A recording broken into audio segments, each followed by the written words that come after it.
Chapter 50, Phase 53, At the Brink. A/N. Here is Phase 53, we're getting closer to the end of Seed's part. But we're not there yet and there is still a little ways to go. Enjoy the phase. Phase 53, At the Brink. September 22, 71 CE. Near the Moon. A small force of Federation vessels were making their way toward the Earth Alliance's lunar headquarters, Ptolemaeus. It was to be the final attempt to convince some within Omni and the Alliance of the truth and avert disaster. The attack on Boaz had increased ZAFT activity around L5, specifically at their Jachindu base. Then the lunar base was the highest probable target of ZAFT's nuclear-based weapon they had been building mentioned by Tries. That would kick the war into an even darker phase with nuclear weapons being used by the two factions. Many lives had needlessly been lost with Boaz's destruction, and it would be the same when Ptolemaeus was struck. With that in mind, the group that was sent was headed by none other than Dwayne Halberton. It was hoped that his reputation within the Alliance would assist in convincing several. Halberton had been working with the Federation along with what had remained of the 8th Orbital Fleet for months now. He and the crew of the Menelaus had been saved by one of the Federation cruisers that had been there during the battle in orbit. Afterward, Halberton had learned many things which had led to assisting the Federation, but not all had been pleasant. The explanation he'd gotten had helped him see the Federation's side of this war. They viewed the war as pointless both as it had been and the direction it was going, and Halberton tended to agree with them now. The war Omni was fighting wasn't to defend Earth as it had been originally. It was much the same with ZAFT from what Halberton had seen and heard. It had been for defending themselves, but it wasn't fought for that any longer. The war was all about the hatred some naturals had of coordinators and some coordinators had of naturals. Both sides had dressed up the reasoning to appear as other things, but it all came down to hatred and jealousy. It made Halberton reconsider the question Tyler McGregor had asked him before. Was there really a point to the war as it had become? When it had been asked by the teen originally, Halberton had felt there was, but that had been close to 2 years ago. So much had changed, a great deal had warped looking back. Thus, the answer, of course, was no, there was no genuinely good and justified point to the ongoing war. It was obvious in hindsight and more so after the evidence the Federation had provided to Halberton. Their view was logical and was based on facts they could solidly confirm. There had been things that Halberton had suspected which had turned out to be true. And then there had been things the Alliance had been doing unbeknownst to the public that had sickened him. However, even with all the horrible things he had learned or had been confirmed to him, Halberton knew there were still some in the Alliance that weren't corrupted by the hatred. If they had the war explained to them as he'd had it to him, then Halberton felt they would want to help end this fight end. For that reason, Halberton had offered his services and those still willing to follow his commands. The Federation wanted to save as many as possible, and Halberton could respect that goal. And the war had morphed into a fight for survival now rather than a conflict of principle as it had been before. All the survivors of the 8th Orbital had told Halberton they would follow him wherever he went. The explanation given to them about the war only strengthened their resolve to follow the man. The Federation's Admiralty had quickly accepted Halberton's offer of service, saying all who could help would be needed. However, with the condition of the remaining orbital fleet, they wouldn't be able to be of service immediately. Thus, Halberton split those under his command into 2 groups, and one would stay with the remains of the fleet and see to its repairs and refits. The other group would go with Halberton to head out and convince those they could to join the effort to end the war peacefully as possible. Halberton was given command of a Federation Voyager-class dreadnought which he hadn't expected but didn't refuse. Others under Halberton were put on the 3 Enterprise-class cruisers that would accompany the dreadnought. For the months that passed, Halberton and those with him went around doing what they could to convince former comrades to see the truth. They had little success with getting other Omni officers to defect from the Alliance and join them. Halberton had been disappointed with the lack of Omni officers either not listening or refusing to act upon the truth. Many of those he thought would see the light as he had refused to listen or act on the facts. It showed how the radical elements within the Alliance had taken control of the faction and had too much influence. Halberton had seen the radical parts within the Alliance, but their voices had been quieter before even if they had been worrisome before. However, in the year or so, he'd become concerned as those elements had pushed the Alliance and those in it to the point they wouldn't see reason. That led to most who had been reasonable in the Alliance, like himself, having left the faction to work elsewhere. It did explain some mysteriously disappearing that Halberton had heard about before he'd left. It just made a point of the Alliance's decline hit home more for Halberton. Then came the call had come for Halberton to go to Ptolemaeus and see if he could convince those there to evacuate. Those in the Federation told him nuclear weapons had been used on ZAFT's Boaz base by the Alliance and had destroyed it. He knew nuclear attacks had been a wish of some since the N-jammers had been deployed. And Halberton hadn't doubted that they would demand a strike when nuclear weapons could be used again. So the news had been grim to him as it wouldn't help the Alliance whether the radicals claimed it would. He was sure ZAFT would respond in kind this time unlike the last instance a nuclear attack had been done by the Alliance. The reason Halberton was being sent was with his record, those at Ptolemaeus might listen to his warnings where ones from the Federation had gone unheeded. The lunar base supported more than 100,000 who would die if they didn't leave before an attack. So, Halberton accepted the task and began heading in the direction of the moon.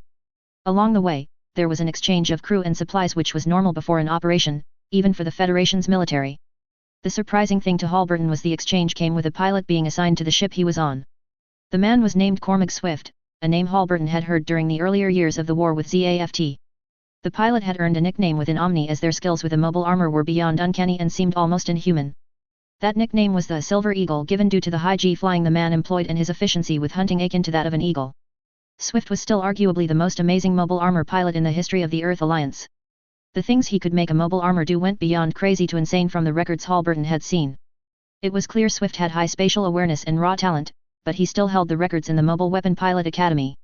But his awareness was measured at a different level than other mobile armor pilots since they couldn't be accurately measured. Understanding that after he had disappeared, he had joined the Federation military was unexpected. After the exchange was finished, Halberton's group continued forward with as much speed as possible. The point had been made clear that time was of the essence. ZAFT would attack in the near future, more so after Boaz. What was being seen from the Federation's information network was implying that. Halberton was inclined to agree with the Federation's assessment of ZAFT attacking Ptolemais. It would make sense both tactically, and it would also send a message to the Alliance. That message would be nuclear weapons wouldn't be just used by the Alliance as they had planned for such an advantage. Yet it would make it crystal clear to all that no place would be safe anymore as long as the war continued. Halberton came out of his thoughts as the group reached the moon, and the approach would need to begin. Coming on a direct path or approach to Ptolemais wouldn't go well, not with the Alliance attacking the Federation recently. It would be more problematic as the Federation had been hunting down Omni's orbital fleets. Halberton decided a less intrusive approach would be the best policy and would receive less resistance. The approach chosen was going through the Procellarum Motion, south of Copernicus City. The route was less used since it faced L4, and ZAFT didn't use such, so attacks from the west of Ptolemais were rare. It was around an hour before the site of the crater's edge the lunar base was built came into view. Halberton instructed the ship's comm officer to use Alliance frequencies to hail the base, so they didn't alarm those within. The first two attempts to communicate with those at Ptolemais failed as the messages wouldn't be accepted and talks opened. The block forced Halberton to consider how he could potentially get communications to be opened with the base. Looking the other would sacrifice lives needlessly, so that wasn't an acceptable option. If the command structure were unchanged from late last year, then Fleet Admiral Moss would still be in charge. Moss was a friend of Halberton since shortly after they had begun serving on the same crew under Captain Badgeruel. And if he could speak to Moss, then Halberton believed more could be done to prevent a tragedy. So, in the hopes of getting Moss on the line, Halberton had a message sent that would get his old friend's attention. Moss had been busy overseeing the readying of the two orbital fleets that were here at Lunar HQ. The other two fleets had gone out after resupplying from the attack on Boaz heading for L5. The 5th and 6th fleets were to join up with them in around a day from the current time. However, he was called to the operational control room for a situation that had come up. He wasn't told of what was involved in the situation he was being called for, just told he was called by name to help with it. When Moss reached the control room, he was shown a message the base had received in on a special Alliance frequency. Odder still, Moss was informed messages had been coming from an unknown source for a little while now on the whole spectrum of Alliance communication frequencies. Yet, they had been ignored before the one shown to Moss. When he asked why, he was told they contained nonsense about some coming attack by ZAFT. The suggestion of an attack by ZAFT was concerning, depending on the evidence provided for the claim. It wouldn't be a surprise exactly, not with the strike against ZAFT's Boaz. Moss glanced over the message he was asked up here for and less than halfway through froze. The message talked about an event that Moss had lived through personally and hadn't made public to anyone. In fact, only one other alive currently would know the details of the event, and that was Dwayne Halberton. It was about an experience Moss had during his time under Captain Badgeruel. Yet, as far as Moss knew, Halberton had been lost along with the 8th Orbital Fleet fighting against ZAFT in Earth's high orbit. No report had come of as to him possibly surviving the decimation of the 8th Fleet somehow. The possibility of Halberton being alive was too tempting to ignore. So, Moss ordered the channel the message came on connected since he wanted to know if Halberton was really alive. The two of them were the last survivors of Captain Badgeruel's crew, the rest had passed either in the line of duty or from other complications. The image of Halberton coming up when the chant connected was both a relief and a concern. If Halberton were here, he would have a reason to be. The man didn't waste time, and he had logic to his actions, Moss knew that for a fact. Halberton worked with purpose. The war had motivated the man to put forth the efforts he could to do what he could. Moss's friend had been one of those that wanted to end the war rather than win the war. The difference between the two was the mentality of trying to save lives rather than ending lives. And with nuclear weapons coming into play, Halberton would be working harder to help end the war. Thus, Moss gains a slight smile at seeing his old friend. Halberton, Moss greeted, it's good to see you again. Moss paused for a moment. After what happened to the 8th Fleet, he hesitated. I and others thought you were lost with the rest of the fleet. Halberton knew with the results of the last battle of the 8th Orbital, there would be rumors about him and those unfur being lost. Such would have been received poorly by Omni higher UPS, though some would have been pleased to be rid of Halberton. ZAFT had essentially won that battle in high orbit, he'd admit it, even if he didn't like that. The Black Zephyr had outdone him. Halberton would say that the woman was good at fighting. If not for the Federation, then Halberton would have died in that battle, going down with the Manilaus. But there were more immediate concerns to attend to rather than reminisce about the past. Yes, there is much to discuss, but there are more pressing concerns to handle first, Halberton stated seriously. Moss blinked at the serious statement from Halberton, wondering what he was referring to. But before Moss could ask, Halberton kept going, you need to evacuate Ptolemais immediately. ZAFT is more than likely going to attack the base with their nuclear-powered weapon soon. As expected from Dwayne, he got down to the heart of the matter of why he was here. Yet, Moss was stunned at the claim Dwayne was making and extremely concerned with its implications. For Halberton to urge the evacuation of Ptolemais was more than odd, with it being Omni's lunar HQ. That led to the claim of ZAFT using a nuclear-powered weapon on the base.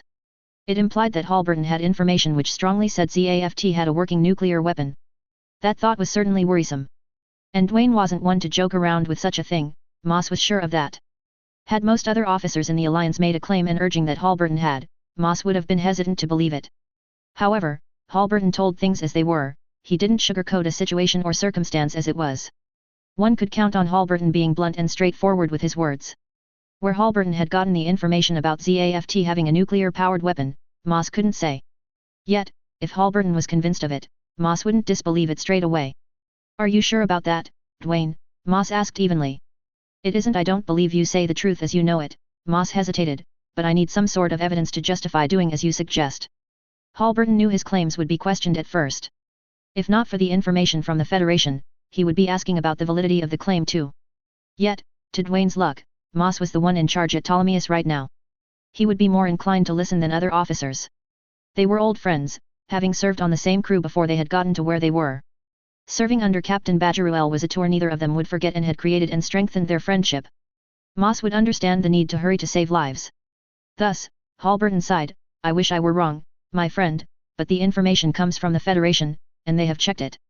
Halberton paused, not liking the fact he'd learned with how the Alliance had acquired Enjammer cancellors.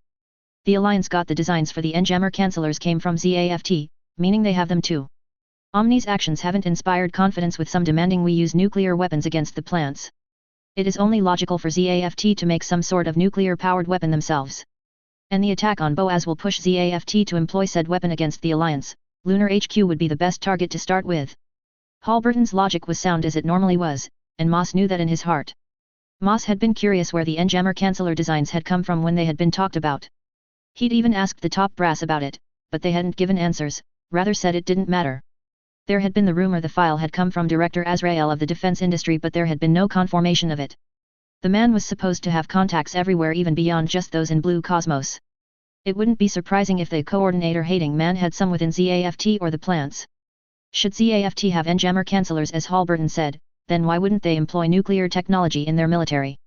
The pieces of what Halberton was trying to get across were starting to create a frighteningly clear picture in Moss's mind. Is there any chance you're wrong, Dwayne? Moss posed. I don't want to say you're wrong, but it is hard to swallow. Halberton wanted to be wrong about this, but he knew the chances of that were slim to none. He'd also learned from Captain Badgeruel that it was better to err on the side of caution. To be on the side of caution tended to keep people alive more often than risking lives on a bet of being wrong. And right now, thousands of lives hung in the balance, which would depend on the decision made by Moss. As Captain Badgeruel would say, it is better to err on the side of caution and be wrong than not and regret the lives lost, Halberton stated. If you give the order to evacuate and I end up being wrong about ZAFT attacking Ptolemais, I will take responsibility with Omni top brass personally. However, should we evacuate and not be wrong, then we save thousands of lives. Moss was left to ask himself whether he believed Halberton or not, for that's what it came down to. The 5th and 6th orbital fleets were here at Ptolemais currently along with the base's staff. The 1st and the 7th had headed out more than half a day ago with the assigned mission to prepare a starting point for a strike on the plants. The Federation had taken down 3 fleets before Omni had kept a close eye on the fleets and avoided conflict and encounters. Moss had come to think that a nuclear strike on the plants wasn't the action for the Alliance to take. Granted, the attack on Boaz had gone okay, but lives had been lost to achieve that which had been regrettable. Moss feared that if somehow the Alliance successfully defeated ZAFT, things wouldn't be any easier for Omni. The war wouldn't end as Alliance leaders were advertising. Moss was becoming more sure of that by the day. He'd also heard some of the top brass saying that they would be fighting the Federation after ZAFT. They had lost 3 fleets to the Federation already. What difference would nuclear weapons make? The Federation had been cutting down means to deliver nuclear weapons in space and had done so in a far shorter period than ZAFT had ever done. Moss doubted the Federation would be any less efficient on Earth or the Moon than they were in space in cutting down Omni's options. And the Federation had proved they prepared for potential attacks against themselves, so why would nuclear ones be any different? Thus, the Alliance wasn't making a better position for itself and its citizens as it was supposed to be doing. It was setting itself up for failure in its end without realizing it seemingly. Those leading the Alliance were so focused on their goals they had lost sight of what stood against them. Radical elements had taken control and ensured they would retain their power. They did it by installing those like themselves, like Sutherland, as an example. Then the line Halberton had used was one that Captain Badgeruel had often used in hard situations. The man had been cautious, and that habit had saved him and his crew more than Moss wanted to count. It was one of the reasons the captain gained the loyalty of those under him. They knew he had their lives in mind. Moss had always strived to be like Captain Badgeruel when possible, as he respected the man who had been his captain. And in this case, Moss knew Halberton had a point. It was better to be safe than sorry with the possibility of a nuclear weapon being used on Ptolemais. The base may be able to take a few nuclear missiles, but a nuclear-powered weapon was another story.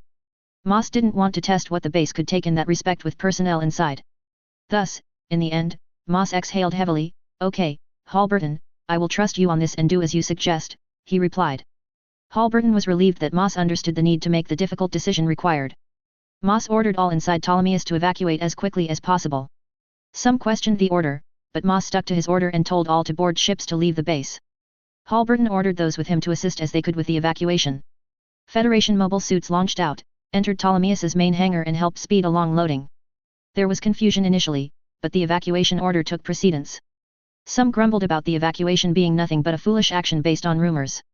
A few ever said when told the Federation had provided the info such couldn't be trusted. However, such was ignored, and the evacuation continued with haste. It was close to an hour when the orbital fleets at the base began launching out of Ptolemais's docks. Halberton had been sweating with growing concern about the time it took to evacuate. The longer it took, the more likely ZAFT would use their nuclear-powered weapon on the Alliance's lunar HQ. Lives were on the line, and Halberton would save as many as he could in this. The Alliance had good men and women within it, and they didn't deserve to die for the actions of foolish and hatred-driven individuals.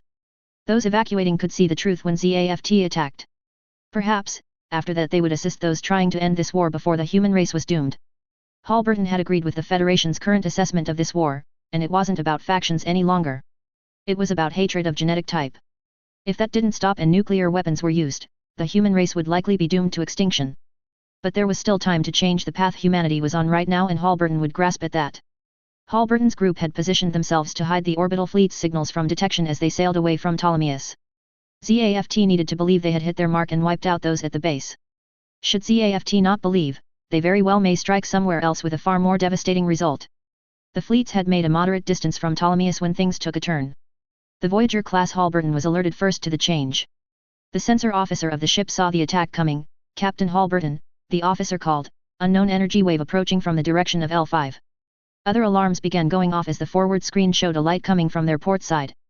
Halberton activated his headset. "Attention to all in the fleets, brace yourselves," he ordered. The light became a large beam which was a reddish magenta and had arcs of magenta energy around the edges. For the brief moment that any got a view, it appeared much like what came from a Cyclops system. The beam zoomed toward the moon and slammed into the crater Ptolemais was built into. The rear screens of the ships were blinded while the beam kept streaming into the crater. The beam ripped through the base's barrier wall that was constructed to take nuclear attacks after a few seconds. A concussive force expanded out from the contact point of the beam with the moon and the wave dug into the moon's surface. The crater walls were shattered, debris was sent flying away from it outward and carving trenches on the moon's surface. The ships felt a shockwave pass them, which shook them somewhat but did no significant damage. After a long minute, the light faded, and the dust hid where the crater they had been traveling away from was. Halberton asked for a report on the beam as he knew now the Federation had the policy to get readings on everything they were around. And an unknown beam would certainly qualify as something of interest to get readings on. What came back from the sensor station sent an ice-cold shiver down Halberton's spine. The beam was made up of gamma waves, the same type that nuclear energy would produce. It showed that ZAFT's nuclear-powered weapons were some kind of gamma-ray cannon. Such a weapon would have a devastating effect on anything it was aimed at. It was a horrifying thought to Halberton, since a gamma-ray would make no place safe as long as it was operational. For example, the damage would be catastrophic if the gamma-ray struck anywhere on Earth. The lives lost would be beyond staggering, and the environmental effects would last for decades or more. Earth may survive initially a shot, but what would result from it would doom the planet. The odds of Earth being able to continue to support life in a viable way if hit would be low, if not dim. The far-reaching effect which went beyond Earth to the colonies and the Moon were just as bad as those for Earth. As the Moon dust settled, the view of what the gamma-ray had done became clear to those who had been traveling away from it. Halberton blinked at what was displayed on the forward screen, not quite believing it. The Ptolemaeus base was gone, there was no trace of it, no ruins, nor structure left of the base. The largest Earth Alliance base, which had stood as a symbol of the Alliance's influence and presence on the Moon and space, had vanished. The base's crater had been built in for defensive shielding had been leveled. The crater walls had been shattered and mowed down, leaving jagged ground where the crater wall had been. The Moon's surface had been scarred by what the beam and the debris had caused. Moss also gazed with terror at where Alliance Lunar HQ had been. Now, there was nothing. Halberton had been right with his information, and now none could deny that. ZAFT had attacked Ptolemaeus and had annihilated the base. Had Moss not chosen to listen to Halberton with his urging to evacuate, he and all those in Ptolemaeus would be dead. His friend had insisted on erring on the caution side, just as Captain Badgeruel would do, had paid off once again.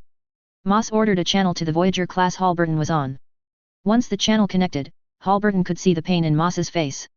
"Dwayne, Moss began but hesitated. "I didn't want to believe you when you said ZAFT would attack Ptolemaeus." He stopped for a moment, "But you were right that they would.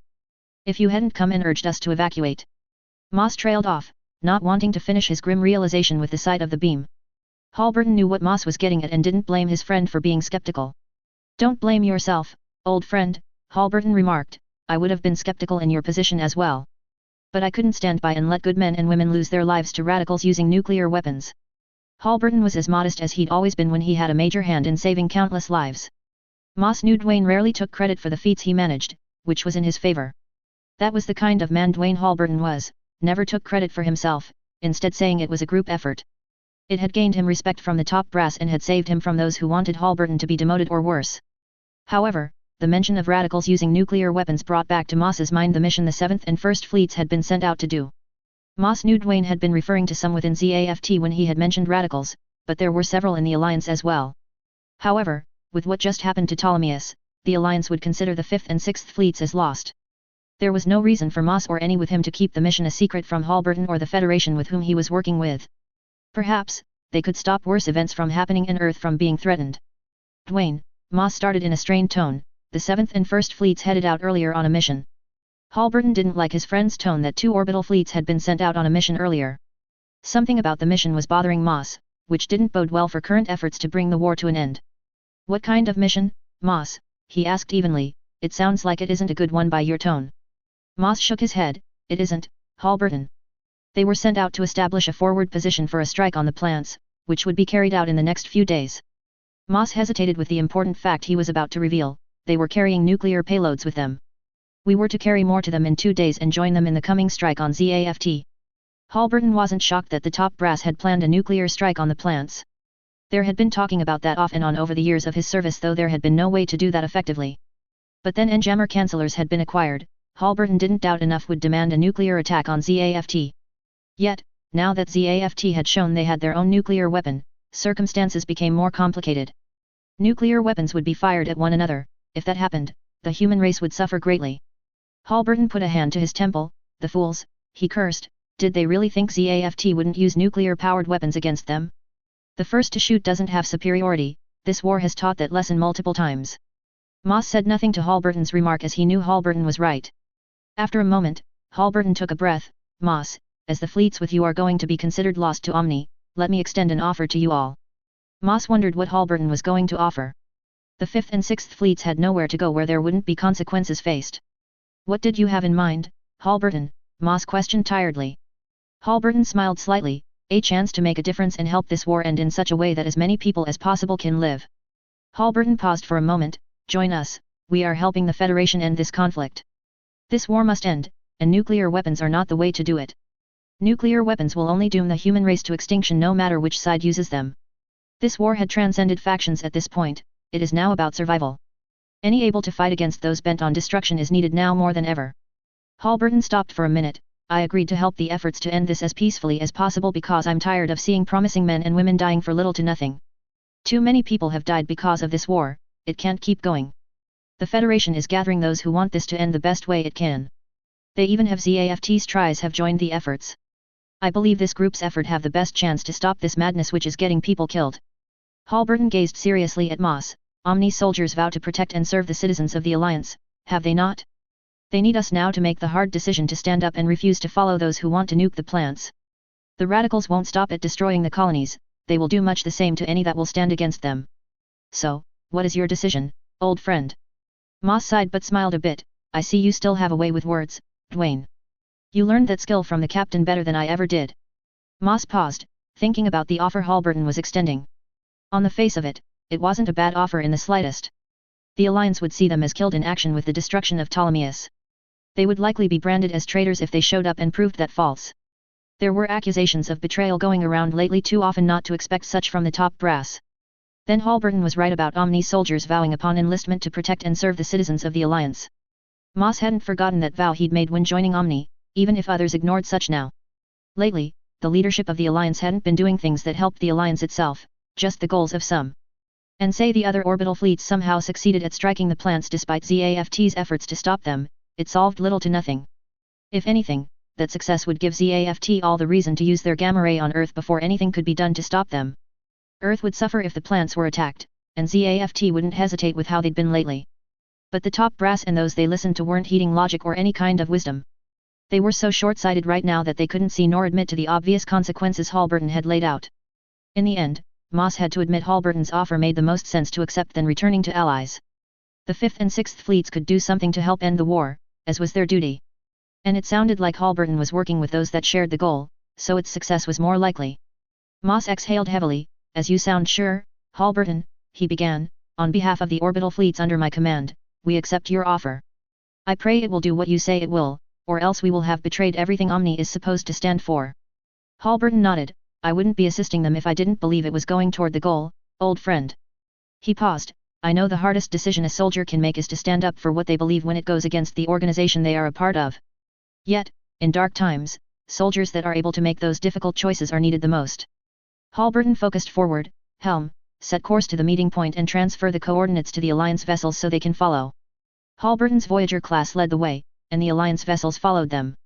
It was close to 12 hours by the time Halberton's group reached the meeting point for the coalition fleet.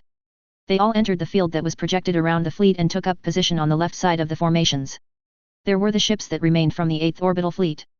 Those ships were finishing their repairs and refits from what Moss could see.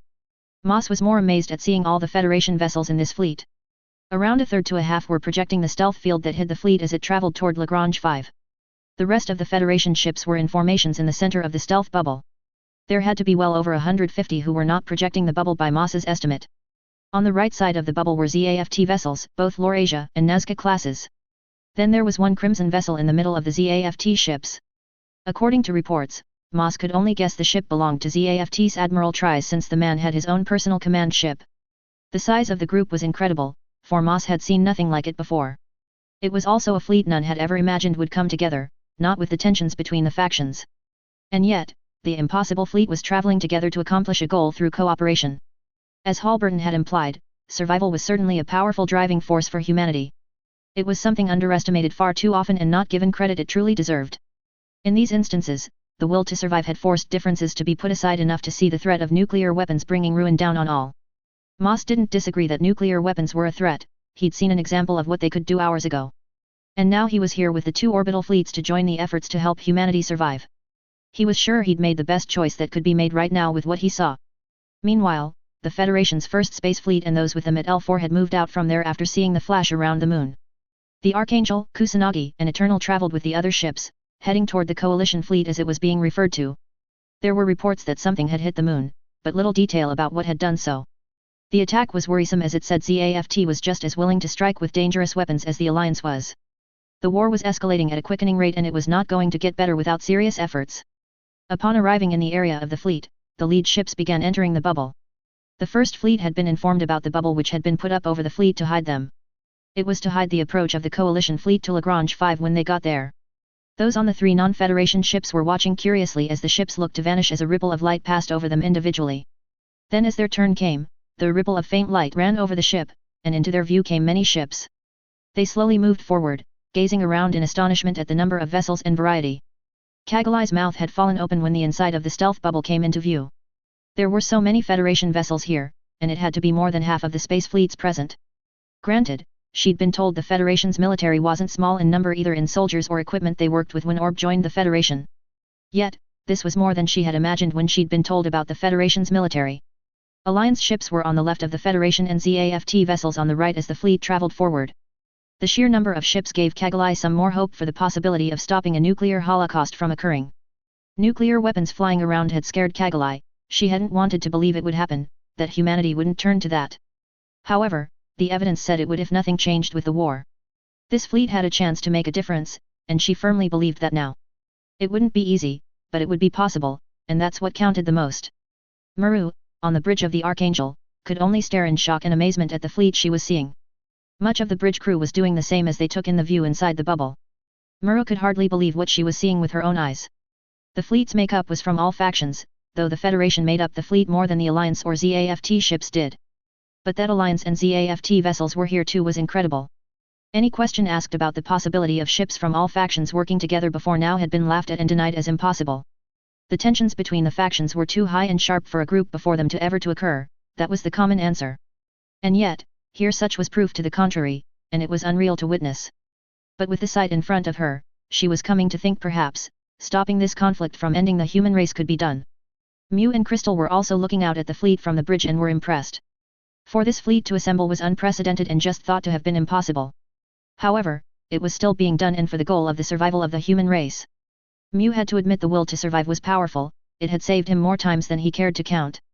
And that will to survive was the force behind this endeavor in front of them. The threat of nuclear weapons being used had gotten enough to stand up and be willing to fight against that to survive.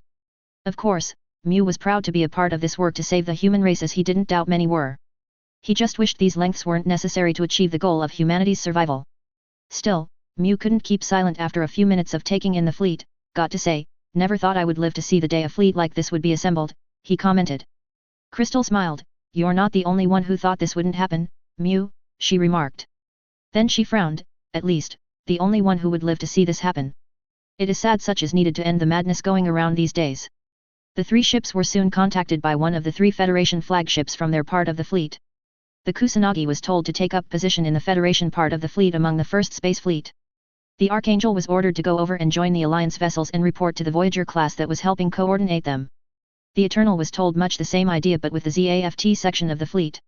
The 3 moved to their assigned areas without argument or question. The Archangel moved to be behind 2 Agamemnon classes, with the Nelson class to their starboard and 2 Drake classes to their port. Mura was surprised to be told by Kuzi that the Alliance ships were registered as belonging to the 5th and 6th orbital fleets. Those fleets were supposed to be patrolling around the moon, as far as Muru knew. But what blew her away was some ships that were part of the 8th orbital. They had apparently survived the battle against ZAFT in orbit, which was not expected. Reports said the whole 8th fleet had been wiped out, which was what had been said at JOSHA. Halberton had been coordinating information with Moss for the orbital fleets here so he could know their readiness. He'd been in charge of the Alliance vessels here, which hadn't been a problem since most Omni personnel knew and respected Halberton. However, his attention was diverted when a sensor operator called that another ship had taken up position with the Alliance ship. When Halberton asked for it to be identified, he was surprised to hear it was the Archangel. Halberton had read reports the Archangel had left the Alliance after JOSHA, which he didn't blame them for. They had supposedly been helping in the fight the Federation had been in against the Alliance. Yet, he hadn't been keeping up on the news involving the ship for the last 2 months, so he didn't know what had occurred. The Archangel had a good crew, exemplary even, so if they died, it would be a great loss. Open a channel with the Archangel, please, Halberton ordered the comm officer.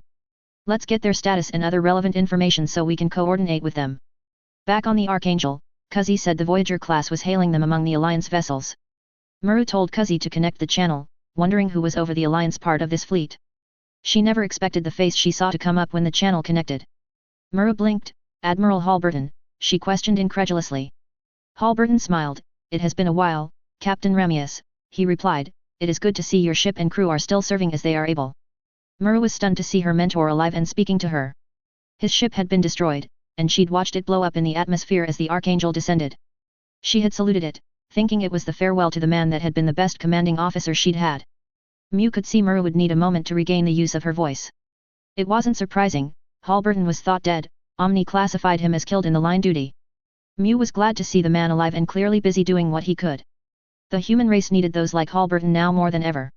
Forgive her surprise, sir, Mew said, we didn't expect to see you again after the Manilaus went down.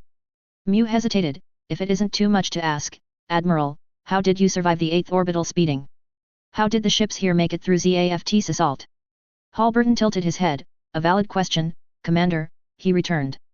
Without Federation assistance, the remnants of the 8th orbital and I wouldn't be here. They explained the war's direction and made an offer for us to help end it as peacefully as possible. As it should be obvious, we accepted the offer and have been working with the Federation to save lives. Mew wouldn't argue the explanation from Halberton, it was logical, and Mew would have done the same were he in the Admiral's position. However, why not return to Omni and tell them what had happened? Not that I fault you, Admiral, Mew replied, yet, why not return to Omni? Halberton had considered doing what Commander Laflaga suggested but had decided against it. After the Federation had given him the information and evidence, Halberton had understood it was fruitless to return. Nothing he could say to the top brass would have made a difference. It would only make him a target to disappear or be assassinated, and Halberton knew it. That was where the Alliance had been heading, and the signs were clear when Halberton looked back. What happened at JOSHA and after that showed Omni and the Alliance had changed and weren't hiding it any longer. I believe it is the same answer the Archangel didn't return after Joshua, Halberton admitted. We learned the principles we fought for weren't what drive the Alliance anymore. We saw the Alliance for what it has become, an organization that heeds terrorists like Blue Cosmos. Mew frowned at the truth the Admiral had stated. Learning the Alliance was horrible had hurt, Mew wouldn't deny that. Tyler had tried to tell them before JOSHA, Mew could see that when he looked back on it. Tyler's dislike and comments about the Alliance should have raised red flags. The teen was well informed and had his own experience, and he would know better than those who just took orders. Muru found her voice after Halberton's answer to Mew. Yes, she said painfully, we learned the truth about what Omni was doing. What sacrifices they are willing to make without thought or concern since it doesn't affect them directly. Muru clenched her fists, thinking about how those like Sutherland had no issue throwing away allies and considering it a win. They used JOSHA to eliminate forces they didn't want and let the Atlantic Federation take control of the Alliance. Halberton could see Muru was more than bothered by what the top brass had done with JOSHA. He was certainly not okay with the operation, too many lives had been sacrificed to be called a victory. Then some had used the shift to take control, as Muru said, essentially forcing the Eurasian Federation into following their lead. Halberton sighed, I wish more had noticed the change sooner, but that is something we can't change right now. He took a breath and got down to business, moving on to current matters, the Archangel will be reporting to me until further notice. Is there any issue with that arrangement? Muru shook her head as if she didn't have any issue following Halberton. He nodded, right then, transmit your ship's status, crew condition and current mobile weapon complement to my ship. I will coordinate with you more after going over that information. The requested information was transmitted, and Halberton glanced it over and was a tad surprised at what was there. The Archangel's status was good, as could be expected from what it had been through. The crew had slightly decreased in size, and the information said some left at Orb before the ship had fought against the Alliance. That was also expected somewhat, and the ship was still crewed enough to manage well enough to be effective. What was shocking to Halberton was, according to the information, the ship had acquired 3 more mobile suits. And of all the mobile suits it could have gotten, it was 3 of the 4 stolen G units. How Mururamius had acquired the Blitz, Duel, and Buster, Halberton couldn't begin to guess. Halberton looked back up from the information, is it correct the Archangel has the Duel, Buster, and Blitz on board, he questioned. Muru could understand the Admiral's question as the 3 machines were seen as lost when with the 8th orbital. The 3 had been enemies until recently, as they had been with ZAFT. The Buster had only joined in the fighting at Orb and the other 2 at Mendel.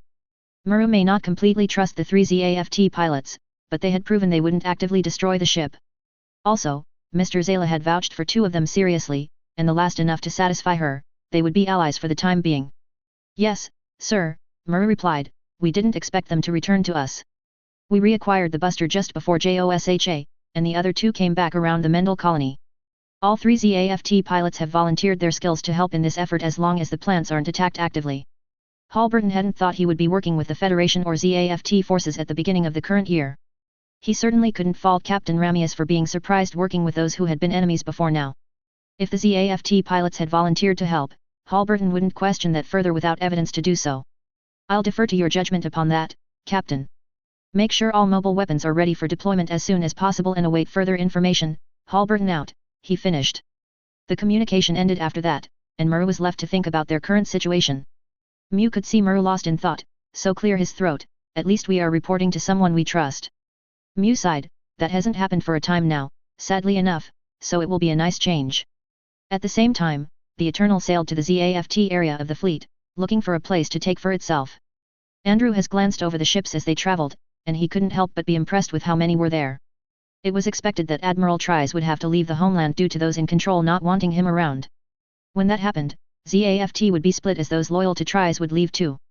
Yet, Andrew hadn't expected there to be so many already gathering in one place. Aisha giggled, drawing Andrew's attention. Well, I think we can say the Admiral is not around the homeland these days, she commented.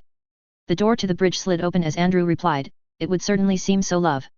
The Eternal's pilots, minus Tyler and Siegel, floated onto the bridge, getting their first view of the ZAFT vessels in front of them.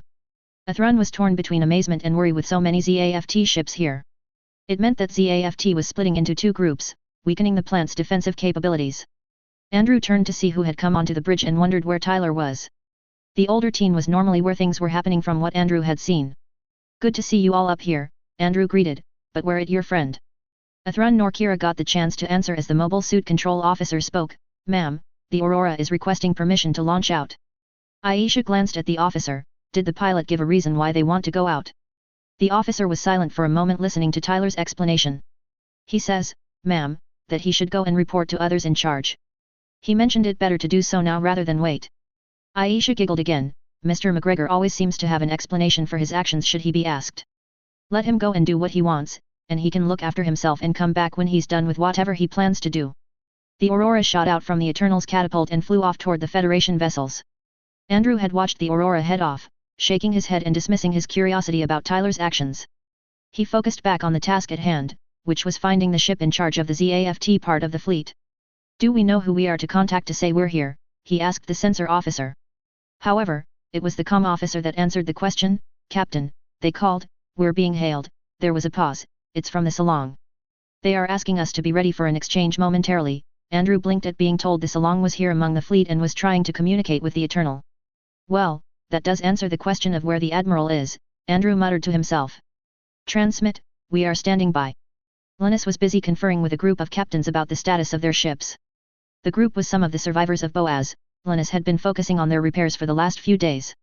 Other ZAFT vessels had been coming over the last week, and Linus had been coordinating with them as well. He'd had more work since leaving the homeland than the year's start, though he didn't complain about that. It felt good to Linus to be working on in the field among the troops. He had missed working alongside those he considered brothers and sisters in defending the homeland. And he was doing more to make a difference for both the homeland and beyond, which he hadn't been able to do from the plants.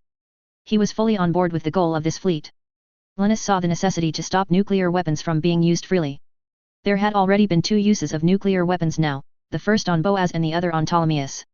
The Boaz event was bad but showed nuclear warheads could be confined and potentially stopped if the carriers were dealt with quickly. However, the weapon employed on Ptolemais was different, and it concerned him. Linus had heard about Genesis being built but knew little more than the name. Whenever he'd inquired, his questions had been waved off without a definitive answer. That had been worrisome, but leaving the plants had been more a priority than finding out more at the time. Genesis had shown the weapon invented by ZAFT would be just as bad or worse as nuclear warheads. Linus was finishing the conference with the group of captains when he was informed another ship had arrived. He gave his orders and ended the communication with the group before he inquired about what ship had arrived. Linus was happily surprised when he was told the ship was the Eternal. The ship had escaped Aprilis 1 month ago, and Linus hadn't heard much about it after that. The rumor was Siegel and his daughter was supposed to have been on the ship when it had fled. Linus hoped that was the case, and he'd done what he could to waylay Section 2 in hunting Siegel and Lakis.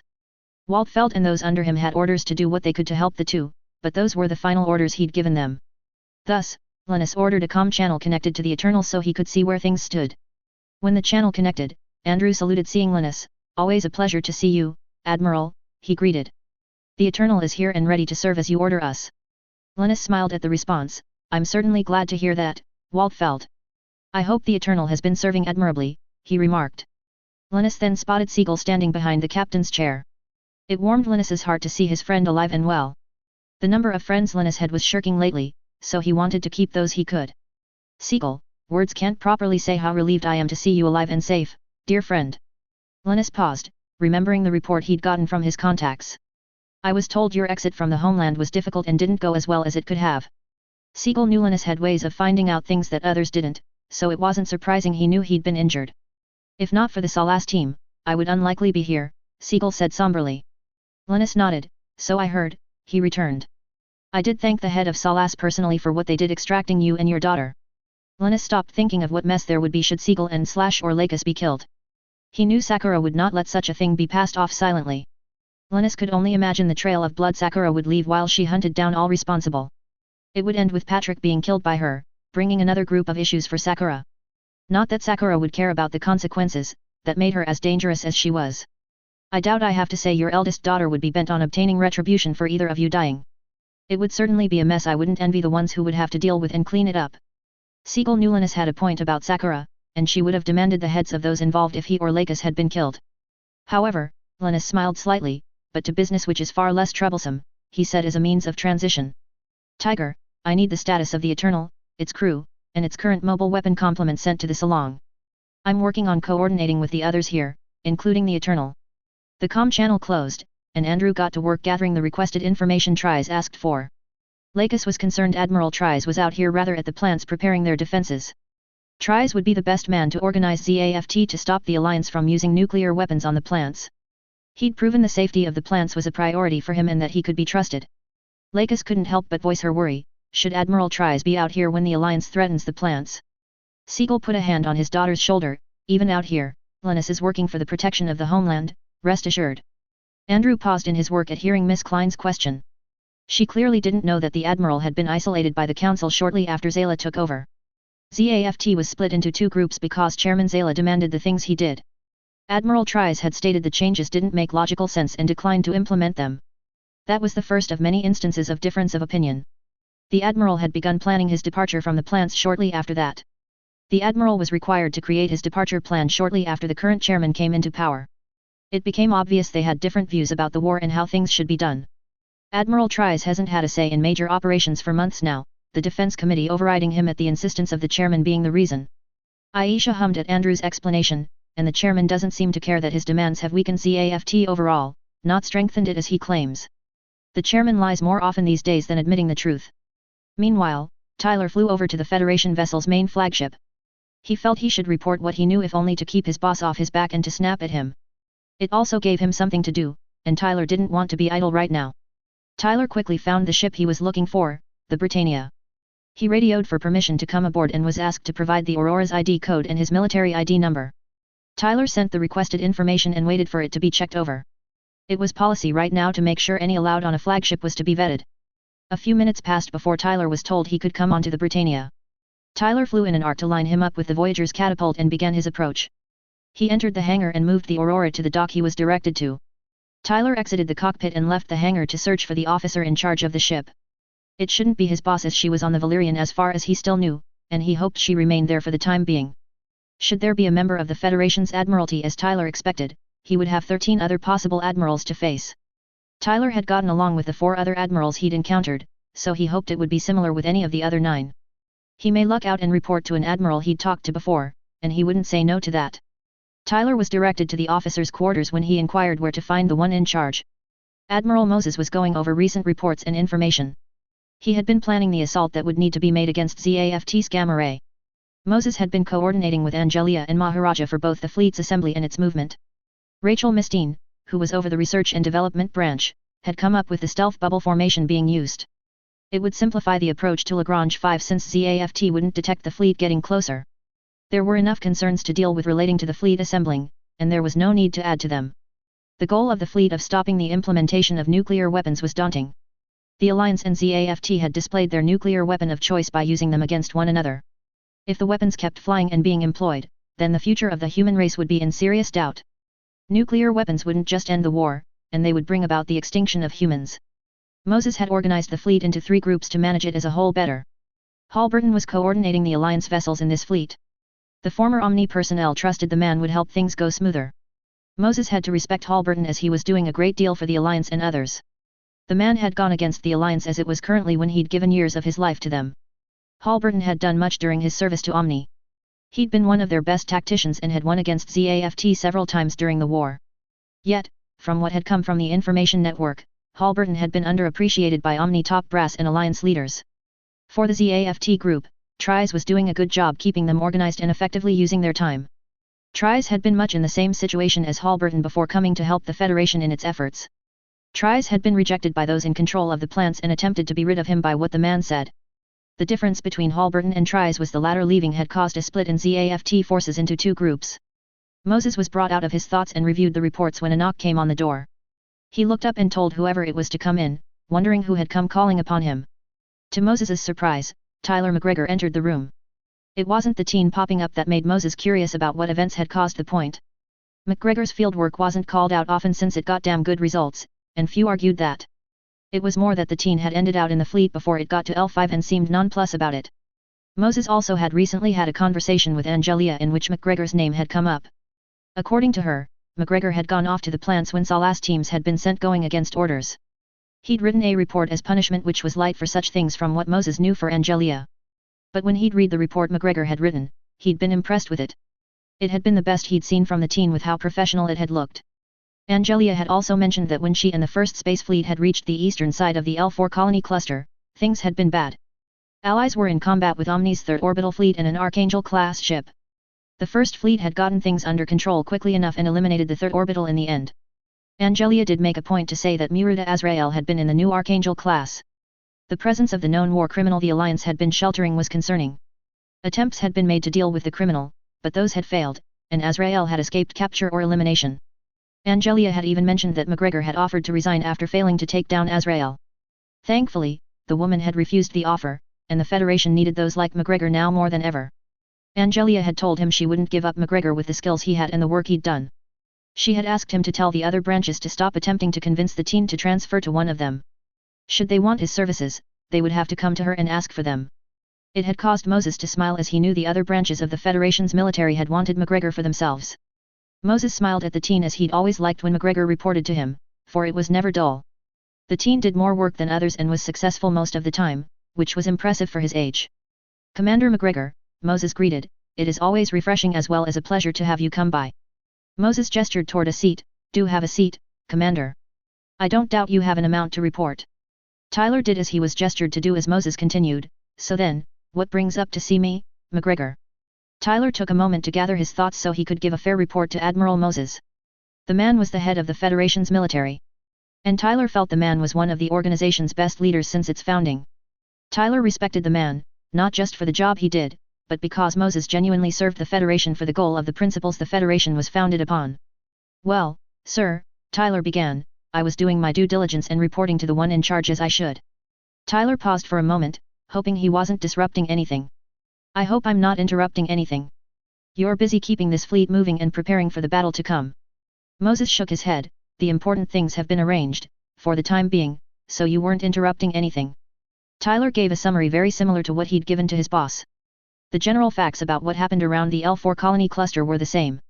Moses knew of the facts, but the details McGregor gave did fill in some holes about the event. Angelia hadn't said what could have led to the scene they First Fleet had come upon. McGregor also mentioned that he believed the Archangel class, the Dominion with Azrael on it, had been there for a reason.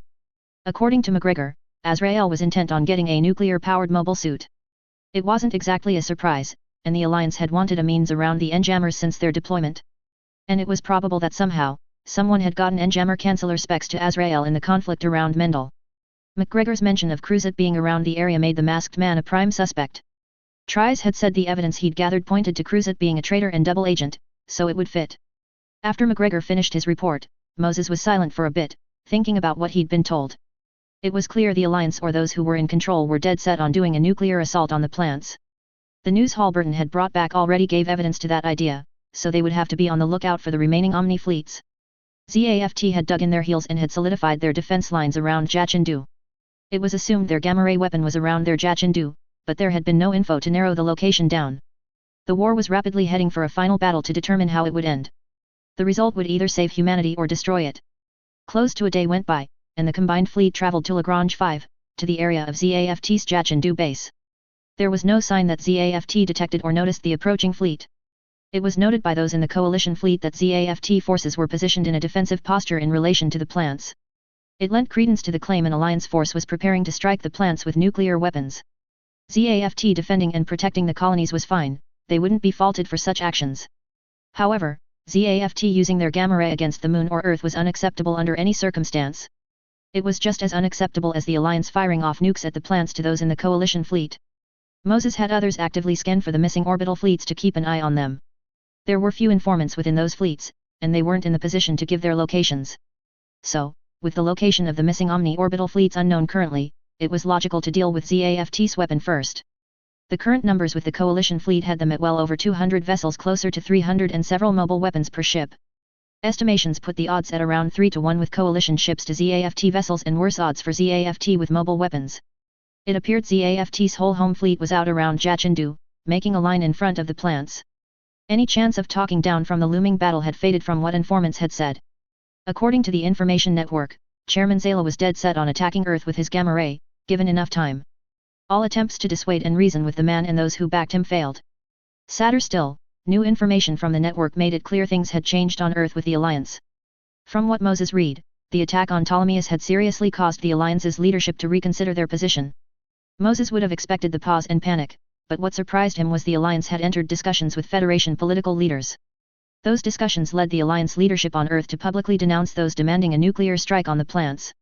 That had led to uprisings all over in Alliance territory of the citizens rejecting and taking down radical leaders and terrorists like Blue Cosmos. The Alliance leaders on Earth were now cooperating with the Federation. Moses assumed they were doing so for survival, which was understandable even if not preferred. Those that were now denounced were classified as rouge and would be treated as such. Meaning that those not with the 2 missing orbital fleets would not be their enemies. There were still messages from the Federation to the plants to bring the war to an end and not resort to nuclear weapons. However, those were being ignored by the Supreme Council as far as the information said. The Alliance's pleas had been added to those and were being ignored just the same. That information was spread through the coalition fleet, and reactions to such differed between groups. The Alliance forces were shocked at what their leadership had done in the last week, as it was such a turnaround. It was unexpected for their leaders to denounce those who had been directing war efforts for the last year or so. Halberton had little hope before now the Alliance leadership would see reason before it was too late. But the denouncement showed the possibility enough reasonable people remained in the Alliance to make a difference. It wiped away doubts that the 1st and 7th orbital fleets were still potential allies. As long as they insisted on using nuclear weapons against others, they were enemies of humanity. Linus felt sorrow at hearing Patrick was ignoring the drastic change that had happened. For the Alliance to now denounce the radicals was serious progress for peace. Their citizens were working on purging the Alliance of radicals and terrorists, which should be applauded. Linus could understand seeing a terrifying attack against a major base would shake leaders. Boaz had shaken Linus and proved to him that things had started into a dangerous spiral. Patrick had a real chance to end the war peacefully. He would be seen as one of the most effective council chairmen the plants had and would have in history. And yet, he was not even acknowledging publicly the offer for peace, though it was coming over ZAFT frequencies. The man ignored the offer, which was more insulting, and showed Patrick in a darker light than he had already displayed himself. And from what Linus was being told, there were some that reported to the chairman directly that were blocking the message, so no others knew about it. When orders were given that conflict was imminent, the ships in the coalition fleet were making their final preparations for the looming battle. Upon the Eternal, the mobile suits underwent final repairs, resupply, and adjustments. The coordination with Admiral Tries had made a loose plan for the ship in relation to the coming battle. Andrew and Aisha had discussed with Tries the idea of employing the meteor units the ship was equipped with. Tries had approved the suggestion and said to ensure the units were ready for deployment. The Freedom and Justice would use the meteors rather than the Regenerate and one of them. The Regenerate could use a meteor unit, but it had enough of an arsenal to work with, so it didn't need an increase. Plus, Lakis had declined the option, saying Kira and Athron could do better with them than she could. The Regenerate had been repaired and given the spare Lupus rifle the Eternal had in its supply. The Aurora hadn't needed as much repair as the other 3, but the maintenance was kept up, so the suit was ready to go. On the Archangel, preparations were being hurried so they could be finished in time for when the battle started. Chief Murdoch, his engineers and mechanics were busting their butts off to complete the work on the mobile suits. The work on the Archangel itself had been finished half a day ago, so the ship's systems were running the best they could right now. It wasn't as good as if an overhaul had been done on the Archangel, but Murdoch and his boys had done an admirable job with what they had. The 5 mobile suits on the ship were in good condition for combat, with all damage repaired. The Duel and Blitz had been adjusted to come up to the standards Morgenroat used, which matched the Federation's standards now. Their operating systems were streamlined with the Federation's information network data. Murdoch appreciated the Federation's network access, making work so much easier. The processes the Federation had were logical and simple enough to understand and employ. He guessed some of the information came from whatever the Federation had for a research and development group. As the work had been going on, the Archangel's pilots had been asked to decide what they would use for the looming fight. Mew had given it some thought and decided to go with the Ale pack option rather than the EM1 pack that combined the striker packs. The Ale pack gave the best balance of mobility and power usage of all the striker packs. The gun barrel combo gave better mobility but used more power in exchange. The EM1 pack gave a far better arsenal but used power more and had less mobility. Mew expected the battle they would soon enter to be drawn out. ZAFT wouldn't just stand by and let the fleet destroy their nuclear weapon. Their use of the gamma ray on Ptolemais had proven they would keep using it regardless of what horrors it would cause. Crystal had also thought about what equipment set she would use in the skirmish. The Shadow had a few options depending on what advantage Crystal wanted to have. The flight set gave superior mobility, which would help against the non-standard GINs and CGUEs. But there was also the long-range set with the heavy beam rifle, which linked with the Shadow's hidden scope. And finally, according to Tyler, there was the Kale artillery set that Tesway had produced, with the best arsenal. Crystal knew her scores with sniping weren't the worst, but certainly not the best. She was barely above average, so the long-range set was not a good choice for this. If not for the numbers faced on ZAFT's side, then Crystal would lean toward going with the flight set. However, she chose to go with the Shadow's Kale artillery set in the end, as it had an extra battery and it had a good amount of firepower. The Buster, Duel, and Blitz had no optional equipment as the other two did, so there were no extra options. However, Nicole had glanced over the adjustments and tuning which was being done and was forced to pause. The Blitz's OS had been streamlined in such a way that it would vastly improve the machine's performance. According to the mechanic he talked to, they were using Federation standards for the job. Nicole had to applaud the Federation for having the standards they did, which were reasonable yet above average expectations. They were certainly better than ZAFT's, which depended on pilot ability more than machine performance. He did tell Isaac to look at the changes being made to their suits as they would be noticeable. That had set off Isaac, who snarled the Archangel's mechanics shouldn't be touching the duel for any more than repairs. Dirka and Nicole had been forced to hold their comrade back from going and shouting at the mechanics. Nicole assured Isaac the changes would be an improvement from what the Alliance had left them to work with. It took some time to calm Isaac down, but once he was more inclined to listen, Nicole summarized what the adjustments would do. Dirka figured that the Blitz and Duel would get similar treatment as the Buster had gotten before the fighting around Mendel. Isaac grumbled at the explanation, saying he could have done the job himself if he had been given the time and opportunity. So, he didn't need to thank the ship's mechanics for a job he would have done. Nicole didn't pursue the point with Isaac as it wasn't worth it since he wouldn't admit he was in the wrong.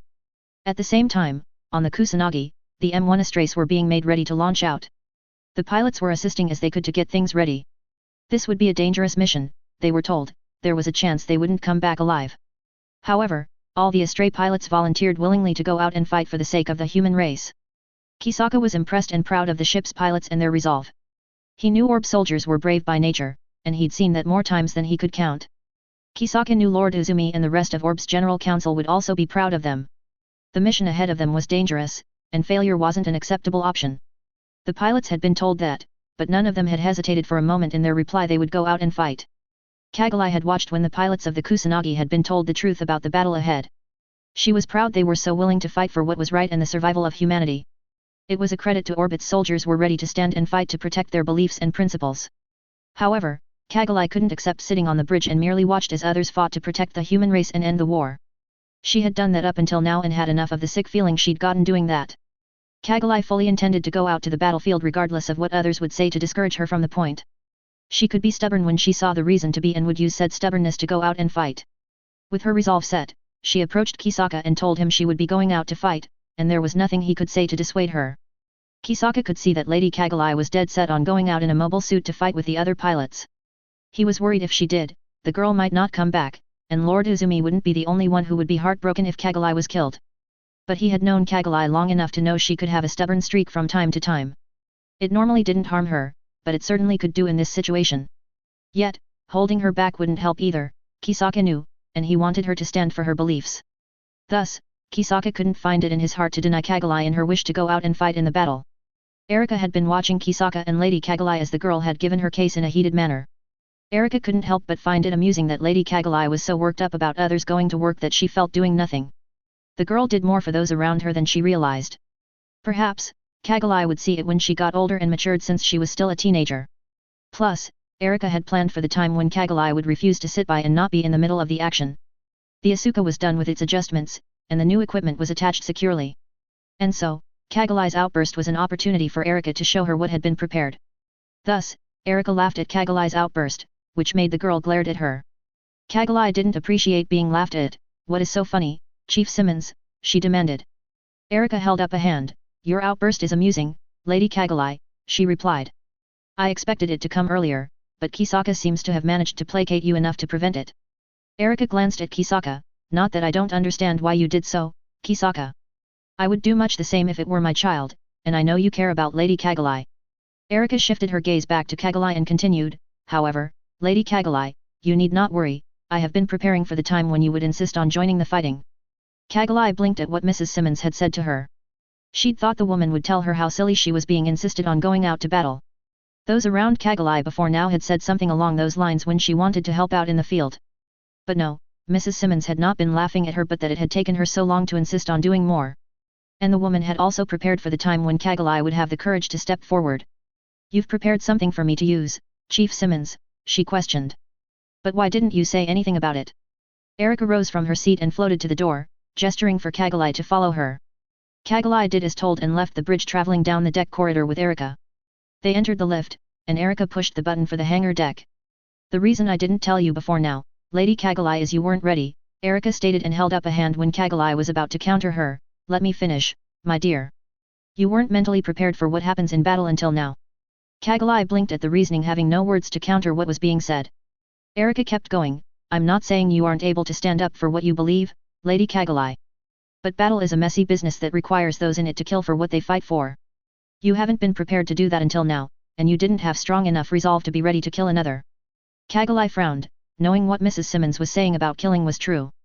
She didn't like the thought she very well may take someone's life in the coming battle, and it made her sick to her stomach. However, there was so much at stake should the effort of those in this fleet falter or, worse, failed. The world was threatened, and the human race was in jeopardy. Those reasons were enough for Kagalai to consider doing what had horrified her before. Kagalai now understood what her father had meant when those who embraced the dark nature of humanity had forced those who were good to do hard and unnatural things. I still don't want to kill another if given another option, Kagalai admitted. But I understand such is unavoidable sometimes when defending what is right.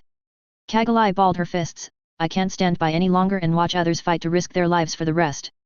I want, Kagalai shook her head, I need to be out there fighting to ensure humanity has a future.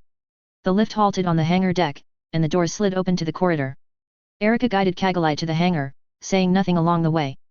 The hangar was busy with work being rushed, and people were going around finishing tasks. Erika took Kagalai by the hand and pulled her further into the hangar. The two stopped in front of the Asuka, which surprised Kagalai. She blinked as the unit had changed, it had new equipment attached, and the flight system seemed to be different. Gone was the shield that the Asuka had before, and now a new one was in its place from what Kagalai saw. The new shield had a Gatling machine gun built into the bottom section of the shield, and a beam boomerang was stored in a holster in the upper part of the shield itself. Two anti-ship swords, which were based on the Strike's Schwertgewehr, 9.1 meters in length instead of 15.78 meters as the Strikes were. Those are stored on rails that acted like sheaths on the underside of the backpack that had been added when they weren't in use. Finally, there were a pair of 155mm railguns and a pair of 105mm cannons. The railguns were mounted to the backpack to be over the shoulders of the mobile suit, and the cannons were mounted over the railguns. Kagalai turned to Mrs. Simmons. Why are you showing me the Asuka? She asked. I assume one of the pilots will be using it. Erika shook her head. Nope, the Asuka has been adjusted for your use, Lady Kagalai, she replied. I had it put aside so that when you stepped forward, it would be ready for you to use. It has been equipped with updated equipment which will be better for the fighting ahead. The operating system has been streamlined, though Mr. Yamato's work shortened the process. Erika smiled at Kagalai. It's ready and waiting for you, Kagalai. Kagalai was bowled over by what Mrs. Simmons had prepared for her when she had the courage to step forward. It was a gift Kagalai never expected as she wasn't a soldier nor a leader like her father. This woman had every reason to stop Kagalai from going out to battle, much as Kisaka did. And yet, Mrs. Simmons had instead made sure a mobile suit was ready for her to use when the time came. Kagalai couldn't stop the urge that surged in her, and she lunged forward and hugged Erika.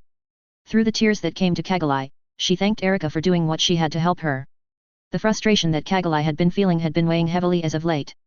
Giving out orders slightly helped with those feelings as she was doing something, but it hadn't made them go away. Seeing people she had come to care about go to a battlefield and risk their lives to protect everyone else hurt and frustrated her so much. Yet, with what Erika had done for her, she could go and assist them on the field to make a difference. She might not be an expert or an ace, but she could hold her own with a mobile suit, she would prove that. Thus, Kagalai collected herself and then went to get a pilot suit on and get ready to go out in a mobile suit. A/N. Okay, I'll leave off there for this phase and continue from there in the next one. Now on to the part where I point out and highlight things from the phase to you the readers. So, the first section which involves Halberton, it used to be a page and I expanded it to be something longer. I have this scene on its own for a few reasons which I didn't do in the original. First, I wanted to show and make it clear that Halberton is alive and plays a part in the story. There have been questions about that before now and this is the answer to that. Another thing I wanted to display about Halberton is he's reasonable and so is willingly working with the Federation after the war was explained to him more. We also learn more about Halberton's reputation he had in the Alliance, which was more than just as a tactician as is said in canon. It also shows that Halberton had been questioning the Alliance's direction before the 8th Fleet was attacked by ZAFT a while ago. We also learn more about Halberton's past which canon never goes into. The other part of the first scene I wanted to get into is a fact that is often glossed over in stories and especially in canon. That fact is not all in the Alliance are horrible coordinator-hating people. It is something that I think is rather a tragedy since I feel there are good people on all sides of the war, but don't get recognized due to the screeching of the radicals in control. I believe Moss is a good example as he wants to do the right thing, but is more often forced to do something else. But due to Moss' decision which isn't canon, I want to make that clear, there will be more good Alliance personnel going forward. That won't make bad events not happen, but I won't go further than that at this time. Now the next scene is of course meeting up with the fleet and the preparation which makes up the rest of the chapter overall. This scene was inspired for those who will ask by the scene in Star Trek Discovery Season 3 when the Discovery gets to Federation headquarters. The stealth bubble is similar in the entry but is kept up by the ships projecting it with a newer application for the Federation stealth systems. I also want to point out that the estimations made of the numbers of ship is generalized, not exact. It is to impress the fleet's size is larger than any other that had come before this point along with it being made of all factions. Originally I had the gather point at L4 but I felt it was better for the point to be undefined as it was heading toward L5. When the first fleet arrives with the 3 ships we were following, they add their views to it which wasn't in the original. I wanted to have the interactions between the Archangel and Eternal with their respectful leaders. With the Archangel, I would think it is rather obvious why I wanted the conversation between the bridge crew and Halberton. It was to pound in the point the Alliance has been going south and soldiers are realizing it. With the Eternal, it was more for the interaction between Siegel and Linus as the two are friends even though I rarely mention that. I also wanted to give a picture of what would have resulted if canon's events had played out as they did. Sakura isn't one to take an attack on her family silently, I would hope I've gotten across she don't take flack from anyone.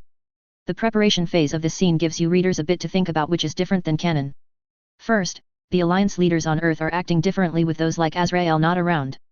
In canon, Azrael essentially had control of the Alliance, it is not so in my story. Don't get me wrong, the guy has a lot of influence, but he doesn't actively use it.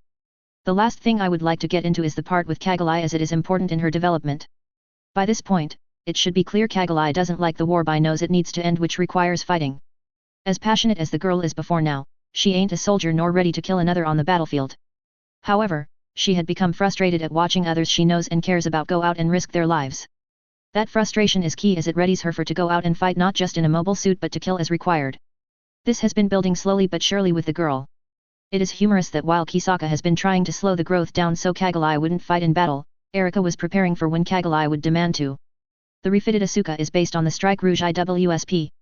I know that idea isn't supposed to be seen just yet, but I claim author's privilege. In conclusion, I'm sorry the closing author's note are still long. I just want to get thoughts across for readers to know my reasoning as to why I write what I do. Maybe I'm going too far, but I would ask you all to humor me in this type of thing. As always, please some of you take the time to write a review and tell me what you think. Also, the poll as to what story I will work on next is ongoing. Go to my profile page and right of center at the top is the vote now go and make your voice heard. The next phase is titled, Taking the Plunge and at the start of the battle scene which I don't doubt many have been waiting for.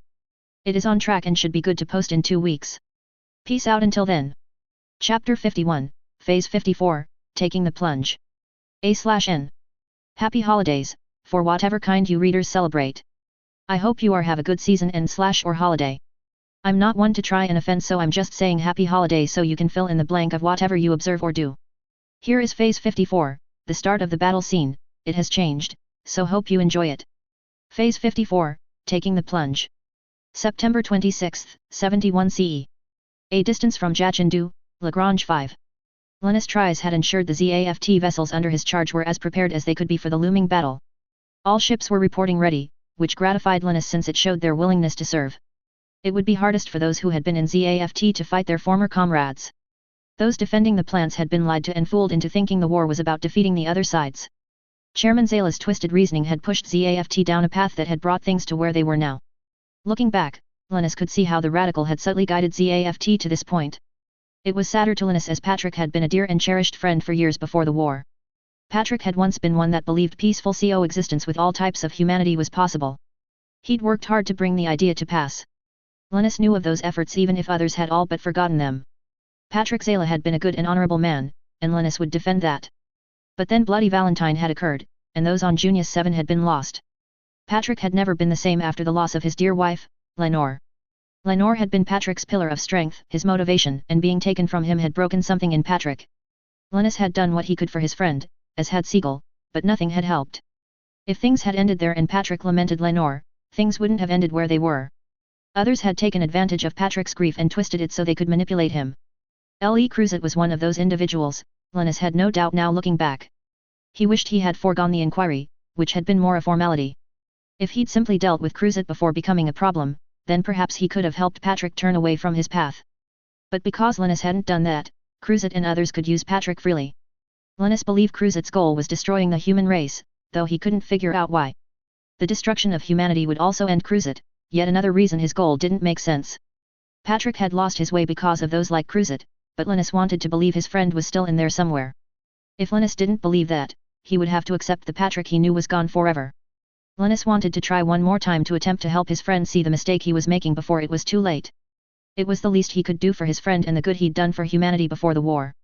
Patrick's legacy should be his work to unite the human race in its various forms.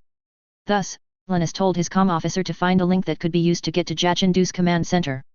The officer did as he was being ordered to, but it took a few minutes as the majority of ZAFT channels were being blocked to outside influence. Linus was patient as the officer worked. He expected the task to be a complicated one. Patrick controlled the communication channels to determine the information distributed to defending forces. At the same time, Jachindu's command center had an air of focused quiet. However, there was also an underlying feeling of unease and foreboding which permeated the room. Those working at the consoles said little other than reporting anything out of the ordinary they saw. According to readings taken, the strike on Omni's Ptolemaios with Genesis had been successful. There had been no survivors of the attack as estimates had predicted. And yet, the Alliance had made no visible response after the direct strike on their lunar headquarters. The lack of response made many uneasy, but few publicized their concerns. Some had shortly after the attack and had been met by Chairman Zayla and those under his direct command dismissing such concerns. Their reasoning had been with no survivors, the Alliance was running scared, and they would soon be crushed as their allies had been. Commander Ryuki was among those uneasy about there being no visible response from the Alliance. He had told Azalea Jowl of his worries about the Alliance's silence instead of voicing them to the chairman. It was so unlike the Alliance to say or do nothing after a notable loss. Before now, the Alliance would make a stink like cursing and rallying forces for assaults against ZAFT. Every time ZAFT had made a devastating strike against the Alliance, their leadership had spun it, so they played the victim. Yuki would expect no difference with Ptolemaios' destruction. If anything, Yuki would be shocked if there wasn't the loudest outcry against ZAFT made thus far. It would be a prime excuse to attack the plants in retaliation. Nevertheless, the Alliance's leadership did not publicly announce the base being destroyed. If that were the only odd thing going on right now, the uneasy feelings wouldn't be as bad. But Section 2 was regulating incoming information for ZAFT per the orders of the chairman. Information being filtered was one thing, but blocking important data was dangerous and would come back to bite ZAFT.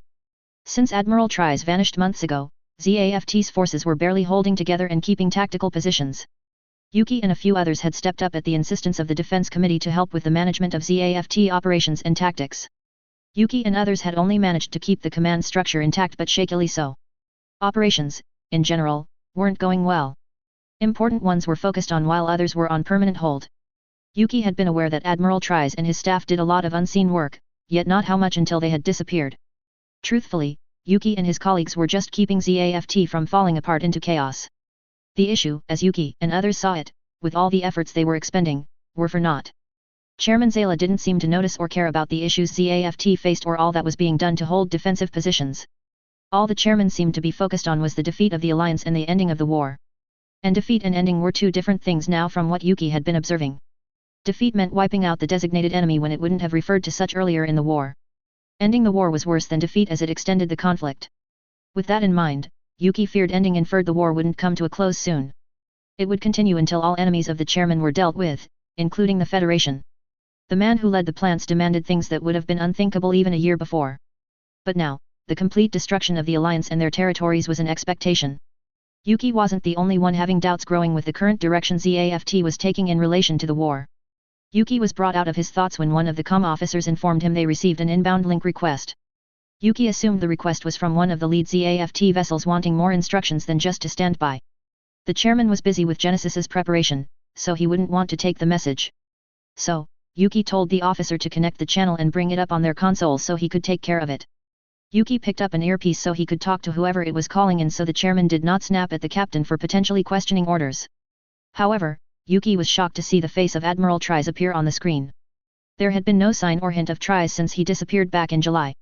Section 2 had thoroughly searched for the Admiral and had no luck in finding him or picking up a trail that could lead to him.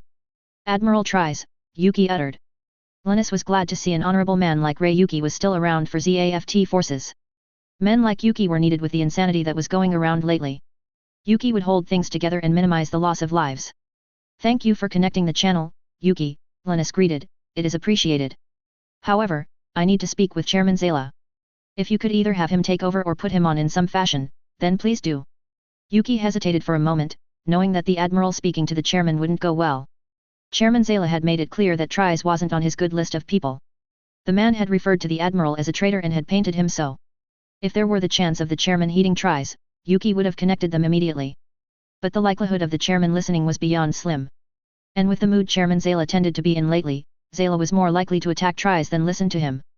Admiral, Yuki started, I really don't recommend that you talk to the chairman, sir. Yuki paused, thinking about how the chairman would twist or turn anything said against his orders to either reflect badly on them or prove his view right above the other.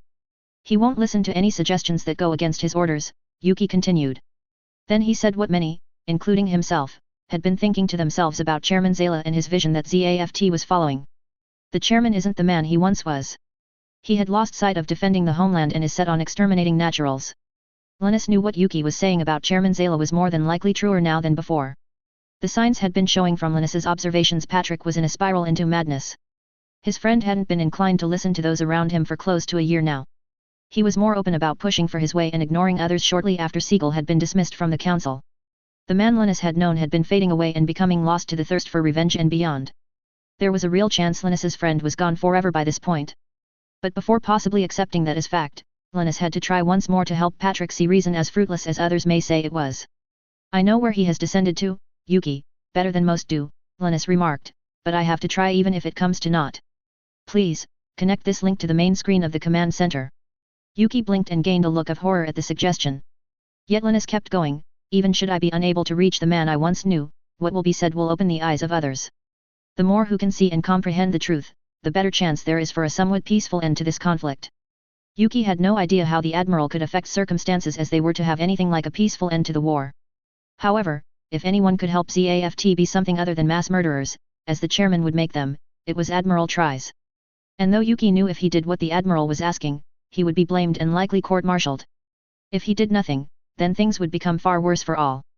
Thus, Yuki made his decision and sighed. Understood, Admiral, he replied, one moment while I connect the channel.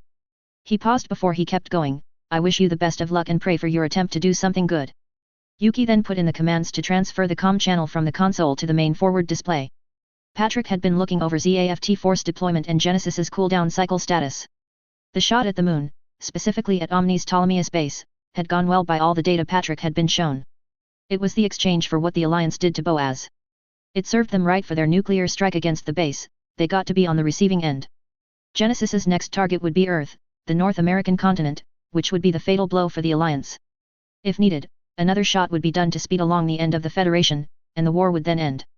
But before the plan could be put into motion, the display changed and disrupted things. The face of Linus Tries appeared on the screen, with him sitting in the command chair on his personal ship, the Salong. The man's appearance at this time was irritating to Patrick with problems his resistance had created. Section 2 had not found him nor any leads that could hint as to where Tries had run off to. His disappearance had complicated things for a time which had delayed plans a worrisome amount. And yet, here he was, popping up to do who knew what to gum up plans as he'd done already. Tries, Zayla grumbled in almost a snarl. Linus gazed steadily at the man who had been his friend with pity and sadness. He once again regretted he hadn't acted sooner to help Patrick. Maybe then he could have prevented his friend from falling victim to the lies he'd come to believe. Now, there was a man that looked like Patrick and sounded like him but was less than a shadow of the man Linus had known. "Patrick," he began, "it brings me sorrow to see you as you are right now. I wish we were meeting to talk about what has been troubling you rather than the current circumstances. Yet, dark times have forced us to face off like this." Patrick wasn't interested in exchanging pleasantries with a man that wouldn't do what he was told. Tries had multiple chances to do what was best for ZAFT and the plans to end the war but refused to do so. Tries had abandoned his duties and vanished, so he had nothing to say about changing things. The man was a traitor, as Patrick had said, regardless of what his defenders claimed about him. "There is nothing to talk about between us, Tries," Patrick said evenly. "Your disappearance speaks for you. You left behind duties showing you care nothing about the homeland or its needs." Linus knew there would be those who would use his departure to smear him. He was aware there were those who wanted him out of the way so they could take the reins of ZAFT for themselves. Before now, Linus's detractors would not be in the open as they would have been taken care of. However, with the downward spiral, the war had gone into, that had done a complete 180. And with Patrick in the camp of those that wanted Linus to be an obedient soldier, he would be against Linus's efforts to protect the homeland. His friend had blinded himself to everything around him, and others had helped that along. Such contributed to Patrick's vendetta to exterminate naturals. That vendetta would bring about the fall and destruction of the plants if seen to its end. While I may not be around the plants directly, that does not mean I have foregone my vow to protect the homeland from threats foreign and domestic. However, our views on how to protect the homeland from threats have come to differ, and that difference is growing larger by the day." Patrick grunted at Tries' reply and rebuttal. It was classic Tries, explaining away results that were lacking and fell short of the goal they should be meeting. In the end, it was nonsense that did nothing for coordinators. Tries had vanished from the plants before being apprehended and brought to task. All investigations had gone nowhere, not a peep from Tries since, and no cooperation from anyone who knew anything about the man. Evidence gathered from July going forward showed the man had done nothing for the benefit of the plants while he had been away. The man had earned the reputation of being the protector of the homeland and, yet, had been proving the opposite. On the other hand, Patrick had been working tirelessly to make a path to end the war once and for all. And he was about to do just that, providing a future for coordinators to enjoy free from fear of naturals. That made it ironic for Tries to be here trying to say that Patrick was failing the plants while his inaction was helping them. "Your attempted explanation of your inaction isn't amusing, Tries," Patrick returned coldly. "You have done nothing for the plants after vanishing. Meanwhile, I have been working to bring an end to this war once and for all as you are supposed to be working for. And unlike you, I have led ZAFT to be on the precipice of ending the conflict with the foolish naturals. It would be better to have Tries say what he was going to. It would show that he was the traitor Patrick had stated he was." Still, Patrick glared at Tries as he continued, "So, get on with whatever nonsense you have so ZAFT can get down to business." Linus frowned at the response from the chairman. It was expected from the signs that had been seen within the last year. However, even so, it still hurt greatly to see how far Patrick had fallen into the madness he had been pushed into. His end of the war would lead to the end of the human race entirely, all types, including coordinators. The chances of getting him to see the truth were slim to none, and Linus knew it. Yet, since they met in their early 20s, Patrick had been a friend for a long time. They had been kindred spirits, looking for ways to make the world a better place for coordinators and others. The dream of humans living alongside one another, not letting genetic orientation divide them, had united the two, and Siegel joined them in that. The memories of the earlier days made where Patrick had come to even harder to swallow. But as Patrick had stated, ZAFT and those that made it up were on a precipice. A precipice was akin to a crossroad where a serious choice had to be made to move forward on one of the various paths. There was still the chance to turn away from the path that led to a spiral into endless darkness. "We can agree that we stand at a precipice, Patrick. And so, I will attempt to help you see where the two major paths that are before us will lead to." Linus paused to make sure he had as much attention as possible. This conversation was not just for Patrick, it was to inform those under him who so often went ignored. "Your insistence on natural extermination will not end the ongoing war. It became obvious some time ago and was proven by those like Blue Cosmos with their vendetta to kill coordinators. Instead, it will carry the conflict on into the foreseeable future. You claim such actions are for the protection of the plants and their citizens. However, it is in truth to fulfill the thirst for revenge and retribution that others have dragged you into." Patrick was quickly becoming enraged at Tries' sermon. He was painting a false narrative that was clearly wrong. As Tries was implying, those leading ZAFT like himself were nothing like the filthy naturals. Revenge had nothing to do with what ZAFT was working for. It was all for the future coordinators would have to enjoy. So, Patrick growled and began spouting counters to what Tries had said so the fool would be silent. Yet, Linus spoke over him and kept going, your demand to use a nuclear-powered weapon, wiping out the enemy you have your sights on to end the war, is no different than the radicals in the alliance. Linus could see his words were having little effect on reaching the one who had been his friend. The chairman wasn't heeding what reasoning Linus was using to show the truth.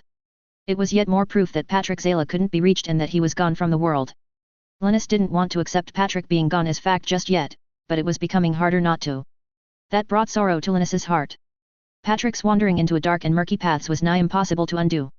But no matter how slim the chance was to find Patrick in that darkness and lead him out of it, Linus would try to save his friend. But he couldn't help the sorrowful expression that came to him. I can understand losing Lenore broke your heart, Patrick.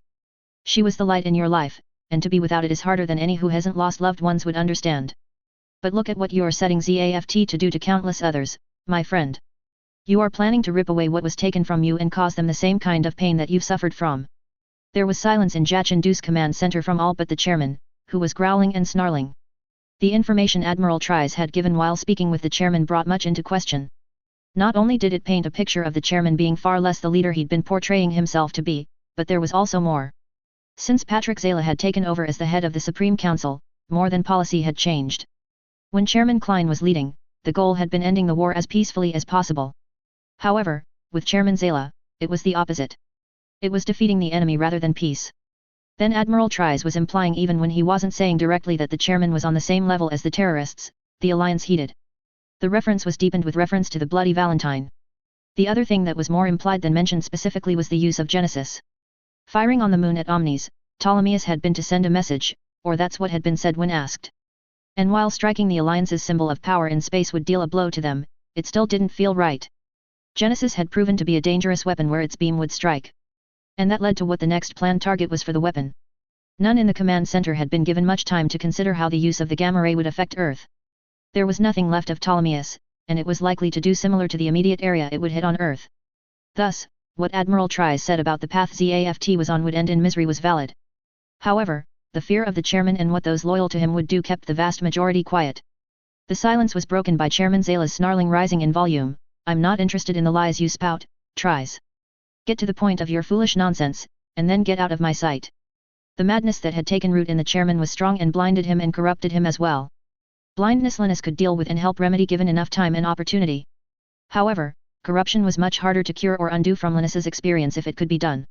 It meant the chances of saving Patrick were fading fast if they weren't already gone. The path you have ZAFT on will not end the war, whether you see that or not. It will end the human race entirely, all its forms, including coordinators, Linus stated flatly with an expressionless face. His expression then morphed back to sorrow. What brought you to this point, Patrick? What happened to the man who believed in and worked for a bright future of coexistence with all forms of humanity? Where is the Patrick Zala who shared the dream of a future where children wouldn't need fear threats to themselves because of their genetic type? Why do the very things you swore you would never allow to happen to another coordinator after you lost Lenore?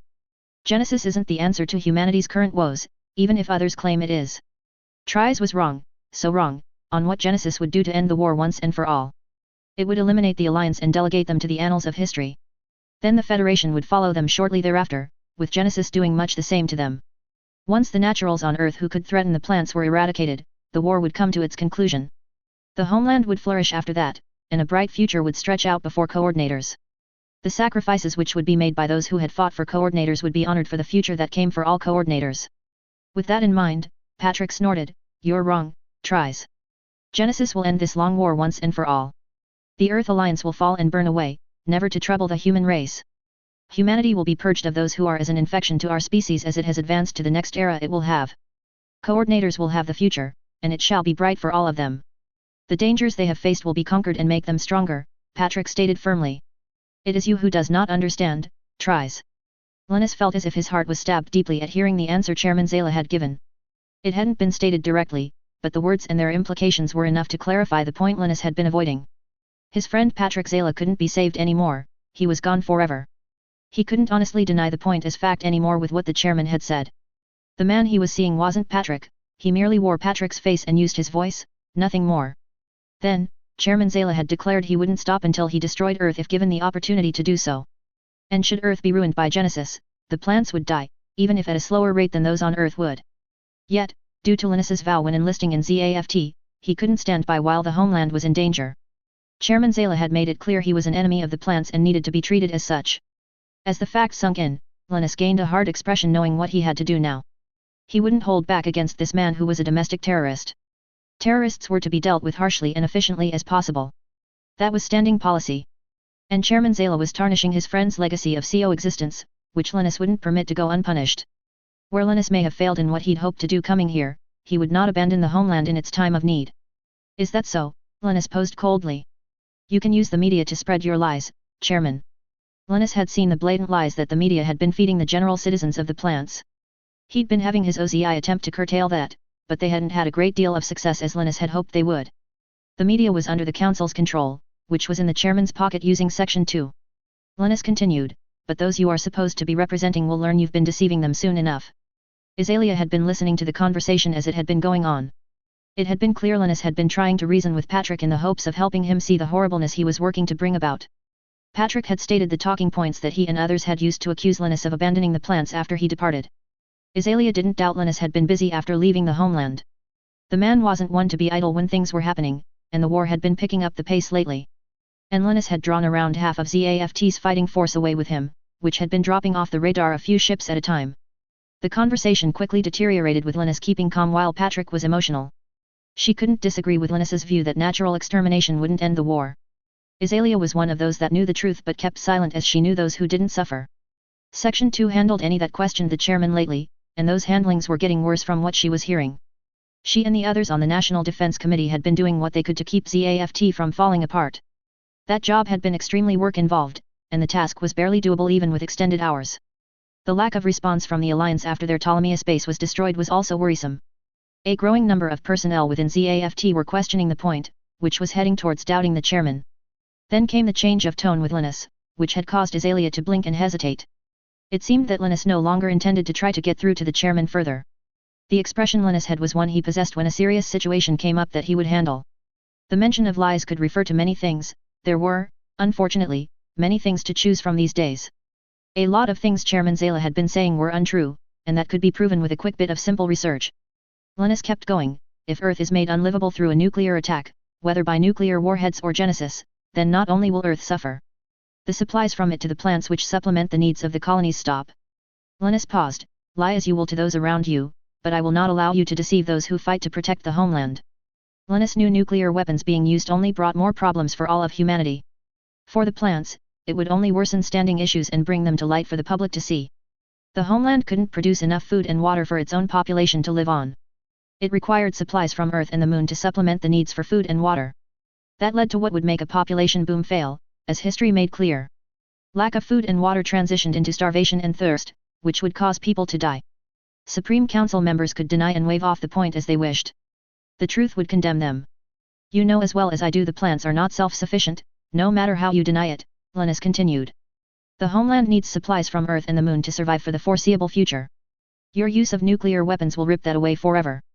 The population boom you plan to help your cause will fail due to the lack of basic supplies. The other issue that ZAFT and the plants faced was one all coordinators bore. Coordinators had what could be considered a sterilization problem after an average of 2 generations from the first coordinator in the genetic line. Some said it was due to something with the genetic manipulation done with coordinators. However, there was no definitive proof that the scientific community accepted it. Plant scientists had been working on a solution but had little success thus far from what Linus had been told. One of the foremost scientists had admitted to Linus it would likely take 5 years, in the best-case scenario, to invent a method that might make a noticeable dent in the sterilization issue. Linus had seen on the Federation's information network that their scientists were also working on the problem. They seemed to be closer to a potential solution than ZAFT was. It was all the more reason not to strike Earth, as the Federation's work would be lost.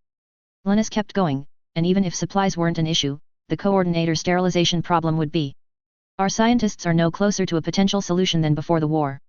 It isn't solved by pairing as you advertise, Chairman. I don't doubt scientists have told you that in some way, even if you don't listen to their answers. It only delays the issue by a generation half the time and little more. Those that don't die from starvation and thirst will be unable to reproduce effectively with your plan. The things Linus was saying were true, and Azalea couldn't deny it honestly. She and others had tried to bring such up with the chairman, but he had waved any attempt off as nothing to be concerned with. Chairman Zala didn't acknowledge the plants got supplies from Earth to supplement the homeland's needs which couldn't be met naturally. Nor did the man allow the conversation about the coordinator sterilization issue that Linus mentioned to be brought up in his presence. Azalea saw the signs of both problems being kicked down the road, and that was more than worrisome. That would only make it harder when both issues had to be faced, and procrastination was no longer possible. Such was the chairman's response to things he didn't want to deal with or saw as not a problem. The two main reasons there was a sizable number of coordinators currently were the coordinator boom and the freedom the Federation had in place for its citizens. The coordinator boom had started in the early 30s of the Cosmic Era and lasted for close to 20 years, thereby increasing the number of coordinators. An amount of those coordinators moved to the plants when the colony's construction was completed. The population levels for coordinators continued to grow before leveling off due to the Federation's laws that prevented discrimination against people with coordinator children. And not for the Federation's principles on genetic orientation not being a reason for discrimination, coordinators would have things much harder than they did. Few in the Supreme Council admitted either point, nor did most other leaders of the plants do so. Were Earth to go, so would the coordinators that came from the Federation and any understanding that coordinators were people and human. The other major issue that wasn't discussed by those that should be thinking about it was the possible responses that would come the plant's way from those left after the attack on Earth. Azalea wasn't one foolish enough to believe the Federation would do nothing after an attack on Earth. Those like the chairman did might underestimate the Federation and think dealing with them would be as easy if not simpler than the Alliance. Like her, those on the Defense Committee were worrying and fretting about what mess they would be in when the Federation turned their attention to ZAFT.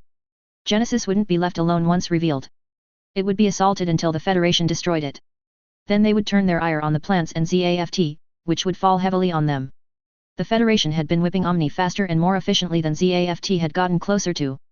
While the chairman may not have paid attention to the reports, Azalea and others had. The Federation would do much the same to ZAFT as they were to the Alliance. All the recordings she'd seen of the Federation's mobile suits had shown they would outdo GINs and CGUEs. And who knew, the Federation could have devised a means to neutralize nuclear weapons. It wouldn't surprise Azalea if they invented something to do such a thing. Thus, as Linus said, the path the chairman was pushing down would end badly for the plants just as it would Earth. However, Azalea knew Linus would be aware the chairman would no longer listen to such reasoning. Linus wasn't foolish nor unaware of the descent into madness Patrick had been making. But with the tone he was using, it didn't make sense for Linus to say what he was, knowing it would reach the chairman. Yet, after considering for a moment, Azalea realized why Linus was doing what he was. He wasn't stating facts for Chairman Zayla to hear anymore. It was everyone else in the command center Linus was speaking to. He was speaking the truth for those who had been kept in the dark by Chairman Zayla and those who were loyal to him for the moment.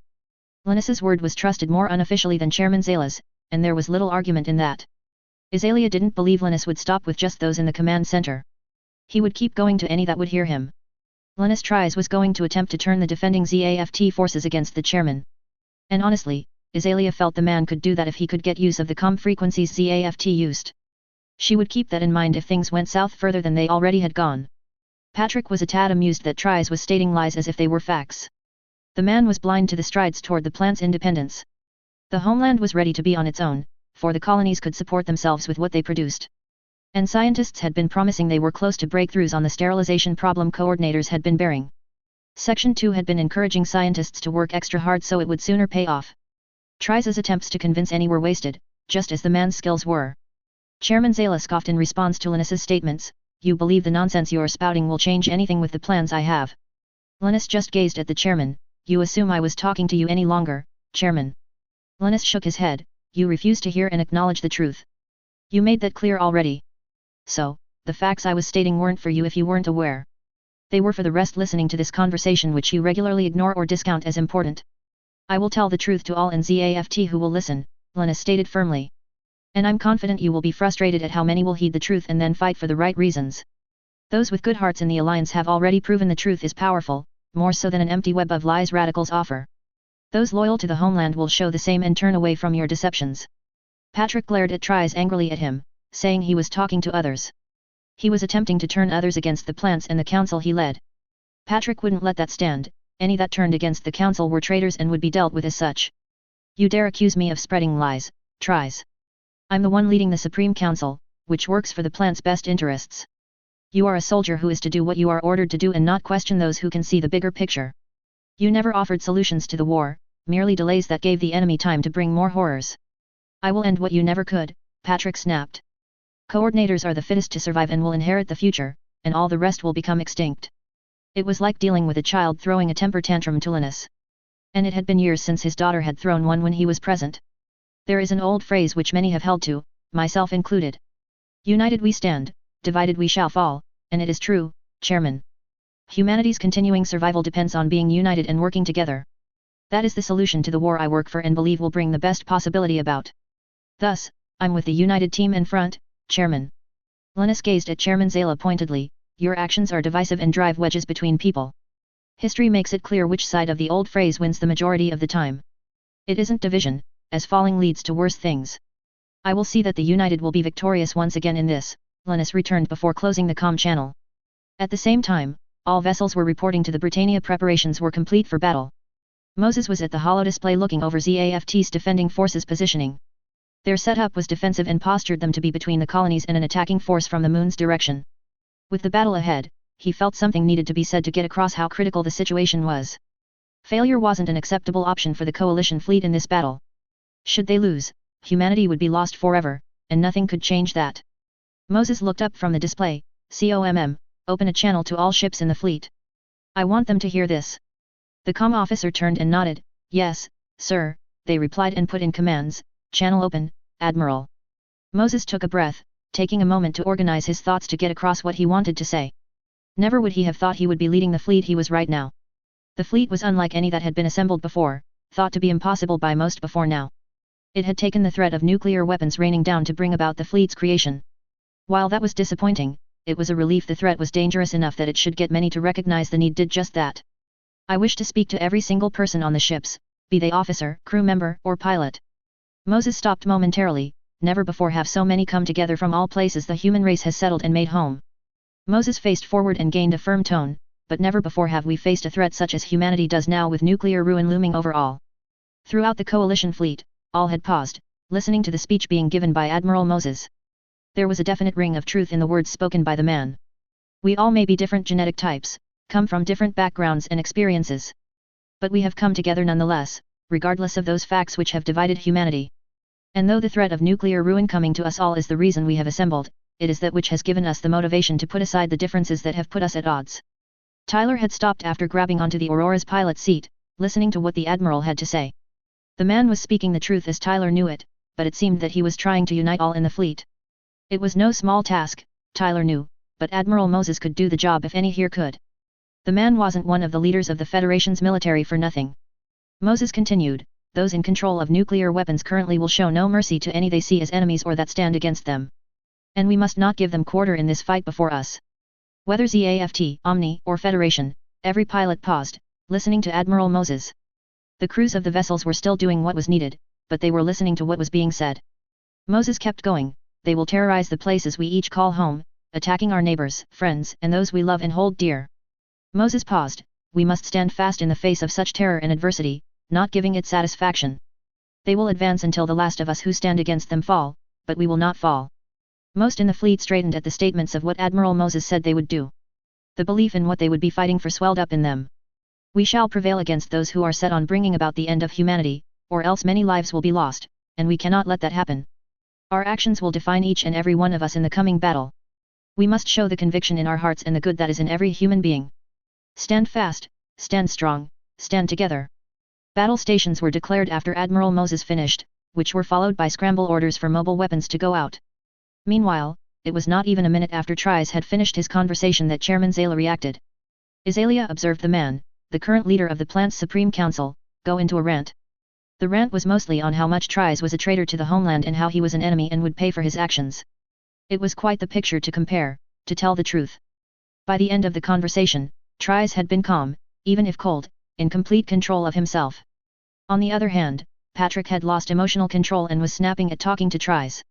It showed how far Patrick Zayla had gone down the path of what most would call insanity. Linus had been right with what he'd been implying during the inquiry Azalea had been involved in. The chairman had been manipulated and pushed down the path he was on, which he was guiding ZAFT down. Whether Cruzet, along with others, did the manipulation, Azalea couldn't say. However, Azalea was ripped from her thoughts when a console operator spoke. Chairman, they called, some kind of disturbance has been detected at Red 22, Bravo 17. All in Jachindu's command center stared between the sensor feeds and the real-time images of the area stated.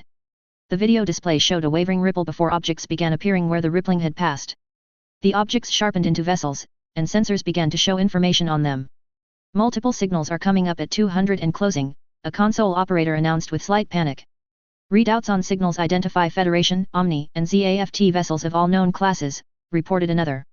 Sensors are showing more than 100 ships and increasing, called a third.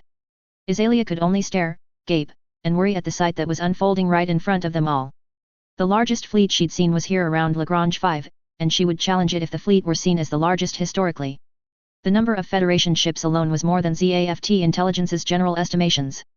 The strength of the Federation had never been able to be confirmed by any ZAFT agency.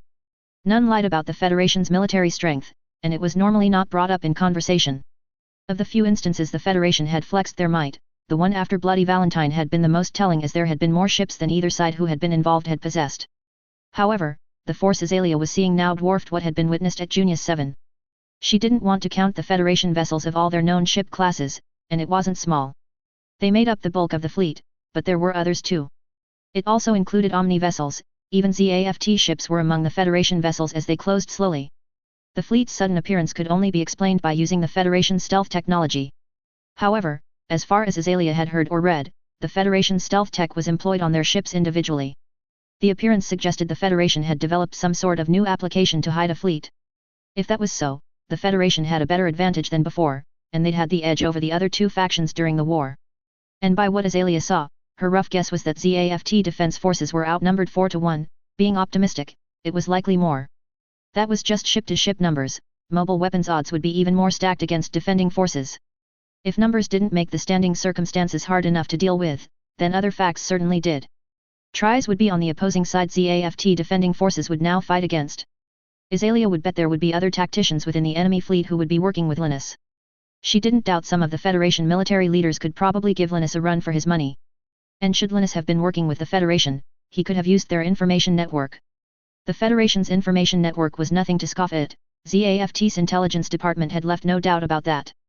Azalea had known when Patrick had gone and accused Linus of being a traitor, and serious repercussions would follow. The chairman had ignored all the problems that had been hitting them, passing off such to be dealt with by others. Linus facing them now was just the most recent consequence the plants and ZAFT were dealing with. ZAFT's military had been split over the past few months and descended into chaos. Linus had been an anchor for the military for the years of the war.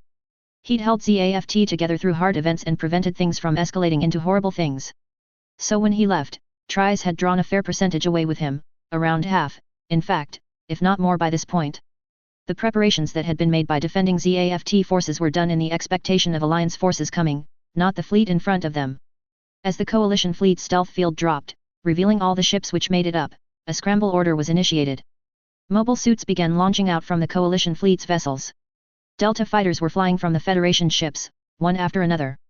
From the ZAFT ships came a mixture of CGUEs, different types of Jins, and a few Gwais.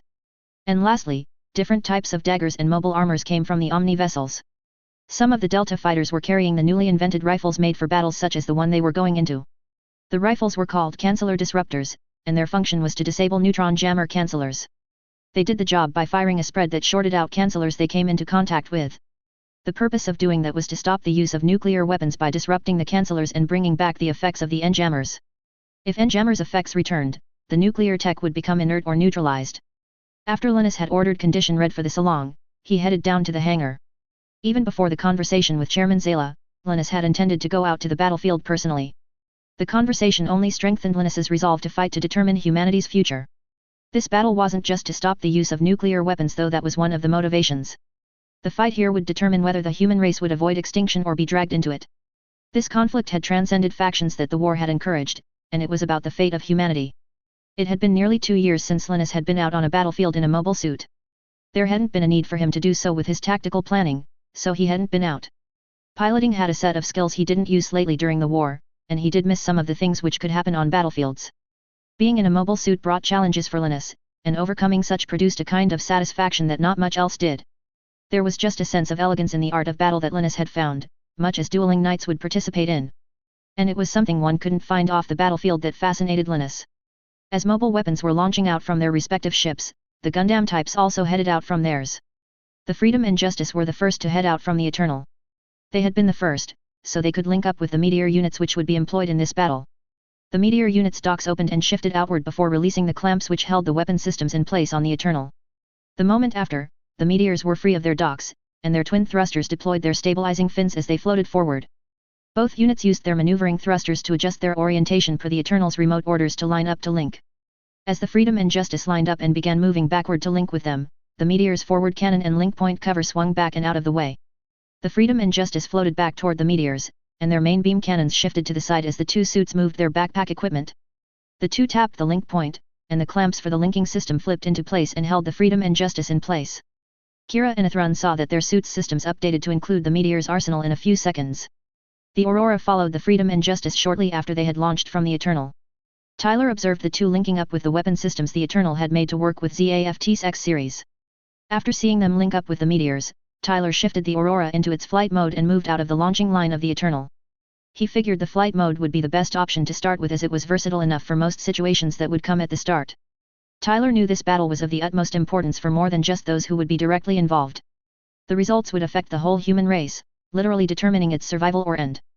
Thus, failure wasn't acceptable for those here to stop using nuclear weapons. Tyler had seen the rifles which had been produced to counter and disable enjammer cancellers. The things he'd read about the idea gave him real hope, such could prevent nuclear weapons from flying and bringing ruin to many innocent lives.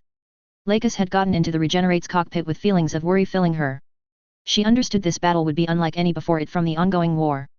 It was to be the beginning of the war's end if things went as hoped. However, if those who had come to settle things failed, nuclear weapons would destroy the human race. The only thing that would be chosen on that path would be who died first and who died slowly after them. That alone was more than enough motivation to give her best efforts in this fight to make sure those who were bent on destroying humanity were stopped. The Regenerate would be the last of the Eternal's mobile suits to launch, which wasn't an issue to Lakis. After the Aurora had shot out, the Regenerate was moved to the catapult. Lakis headed out from the Eternal and shifted her suit into its mobile armor cruising mode. The mode was extremely similar to the X-303 Aegis's cruising mode, with the legs and arms forming the front. Meanwhile, on the Archangel, the Strike and Blitz were the first to leave the ship's catapults. The Buster and Duel followed them while the Shadow brought up the rear from the Archangel's machines. Mew glanced around and was both gratified and amazed to see the sheer number of mobile weapons the fleet was sending into battle. The numbers were beyond anything Mew could think of for a side in a skirmish during this war previously. From what Mew could see, they outnumbered ZAFT's defending forces by more than 6 to 1. It felt like he and others were finally a part of something that mattered and would make a real difference.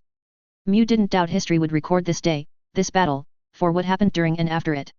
And he was glad he could play a part in this event which humanity would tell about for generations to come. Crystal was much of the same mind as Mew when it came to this event. It was a once-in-a-lifetime event. The Strike and Shadow moved over to be among Omni forces and were listening to the chatter going around. It was clear those from the 5th, 6th, and what remained of the 8th orbital fleets were dedicated to this battle. From what Mew chatter he heard on comm channels, the pilots sounded more into this fight than most which had occurred in the war thus far. It was almost like it had revitalized their motivation for serving in Omni. However, Mew was jerked out of his thoughts when he heard a voice he hadn't for more than a year. He looked down at his sensor display and found the voice was coming from a customized strike dagger. Mew got onto the same radio frequency. "Is that you, Jack Reacher?" he asked in an even tone. Crystal blinked at Mew's question as the name he mentioned belonged to an armor pilot they both knew. Jack had been among the veteran armor pilots who could use zero armors effectively. Crystal and Mew had thought they were all that remained of that group as all but them had been killed in action or disappeared. There was a pause after Mew's question. "Do Mehirs deceive me, or is that the Hawk of Endymion I hear?" Jack asked in his southern drawl. Mew smiled at hearing he had been right on whose voice he'd heard. Jack had been a friend during the academy days they had. "I could ask you the same, Jack," Mew replied. "You went missing before the Grimaldi campaign." There was the sound of Jack laughing. "I wouldn't say I was missin', La Flaga," he returned. "I decided to move on to other things. Got tired listening to officers that expect us to put our lives on the line and die without telling us why." Mew would have asked for more detail but didn't get the chance.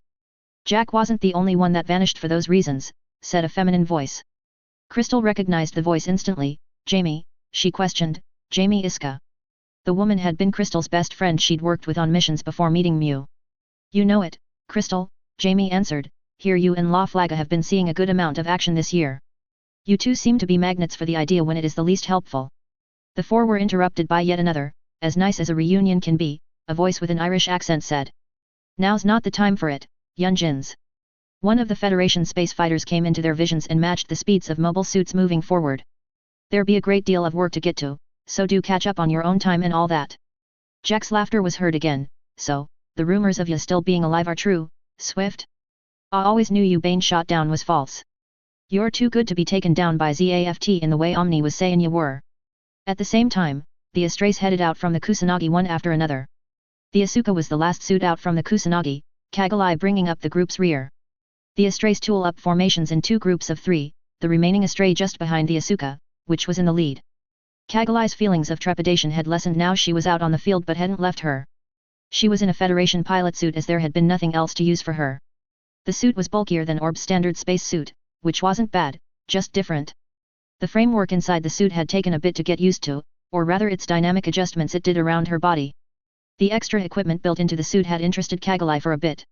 Yet, it had quickly become more of a distraction for her, so she turned off the display that used the helmet's visor.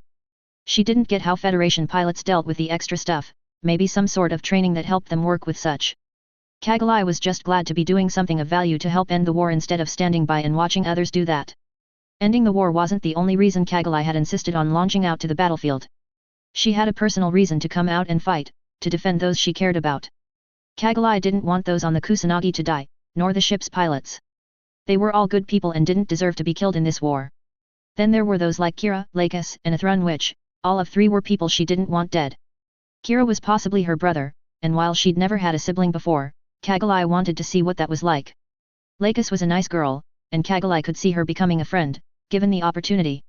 And Athrun, she didn't know where to start when it came to him. Kagalai liked Athrun, she thought of him as a friend and maybe more, given time. She hadn't sorted out her feelings when it came to Athrun yet. There was just so much confusion. The guy made her heart flutter in a way that no other boy had before. He was far better than Unisirian, who had insisted on courting her at least.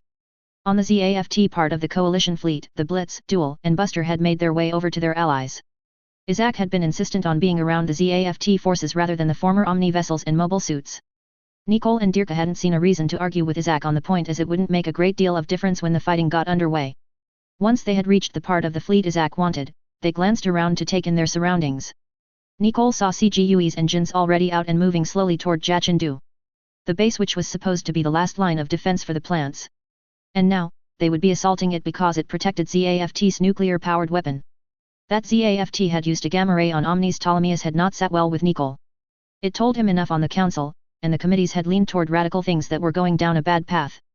Nicole didn't want to believe his father, Yuri, would potentially agree to use nuclear weapons. His father had been against the suggestion of such before. Nicole had heard him say nuclear technology should be left in the past and not picked back up after the Bloody Valentine. He'd heard his father's view, and Nicole agreed with such regarding the possible applications for nuclear technology. The Alliance had already proven they were willing to employ nuclear weapons if given the opportunity to assert their dominance. Nicole would have thought and hoped the leaders of ZAFT would be better and not do similar or the same as the Alliance was. But the past month had shown that hope was a dream that wouldn't come to pass now. Nicole's attention was ripped away from his thoughts when an unexpected sight caught his eye. A custom Gin was among the ZAFT mobile suit forces, which stood out against the rest. The frame was that of a Gin but had features that were similar to a CGUE mixed in. The torso was blue, while the rest of the machine was white. The Gin's thrusters were not the normal ones but more like the CGUE's, yet even more proficient looking. The suit's armor was heavier in key areas, from what Nicole could see. The equipment it had included what looked like a beam rifle, a railgun, and potentially beam saber hilts. The coloration was known within ZAFT forces, for they were those Admiral Tries chose for his personal machine. Nicole was somewhat shocked to see the Admiral's mobile suit out on the field. The man hadn't been seen on a battlefield for nearly 2 years, as Nicole could think of. There hadn't been a need for Admiral Tries to go to a battlefield himself, his tactics had made any requirement moot. Admiral Tries being out would have a negative effect on the home fleet, Nicole had no doubt. But it would give a chance to the coalition fleet to have success in this fight. If any could convince defending forces of the truth and have them help do the right thing, it was the Admiral. Nicole wasn't the only one to notice the appearance of Admiral Tries' mobile suit, both Dirka and Isaac spotted it too. Dirka sort of wondered if the Admiral would appear in this battle with this along being in the fleet they were with. It wasn't a surprise that the man was working with the Federation now. With what the Supreme Council was doing lately, Tries wouldn't have agreed nor gone with their schemes. Dirka couldn't see his father siding with those who were for attacking Earth.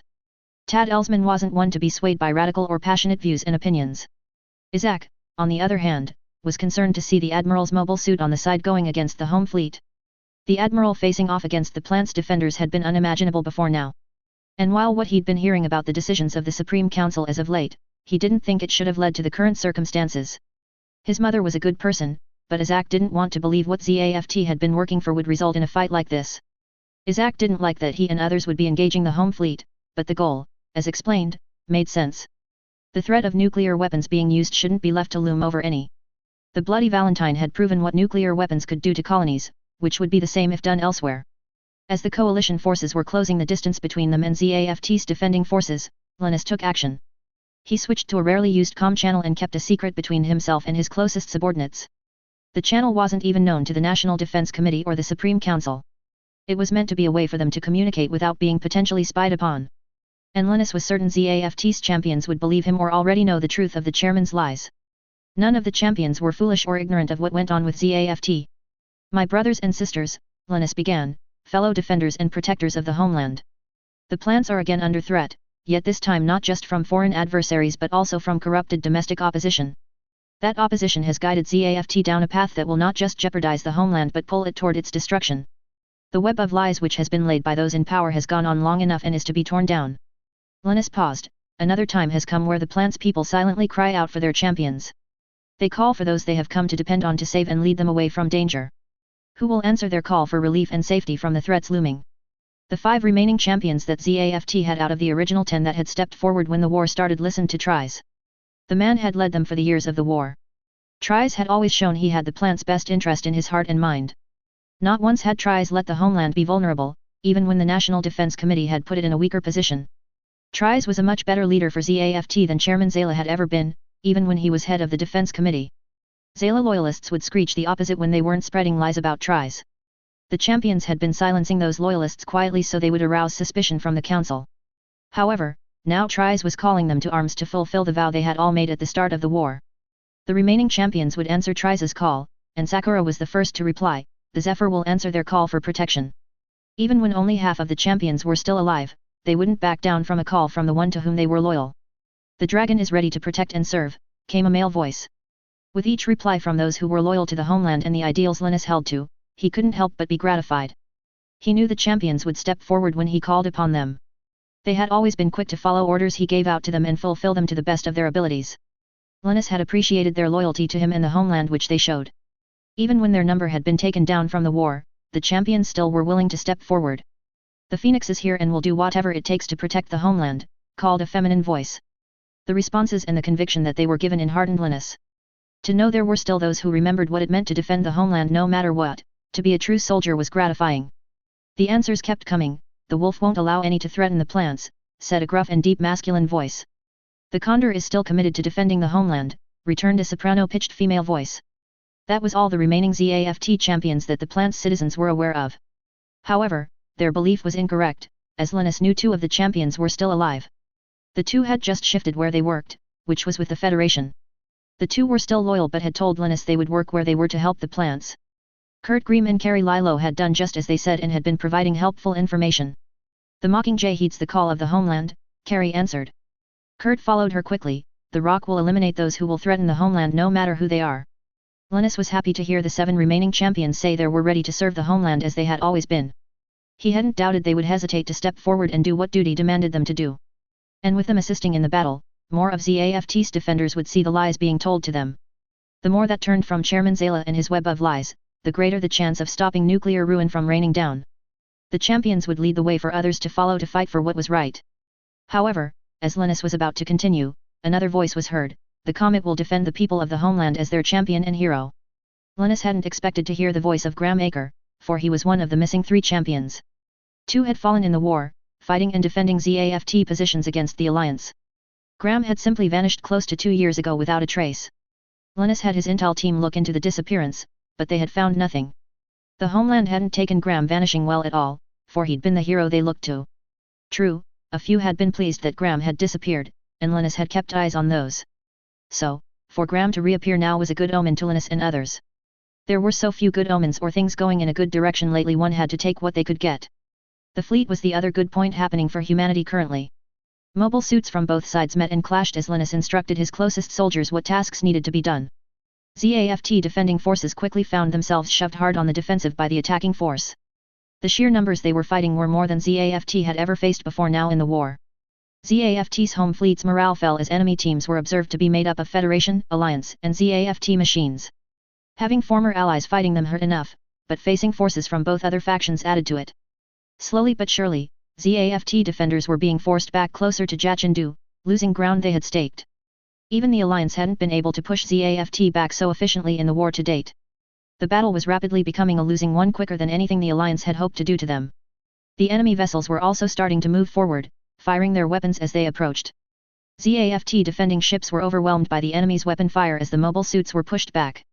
The reports coming into Jachindu's command center weren't encouraging to those there. Honestly, incoming information was merely showing this fight's end, with ZAFT losing would be but a matter of time. Patrick was fuming at the enemy fleet attacking them just before Genesis was readied for its attack. If they had an hour, then the attack on Earth would have been made, and the war would start toward a conclusion. But the interruption had disrupted preparations enough that Genesis's cool-down phase was drawn out, which delayed its charging and firing. If that wasn't bad enough, then the home fleet being forced to give up ground didn't help at all. Patrick didn't doubt traitors helping the enemy was causing the loyal to hesitate, which frustrated him.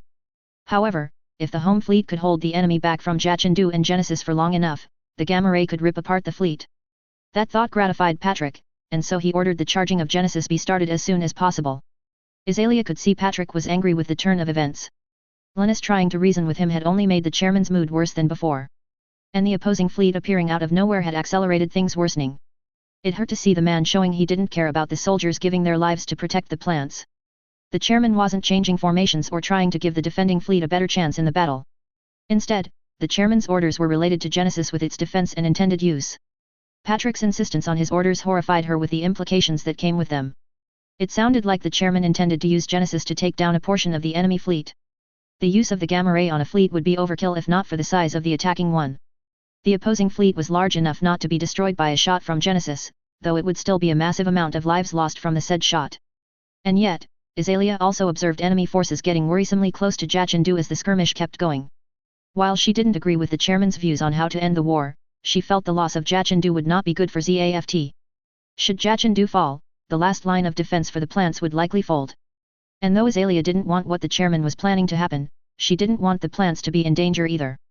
As the old adage went, she was stuck between a rock and a hard place. Azalea did order Jachindu's lightwave barrier to be activated so the base's defense could be solidified. The barrier was installed months ago when ZAFT Intel had acquired blueprints on lightwave barrier emitters. The emitter network that ZAFT had put in made a rougher barrier around Jachindu than Artemis possessed. However, the barrier served the same function as Artemis's defense had done for it. The barrier mitigated enemy attacks and narrowed ally traffic to a small point, making it harder for enemy volleys and bombardments. Nonetheless, despite the base's increased defense, Azalea's hopes of things ending okay were fading. She heard a report of defending forces switching sides, likely due to Linus's efforts. The champions were the first to turn against those following the chairman. Azalea had expected them to turn when Linus connected with them. They were loyal to the man. Yet, with the champions turning, others were slowly doing the same and joining the opposing fleet. The enemy force was focusing on Jachindu and not the plants. But Patrick didn't care or listen to any saying that. He would screech they would turn to attack the plants after Jachindu fell. The chairman kept demanding Genesis's preparation be rushed so it could fire on the enemy fleet and cut a portion down. He claimed that once that was done, defending forces would be able to push back and mop up. However, with the rate of allies turning, Genesis being used would come too late for defending forces to reverse this battle's direction. Linus noticed the lightwave barrier being deployed around Jachindu. The installation had been something he approved of as it gave the base a better defense so they would be able to endure against a heavier assault. But Jachindu had to fall for this battle to conclude. That was the best way to get the fighting to stop. Jachindu controlled Genesis, and such control had to be disrupted as soon as possible. While defending ZAFT forces were heeding the truth being spread to them and switching sides in this battle, it was steady and not rapid. Yet, none switching sides would be able to enter Jachindu and get the barrier down. However, there was one Linus knew who could get inside the barrier and work on making it fail. Carrie, the Mockingjay, had infiltration skills that were legendary and second to none. If any could get in without being noticed by those on the station, then it was her. Thus, Linus reached out to Carrie and told her to get into Jachindu and do what she could to disable the barrier emitter network. Carrie had no issue with what Linus asked of her since infiltration was her specialty. The chairman was clearly digging in his heel and refusing to admit the truth. The man was dangerous and needed to be stopped before his nuclear weapon was used. Carrie wasted no more time and activated the entry's unique image projection system. The system caused a ripple and made her machine to appear as again with damage. Once the guise was up, Carrie made her way steadily toward Jachindu so as not to arouse suspicion. She bypassed the defenders around the base without challenge from them. They glanced her way but didn't think anything odd as they fell for her disguise.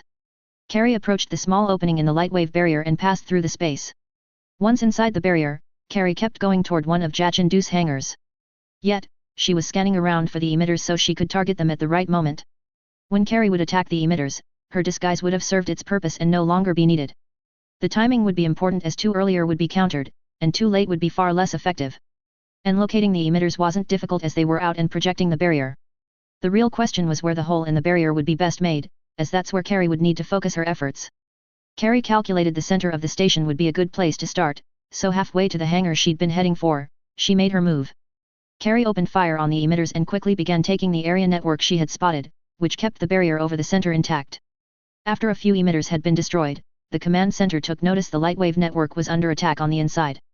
It didn't take long to spot the GIN, which was doing the attacks on the emitters. Other mobile suits moved to stop it, but the suit changed its appearance and forced the interceptors to back off. The suit was quickly identified as the ZGMF-575 NTREY, which was used exclusively by the Mockingjay. It had already been established that the champions had turned against the chairman and ZAFT's defending forces.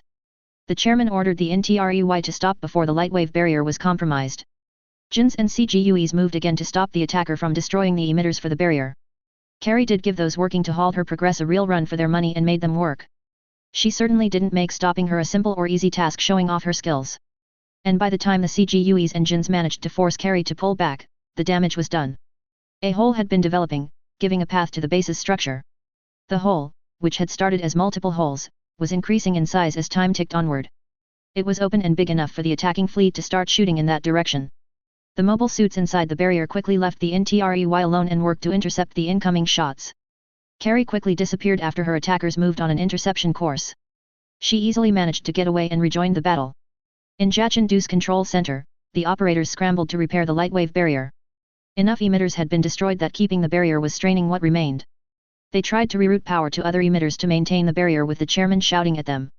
Yet, all the efforts expended were in vain, the gap's growth was slowed but not stopped. Gaps would connect to form bigger holes as the forward section of the barrier was slowly fading. The sides and rear of the lightwave barriers were still going well enough, but without the forward section was needed the most. Mobile suits had to reposition as the barrier's forward section began collapsing. The assault on Jachindu surged forward and picked up speed with the collapse of the defensive barrier. As that was going on, Tyler had split off from the group that had been Kira, Athrun, Lakis, and him. He'd quickly been surrounded by other mobile suits as he moved towards ZAFT's defending forces. A few strike daggers joined the Aurora along with some Delta fighters and a team of 3 GINs and a CGUE. Tyler wouldn't say no to others helping him progress to Zayla's nuclear weapon. Teamwork would make things move along faster, and the quicker the gamma ray was disabled, the better, in Tyler's opinion. When the clash against ZAFT defending forces came, Tyler fought just as others did. However, Tyler was glad to see those around him working together to fight forward. They had been enemies before this battle, but now they were helping one another toward the goal. Tyler's group was pushed back by Jachindu's defenders, and though he didn't like that, Tyler didn't let it get to him. Progress was being made as long as the nuclear weapon was disabled and destroyed. Athrun had separated from those who had come from the Eternal and moved to do a different approach to Jachindu. This battle was a tad personal for him as a creature that wore his father's face and used his voice was a major cause of it. That fact more than bothered Athrun, as his father hadn't been a horrible individual who wished to destroy the world around them. The goal of the battle was to stop the use of the gamma ray ZAFT that had been built, and he wouldn't forget that. Athrun had even seen the rifle carried by some, which had been mentioned during the scramble orders had been sent out. The rifles carried were the devices the Federation had invented to counter nuclear weapons. From what Athrun had been told, the rifles had to be close enough to fire its spread at the nuclear weapon to disable it. Tyler had said something about it affecting enjammer cancellers, but not much beyond that. After he separated from those he'd launched out with, Athrun quickly noticed that the blitz had popped up around the Justice. While Athrun appreciated Nicole helping him since he considered him a friend, they still fought against former allies. Athrun had come to terms with fighting against ZAFT as it was becoming, which had been a trial for him. Nicole may not have done the same as of yet, so this would be more difficult.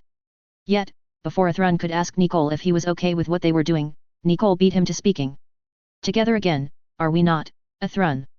Athrun smiled, indeed we are, it seems, he answered.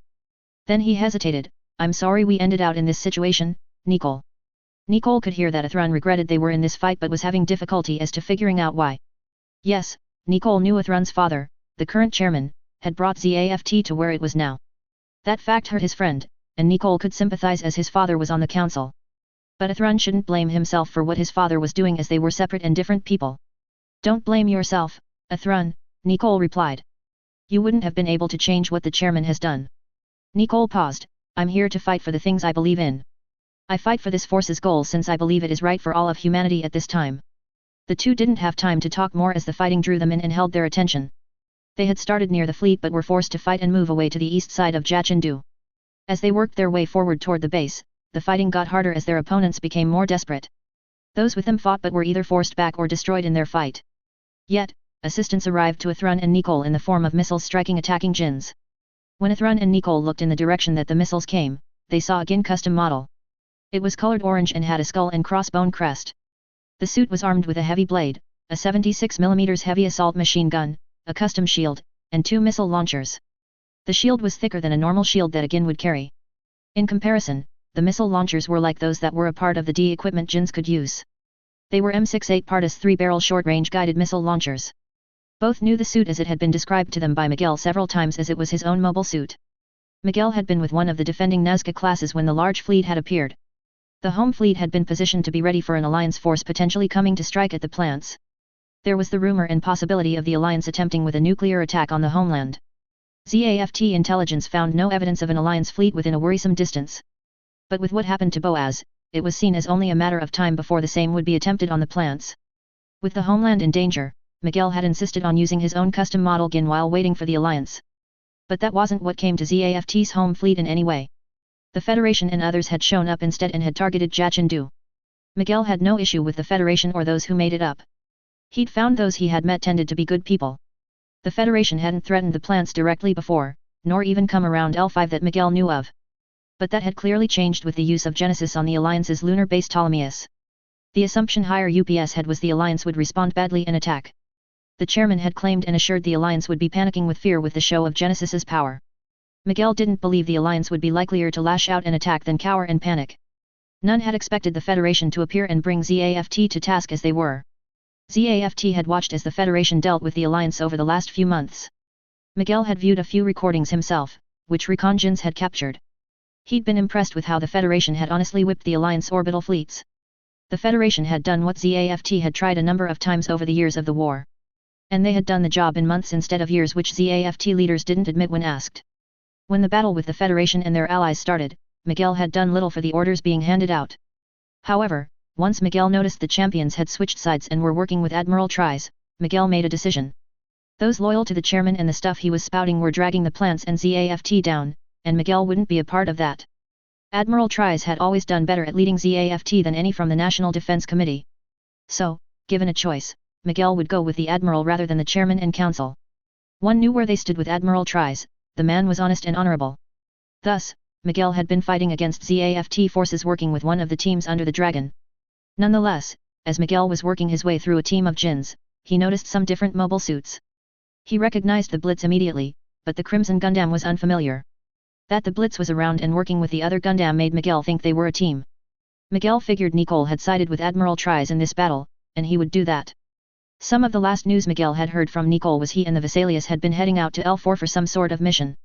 Nicole had sent a message that he had been separated from Vesalius and was traveling with others. Miguel wouldn't say no to working with Nicole again and those he was working with. "You look like you could use an extra pair of hands, Nicole," Miguel stated over an open comm channel. "And I will lend an expert pair to the cause." Miguel wielded his machine gun against ZAFT's defending forces as Nicole was snapped back to the battle. Athrun was surprised to see Miguel on the field and fighting on their side. But he had little time to think about it as enemy forces were pushing back. At the same time, Mew and Crystal were still with the group they had joined up with, as the coalition fleet's forces had been heading for ZAFT forces. They had quickly got involved in the fighting with ZAFT, helping their allies as they went. Their group was taking the straightest approach to ZAFT's Jachindu. The base had been one Omni had gone against a few times during the war, but all of those had ended in failure. However, this instance Mew felt would be different and end with the base falling and the coalition winning. The Federation had prepared things to give the best chance for all of them to stop nuclear weapons from being used. Mew hadn't forgotten Mrs. Simmons's explanation of what ZAFT's weapon could do if it hit Earth. Earth would suffer, all in the strike zone would die immediately, and the rest on Earth would die over a year or less from the after effects. Mew and others had seen the unique rifle carriers, and one was in their group. Orders had made it clear the rifles were to be protected at all costs, not the carriers. That said to Mew that any could use the rifles, meaning whatever powered them was built into the weapon, but there was a limited number of the rifles. If they lost them all, there would be no way to stop nuclear weapons from being fired besides destroying them. And by what the rifle carrier said, they had a maximum range of around 350 meters. So, once ZAFT's nuclear beam cannon was found, a rifle carrier would need to get to that range to use the rifle to buy time for the weapon's destruction to occur. In the ongoing fight, Mew paired with Jack's strike dagger, and they worked well together. It was almost like they were back in the pilot academy as they often watched each other's back.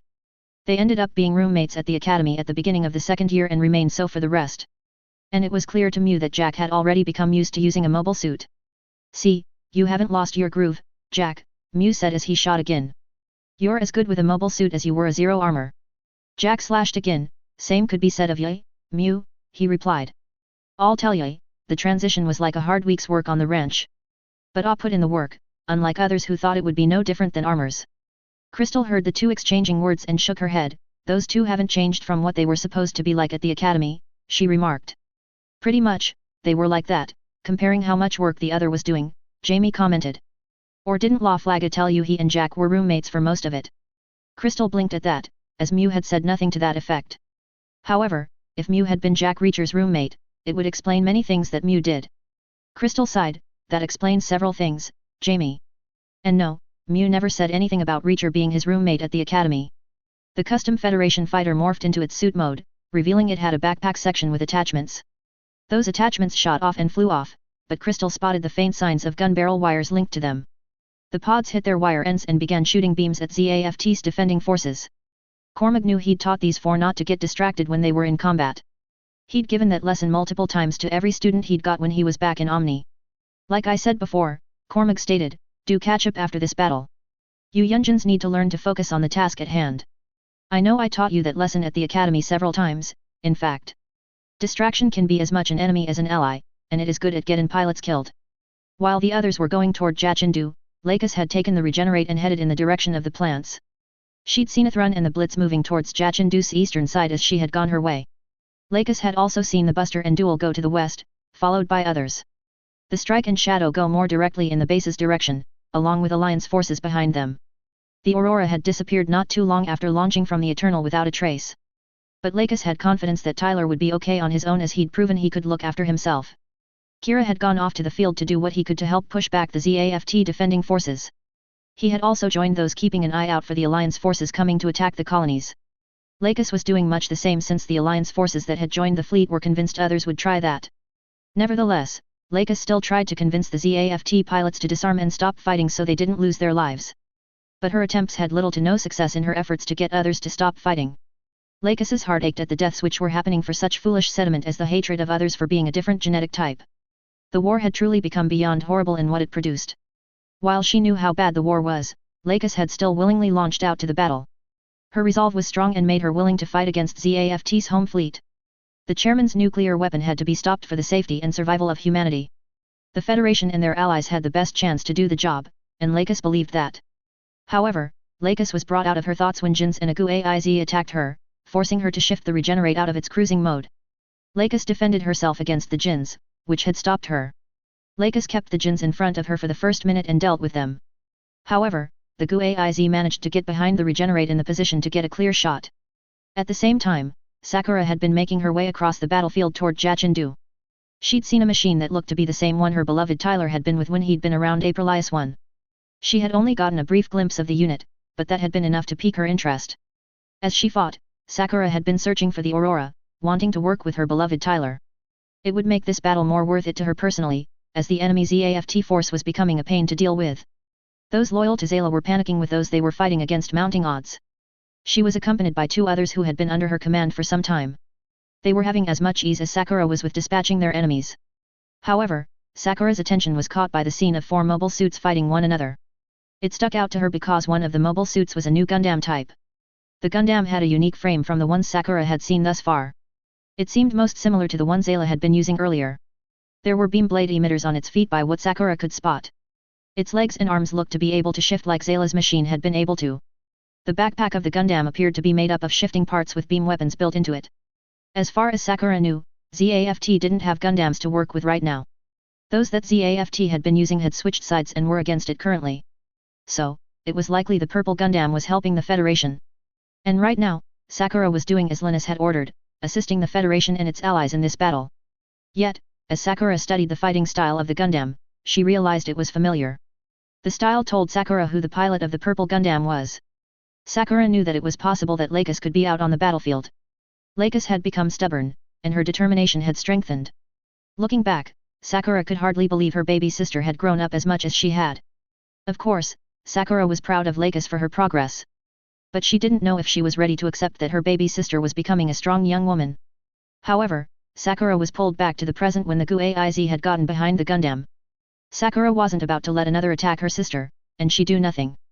Lakis glimpsed the Guaiz aiming its beam rifle at her, and she started reacting in order to evade the attack. Nevertheless, the Guaiz never had the chance to pull the trigger of its rifle, for its arm was sliced off before it could. A heavy blade had cut through the rifle-holding arm before the Guaiz was kicked away. Lakis spotted the black CGUE who had attacked the Guaiz and knew who was piloting it. The coloration was a dead giveaway, as no one dared to use the black and crimson themselves. Sakura's reputation made sure the coloration was only seen as hers. The CGUE brought up its assault machine gun and used it to force the Guaiz to back off from the Regenerate and those now helping it. Sakura had her heavy blade in one hand and kept firing at the Guaiz with her machine gun with the other as she began closing the distance. The Guaiz used its shield to block the shots but couldn't get out from under the barrage as the machine gun moved as it did. Sakura got right in front of her opponent, put her gun away, and slashed the Guaiz in half. She grabbed the beam rifle to use for herself in this battle before she drew away a moment before the Guaiz detonated. Her wingman dispatched 2 of the Jins, and Lakis handled the last one. Sakura returned, and her wingmen took their position slightly behind her as they faced the Regenerate. Lakis was happy to see her sister was okay and working on this battlefield, seemingly on the same side as she was. Mr. Waltfeld had assured her that Admiral Tries would reach out to the champions, and they would side with him. So, Lakis hadn't doubted Sakura would switch sides to fight with the Federation and its allies. But seeing her sister reminded her that she and her father had kept Sakura in the dark about their plans. She'd been down on Earth during the theft and its planning, but that didn't change the fact that neither their father nor Lakis had told her anything. It had been necessary at the time with Sakura's position in ZAFT, for it would have put her in more danger.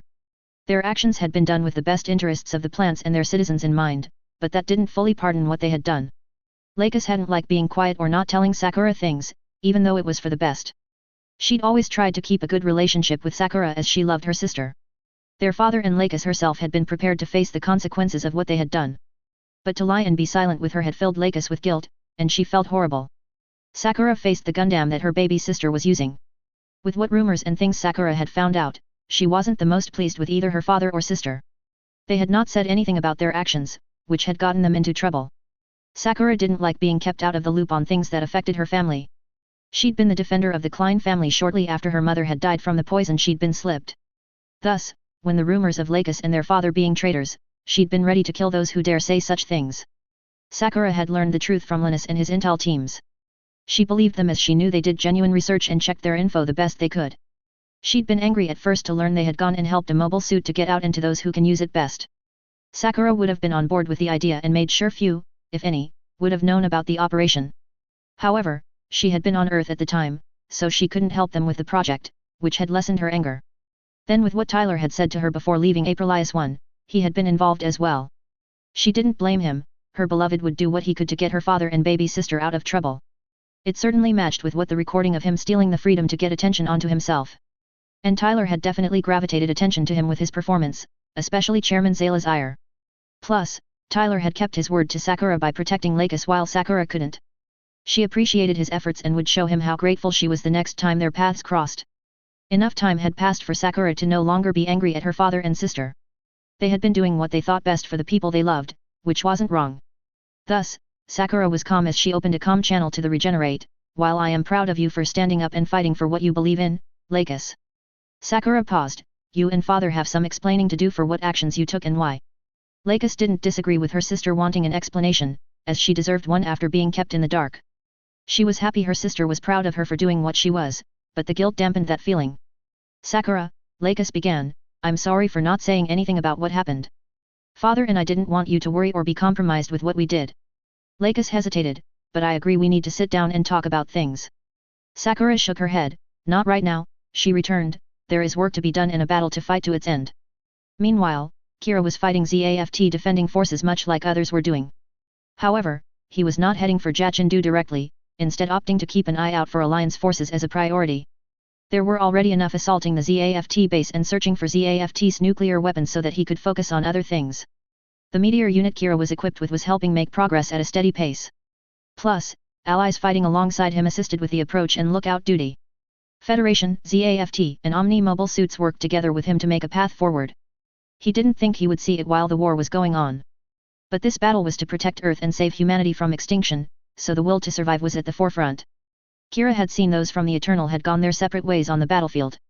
Lakis had tried staying with him, but ZAFT forces separated them quickly after the clash. Athrun had flown off in a different direction from where Kira had headed. Tyler had done much the same as Athrun, going off in a different direction than him. Both had other mobile suits following them, which Kira hoped would help his best friends stay alive. Those from the Archangel had also gone their separate ways on the battlefield. Yet, as the Allied force had moved forward, they had formed teams to fight with.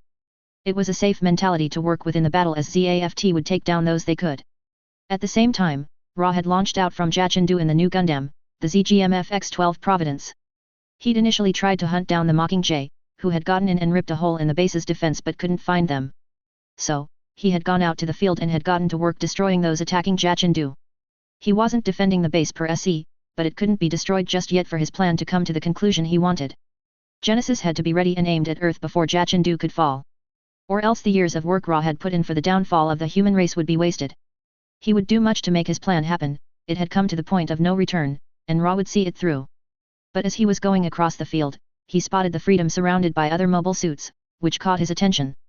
It was the chance to beat and destroy Hibiki's dream child once and for all. Such had been a wish since the moment the boy had come into existence for Ra. He'd failed at Mendel to finish the boy, but there had been other more important tasks to see to at the time. Yet, now, an opportunity to destroy the boy and fulfill the lifelong wish to outdo and strip Hibiki of his life's work, which was the man's pride.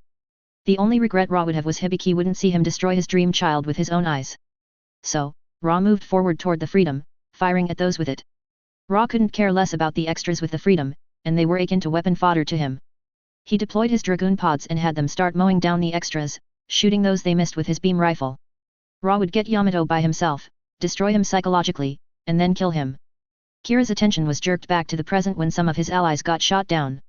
Upon glancing around, Kira quickly spotted the mobile suit responsible for dispatching his allies. The Gundam type suit was grey overall, and the torso was blue, except for the sides around the lower torso. The vents were yellow, then the area around the neck and collar was also yellow. Looking at his allies, parts that matched the coloration of the enemy suit were moving and shooting them. There were 4 small parts and 3 larger ones doing the work of dispatching his allies. From what Kira could see, the parts appeared to have docking points on the backpack of the opposing machine and on the hip skirts. There was a shield on the left arm of the machine that was half the size of the Freedom's shield from top to bottom.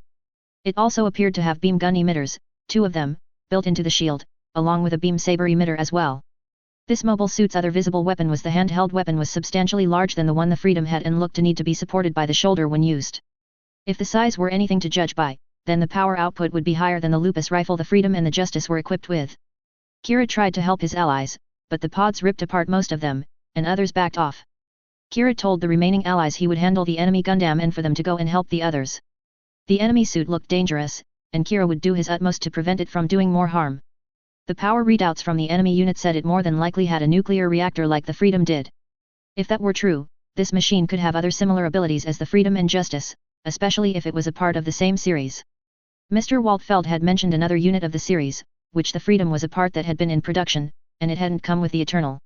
So, the enemy unit could possibly be that unit that ZAFT had retained. Thus, Kira took up a defensive stance with the Freedom, preparing for whatever was coming. Ra noted the Freedom's allies had left it, meaning the extras were no longer an annoyance to take care of before the real fun began. He recalled the Dragoon pods back to their docks to have a quick recharge while he messed with Yamato. Ra opened a channel so he could taunt the boy as he wanted to. Is fate not ironic, Kira Yamato? Ra began. That we should meet on this battlefield to fight for the future for humanity. Ra gained a maniacal grin. Humanity's actions have led to this moment in which fighting decides what path it takes for itself. And I wouldn't miss this for anything, not with all that has been done to get here. Kira hadn't expected Cruzet would appear on this battlefield, though he knew it was a possibility. Yet, his attention was shifted as the pods detached from Cruzet's mobile suit and moved forward, shooting at Kira. He dodged and evaded the beams from the pods that came off Cruzet's mobile suit. And what made this even more frustrating to Kira beyond the needless deaths of his allies was Ra-Le Cruzet was cackling like a madman. This is what humankind has worked so hard for, Kira Yamato, Ra shouted joyfully. They created this war and all it came with. Ra used his weapons and aimed at the extra equipment that the Freedom had this time. But Kira avoided the shots firing back with the missile pods. Ra had to jerk back and have the Providence's dragoons moved back and use their beams to intercept the missiles from the meteor unit. The boy proved to be Hibiki's perfect child with impressive capabilities.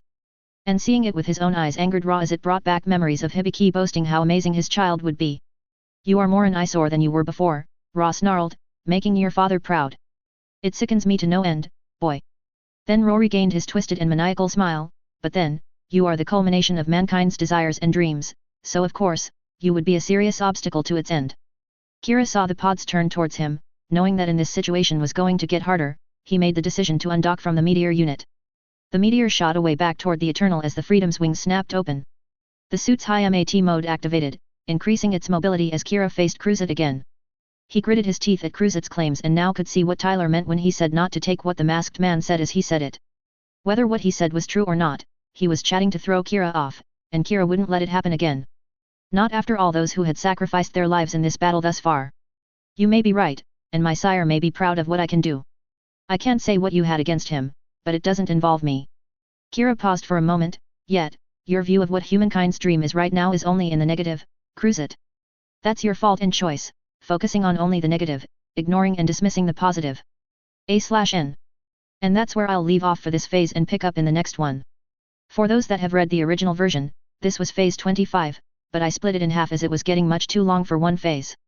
Now, on to the highlighting and pointing out things from the phase I do in the closing notes. Let me start with the first scene, which is the conversation between Tries and the chairman. For you readers, I wouldn't doubt you know Patrick Zala is a lost cause, there is more than enough evidence to say that. This scene isn't to prove that even though it does, this is a friend trying to save another as fruitless as it can be. So, in this I wanted to put forth a few points that is different than canon. There is a history between Patrick, Linus, and Siegel that started before ZAFT was formed. Patrick and Linus were the first to meet. Where Patrick told Linus of his dream of humans coexisting with each other. Linus was convinced to help Patrick working towards the stated dream. It is because of that history which motivates Linus to attempt to convince Patrick of his error. On the other hand, Patrick doesn't want anything to do with Tries due to him being an obstacle. The conversation is, I think, more telling on how blind the chairman has become to reality and the consequences that will result. The other half of the first scene's conversation between Tries and the chairman are the implications from those listening. I know Ryuki doesn't have a large role in canon other than stopping the chairman and dying in the task. I tell you right now, that's not how it will work in my story, but you'll see more about that later. Yuki and some like him, as I mentioned, are running things in ZAFT that Tries had been doing before he departed. Yet, the officers don't believe the stuff Patrick is claiming about Tries being a traitor, but they don't publicly denounce it. And I want to state that while not in canon, the chairman has a tight hold over the plants and ZAFT. That is done through fear and enforcement of Section 2, which are Patrick's attack dogs that can do whatever it take and not be held accountable. So as Yuki shows, there are those that still will heed Tries if given the opportunity over the chairman when it really counts. And he isn't the only one, though I don't say it specifically, I will in these notes. The other which I will point out is, of course, Azalia Jowl, who is the sane military leader as head of the plant's National Defense Committee. She knows that Linus is no traitor. She doesn't say it publicly, but that is so she isn't replaced by a loyalist of Patrick. Azalia also saw the fallout with ZAFT once Tries left the colonies. And a peek behind the curtain for you readers, she will play a part in the next phase in thwarting the chairman. Moving on to the next part I want to highlight for you readers is the speech that Admiral Moses gave. For those that are gamers, you probably have guessed what I took as inspiration for the speech. Yes, it comes from Mass Effect 3 done by Hackett just before the final levels of the game. For those that don't know what I'm talking about, don't worry about it, just one of those references for fun I put in. However, the speech has significance as it is both to unite those in the coalition fleet and set the tone for the battle. I wanted to make it clear that in this universe genetic orientation is their racism if it hasn't been obvious. I also imply with all the places the human race has settled there is more than just Earth and the colonies, and there will be more, but that is for later. This speech touches those fighting to stop the use of nuclear weapons on the places they called home. That makes the last line the most powerful, I would think, with standing strong and together. The scene where mobile suits were launching out I expanded for a few reasons. First, understand I write with the mentality you readers may not have watched the anime version of this. So I describe what happens in more detail than perhaps is needed to get the point across, but allow your imagination to picture what I do. I also wanted to show that Mew and Crystal aren't the only Zero Armor pilots left alive as canon has with Mew. In my story, several had vanished and went to work for the Federation for one reason or another. Plus, it gives me the opportunity to introduce Cormag a bit earlier than I do in the original version. Then, I got to give Kagalai some screen time, for her to give her feelings about what she was getting into and why. I wanted to give her some depth to work with both now and later. I don't think she gets good character development in canon until more Destiny, and I don't like that. Now onto the battle scene and the action it comes with, which makes phases like this one fun to write. Linus of course calls for the champions to fight with him. It was going to happen as they are loyal to him and the ideals he fights for. It is quickly noticed by ZAFT defending forces and only adds to the crap they are put under. I believe the chairman's reaction is telling, as he believed his vendetta is the only thing that matters and ZAFT should be as fanatical as he is about it. Should any in ZAFT not be absolutely committed to the extermination of naturals everywhere they could be found, they are traitors. I know this is a textbook case of fanaticism, but that is the point I'm trying to make, as the radicals have made it so for the Alliance and ZAFT. Now Jachindu does not have a light wave barrier in canon, but I feel it is a possibility and should have been. After all, if you can give a better defense to your main defending base, why wouldn't you do so? Plus it gave the opportunity for me to show the skills of one of my characters off and the reason she is called the Mockingjay.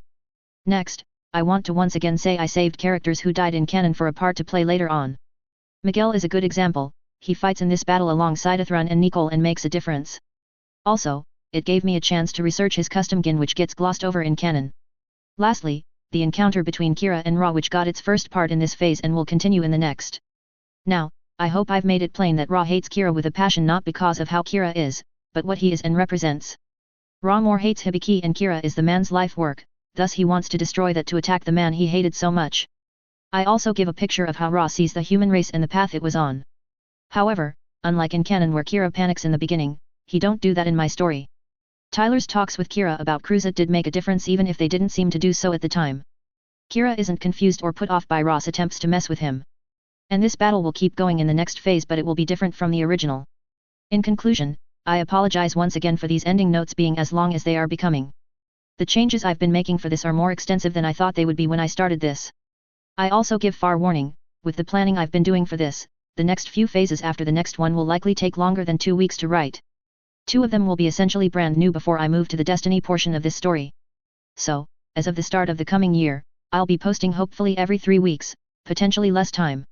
However, I work full-time and go to school, which contribute to taking time that I could be writing, so it is what it is. I appreciate you readers giving my story a chance with this rewrite. Please, some of you take the time to write a review and tell me what you think thus far. I do read them even if I take time to reply to them. I hope and will try my best to have the next phase posted by the end of the year. The phase is titled, Fight for the Future, and is the second half of this battle. Peace out until the next phase. Chapter 52, Phase 55, Tides Turning. A/N. Okay, I know I said I would post a phase, but this turned into a much longer affair than I thought it would be. When I hit more than 40k and I decided the phase needed to be split into 2 instead of 1. Thus, the battle will be broken into 3 parts, but I'll be posting the other half soon. I hope you enjoy the rest of the battle scene in this and the next phase. Phase 55, Tides Turning. September 26, 71 CE. Around the plants, Lagrange 5. The Alliance's Peacemaker Task Group, which had been assembled for the attack on Boaz, was on its way to L5 and the plant colonies. The group was made up of the 1st and 7th Orbital Fleets, but they were escorting those carrying out the mission in case ZAFT spotted them before they got into range. The original plan had been to wait at the forward position for the 5th and 6th Orbital Fleets to meet up with them. 4 orbital fleets would increase the odds of success in delivering the intended payload to the colonies. However, the time for the meet-up had passed hours ago, so it was assumed they would join up later. Yet, as the group had moved forward, they witnessed a beam zooming toward the moon. Attempts had been made to contact Ptolemaeus after seeing that, but there had been silence. The lack of communication had many saying the beam had been aimed and destroyed Lunar HQ. Should Ptolemaeus be gone, it would be a horrendous blow to the Alliance in space and on Earth. There was also no communication from Earth, which was odd after an attack on the moon was done. The ship captains knew things were bad. If Ptolemaeus were gone, it would be even grimmer. However, those rumors were being played down and managed while the group continued forward. Azrael, who represented the Alliance leadership in this group, insisted there was nothing to worry about with the beam or the lack of communication with Earth. The fleet's mission remained the same as before, to deliver the nuclear payload and use it on the plants. Azrael and others who agreed with him reasoned that if ZAFT's colonies were destroyed, it would be enough of a blow to cause them to be disorganized and / or give up. If they give up, they would be wiped out, and Omni would have a victory before moving on to dealing with the Federation. On the other hand, if disorganization were the result, then Omni would mop them up and finish them. In the end, ZAFT would be out of the picture, and the Alliance could focus on the remaining threat the Federation was. The logic had created the name of the task group Peacemaker, as it would end the longest part of the war. The fleet escort would help get the nuclear weapons within range of their intended targets and resupply. Since there was the full expectation of ZAFT forces slowing them down, the determination to end the war was strong within the alliance. Among the first orbital fleet's formation toward the front of it was the Dominion. It wasn't the fleet flagship officially, as the fleet's commanding Agamemnon, the Doolittle, had that title. Technically though, with Azrael on the Dominion, it was the commanding ship of the force heading for Lagrange 5. Natarl still wasn't happy Azrael was on her ship, but standing orders wouldn't let her kick him off. She'd talked to Admiral Moss and another top brass officer to attempt to remove Azrael from the Dominion. Moss had been sympathetic to her plight but said he could do nothing. The other officer had said it wasn't up to her to say whether Azrael would travel on her ship. Thus, Natarl was stuck with the man on the Dominion, and she held in her opinion about it as an officer was expected to. And he hadn't gotten any better. If anything, Azrael had become even harder to tolerate for Natarl. She was starting to be more willing to deal with Tyler's antics than Azrael's presence. Natarl had never thought she would prefer the rebellious teenager's behavior over another's. When the order to head out came, Natarl questioned why they wouldn't wait for allied reinforcement from Ptolemais. The only answer she'd gotten was they couldn't wait much longer, the others would join up when they could. There had been no more detail on the beam which had shot in the moon's direction. She'd seen it, and it had appeared to come from the direction of Lagrange 5 from what Natarl could figure. Then there had come the rumors of what the beam could have hit on the moon as there had been no confirmation as to where it had struck. It could have wiped Copernicus City off the map for all any knew as much as Ptolemais. Natarl hadn't missed the wild gossip about the beam destroying Ptolemais being the most popular. She didn't want to believe Ptolemais could be gone, yet she couldn't deny it could be true. There had been no evidence to the contrary that she'd heard. Some captains had tried to reach out to Lunar HQ when orders had said not to but had gotten nothing from the chatter Natarl had heard. It only added to the worry that was taking root within her heart. Then there was the mission they were to accomplish, which Natarl didn't agree with at all. Using nuclear weapons on the plants was something some in the Alliance had wanted to do for a while, Natarl knew that. It had been a wish and dream to some in the Alliance. Natarl wasn't so blind or deaf to not know that. But Enjammers had made such a foolish idea impossible since the April Fool's crisis.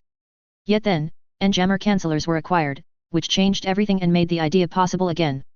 How Omni had gotten the cancellors hadn't been stated to officers, but Natarl had her suspicions, yet she kept her mouth shut about those.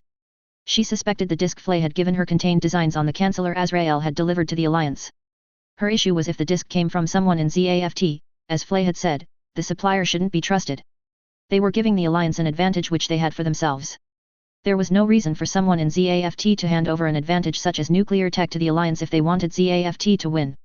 So, since Flay hadn't said who had specifically given her the disc, whoever it was had other goals than winning the war, that was clear. Natarl was sure the supplier wanted many to die. Why they wanted that, she couldn't say, but their intentions were not to help end the war for the best. After hours had gone by since setting out from the forward position, the group slowed to a crawl when the fleets got into view of the colonies at L5. The scene that met the eyes of those in the Alliance force halted them from advancing further toward their target. The battle visible from where the task force was given a view of the fight and showed it was unlike any of the skirmishes which had occurred in the war thus far. Most that could see the conflict could only gape, crew and officer alike. A few things were clear from the view they were getting. The fight was between ZAFT forces and a notably larger force pushing ZAFT back toward their Jachindu and the colonies.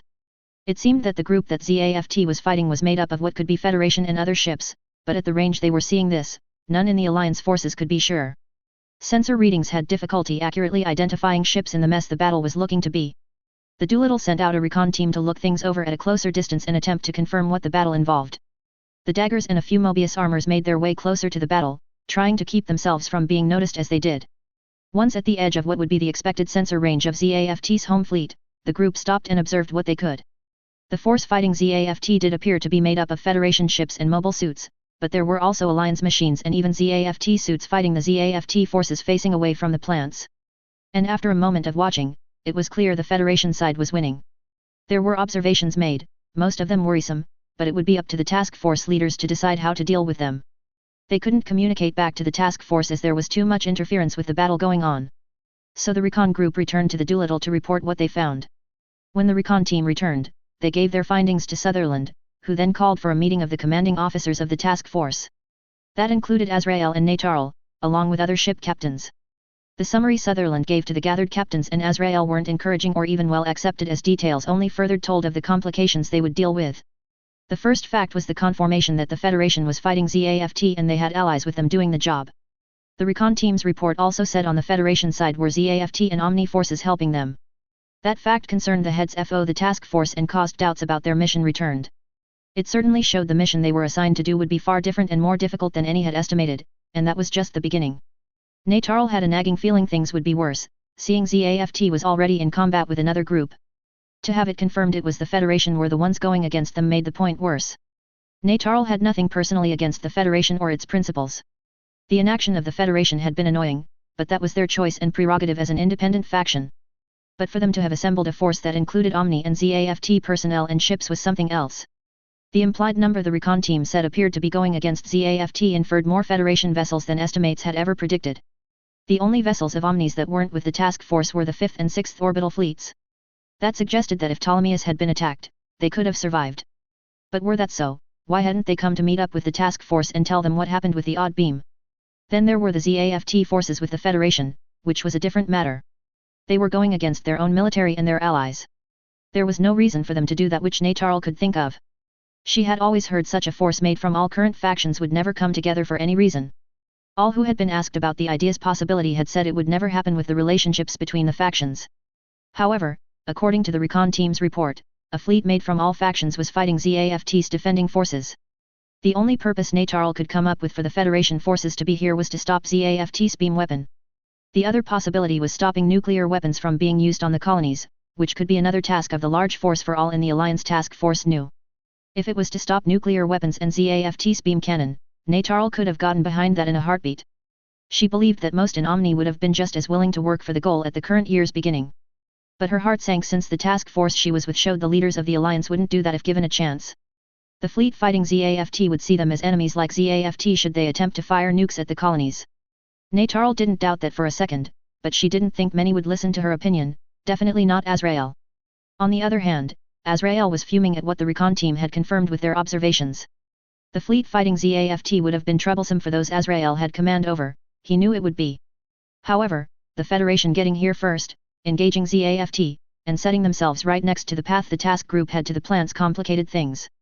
The unexpected change made it difficult for Azrael to keep control of his emotions and not blow up about this development.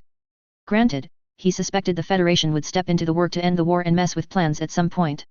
He'd thought he'd planned for how the Federation could interfere with nuclear weapons use. Azrael and other leaders had to take the Federation into account with operations with them attacking and destroying orbital fleets. Their meddling in destroying orbital fleets had complicated things and set back plans for a time, and that had been frustrating enough. So changes had needed to be made, much to the ire of Azrael and others. The long-term plan was after ZAFT was handled and ended, the Alliance would then turn to deal with the Federation. The war couldn't truly come to an end while the Federation existed. Their standing and strength would grind against the needed leadership for the coming future. Azrael and others knew that as the truth and had working with it in mind. However, with things going wonderfully after Boaz, Azrael had hoped the Federation would mind their own business long enough for the Alliance to wipe out ZAFT. Yet, here they were, in the middle of things, not minding their own business and putting plans that had been in the works for years at risk. That was before Azrael had considered what the Federation could do to make serious waves. For them to assemble a fleet of all factions would make delivering nukes much more difficult. It was infuriating to see them once again play the righteous and noble cards they often held to, working for what they considered was all of humanity. The recon summary didn't get any better as it kept coming from Sutherland. Recon had said they had spotted the custom gin colored the way ZAFT's Admiral Tries had in the battle. 4 Tries to be fighting out on the field did a blow to the task force leaders. Linus Tries was a brilliant tactician and the bane of Omni in space, with him leading ZAFT. The majority of Omni feared Tries with the experiences Omni had with him from the war. The man had always beaten the Alliance on Earth or in space, even if ZAFT took losses in the process, they were always less than Omni. He was a problem for Omni around the battle, even if he was fighting ZAFT's defending forces. Then Sutherland came to the recon team seeing Gundam types on the Federation side. An exact number hadn't been taken, but the team had seen more than one during their observations. There were also custom model machines and the Gundams causing trouble with ZAFT. Gundam and custom models had shown during the war they would be difficult to deal with. They were stronger and tended to have expert pilots in them. Finally, Sutherland iterated the recon team had reported the Federation was using their customary teamwork mentality even with the new allies to great effect. ZAFT was being pushed back from their normal forward defensive position. The recon team also said they had spotted a few odd rifles being carried by Federation forces. They had never seen anything like the rifles before and couldn't guess what they would be used for. But the recon team insisted the rifles had to be important as the Federation forces were protecting the carries noticeably more than was expected. If the rifles were just a new weapon, there would be little reason to defend them as the Federation was doing. In the end, the ideal situation was gone, and the current scenario was one Azrael didn't like one bit. With the summary finished, the planning session started as to how to complete their mission. The enemy fleet may be occupying ZAFT forces for the moment, which was nice since it gave a potential path to the plants. However, soon after they moved forward, both sides would more than likely notice them and move to stop them. The Federation's force was big enough to fight both ZAFT and the task force at the same time. So, the real question was how long would both sides take to notice them and counter their attempt? Azrael didn't expect it to be long with the Federation, which he cursed with fervor. He knew he wasn't alone in expecting the Federation to turn toward them when they set out quickly. Most of the ship captains thought much the same and voiced their concerns. But they still had to attempt to complete the mission they were here to do, even with the serious doubts that were present. The stakes had been made clear about this mission, and failure could easily spell out the end of the war with the Earth Alliance being defeated. Those among the fleet and even the top brass didn't really agree with using nuclear weapons as planned. But their voices were drowned out by those who shouted that destroying the plants was the only way to end the war. The escort fleets would be required to defend the task group made up of mobile armors from being attacked along their way. They would be a shield for the armors and do their best to keep back Federation and ZAFT forces from them.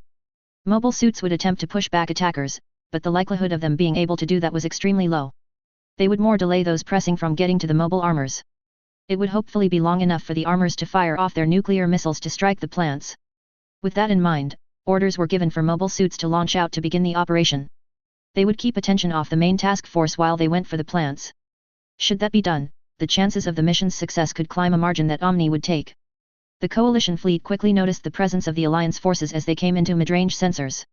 Long-range sensors couldn't be relied upon with the interference from the battle with ZAFT. The direction they were traveling made it clear that Alliance's forces were aiming at the plants. ZAFT appeared too busy and involved with the coalition fleet to have really noticed the Alliance forces that had popped up.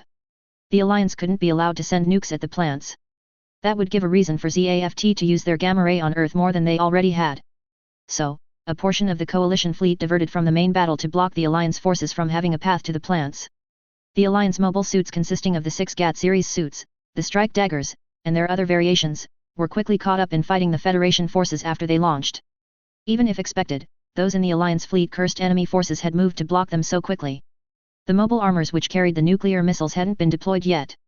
They wouldn't be sent out until the fleet was closer and a path was made. The 1st and 7th orbital fleets were slowed to a crawl as the Federation forces closed in. That transitioned into a halt shortly after the Federation began to attack them. Azrael was enraged at seeing daggers and even a couple of Alliance vessels helping the Federation. Their traitorous actions to work with enemy forces attempting were preventing what should have occurred years ago was ridiculous. Alliance forces ground to a halt defending themselves from their attackers. Natarl saw rapidly as things were going, 2 outcomes were likely to happen if things didn't change drastically. The Alliance forces would get through many paying a heavy price. That could very well lead to failing at attacking the plants before they were wiped out. The other outcome was those carrying nuclear missiles would be neutralized before they got into range to deploy. Neither outcome was desirable any more than the consequences that came with them. And even if the task force got through somehow and attacked the colonies, ZAFT could counter by using whatever they did against Ptolemaeus before any could stop them. She would have brought such up if not knowing the point would be dismissed with the insistence the attempt had to be made. Honestly, in Natarl's opinion, the focus shouldn't be on destroying the plants as those in charge wanted. Their wish to nuke the colonies would make things worse and give ZAFT nothing to lose for what they did. An enemy with nothing to lose was extremely dangerous to face or fight. The priority should be on the weapon which had fired at the moon, and more than likely obliterated the Ptolemaeus lunar base ZAFT had to work with. If that weapon was left alone too much longer, it could be aimed and used on Earth. Were that to happen, all the efforts here by the task force would be for nothing. The logic made more sense as Natarl thought about them, and quickly Natarl became fed up and couldn't hold in her opinion any longer. These actions we are doing are ridiculous, she snapped. We should focus our efforts on finding ZAFT's beam weapon that shot at the moon rather than striking the plants. It's more a threat to Earth than anything else ZAFT has to work with. Things were bad enough right now with how things were going for the Alliance. The things going against them were piling up and adding to their current difficulties. They were so close to cleansing a huge group of monsters from the human race. But they were being blocked and delayed in the needed cleansing. That alone was close to setting Azrael off and letting loose his rage that was building. The Federation's interference had fueled Azrael's anger to climb to greater heights. Yet, the woman who was supposed to be following orders and keeping her mouth shut was squawking again. He didn't need her giving her foolish opinion. Her orders, which the top brass gave her at his insistence, should have her minding her own business. Thus, he was very unhappy with this ship's captain and her constant questioning of him. Give me a damn break, Azrael growled grimly and then glared at Natarl. I've been more than tolerant at this point in letting you state your opinion and not correcting you when I should. He then went over to Natarl and slapped her hard across the face to get his point across. Now, you listen to me for the last time. I will go out of my way to tell you how things are, by H. Your only job per your commanding officers is to do what I tell you, whether you agree with me and my instructions or not. You're not in any position to lecture me on what you think needs to be done. The feel on the bridge of the Dominion had been uneasy with the tension before, but the temperature dropped a noticeable degree at Azrael slapping Natarl. The ship's VIP had just technically assaulted the captain with the slap, which violated Omni protocol. Natarl slowly turned back to gaze at Azrael after he struck her. She had every right to kick Azrael off the bridge after what he did. Protocol gave her the authority to remove him, and no officer could argue the decision. And she was very tempted to have that done. She imagined Azrael kicking and screaming as he was dragged from the bridge, making it all the more tempting to have the job done. It would improve the environment on the bridge, which was falling fast with the man acting the way he was. Thus, Natarl glared at the man that was part of the radical part of the alliance. She'd been tolerating the man and his antics before now due to the orders she had from the top brass. If any other had done what he had, she'd have them thrown in a brig cell to consider their behavior. Even Tyler seemed to know there was a line and where it was, so he didn't cross it. Sure, Tyler put toes on that line and even pushed them across it slightly, but he didn't step over that line while he'd been around her. Azrael ignored the line, crossed it blatantly, and seemed to see nothing wrong with it. He had displayed himself as a man above the law and untouchable. Natarl didn't get along with such types, nor did she like they flaunt they could break laws and get away with it. She'd had the urge to punch the man in the face several times as it was now. But at this moment, the urge was extremely hard to dismiss rather than heed regardless of what consequences she faced. All that held her back was the military discipline her father had instilled. Meanwhile, Tyler was working his way around the battlefield, helping allies as he was working. The battlefield was a messy affair which Tyler expected it would be with the stakes there were on the outcome. Piloting a Gundam had only made it harder since it set Tyler as a popular target for enemy forces. He was up to the task of fighting in this and holding his own. He also was looking for the opportunity to get specific tasks done to move the battle toward its conclusion. ZAFT's chairman had to be dealt with, as did their gamma ray cannon. If those two things weren't handled, the battle wouldn't end. Then the Alliance task force had popped up a short time ago by what chatter Tyler had heard. They would also need to be taken care of before they could attack the plants. In fact, he was working his way over to where the Alliance force was supposed to be and help stop their nuclear delivery. However, the skirmish was becoming more heated along the way, slowing down Tyler. That didn't stop Tyler from progressing toward the area he was aiming for, it just took him longer. Yet, he didn't get far when a call for help came from one of the disruptor rifle carriers. If this battle was to end the best it could, then all the rifles couldn't be destroyed. With that in mind, Tyler changed direction to go toward the distress call so he could assist them. But when Tyler got into view of the rifle carrier, he witnessed them being shot fatally. The Delta suit tossed the rifle away before it exploded, saving it from destruction. Tyler had the Aurora rush forward and grab before it could be destroyed or taken by enemy forces. He held it with the Aurora's left hand and checked on its power supply. It was fully charged and ready for use whenever Tyler had the opportunity. So, he shifted the Aurora to its flight mode and resumed his journey toward the Alliance forces. Tyler continued closing the distance between him and the enemy Alliance force. But shortly before he got within the range to influence to fight the Alliance, Tyler witnessed the Calamity attacking a Federation cruiser. The cruiser had been attacking Alliance ships before the Calamity had started assaulting it. But the Alliance Gundam aggressively attacked the cruiser as Tyler was approaching. That caused Tyler to be fueled with anger. What made Tyler mad was the cackling he heard on the open radio. Tyler figured it was the pilot attacking the cruiser, and it sounded like the male enjoyed shooting the Federation vessel. And the chatter he heard strongly implied the pilot saw this fight was some sort of game. The Calamity blasted the cruiser, causing a chain of explosions that would destroy the ship. Tyler didn't see any escape pods launch from the cruiser before it was destroyed, meaning none of the crew had survived. After seeing the cruiser's destruction, Tyler surged forward with anger fueling him and his blood boiling. He was now focused on the Calamity. Tyler intended to make the pilot pay for their actions that had taken lives by making them give up theirs.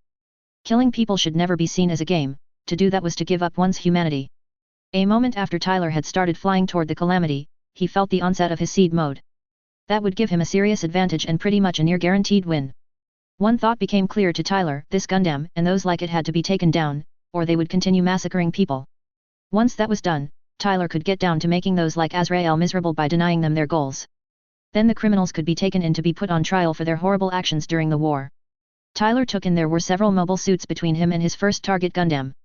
Most of the machines were mass production model Omni daggers, so they would be simple to deal with. They wouldn't be an issue normally for Tyler fighting and dispatching mass production models. And such would be less with his seed mode going, if anything, the process would go quicker. His hyperspatial awareness referred to as eyes in the back of his head, made it easier to dodge and fight. So, Tyler shifted the Aurora into its suit mode, storing the disruptor on his backpack for use later. He moved forward, taking a beam saber out in the Aurora's left hand and the beam rifle in its right. When Tyler reached the daggers, he slashed at one, used it as a springboard, while he shot another and kept going toward the Calamity. The daggers slowed Tyler down a bit, but they didn't stop his progress toward his intended target.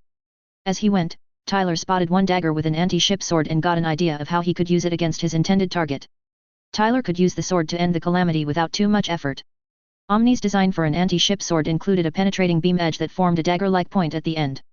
Tyler had read about that on the information network, and it was effective against armor, even phase shift, by what reports said. Thus, Tyler shot the suit in front of him and then rushed the one with the anti-ship sword. He stored the beam saber he'd been using before aiming his rifle at the sword carrier. The dagger got its legs shot off before the Aurora grabbed the anti-ship sword and kicked the suit away. Tyler then shot the suit before turning to the other daggers and shooting toward them. He ignited the sword he'd acquired, slicing some of the remaining daggers, and shot his beam rifle at others. It didn't take long for Tyler to mop up the group of daggers that had been between him and the Calamity. The Calamity was still firing at Tyler's allies, the pilot laughing as they did so. But now Tyler had opened a clear path to get to the Calamity. He would nail the machine well and make the pilot pay for their actions. Orga had been destroying enemies that had been going for the mobile armors as he and his trio had been told to do. He'd even taken down one of the enemy ships, which others said were hard to take on. That meant he would get bonus points for those in charge at the lab, which was always good. And with the battlefield as it was, Shunny and Clotho were far enough away they didn't interfere with his work as they had been before. But just after Orga had dispatched a few enemy suits after the cruiser, he noticed something. When he glanced at what had caught his eye, he found the red machine from the fight around other colonies approaching him.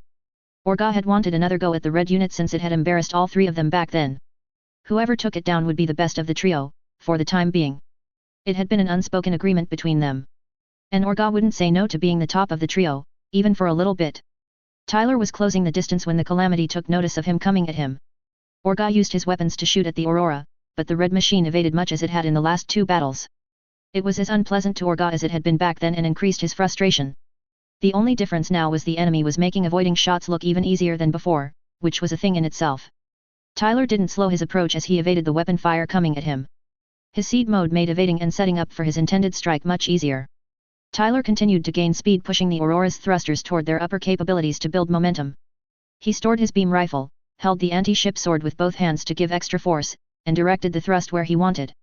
Tyler was aiming at the Calamity's torso right below the beam emitter. It would damage the cockpit, scaring the pilot heavily, but be a fatal blow that would end the Gundam a little after hitting. Scaring the pilot was a bonus, with killing the fool that saw this as a game. Orga was getting frustrated as the enemy closed it, and he not making any good hits on it. He shouldn't be missing the enemy at the range it was at and decreasing. Orga wanted to somehow take the red enemy down as it would make him better than Shunny and Clotho. But the cannons weren't hitting his opponent as they got closer to them, avoiding them. Orga prepared to use his shield ram cannon to nail the red unit at point-blank range before he finished them off. Tyler zoomed at the Calamity when Orga brought up and fired his shield's ram cannon. The shots nicked the Aurora's left leg vent, yet that didn't stop Tyler or even slow him down. He activated the penetrating beam edge on the end of the sword and locked in the thrust path of the weapon. Orga powered his multi-phased cannon to blast the red enemy as they rushed at him. However, before Orga could pull the trigger, the Aurora put on a burst of speed and slammed the anti-ship sword exactly where Tyler aimed it to go. Natarl had been handing orders as enemies were attacking them and their allies. The Federation and its allies were pressing hard against them. It was likely a matter of time before they would break through the task force's defense lines. It was questionable that the mobile armors would reach the range to strike the plants. And yet, none of the task force leaders had changed orders to help their situation.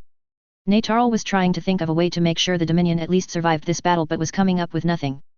Then a console operator from the CIC called up an enemy unit approaching. They identified it as a Gundam flying toward the Calamity with the clear intention to attack it. That brought out of her thoughts and looked forward to see what the crewman was talking about. Natarl blinked and had just enough time to catch a glimpse of the suit Tyler had been piloting before zooming at the Calamity with an anti-ship sword in hand. As she kept watching, the Aurora plunged its sword into the Calamity's torso and rammed it straight through. Tyler's strike had run through the Calamity, and Natarl could see the blow was fatal. However, the Calamity was still one of the Dominion's mobile suits, so the ship was responsible for its fate. So, Natarl ordered the COMM officer to open a communication channel with the Calamity. Yet, instead, a voice she knew well was heard. "Let's see you laugh it up now, punk," Tyler growled with clear anger. This is for those you've killed while thinking it was all a game. Natarl could understand the anger with how Mr. Sabnik and the other two had been enjoying killing their opponents. The Calamity had dispatched others as ordered but had seemed to enjoy the killing for some reason. All of the Gundam pilots seemed to be like that, which Natarl hadn't liked, but she'd not said anything about it. But watching the Aurora shove the Calamity away roughly with the anti-ship sword still running it through, followed by it detonating, more than worried her. Natarl swallowed hard, not quite believing she had seen Tyler dispatch another seemingly without hesitation and with clear killing intent right in front of her. Granted, he'd admitted he was a soldier with the Federation in her presence not too long after their first encounter, so he would have been trained to kill others. He'd also fought against ZAFT and had taken down their soldiers to defend the Archangel. But he was still a teenager and didn't come off in any way as a hardened killer like he was right now. As much as he may annoy and irritate her with his behavior, Tyler wasn't cold-blooded like some she'd met were. Yet, the last time Tyler had crossed paths was coming back to her. The memory was as clear as if it had happened yesterday and had come to her off and on. Make no mistake, Monday Capitaine, Tyler had stated in a cold tone, you got incredibly lucky temporarily. When our paths cross again, if the scumbag is still on the Dominion, I will finish the job, and I won't give you the offer you got today. Tyler's statements had haunted her since the day it occurred and had given her nightmares that she had told none about. Tyler's tone had made it clear he fully intended to destroy the Dominion when he saw it again should Azrael still be on it.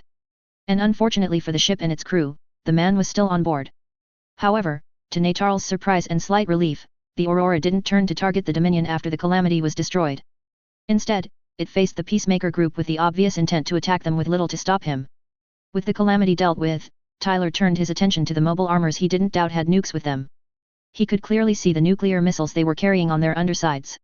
Tyler hadn't forgotten what he told Natarl what he would do should their paths cross again back around Mendel.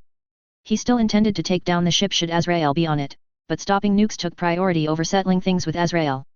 So, Tyler took out the disruptor rifle he'd picked up and brought it to bear on the lead armors.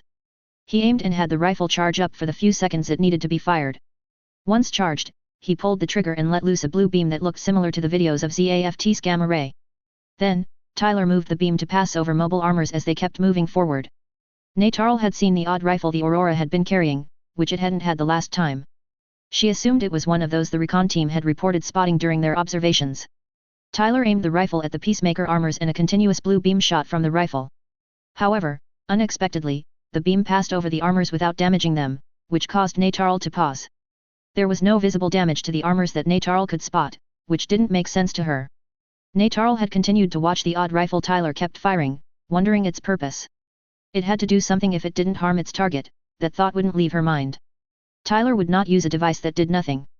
The teenager wasn't so foolish or wasteful. It was one quality that Natarl could not say a bad thing about as she could about many of his other flaws and behaviors.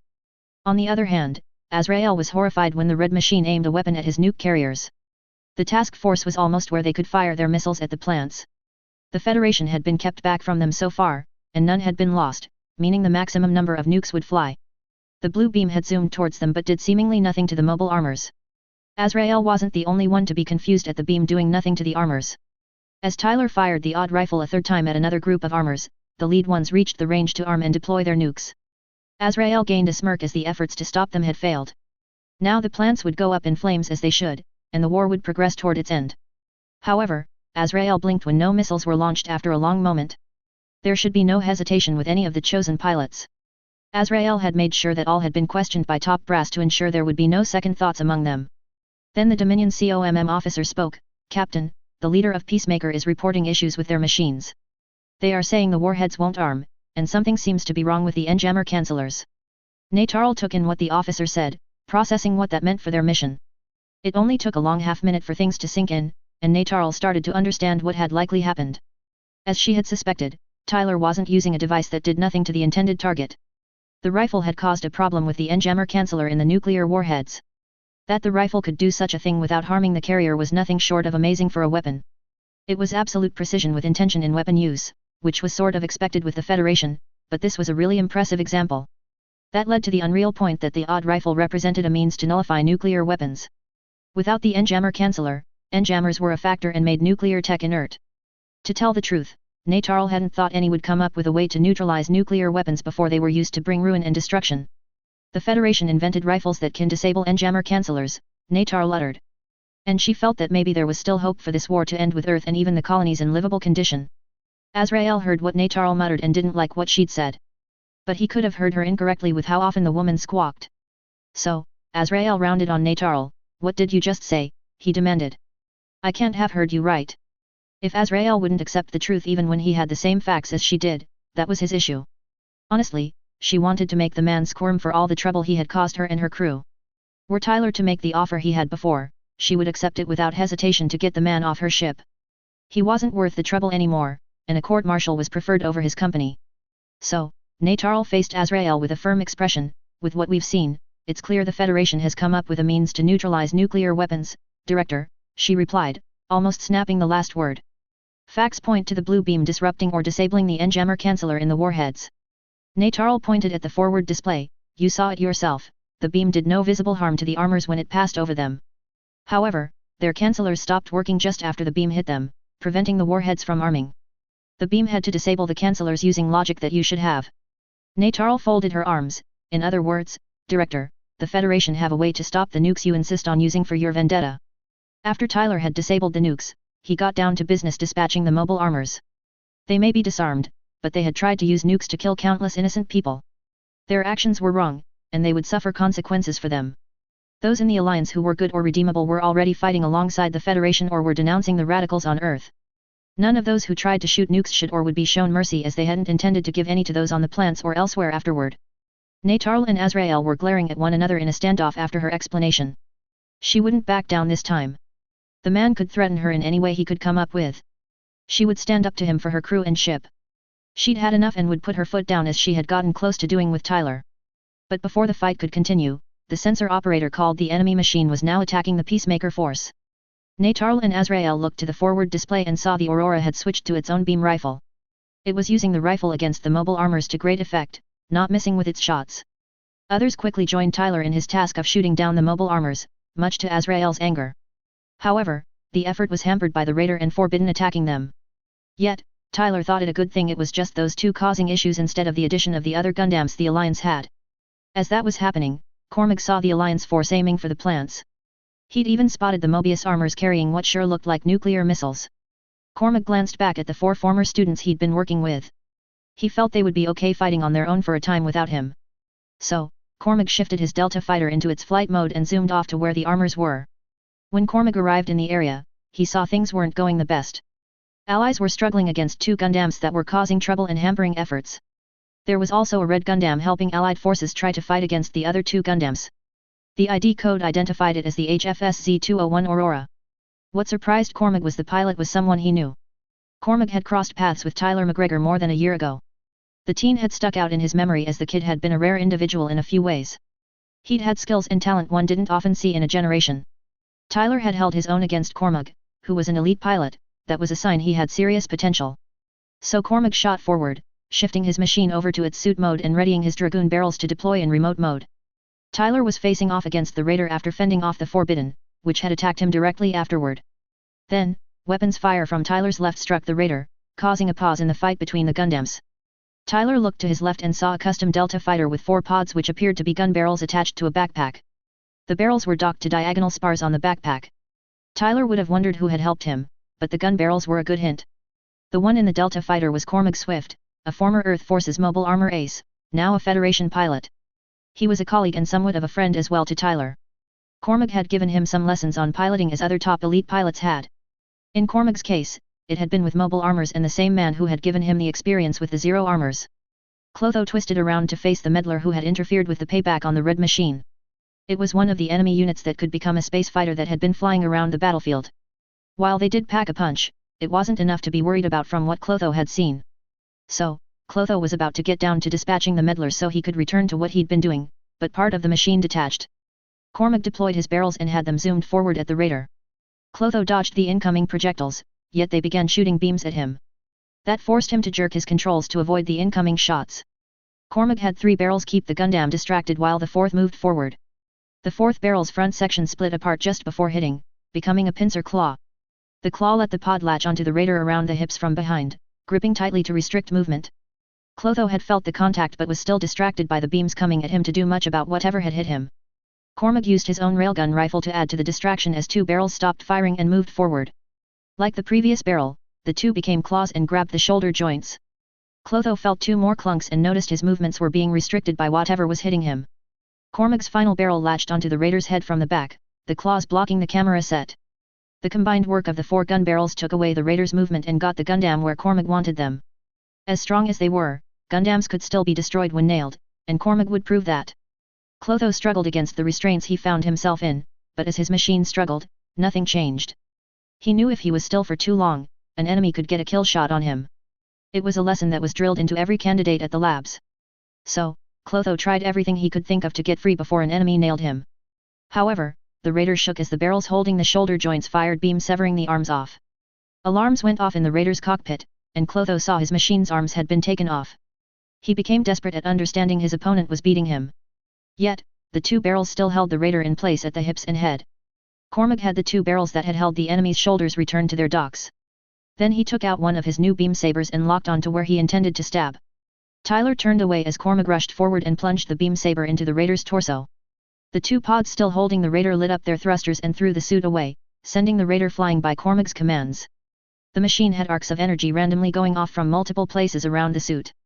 Cormac had the 2 barrels returned to their docks as the raider exploded and disappeared, and only fragments and debris remained. The Gundam had been trouble and couldn't be allowed to continue its activities. Killing the pilot had been the only way to do the job at the time. Cormac bowed his head in respect for the one who had just died. May you find happiness in what form you wish in the place that awaits you. And may the ire from your death leave you to continue on to what is waiting for you, Cormac recited. It was a prayer and wished those who died to find something better than life had given them. Tyler heard Cormac's prayer to the raider's pilot, even when they didn't deserve it with the joy they had when killing. That was something Tyler had learned about Cormac since he wished those he killed well. Tyler didn't fault the man for that as it was a good quality. It was Cormac's way of honoring the dead, and everyone had their own way of doing such, even Tyler. It was a reminder of what this war had produced for the human race. What it had brought out and encouraged in some was truly horrible. But there was still work to be done to protect humanity from the darkness it was facing should nuclear weapons be used. Tyler glanced over to where the Forbidden was and found it was being kept busy by Allied mobile suits. He turned back to the mobile armors and resumed dispatching them. Cormac joined Tyler in the task of having his gun barrels linked to their wires and then deploy firing beams at the armors. At the same time, Athrun had seen Alliance forces heading for the plants and allies moving to intercept. When he'd seen that, Athrun had headed in that direction, leaving Nicole and Miguel fighting where they were. He may be seen as a traitor to the plants, but he wouldn't see them destroyed by nuclear ruin. They were still home to him for the moment, they would likely not be so for a great deal longer. But they held memories for him that he didn't want to be erased by others. Athrun had witnessed the Aurora defeating the Calamity with an anti-ship sword along the way, which had amazed him. Yes, he knew Tyler was good when it came to piloting a mobile suit. His friend had proven he wasn't to be underestimated, or there would be serious consequences. That still didn't answer the question as to how good his friend was, and Athrun couldn't help but wonder. The raider had then moved to attack the Aurora, which Tyler had defended himself.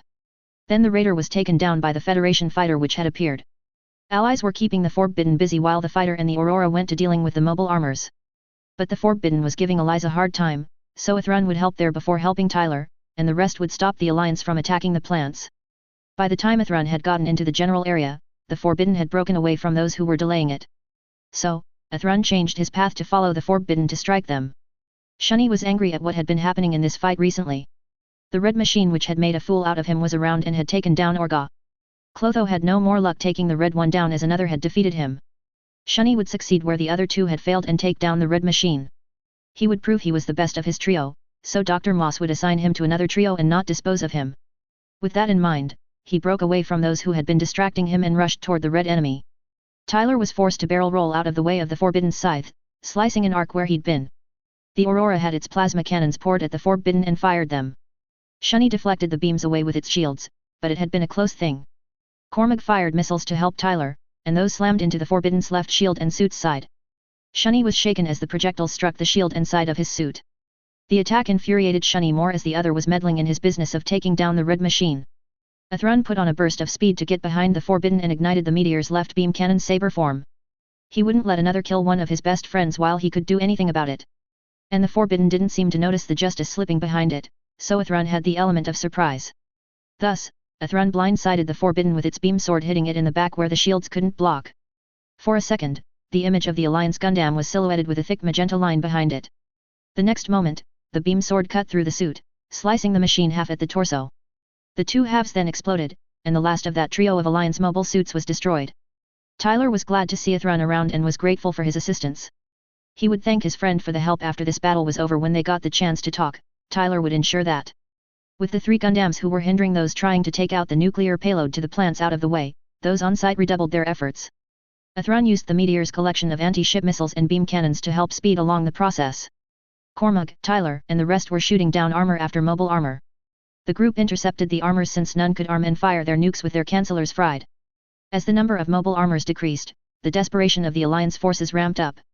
While Athrun, Cormug, and others had joined the efforts of dealing with the mobile armors, Tyler looked beyond them. There were still the ships he didn't doubt had more nukes to work with. They also needed to be dealt with, and the rifle wasn't needed for that. Tyler brought out the Aurora's plasma cannons and aimed at the Alliance ships. The destruction of the nuke-bearing mobile armors was good, taking care of the ships that likely carry more nuclear weapons would be better in Tyler's view. It's best to be thorough and make one scumbag, if not many, who brought things to this point have a beyond horrible day. Tyler charged the plasma cannons to half power and then started to shoot the ship he was aiming at. He kept firing his cannons, and the plasma beams punched through vessel after vessel, destroying the ships and the horrible thing they were carrying. Meanwhile, the battle between ZAFT and the combined forces that the Federation had brought together was quite something to watch. Mina had to admit it. The force was unexpected, as many had said it would never come to be. Mina wouldn't argue the logic in that assumption since it was believable. But she couldn't help the eye roll that came when Captain Sutherland silently panicked with the sight of combined Federation forces and ZAFT ships moving to stop Omni's progress towards the plants. The reaction was expected from them. They wouldn't just let a clear path to attack the colonies be sued by the Alliance. However, things turned worse when Azrael panicked and ordered the mobile armors equipped with nuclear warheads to deploy. They were to attempt the colonies even when they were at the longer range for an effective deployment. The second problem was the response from both ZAFT and the Federation forces, with their increased speed of interception. The Alliance gave the 2 fighting sides a reason to put aside their battle somewhat. Her girls were resupplying their mobile suits currently so they could go out and work. But things became even more volatile after the Calamity took down a Federation cruiser. The red mobile suit her candidates had gone against before appeared using one of the Strike Dagger's anti-ship sword and put it through the Calamity's torso. The mobile suit had exploded shortly after that, and Mina had considered calling the other 2 back with that event. The red machine had used an odd rifle some Federation units had in their possession.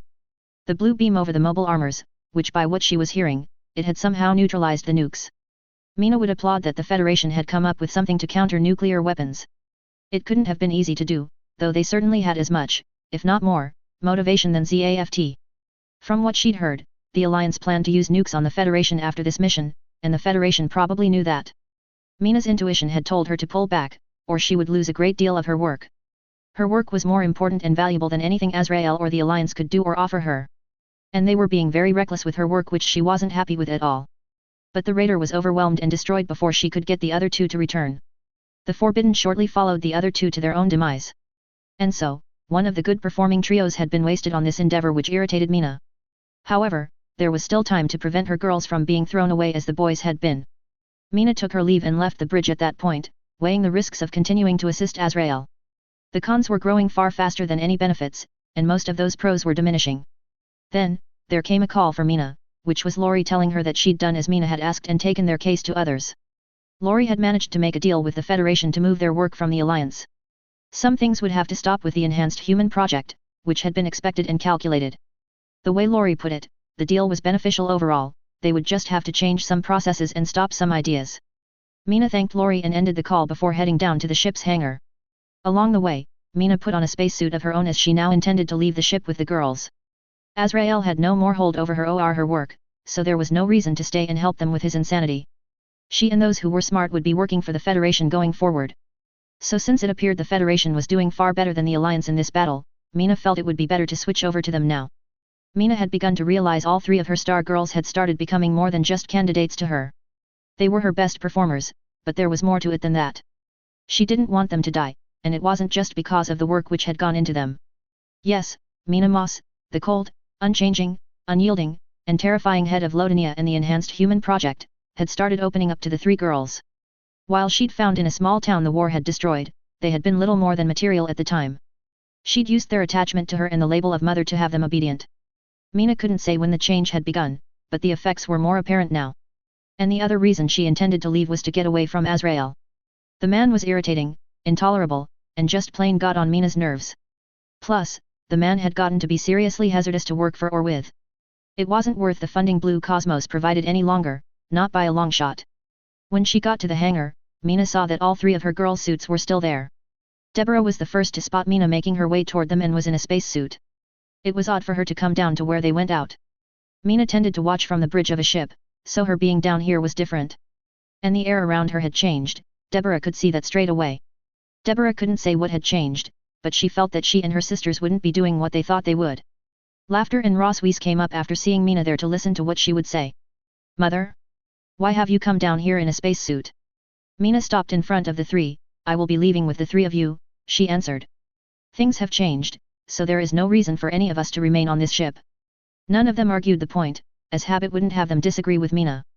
The girls boarded their assigned machine, and Mina entered the Bandit with Deborah, moving behind the pilot's seat. None of the mechanics said anything about Mina entering the Bandit. The woman was odd and scary, so they didn't want anything to do with her. The Raptor, Sinister, and Bandit headed out, Mina directing them toward the Federation's combined fleet. That told them they would likely be helping the Federation now with what they were doing. But as they passed the area the Dominion was in, Mina decided to make things official. Plus, she could take a parting shot at Azrael, and she was all for doing that. She had Deborah open a comm channel to the Dominion. Murida Azrael, Mina stated clearly. Hearing Mina's voice caught Azrael off guard. Mina, he questioned. Consider our transactions and business officially ended. The labs, my project, those involved in it, and myself are no longer employed by you or required to provide services to the Alliance, Mina said clearly. She took a breath before continuing, and this couldn't come about fast enough in my view. You've always been annoying, frustrating, and ridiculous with your mannerisms and expectations. You're so blind to the real world that it's more than sad and mind-boggling. So, I say good riddance to you. Mina smiled a bit at the image that came to her mind of how Azrael was reacting to her, informing him she would have nothing to do with him anymore. With how that man had gotten under her skin and the damage he had done to the work, it felt very satisfying to imagine. With the statement done, Mina directed her girls to continue over to the Federation fleet. Deborah quickly found which ship was directing the Alliance forces working with the Federation. Mina told her to get a connection to that ship and found the man named Dwayne Halberton. Mina had heard of the man as he was supposed to be honorable, a rare thing in the Alliance from what she'd seen. She informed the man of the changes of her and the girls coming to them. She gave a simple explanation, and Mina clarified the point by saying her girls and their Gundams were at his disposal. Halberton wouldn't say no to helping hands, even when they were a part of a project he'd never heard good things about. As the skirmish continued, a shuttle went unseen by those on the battlefield, traveling towards the Dominion. On board the shuttle was a full team of Salas veteran commandos. As given to them directly by Admiral Rain, their objective was to apprehend the war criminal Murida Azrael. From what informants said, the man was confirmed to be on board the second Archangel class known as the Dominion. Ever since McGregor's report on the second Archangel class put the man on it, several mission plans had been made to attempt to capture the man. The war criminal Murida Azrael had evaded capture for years with the varying attempts made. The instances that Salas teams had been sent to apprehend the man had failed like the other attempts. It had become a form of embarrassment to a number within the Federation's military, and Salas was no exception. Thus, with the opportunity presented during this battle, the Salas team's motivation was high to apprehend the criminal once and for all. They would succeed where others had fallen short and make sure the dangerous man was taken in and the world saved from him. Each team member wore a special variation of spacesuit, similar to what the MSC Special Forces pilots wore. The differences were the optical camouflage network system built into the suit instead of being a separate piece of equipment, and the tool set they came with standard. That tool set came with a gun, other offensive equipment, a small exterior emergency air tank, and a system hacking tool. The pilot of the shuttle flew above the Dominion, looking for an airlock to provide a way for the team away inside. He spotted one and maneuvered the craft to be above the airlock. Then he gave the thumbs up to the Salas team leader for the soldiers to go and wished them luck. The team moved to the center of the shuttle, opened the hatch, floated out, and to the airlock with the team leader in front. The codes that kept the airlock shut and others from accessing it were quickly superseded, and the outside hatch of the Dominion opened. The Salas team moved on to the Alliance vessel, activating their suits' camouflage as they went. The outside airlock closed, and the room went through the process of pressurizing to match the rest of the ship. A device had been slotted in so the bridge wouldn't see any sign of the airlock was cycling. The less hint the criminal Azrael had to escape capture potentially, the better things would be. Azrael's reign of terror and freedom he used to do horrible things would come to an end. The man would be apprehended this time, so he could be put on trial for his crimes. Once the room was pressurized, the team moved into the corridor from the maintenance room the team used to slip onto the ship. They all knew the general layout of the ship since it had been required to study the blueprints of the ship class. The group split into two teams, one went right, heading for the engine compartment to take control as needed. The others, with the overall Salas team leader, began to make their way toward the Dominion's bridge. Both teams met little resistance along their path. The soldiers encountered who managed to see something and raise their guns were shot without hesitation. Those who were just unknowingly in the way were either directed or pushed into rooms off the corridors. When the team that was heading for the bridge reached the elevator to their intended destination, the lift was sent up without any of them being inside. There were likely soldiers on the bridge who were loyal to Azrael, and they would kill if the man ordered them to. So the elevator would be a death trap for any that used the lift itself as intended. The shaft would still provide a path to the criminal, just not with the lift within it. Thus, the doors to the elevator shaft were forced open before the Salas team entered the shaft. They then used their suit's thrusters to go upward, following the elevator toward the top. At the same time, Azrael was livid at the turn of recent events, so much his blood was boiling. So close, they had been within freaking spitting distance of destroying the plants and taking a major step to winning the war. The human race would have been purified, and the cancer coordinators were removed. So much planning had come to naught, just because a group of fools who thought themselves so high and mighty. But when victory was in the Alliance's grasp, it was snatched from them by the cursed Human Federation's military. They believed it was their calling to interfere with a war when they claimed neutrality in. They insisted on saving the abominable coordinators they wrongfully claimed were human when they weren't. The 3 male candidates Mina had supplied had failed and gotten themselves killed. The Federation had invented and used a means to neutralize the nukes and destroy the others.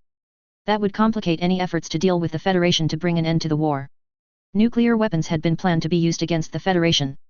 Azrael was one of those that felt a few nukes dropped on their member nations would get the Federation into line. But that wouldn't be possible if they had the beams to neutralize nuclear weapons. Then Mina herself had the gall to dare tell him that their business was over right in the middle.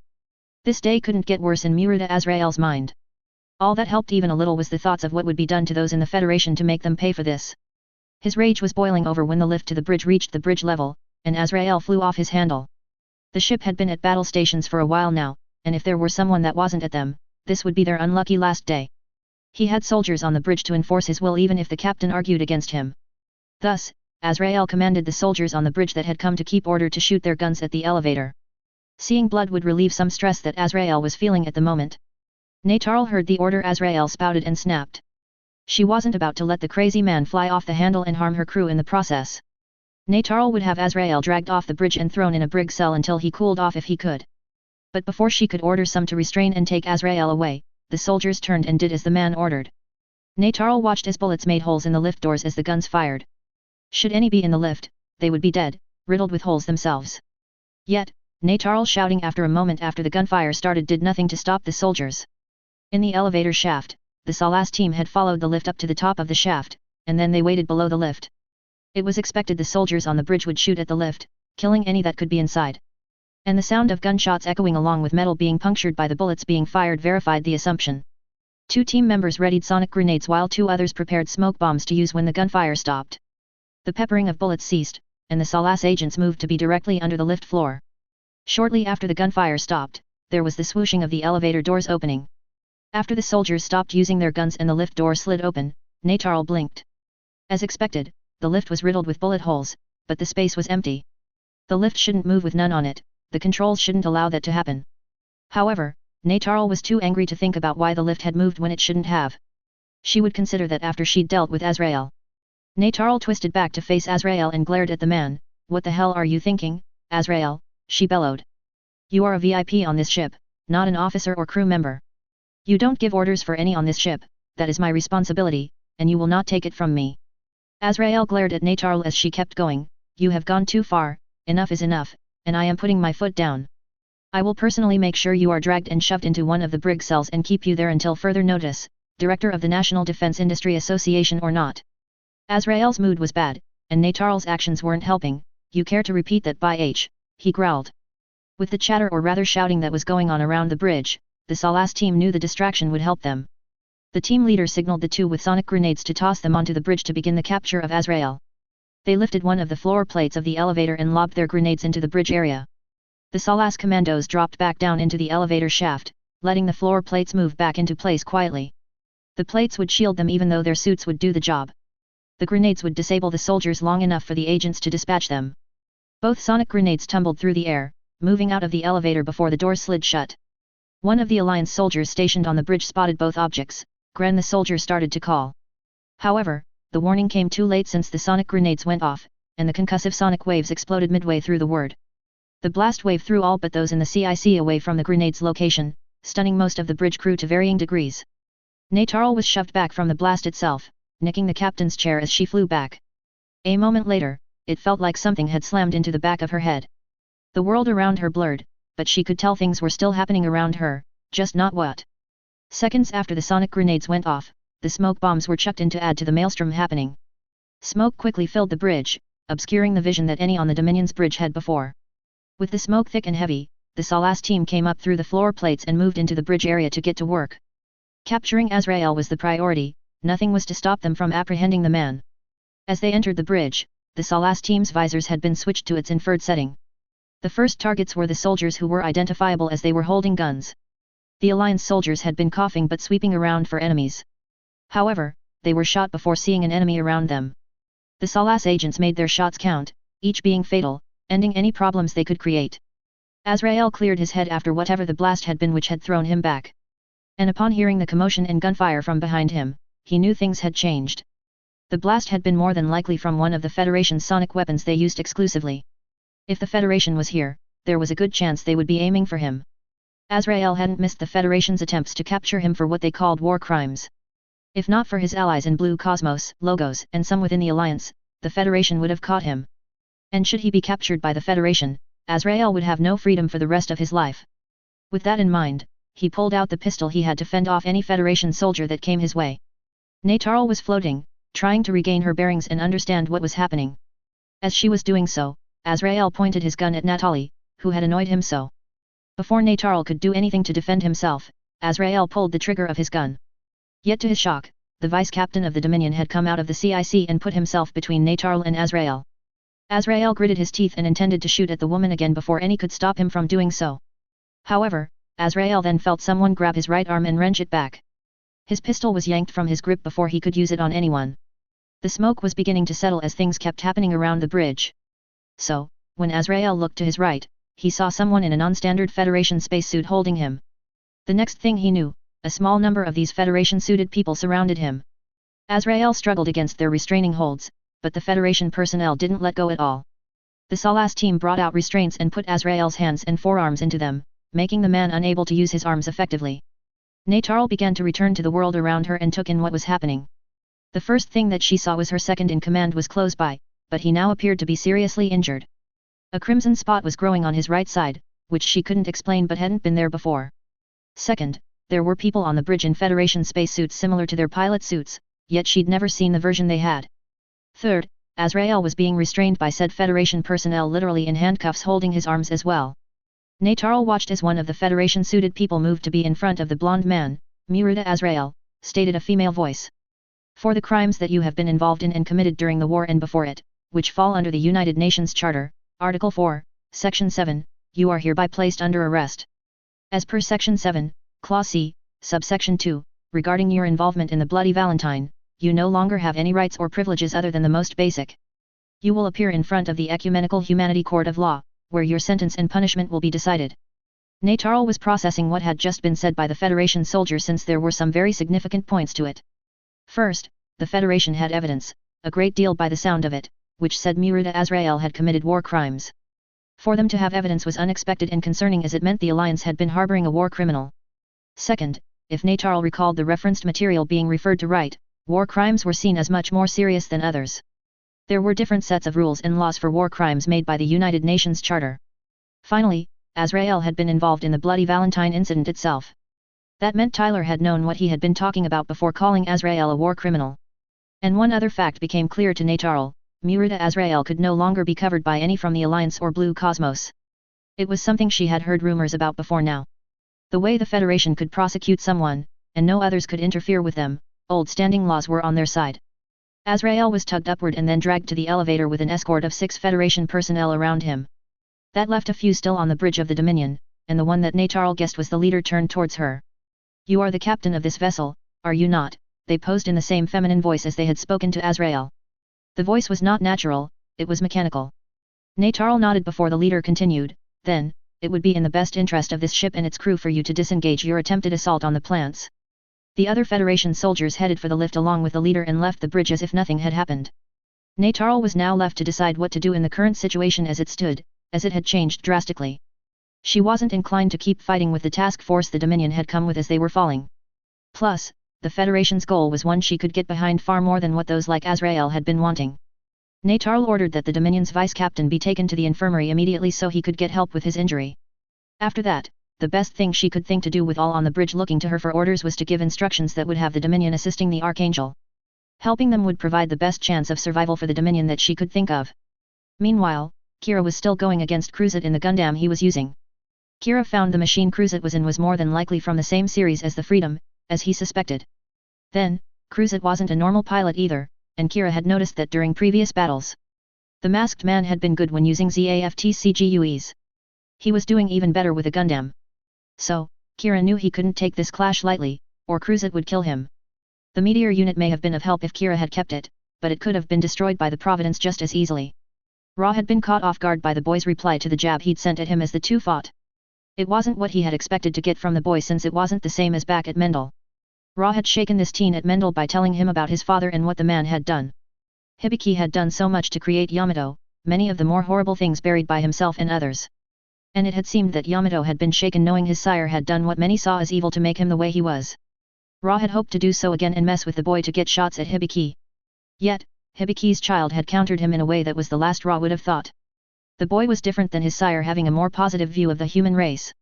He wasn't as Hibiki nor the shining example of human potential that the man wanted to display. However, Rory focused on the battle and the goal of taking down Hibiki's perfect child. You shouldn't have been allowed to exist, boy, Ra challenged. Ra pushed forward and worked hard to take down Hibiki's perfect child. As the two Gundams fought one another, they were observed by Graham. He'd stopped at seeing the two and watched them fighting. Graham recognized one of the two as he'd seen it around Tyler's Gundam in a previous battle. Yet, his attention was drawn and stuck to the Providence more than the Freedom. The Gundam's fighting style was familiar as Graham kept watching. A moment later, Graham realized the style was familiar since he'd seen it several times before. Ra-Le Cruzet used a style that was almost a signature if one knew what to look for. And from what Graham was seeing, Cruzet still fought as dirty as he did before since winning was more important than honor or fairness.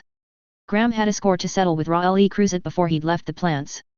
Cruzet had set off the chain of events that required Graham to go to Earth, not to be killed. Graham's death would cause more problems with the homeland than those who were his critics wanted to admit.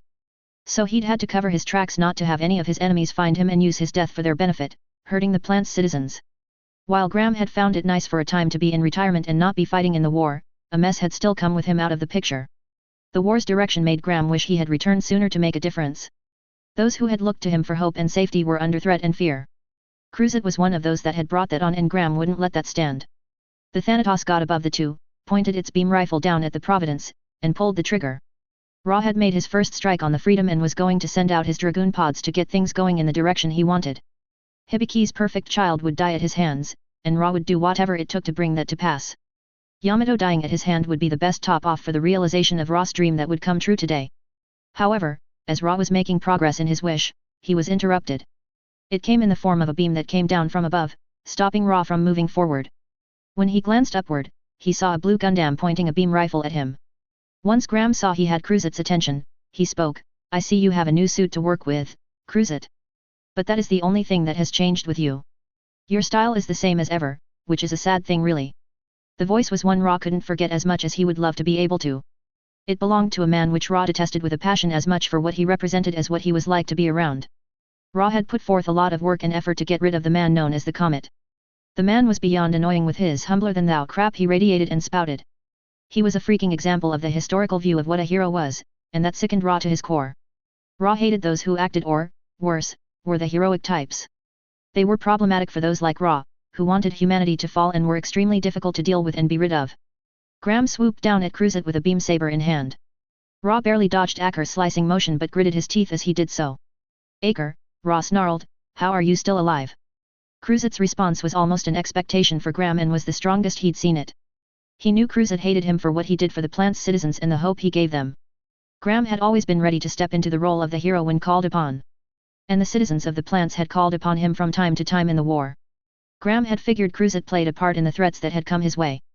Cruzet had been looking for a way to get rid of him, and Graham hadn't been blind to that.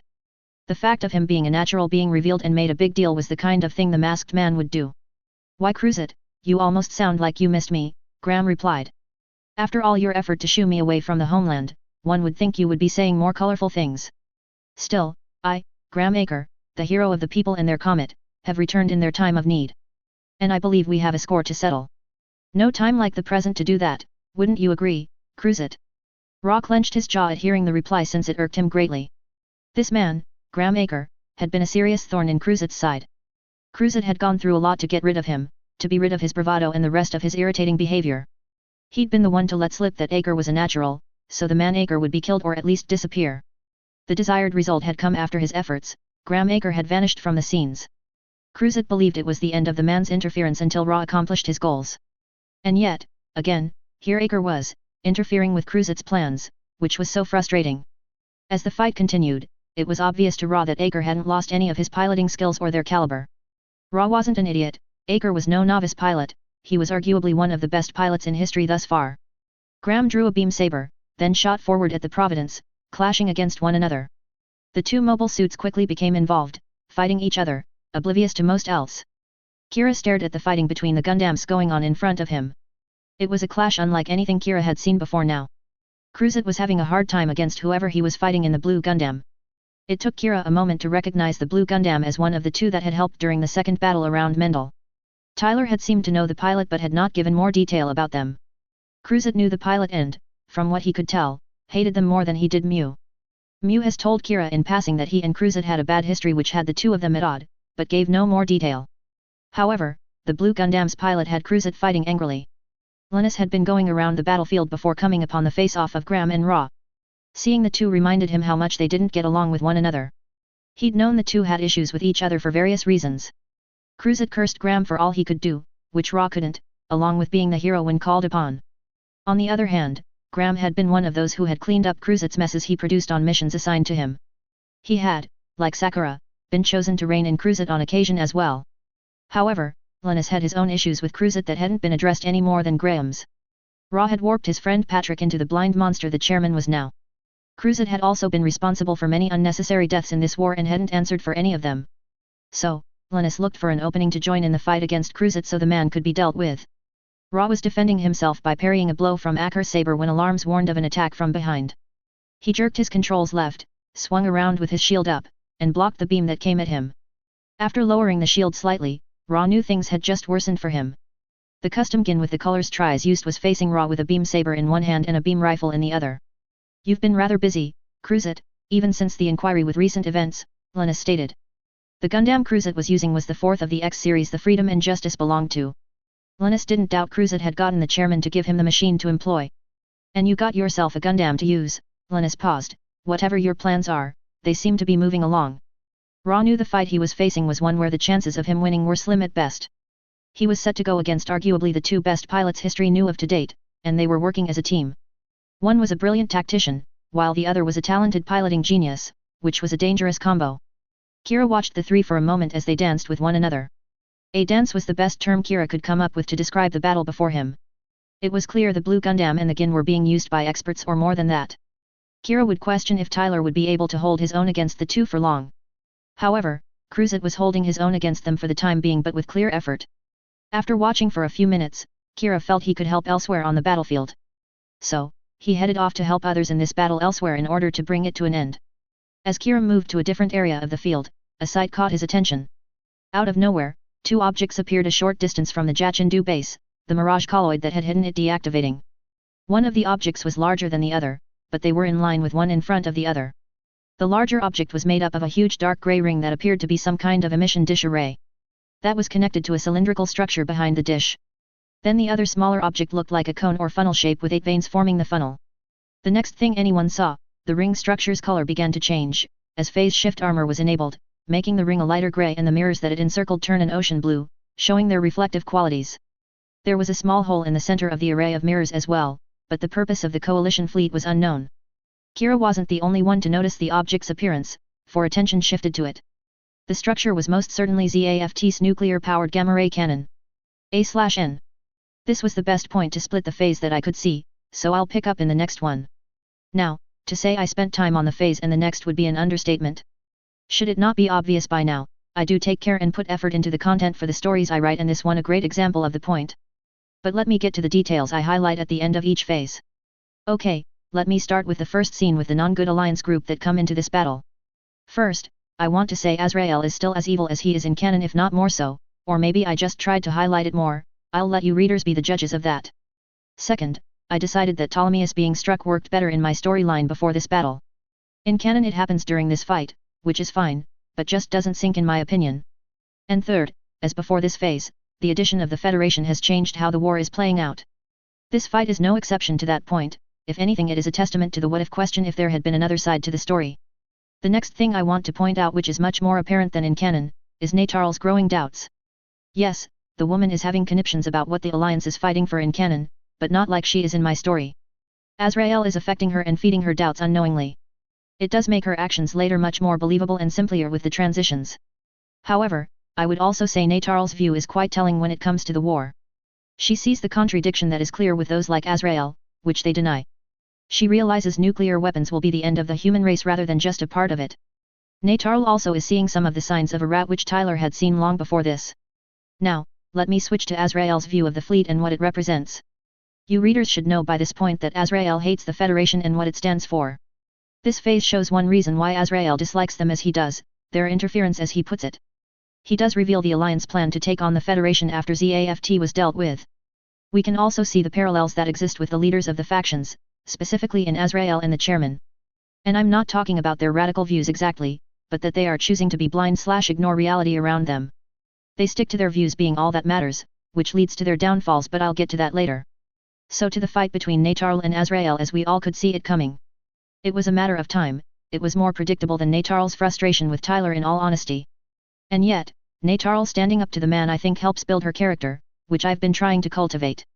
I did seriously consider having Azrael dragged off the bridge, more for the sheer fun it would be to describe the idea. However, I decided against it, as Tyler messing with Azrael's plans wouldn't be as neat if the man didn't get to watch it. Heck, Natarl even compares Azrael's behavior to Tyler's, and we all know what Natarl thinks of our main awesome pilot. Next, Tyler's part is mostly unchanged other than some polishing here and there. But with how much he was kicking ass during this part of the battle, there was little to improve if you ask me. What I would point to is that Natarl hadn't forgotten Tyler's threat to her maid during the second battle at Mendel. And at this point, she would accept Tyler's previous offer to hand over Azrael, which is a big change. The other thing I would highlight is Natarl knows Tyler isn't a killer because he wants to be, but because he chooses to defend others. She also has realized the teen isn't wasteful, which gives her a hint to the Federation's disruptor rifle's purpose. Yet what is the sweetest part of this scene to me, is Natarl finally standing up to Azrael and putting her foot down. We expected it with Tyler, but that never came to pass. But this was worth the wait if you ask me. The next scene I would like to discuss is the one with Mina Moss. The two big points I want to make clear are the changes with her and her project going to the Federation. First, the changes with her. Mina is as I have portrayed her, cold, unfeeling, and as close to a sociopath as you can get without being a textbook case. However, the interactions with the Galliana sisters have changed that slowly but surely. The girls are important to her beyond being part of her work, which is significant. Then her project going to the Federation was hinted before now. For those that have read the original, you know that plays a part in future phases. The second to last scene with the capture of Azrael. I know in canon he is killed when the Dominion is destroyed. But if it isn't obvious, I ain't going to have that ship taken out. I got plans for it and its crew later. Thus, Azrael has to be captured or let go since the Dominion won't be going down. I wasn't about to let Azrael worm away since the Federation has been after him for years as mentioned. So, the best option was to have the Federation capture him. And I say, why not have a team of elites take the guy in and totally embarrass him during the process? This scene is similar to the original, but I polished it up for better reading for all of you. I have streamlined the documents quoted in this, and it is similar to the actual United Nations Charter. But, it is just hard not to like this scene when the scum gets what they deserve, am I right? And finally, the last scene where Kira and Cruzat are duking it out from the last phase. If it wasn't clear, Ra wants to kill Kira, but wants him to suffer for what his biological sire did to make him. However, unlike the original, I felt Graham deserved a bit more scene time in this battle. The two have a history, and I wanted to show that it wasn't a good one for either. Ra just curses Graham, and Graham had to deal with Ra's antics, a bad relationship on both ends. Of course, Graham has the better piloting skills out of the two of them, but that doesn't make this fight any more neat for the brief part we see of it. And adding Treasy in was even funner since the man has his own bone to pick with Cruzat. I mean, 3 pilots going at it, 2 among the best and the other a rat, how couldn't this be cool? In conclusions to this phase, I hope you readers appreciate the work that's gone into writing this. I split this phase up as I have kind of a rule to keep chapters/phases I write at 30k or less. I don't want you readers to feel lost due to a chapter's length, which has happened to me before. I again apologize for the length of these closing notes, but there is just so much to discuss in these now. Still, as always, some of you take the time to write a review about this phase. I hope to have the other half, which is the next phase, up by Saturday by the latest. Peace out to you all. DCD Gojira. Let me say, I appreciate that you write a review for as far as I've been able to tell each phase. As for Tyler's friends seeing Sakura cuddling him, it may happen in future, haven't decided yet. But I have something in store with Tyler's friends relating to Sakura, yet I won't spoil the surprise. Chapter 53, Phase 56, Fight for the Future. A/N. Okay, here is the last part of the battle scene. As I said, this and the last phase turned out to be 40k and that is just too long. So this picks up where I left off in the last phase. As I do every 5 phases or so, I don't own anything from the Gundam universe as much as I would love to. I only take credit for my characters and musing which come into this story and make it what it is. Phase 56, Fight for the Future. September 27, 71 CE. Around Jachindu. In Jachindu's command center, Chairman Zayla had a smirk on his face at what he was being told. Genesis was just about done charging to be used finally. The Federation hadn't been able to get past the defending forces and reach Genesis. With the cannon's current aim, the Gamma Beam would wipe away a good portion of the Federation's fleet. It would get the battle moving properly for the needed conclusion to the war, which had been delayed. The Federation had handled the Alliance fools who had been expected to attack the plants. Genesis would deliver a serious blow to them and silence their resistance. There was nothing any could do to stop the Gamma Beam from doing what it was designed to do. The defending ZAFT forces were ordered to move out of the path the weapon pointed in so they wouldn't be affected by it. The remaining defending forces would be needed to mop up and Federation forces that survived Genesis. Patrick was confident the tables were about to change and give ZAFT the advantage. That advantage would ensure they would win this battle over the other 2 factions who had tried to interfere. Once the battle was over, Genesis would fire upon Earth and end this war once and for all. Coordinators would become the new human race as they should, while naturals would become extinct. However, 2 groups of enemy mobile suits got past the defending forces as they were pulling back and approached Genesis. Patrick instantly ordered the interception of the enemy units. Genesis must not fall or be damaged, it was the device to bring about a bright future for coordinators. Yet, none of the ZAFT defenders reached them before enemy forces got close to Genesis. Some of the enemy suits fired at Genesis, but the phase shift armor held and dispersed the attacks. The coalition fleet's 2 groups moved toward the dish using ZAFT falling back as an opportunity. One within the group carried a disruptor rifle to be used on ZAFT's gamma ray cannon and prevent it from firing. As Genesis finished its charging cycle, the rifle carrier got into effective range and brought it to bear on the dish. Operators in Jachindu called enemy forces had gotten close enough to attack Genesis. Patrick shouted for the phase shift armor to be put to full power to prevent any damage to Genesis. Power was redistributed to the armor system to strengthen it just before attacks came. But while the rest of the attacks were dispersed by the phase shift, the odd rifle's beam appeared to bypass the armor, going down the cannon's barrel. Patrick cursed the beam's ability not to be stopped by the phase shift armor. Genesis was necessary to finish Earth and end the war to ensure a future for coordinators. And yet when the beam died down, Genesis remained seemingly unharmed by it. Patrick blinked to ensure that was the case, as that would be extremely good fortune for ZAFT. He then barked orders for a Genesis damage report to ensure it was still operational. To his satisfaction, Genesis had suffered no apparent damage from the attacks and was ready for use. What the beam was supposed to do was of no consequence to him as long as it didn't hinder Genesis. An operator reported Genesis had charged to the specified level the chairman had ordered and was ready to fire. The gamma ray was aimed at the enemy fleet to have the greatest destructive effect possible. Patrick didn't hesitate, he just ordered Genesis to fire at the enemy forces so it could wipe them out. He gazed out with a smile as Genesis's firing sequence was initiated.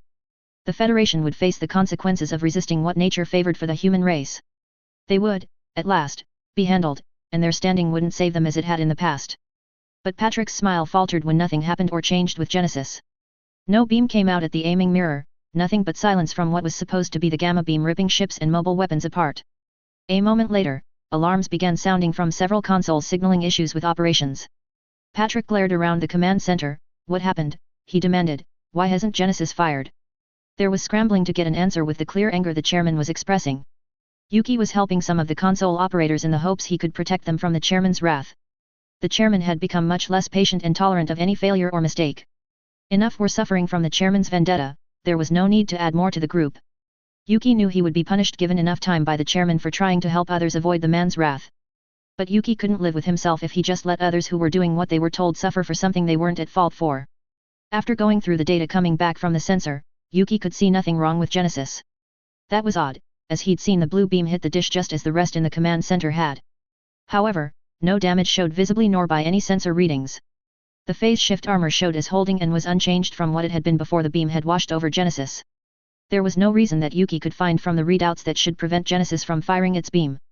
As a final thought, Yuki told the operator he was behind to look at the nuclear cartridge.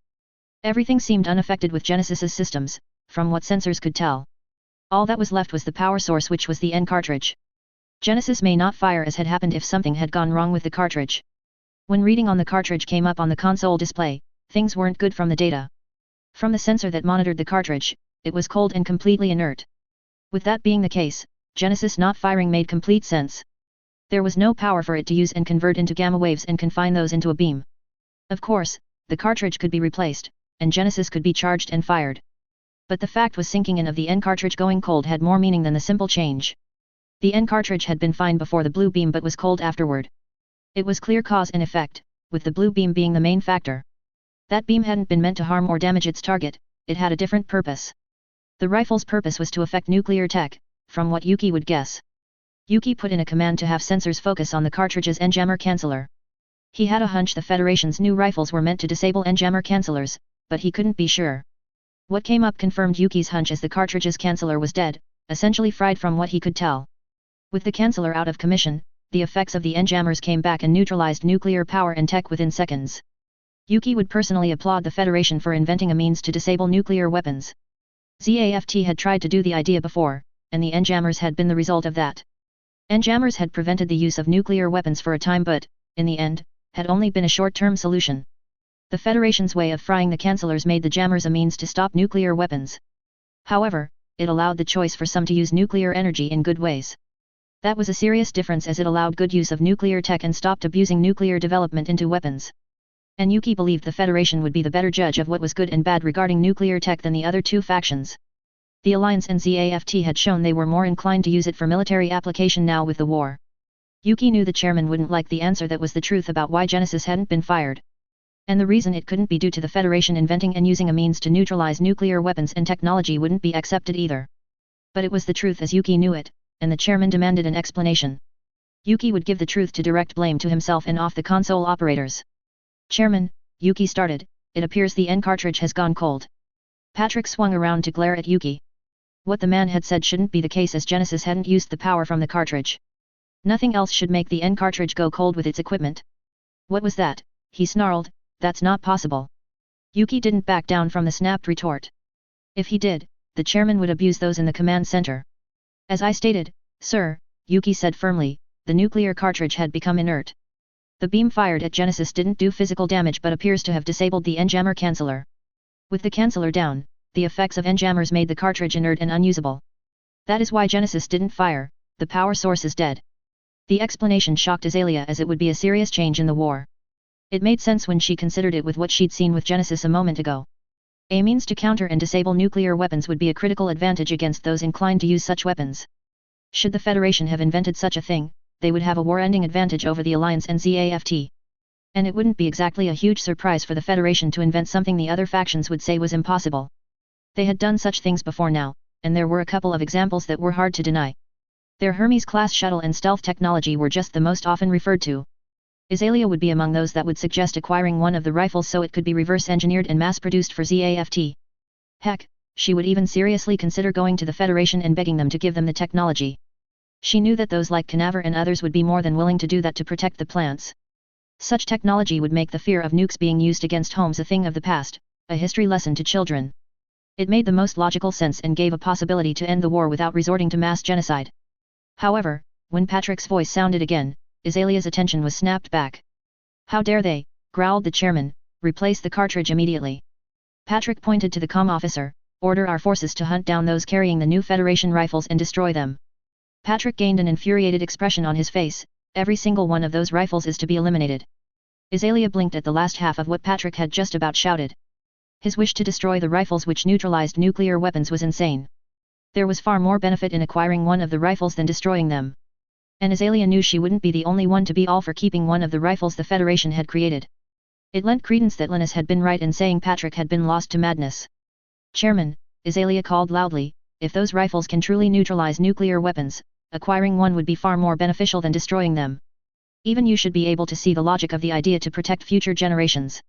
Patrick glared at Azalea for her comment and suggestion. It was foolishness even to consider what the woman said ZAFT should. There was no need to get one of the Federation's rifles which were assumed to disable nuclear weapons. Once Genesis was used on Earth, and the purge of naturals began, things would fall into the proper place. When the Alliance and the Federation were wiped away, and coordinators took their proper place in the human race, things would smooth out. There would be no need for means to neutralize nuclear weapons once things went in the right direction. Coordinators wouldn't attack one another since there would be no need for such things. Thus, it was better to destroy the rifles that were being used to hamper Genesis's use. There is no need of such, Patrick snapped back, when Genesis is finished, no nuclear weapons will be used. The Alliance and the Federation will be nothing but history lessons taught to future generations. Azalea hadn't wanted to believe Linus when he had laid out Patrick cared more about his vendetta and revenge than the homeland's future. Patrick had preached that ZAFT was working for the homeland's future and ending the war. She'd wanted to believe he really was directing ZAFT toward that goal. But Patrick had essentially confirmed Linus was right that he would bring about the destruction of the plants along with Earth. The Patrick Zala, that had been a visionary, was lost to the madness that had taken over. As the realization sunk in, Azalea could only exhale heavily, so, Linus was right. You care more about your revenge and vendetta than what happens to the homeland and beyond. Patrick gained an enraged expression as Azalea continued, your claims of bringing about a future for coordinators is nothing more than a false justification you and others use. You've listened to those like Cruzat more than any that are genuinely trying to make things better for the homeland as you should. The woman was spouting nonsense. She had clearly lost sight of the goals which ZAFT was working for. The future for coordinators would be assured after Genesis fired on Earth. Cruzat was doing important work that led to that desired future. Cruzat has been doing the needed work for the plants to survive, Patrick snarled. Azalea shook her head, Cruzat is the mole you demanded be found and punished, Chairman, she stated. Linus provided enough hard evidence to prove he has been the one to leak information to our enemies during the war thus far. Say what you will, but that man has been working to doom us all while you trusted him. And I don't doubt he still is now you gave him a Gundam to work with. Patrick twisted around and pressed a button to call in members of Section 2 to remove Jowl. The woman had lost sight of the goal and was taken in by the lies spreading to hamper progress. Cruzat was not the mole as she claimed, he had been undercover and had provided valuable information about the Alliance. Any that would stand in the way of the needed work for coordinators' future would be removed. Section 2 agents entered the command center and asked the chairman for instructions. Patrick pointed at Azalea, take her away, he ordered, she has lost sight of our goal. Azalea didn't resist as the two came up behind her to take her out of the room. She knew standing up for others would put her at odds with the chairman. That didn't deter her from her intention to work for the best the plants could have. From now on, she just wouldn't be doing such from the command center. Azalea would do what she could to help those like Linus in the ongoing battle. The first thing she intended to do was open the ZAFT comm channel so Linus could convince more. I'll leave, Chairman, Azalea stated evenly. I will just say I will be rooting for those you are fighting rather than you. They are thinking about survival, unlike you, who focuses on killing and nothing he says he is. Meanwhile, the coalition fleet had been trying to transition from pushing ZAFT back to attacking Genesis directly, but ZAFT defending forces were blocking them. The Archangel was fighting the ZAFT defending forces in an attempt to make a path for allies to Genesis. The ship had difficulty repelling most of the ZAFT vessels, so progress was slow. That was the scene the Dominion came upon once they reached the area where Alliance forces allied with the Federation were working. Natarl could see what the Archangel and others were trying to do in making a path to Genesis. ZAFT's nuclear weapon was being shifted to aimed at Earth as far as she could see. Its use had to be prevented once already, but it had to be disabled permanently, or those on Earth would die from the shot and slash or the after effects. Natarl would get behind, stopping such a nightmare from coming to pass, and fight hard for that now that the Peacemaker force was done. Thus, she ordered the Dominion to provide cover fire for the Archangel. Muro could only stare at the Black Archangel as it began attacking the ZAFT forces and helping the Archangel. However, Muro wasn't about to complain about help coming, no matter the source. In fact, the Dominion contacted the Archangel. Muro, I know that recent past actions don't speak well for the Dominion or myself, Natarl said over the comm line. Natarl had left the Archangel and then faced them as enemies when she shouldn't have. She should have stood up for them and argued for the Archangel, but she hadn't. However, she was here now and fighting for the right reasons. But in this, humanity's dark hour, let us fight side by side once more to bring about a better future. Muru wouldn't argue with Natarl about her helping the Archangel right now. The Archangel couldn't complain about where the help came from since allies were being occupied. The Archangel was still a popular ship for ZAFT forces to target in this battle as it had been during the current year of the war. In this battle, allies had helped the Archangel, but as the fighting continued, the Archangel had been forced to work independently. The approach to Jachindu had been difficult, and many of the allied mobile weapons had been dispatched by ZAFT. But the Archangel had gotten within attacking distance of the ZAFT base.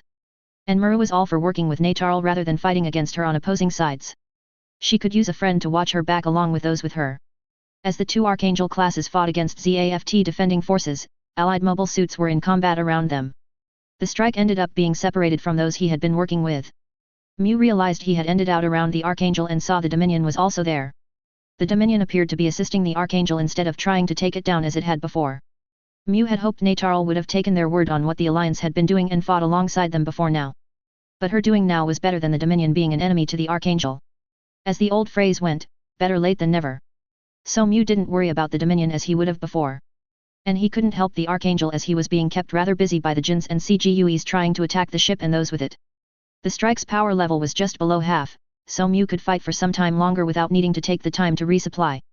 He had been regulating his weapon's power usage during this battle compared to his weapon accuracy so he wouldn't need to resupply quickly. After the appearance of the Dominion, Mew spotted two Nazca and a Laurasia, closing the distance between them and the Archangel, firing off their guns. The anti-beam depth charge spreads deployed by the Archangel were dispersing the beams while the laminate armor was taking the railgun gunshots. However, the ZAFT ships were starting to pass into the anti-beam area. Their mobile suits were pressing forward, looking to be aiming for the Archangel and Dominion. Mew attempted to get the ZAFT ships to back off. Once that was done, he and others could handle the enemy mobile suits. But the Jinns and CGUEs were hampering those efforts and preventing any from stopping their ships. Mew did spot Crystal popping up and joining him in trying to fend off ZAFT's assault along with others from the coalition fleet. His allies did stop ZAFT mobile suits from advancing further toward the Archangel. However, they had already gotten worrisomely close to the Archangel, close enough to attack it. They kept ZAFT from getting much more than random shots off toward allied ships. Yet, as Mew kept fighting to fend off ZAFT's defending forces, he caught a glimpse of a Gin getting past most of his allies. It then set up for a shot on the Archangel, specifically at the navigation bridge with a beam cannon. Mew wasn't about to allow another to fire upon the Archangel and destroy it. None would threaten Muru's life, while Mew was able in any way to stop them from doing so. Muru and those not on the CIC on the bridge, she saw the Gin bringing its beam cannon to bear on the Archangel's bridge. Other ZAFT mobile suits occupied the strike, Shadow, and other allies, so they couldn't do much to stop the enemy from blasting the Archangel. The Dominion was defending itself from attacks ZAFT was making and wasn't able to shoot at the Gin. Thus, the Archangel was about to face its end when the Gin fired its beam cannon. And in the end, the Archangel had done far more than what had been expected of it from the outset. The ship had gone above and beyond what its designers and builders had ever intended her to do. Muru was proud of how the Archangel and its crew performed during its service. Those were her thoughts as the Gin fired its cannon and a plasma beam zoomed toward the ship. Time seemed to slow down for those watching the beam coming at the Archangel. Mew had broken away from the Gin he'd been fighting and raced to get between the Archangel's bridge and the Jin's weapons firing path. The strike's shield had already taken an amount of punishment, so it was questionable if it could block beam attacks properly now. But Mew didn't care about if the shield would hold or not. Muru's life was in danger, and he would protect her no matter the cost to himself. That was how much he had come to care for and love Muru Ramius. He was willing to give his life for her. Thus, Mew managed to get the strike in front of the Archangel just after the Gin fired with his shield in front. The plasma beam slammed against the strike's shield and halted. Alarms blared inside the strike, and Mew knew his shield wouldn't hold through the attack. The beam would penetrate and hit the suit itself, but it would save the Archangel from destruction. Most would say what Mew was doing was pointless and even impossible. Saving lives once was just that, saving some for a time, not necessarily for the future. There was no way to know that actions like his would make a difference in the end. Yet, the same had been said about the Federation before now. And here they were, having put together an impossible force to do an impossible task. So, Mew would take the chance that his attempt could be for nothing, but he hoped it would make a difference to those he cared about and beyond. Then Mew had always been capable of making the impossible possible, and he'd repeatedly proven that. Mew couldn't help but say his signature phrase, "I told you, I have a knack for making the impossible possible." Muru stared, tears coming from her eyes at the line Mew would so often say during hard situations. However, she watched painfully as the plasma beam ripped through the strike's shield and hit the suit itself. The explosion which followed engulfed the strike and sent debris flying in every direction. There was a brief moment when Muru couldn't believe what she'd just witnessed. Yet, then pain welled up in her heart as the fact Mew had been taken from her forever sunk in. The man she loved had given his life to save her and the ship without hesitation. She knew Mew would do such a thing, it was the kind of man she'd learned he was. She couldn't stop the cry of horror in the form of a howl that came out of her screaming the name of the man that she loved, Muru. Muru wasn't the only one who felt pain seeing the strike destroyed. Those on the bridge were silent at seeing the strike being destroyed. Crystal felt the same pain as Muru seeing him die to protect the Archangel, as Mew had been a good friend. They had been watching one another's back for much of this war and had saved each other multiple times. Of course, neither had kept count of how many saves they had done for each other, there was no real reason to keep score. So, to see Mew go down enraged Crystal as much as it hurt her. He had been a good man who didn't deserve to die in this foolish war. She brought out the Titus cannon after letting go of the railgun rifle and aimed at the Gin, which had killed Mew. Crystal nailed Mew's killer with the positron cannon. She then grabbed the railgun rifle and destroyed the two that were close by. At the same time, Tyler had been working his way across the battlefield after dealing with the Alliance nuke-carrying force. He'd been working his way towards ZAFT's gamma ray dish so he could help dispatch it permanently. He had the disruptor rifle if he needed to stop the cannon from firing at Earth. Unfortunately, before Tyler had reached Genesis, he'd gotten into a fight with ZAFT forces and ended up losing the disruptor rifle with its destruction. He'd noticed ZAFT was targeting them specifically not too long ago, just after one had been used against ZAFT's weapon. He took that as someone in the command structure had figured out what the rifles did. And Tyler wouldn't doubt that when the chairman was informed about the rifle's capabilities, he would order them to be destroyed. The way this battle would end once and for all was for ZAFT's gamma weapon to be destroyed. Tyler was sure if the dish and what was in it were in any way intact, the fighting would continue even if this battle specifically didn't. The use of weapons of mass destruction may have been called a historical deterrent. But history showed they were drivers of conflict as well as causes of mass genocide rather than deterrents. Thus, the Alliance's nukes had to be disabled and destroyed because enough would use them without hesitation wherever they felt like it.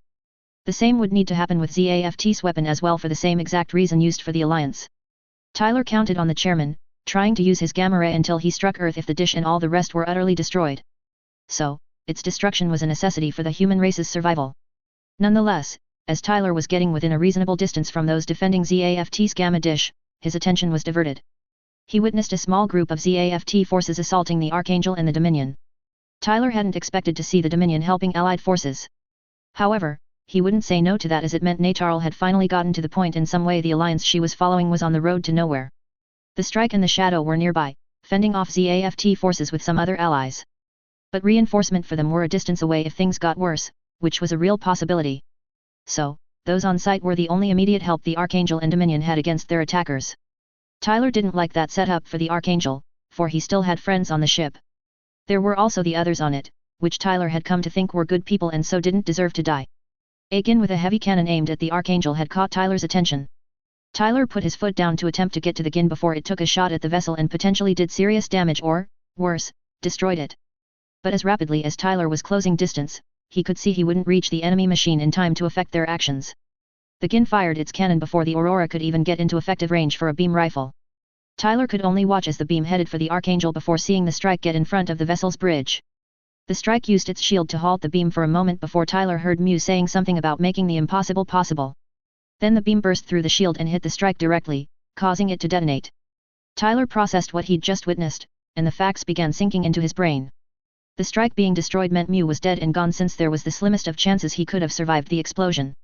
The issue Tyler had with that was he'd been starting to like the guy and think him a decent and good one, which humanity needed these days.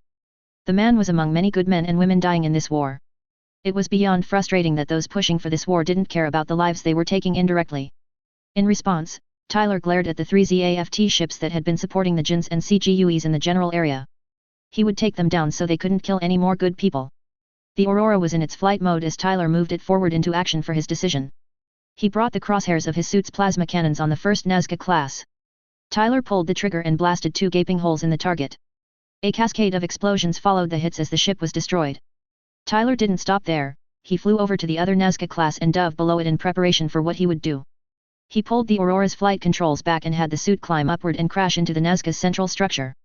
Tyler plowed through the ship's internal structure, ripping through deck by deck before he emerged through the upper hull of the vessel. Crystal was working on dispatching the Jins and CGUE when she saw the flash in the direction of one of the Nazcas. When she glanced in that direction, she saw one of the Nazca exploding.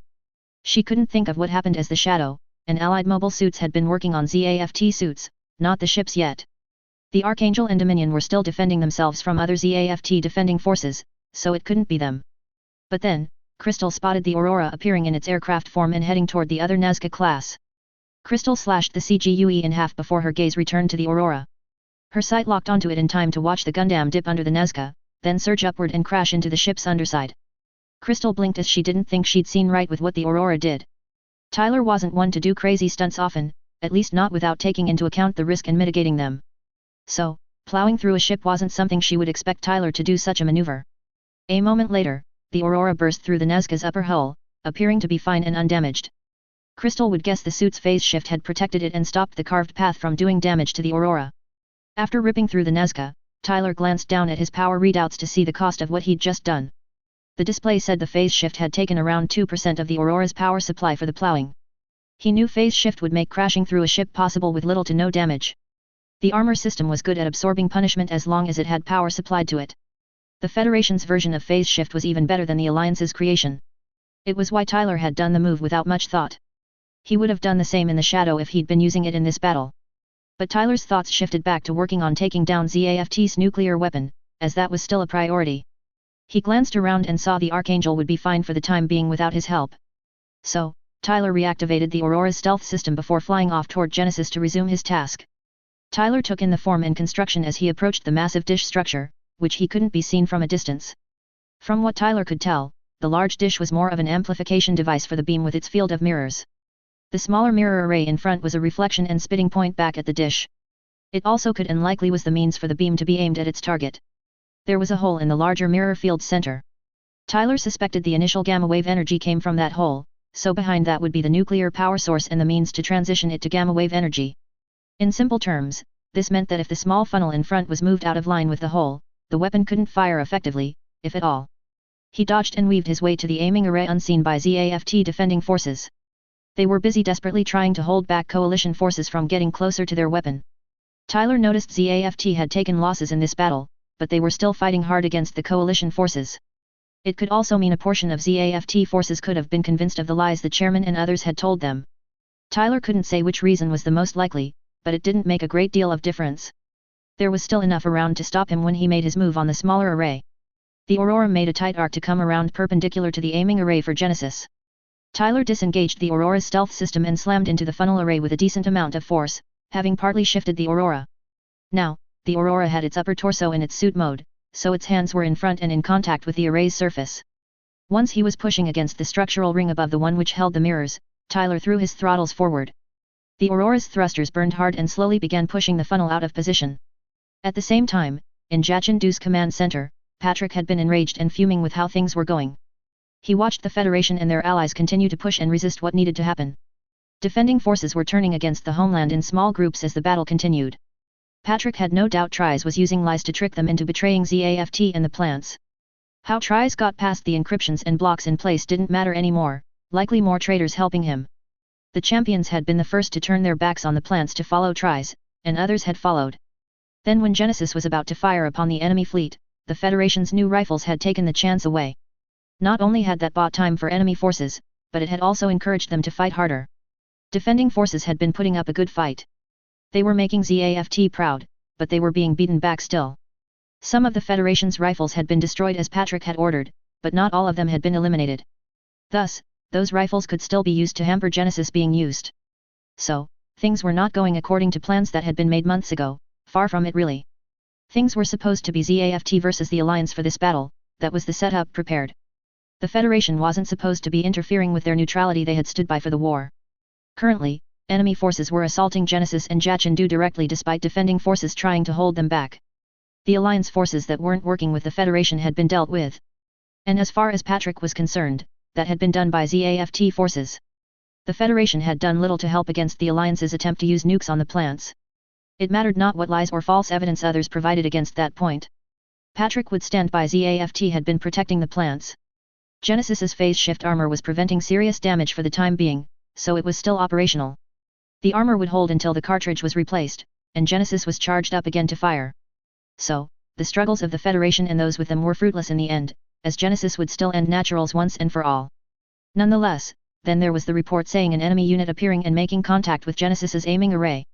When optics were zoomed in on the area, Patrick was furious to see a red Gundam pushing against the aiming mirror. Should the array be knocked out of alignment, Genesis couldn't fire anything but a concentrated and confined beam. Shots like that would work, but the purge of naturals would take much longer than planned and allow fools to attempt to stop it. Patrick ordered ZAFT forces to focus on destroying the enemy machine to stop it from interfering with Genesis.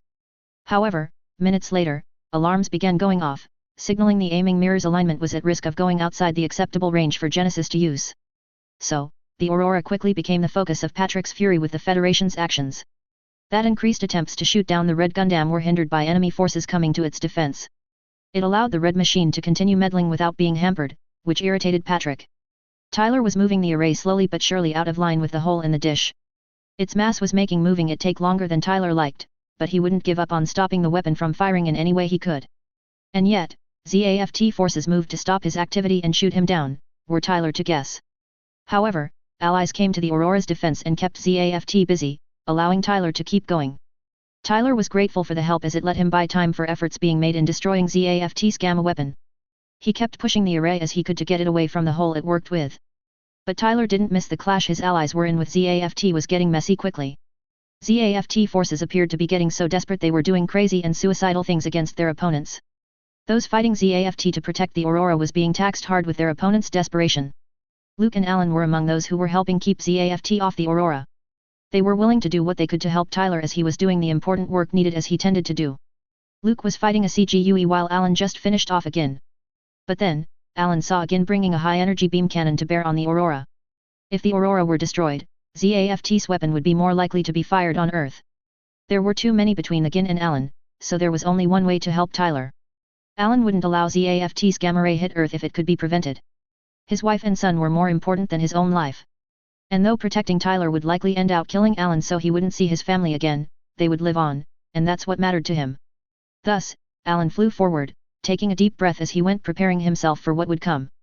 Tyler glanced at his allies again and found Agin aiming a high-energy beam cannon at the Aurora's torso. The phase shift armor wouldn't be able to block a high-energy beam making contact. If Tyler moved, ZAFT's weapons could still be potentially used since the mirror was still in line with the hole. So, Tyler's eyes widened as life events began flashing before him. The cannon fired, and a green beam zoomed at Tyler, slowing down his passage of time. Tyler felt and heard his heartbeat as the beam came closer and closer. However, before the beam hit the Aurora and killed Tyler, a Delta fighter appeared in the beam's path. The scene froze, with the Delta fighter blocking the beam with its shield. Alan glanced down and saw his shield wouldn't hold.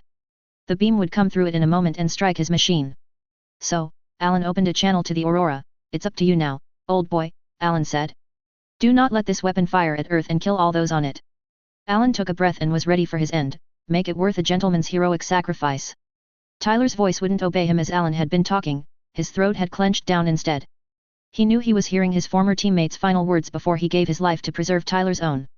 Alan wasn't as close of a friend as Kira or Athrun were, but he'd listened to what Tyler would say.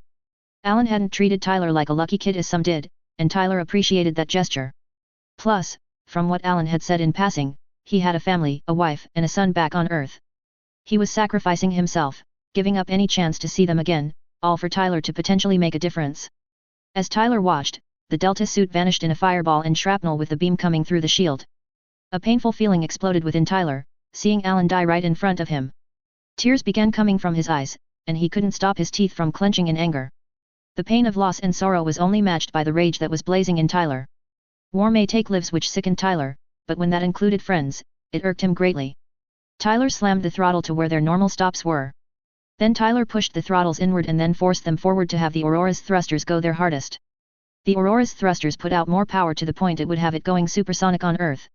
Tyler also had both of the Aurora's plasma cannons start charging up to their full capacity while pushing the aiming mirror. Inside Jachindu's command center, Patrick observed ZAFT forces trying to get to the red machine.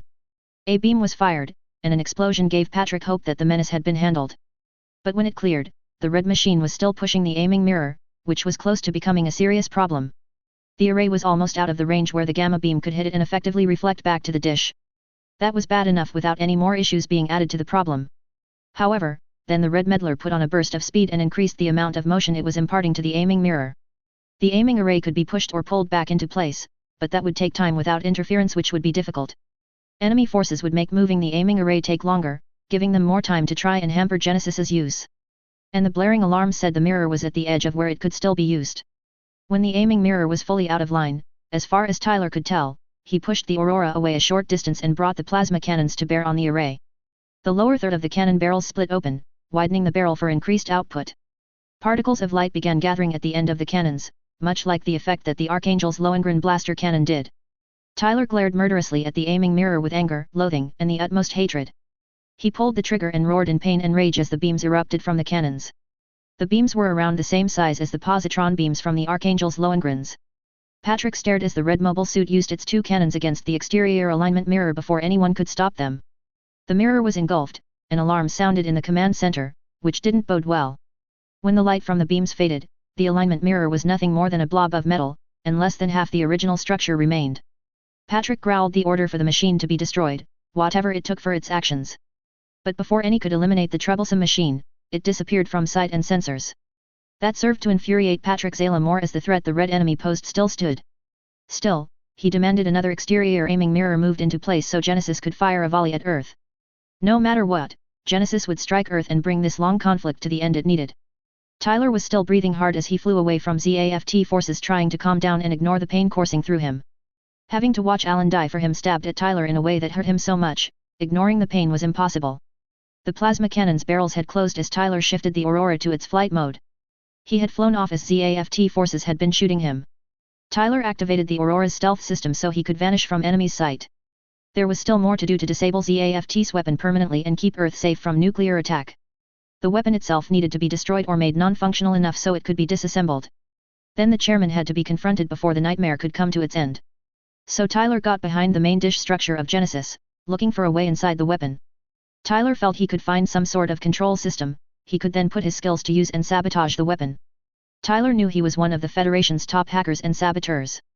It was why he was classified as a specialist and why Salas had recruited him in the first place. And it didn't take long to find an entrance Tyler could use in the form of an airlock which he took. He positioned the Aurora just above the airlock before he exited the cockpit and floated over to it. It took a moment for Tyler to defeat the control panel for the airlock, but he managed to get it to open. Tyler sailed into the tunnel and headed down it, glancing down at his left forearm panel for environmental readouts. The specific reading that Tyler was keeping an eye out for was the radiation levels since he was inside a nuclear-powered weapon. The Federation pilot suit could protect against nuclear and other types of known dangerous radiation. However, they did have a limit before the dangerous effects of radiation would harm the wearer. At the end of the tunnel, another airlock cycled before opening to a small control center. Tyler floated inside and glanced around, seeing a circle of consoles ahead of him. He could see no one here, which Tyler hadn't expected since this would be a hazardous environment when the weapon activated. He sailed over to the closest collection of consoles and scanned them to see what was being done from here. Tyler first saw that the facility was being controlled not from where he was but remotely. Tyler would hazard a guess that the control was being done from Jachindu's command center. The next point that stood out to Tyler was another aiming mirror being moved to take the place of the one Tyler had destroyed. Tyler quickly began typing out commands to see what could be done to stop this weapon from firing. If he could, Tyler would figure out a way for it to be broken down or just destroyed outright, whichever worked out the best. His hacking skills quickly got him through the security of the weapons system. As he looked at the power source of this weapon, a nuclear cartridge, an idea came to him. The cartridge was pretty much a contained nuclear explosive with only one way to go. Thus, eliminate the path it was directed to go, one had a hell of a pipe bomb. It was an easy thing to use, and those in Jachindu would be able to do little about it when the cartridge detonated. And any method Tyler used had to be hard to counter by those who were at the controls. Tyler got to work on changing the instructions that this system used when told to fire. He planned to have the cartridge activated but have the reaction be different. Instead of transferring it in the form of a confined gamma beam to the mirrors, it would stress the cartridge to have it rupture and the energy go outward. The plan needed what was essentially a misfire to cause the pipe bomb to go off and cause the explosion. That proved to be a more work-involved task than Tyler had expected it to be, even taking into account his sabotaging skills. The major reason that was the case was that someone had already done work before Tyler entered the system. With Tyler's experience and skills with sabotage and hacking, he couldn't miss the signs of another being around and setting up a trap, even if others would. And seeing what the trap was meant to do, Tyler had a very educated guess as to who it was that set it up. The individual was none other than the dirty rat Raul Cruzet. The masked man had shown he wanted destruction to come everywhere and to everyone. The man had made the trap come into play should ZAFT's defending forces lose the battle. Should ZAFT get to a point where they would lose, the trap would start a timer before activating. And that point wasn't that far away with how things were going as far as Tyler had seen. The trap was set that if a specific person is killed, some real nasty things will happen. The problem, as Tyler saw it, was that person was Chairman Zayla. That man would likely need to be taken down, as Tyler didn't expect him to come quietly if given a chance. Thus, when Zayla was killed in whatever way it occurred, it would trigger Genesis to aim and fire upon Earth. Where Tyler had seen crews that wanted mass death to happen, he hadn't figured out why the man wanted such and would do essentially anything to accomplish it. In the end, the rat's reasons didn't matter, his planned actions were what was important and needed to be stopped. Tyler wouldn't let the rat have his way and achieve his goal. He would use his skills to change what was in place and have it go as Tyler wanted. And since the rat planned for Genesis to fire, Tyler left portions of Cruzet's work where it was. It would make the misfire Tyler would have happened not to be seen or changed until it was too late. Once Tyler had finished arranging his sabotage for Genesis, including making his work unnoticed, he put things back to seem the same as before he touched it. None at Jachindu would see or find his work with the steps Tyler took. They would come upon the rat's stuff first before finding Tyler's, and he would stand by that. So, with things as he wanted, Tyler headed back down the tunnel he'd come in by so he could return to the Aurora. He kept a close eye on radiation readings as they were higher than Tyler liked. If the reading jumped noticeably, Tyler would take that as the weapon was about to activate and fire. However, the readings were within the rated tolerance Federation spacesuits could handle and didn't show the weapon about to fire. Tyler had to wait for the airlocks to cycle, which upped his tension. Upon reaching the Aurora, Tyler decided to go to Jachindu next from Genesis. He would trek inside and get down to business dealing with the chairman. ZAFT's weapon was taken care of even if it wasn't destroyed yet, and it would be soon enough. Now the one leading ZAFT's side needed to be handled for the battle to come to its conclusion. The journey to ZAFT's base was clear since ZAFT was busy with Allied forces and moving an aiming mirror into place for Genesis. Tyler was coming from behind Genesis to avoid fighting so he could not be hindered. He spotted the entrance to a large hangar for Jachindu and swooped in. Tyler shifted the Aurora into suit mode and used his beam rifle to destroy the ZAFT suits inside so they couldn't stop him. There were still shuttles around the hangar, which Tyler left alone so those who wished to leave could. He didn't doubt there were those that had recognized the chairman was insane and blind to what his actions would do. They weren't bad people, they had just been caught up in the crap the war had descended to. Tyler landed his suit, exited his cockpit, and entered the docking waiting area. Once in the pressurized waiting area, Tyler removed his helmet and left it near the airlock he came from the hangar inside. Tyler did a quick check of his equipment to make sure they were ready to use if needed. There was still a real chance of loyalists to Zayla were still around and potentially armed, so Tyler wanted to be as prepared as possible. He was ready to do what was required, whether that was to kill or the like. That included shooting Chairman Zayla, and Tyler feared that was not just possible but likely what he would end out having to do. He hoped it wouldn't come to that, of course, but with how things were, it was more a dream than reality. Tyler shook his head and focused back on the task of finding Chairman Zayla. The probable place to find the man was in the base's command center. The man would be at the center of things with his insistence on firing his gamma beam at Earth, so Tyler would start there. The insanity which drove the war had gone on for too long and needed to end. Chatter had already mentioned Azrael had been captured, which Tyler was happy about. Chairman Zayla was the last one who was pushing a faction for the war. Azalea was concerned for those in the group she was with more than for herself. She'd been doing what she could to hamper the chairman from using Genesis. Azalea had opened all the ZAFT channels so Linus could use them to convince others to join the efforts. After that, she'd been working her way to the hangar to leave since she knew she would be a target of the chairman. Going against him was now akin to a death sentence fit for a traitor, and that was what she was doing. As Azalea had been moving, she came across others who were clearly trying to leave the base. From what they told her, it was for similar reasons she had herself for leaving Jachindu. The chairman was getting worse with the more progress the Federation and its allies were making. Azalea was glad to hear Genesis had been delayed again, with its aiming mirror being destroyed.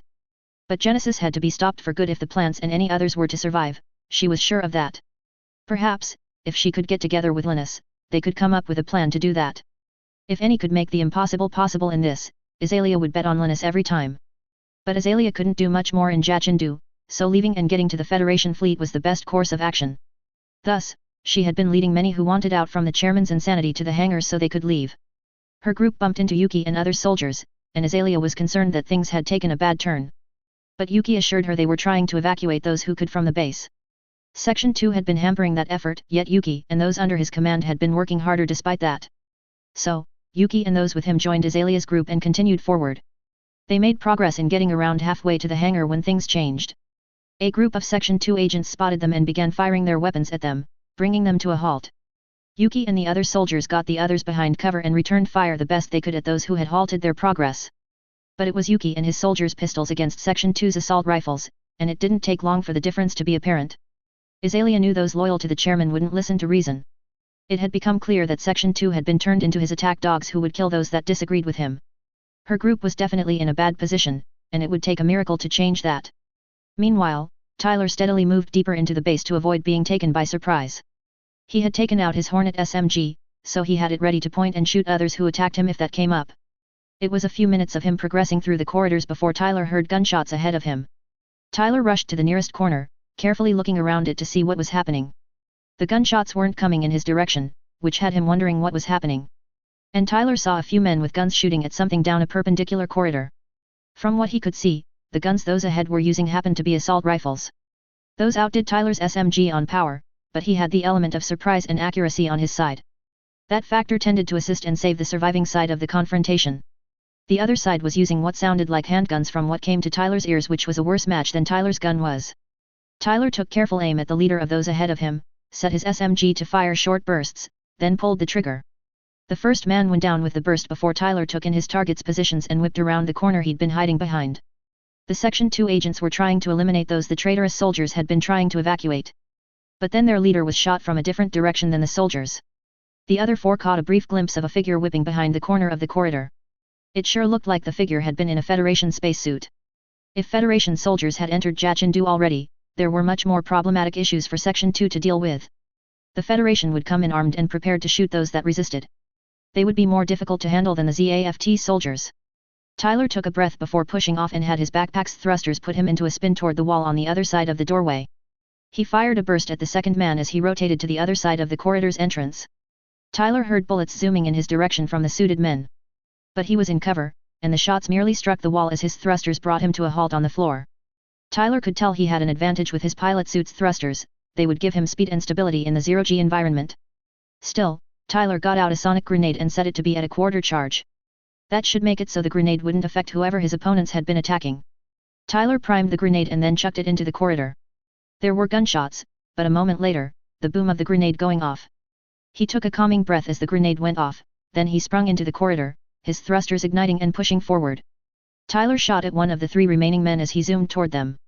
That man took the bullets in the chest as he was trying to recover his senses from the grenade blast. The two were shaking their heads to clear them, but they realized their comrade had been shot. They were just taking in that the figure they had glimpsed was rapidly approaching with a gun. Tyler took out his knife and spun vertically as he got to the two, kicking one in the chin hard. The Section 2 agent was sent into the ceiling while the other attempted to bring their rifle to bear on the attacker. Tyler swung his gun and sent a burst into the gun wielder's chest, killing them. Tyler then whipped back to the other, who was floating downward after colliding with the ceiling. He plunged his knife into the man's chest, ending his life. Azalea was going to ask Yuki what options they had for this situation when things changed, as things were bad for them. She knew Yuki would likely have little to answer with, but what else could she do? But then there was the sound of gunfire from another direction. That had been followed by the cries of those who had been shooting at them. The sounds of fighting continued for a bit, and those were accompanied by other sounds that Azalea couldn't identify. There was a different gun being used against the Section 2 agents. It wasn't an assault rifle, nor a pistol as Yuki and soldiers were using, but something in between. Then there was a loud boom, followed by air rushing past her group. None of them were knocked back, but the loud sound frightened some non-soldiers. Two more cries were heard, followed by a grunt of one of the Section 2 agents, then there was silence. Yuki had been listening when the odd gunfire started. It sounded like some sort of submachine gun, but Yuki couldn't say better than that. The other odd sound he'd caught was what Yuki could only guess as some sort of thrusting device.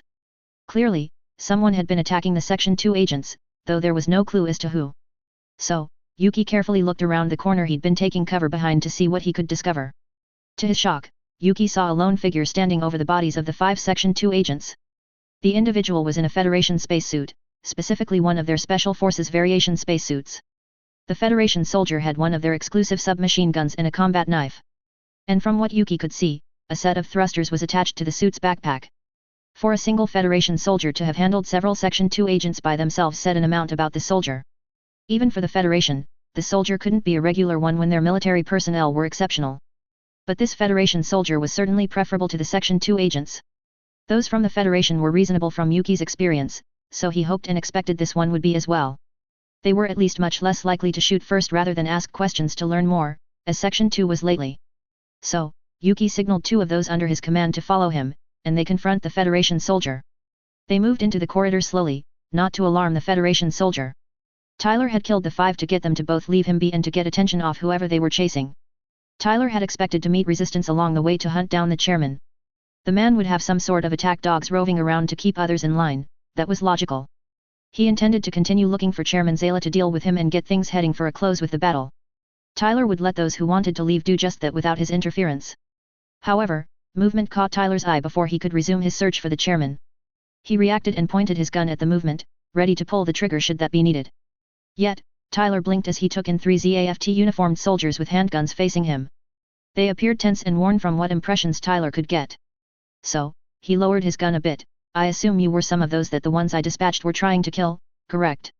At the 3 nodding, Tyler couldn't help but shake his head at his circumstances. He'd been going against strange circumstances during the last 24 hours that were odder than normal. Granted, the war was worsening by the day, but the battle had certainly had Tyler facing strange situations. And while Tyler knew there would be days, he would question why they were going the way they were. Experiencing them wasn't what most would expect. Tyler let out a sigh. It wouldn't be the strangest thing I've seen in the last 24 hours, sadly. He paused. It certainly has been one of those kinds of days that one has to wonder about several things. Yuki blinked at what the young man said. He looked to be around 18 and stood 5'9". The young man had green eyes and spiky tan locks of hair that went in random directions. Yuki knew the war had forced younger people to enlist, but that hadn't sat well with him. And yet, this young Federation soldier had bested well-trained agents who were compared to above-average soldiers. Yuki would have normally wondered and questioned what was implied in the last line the young man had said.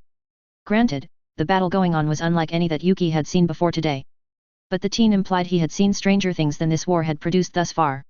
Yuki almost didn't want to know what this teen considered strange compared to non-strange. But as the young Federation soldier had just saved them from death, Yuki wouldn't question what they were talking about. Yuki signaled the 2 with him to lower their guns before he gazed at the teen. Indeed, Yuki returned, they've been attempting to stop those of us that have been trying to evacuate others who wish to leave. Yuki gestured to the corridor behind him. This was one of the last groups I'm aware of, which was trying to evacuate. Tyler flicked his SMG's safety on and holstered his weapons since those he was facing had lowered their weapons. He believed what the leader had stated. Tyler didn't doubt there were those that wanted to leave. He also bet there were still soldiers that would be dedicated to helping those who wanted to leave. Tyler didn't think that all those in ZAFT were like the chairman. In fact, he felt there were far more against what the chairman worked for than helping the man. That made Tyler think those he'd dispatched were some of the chairman's attack dogs he used to keep most in line. Should I ask what you did to have death sentences on your heads? Tyler inquired. Or should I just assume questioning the chairman is enough now to warrant being shot dead? Tyler sighed as he knew there had been signs the chairman had been getting worse. The man who controlled ZAFT had insane, which was dangerous enough with the war going on. For him to be as a dictator was worse, which it seemed had gotten to the point where it was getting people killed faster than before. Signs said things were heading that direction, but I'd hoped it hadn't gone so far yet. Azalea had been doing what she could to calm those in her group. They were all non-combat personnel who had been doing what they were told. Most of them were scared, and Azalea couldn't blame them. Yuki was meeting with the group's savior, which she listened to as the interaction continued. From what Azalea heard, it sounded like the individual was either well informed about how things had been going with ZAFT lately or had good at guessing. She leaned toward the former rather than the latter and believed the Federation soldier. With their information network, the Federation always seemed to know things they shouldn't but did anyway. With whatever ways they had, it wouldn't surprise her if they knew the chairman had become more radical over the past few months. Nevertheless, Azalea had told the chairman she would be rooting and implied she would be helping those going against him. She'd been doing that after being escorted out of Jachindu's command center. Azalea had been doing what she could to help Linus and the Federation. Their interests aligned more with the plant's survival and well-being than what the chairman had in mind. The first thing Azalea did was open all the channels that ZAFT used and ensure Linus could use them. She had also contacted those in the National Defense Committee to instruct what they should be telling the defense forces. Most on the committee were more than willing to follow her instructions rather than the chairman's orders. Things had been moving in a better direction when her work was noticed and blocked. However, Azalea felt she had made progress and given ZAFT and the plants a chance to separate from the chairman in this battle. It would now be up to those like Linus and her colleagues on the defense committee. Once her work had been discovered, Azalea knew she would need to escape from Jachindu. The chairman would have Section 2 hunt her down once he figured out she was the one who was messing with his plans. So, she hadn't stayed in the quarters she'd been taken to for long after knowing her work had been noticed. As she had slipped out of the quarters she had been confined to, alarms had begun going off, bringing a small smile to her face.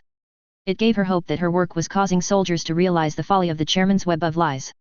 When they understood the truth, they would turn and fight with Linus and the Federation to defeat the monster that was hell-bent on attacking Earth. Along Azalea's way, she had found others who were trying to leave the base. After asking them, they all said they feared for their lives and wanted no part of the chairman's vendetta. She couldn't have refused them as they had, like her, seen the truth and had been sickened by it.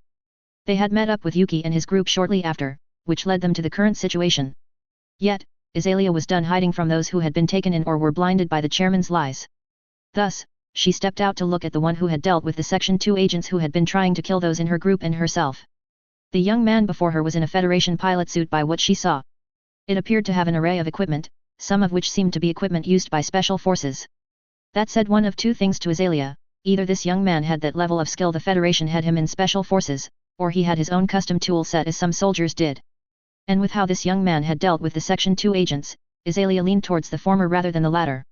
It was both an incredible thing and an unfortunate truth that elite soldiers were getting far too young to be morally right. The war had been forcing the young to pick up weapons and use them to kill one another. Azalea knew the point too well, as her son was a ZAFT mobile suit pilot. She was proud he was willing to serve, but she wished it wasn't required as she imagined any parent would their child. But as Azalea gazed at the young man, he looked familiar to her.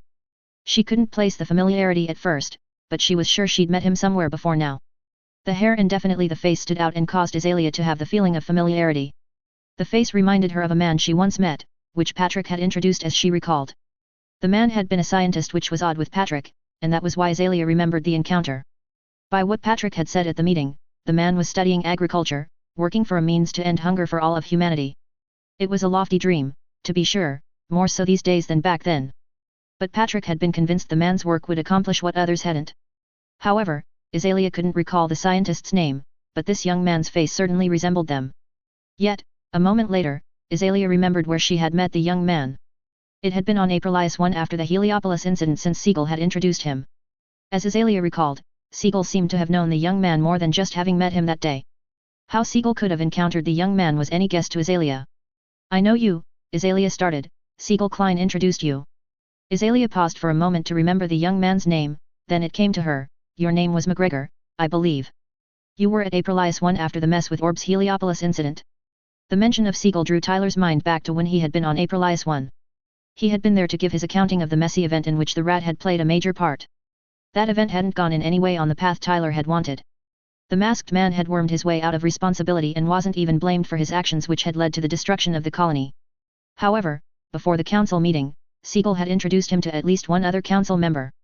As he recalled, it had been a woman. After a longer look, it was the same woman before him. And yet, something else tickled at the back of his mind that Tyler couldn't figure out.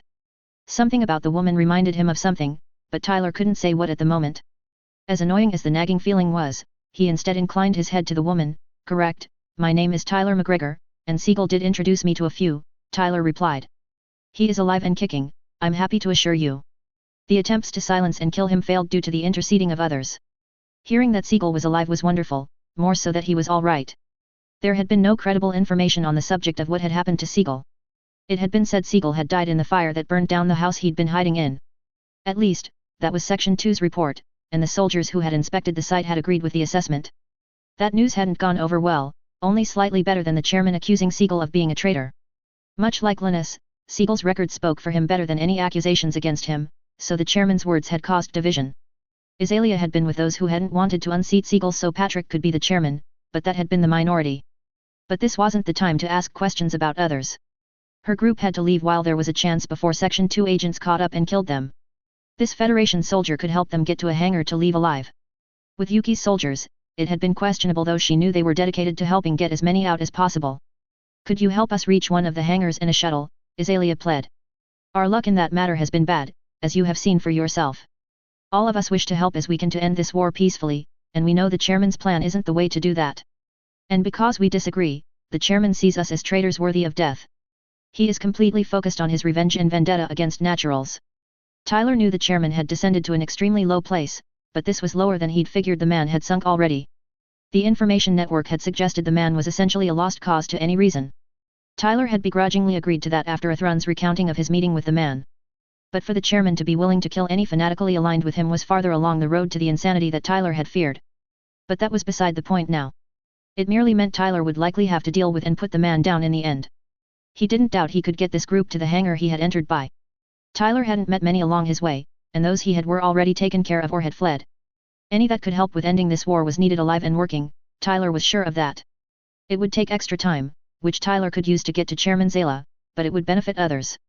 This battle was to bring peace which would benefit many, and just as many would be required to bring it about. But it sounded like at least the woman, who was clearly the leader, knew where the chairman was, which would help quicken his search. Sure, I could do that, Tyler replied.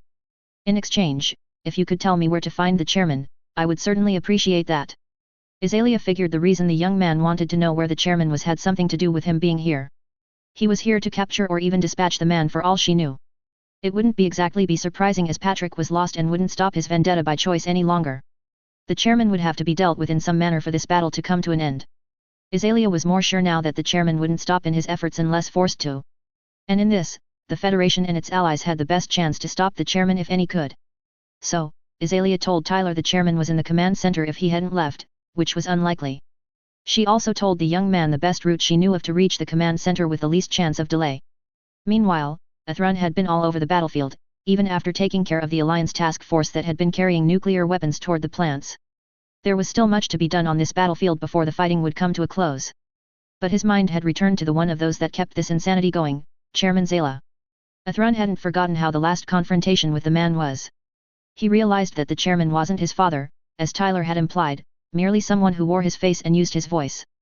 The memories of Patrick Zayla were good ones for Athrun in the earlier days with his father.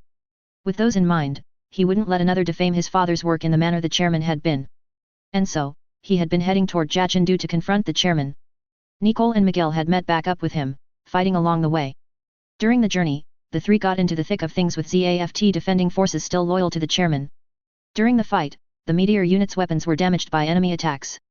There came a point Athrun was forced to undock from the Meteor as more than half its weapons were either gone or didn't respond anymore. He then had the Phantom 00 deploy to compensate for the Meteor's loss. That action didn't halt the advancement towards Jachindu for Athrun or his comrades, other than the damage incurred along the way. Athrun's group made their way to Jachindu slowly but surely. When they got close to the station, Athrun broke off from Nicole and Miguel, continuing alone. Nicole and Miguel kept fighting as Athrun flew toward Jachindu, looking for a way inside. Athrun spotted the entrance to the base's larger hangars and flew inside. He found an open dock to land the Justice in. After he popped out of his cockpit, Athrun glanced around, taking in his surroundings. Athrun was surprised to see the Aurora in a dock nearby, meaning Tyler was here already. His friend was likely here to do much the same thing Athrun was with confronting Chairman Zayla. There were also 2 shuttles left in the hangar, which any hadn't used to leave yet. Athrun wouldn't be surprised if there were those who would try and escape the base with how things were going. In fact, ZAFT personnel filed into one of the shuttles as Athrun watched. He moved forward and questioned one of the soldiers about what was going on. Athrun was told they were under the command of Athrun's old mentor Commander Yuki. Yuki had quietly ordered soldiers to evacuate those they could from Jachindu. It didn't surprise Athrun that Yuki was doing what he could to protect people. He had found the man honorable and dedicated to protecting those he could. And with that going on, Athrun could focus on getting to the chairman and confronting him. From what warning the soldiers gave, there were still agents of Section 2 around Jachindu. Athrun would keep the warning in mind as he continued forward. He thanked the soldiers and moved into the dock waiting area before removing his helmet and leaving it. He then carefully began making his way towards the station's command center, for that would be where the chairman would be. At the same time, Tyler nodded to the information before directing the group to enter the corridors so they could get moving. Enough time had been spent talking, for there was work to do and things to settle.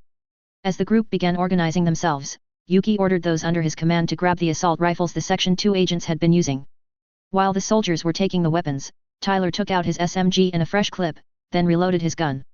There was still the chance Tyler and those he was going to escort could come across enemies. And Tyler judged that those he'd dispatched were going to be what to expect from any chairman loyalists. They were to be unlikely just to stop them to ask questions. They would shoot first and ask questions later if required, so Tyler would assume that going forward. Once all were ready, Tyler took the lead for the group and led them through Jachindu toward the hangar the Aurora was in. There had been a shuttle there that the group could use to leave the base. It took time to reach the intersection, which led to the hangar. However, soldiers appeared on the intended path. The non-soldiers were motioned to hide while those with guns moved to be out in front. Yet, the ZAFT personnel who spotted the group raised their hands and said they wouldn't shoot. Yuki recognized the soldiers as some under his command who had been working on evacuating non-combat personnel. So, he held up a hand and lowered the rifle he was carrying. "They are some who had been working with me," he said. Then he looked at the soldiers. "Join us," this is the last group to evacuate. The group of soldiers joined, making the group larger as it continued toward the hangar. Tyler was still in the lead as they came into the docking area. He gestured to the boarding tunnel connected to the last shuttle still there. There is the shuttle your group can use, Tyler stated, use it to leave this place while there is a chance. He paused, thinking, I believe there were friendly ZAFT vessels in that direction, he said, pointing where the coalition fleet had been last Tyler had checked. As I recall, the ship Tries was using was in that direction too. The man could probably use the help you can provide. This young Federation soldier's help was invaluable to her and those with her. If not for this young man, then she and the rest would likely be dead by Section 2 agents. And then he helped them safely get to the hangar and even told them where to go to escape this fighting and madness. He asked for nothing in return, which was rare these days. So, Azalea bowed in gratitude, thank you for your help. We would be dead if you hadn't come along and assisted us. She paused briefly since the thought had come to mind if the shuttle was taken. How would the young man, as he may not have a way to leave? But how will you exit the station if we take the shuttle? Tyler already had an escape plan prepared when the time came for him to leave this place. The Aurora had gotten him inside, and it would serve as a means to leave it and return to the battlefield. Tyler felt he would need to go back out to fight before the battle was finished. Handling the chairman would be an important step in bringing the battle to its conclusion, but not the finish. The concern was nice to receive as Tyler hadn't seen a great deal of that from any other than from his friends. But he could look after himself when required in situations like the one he was currently in.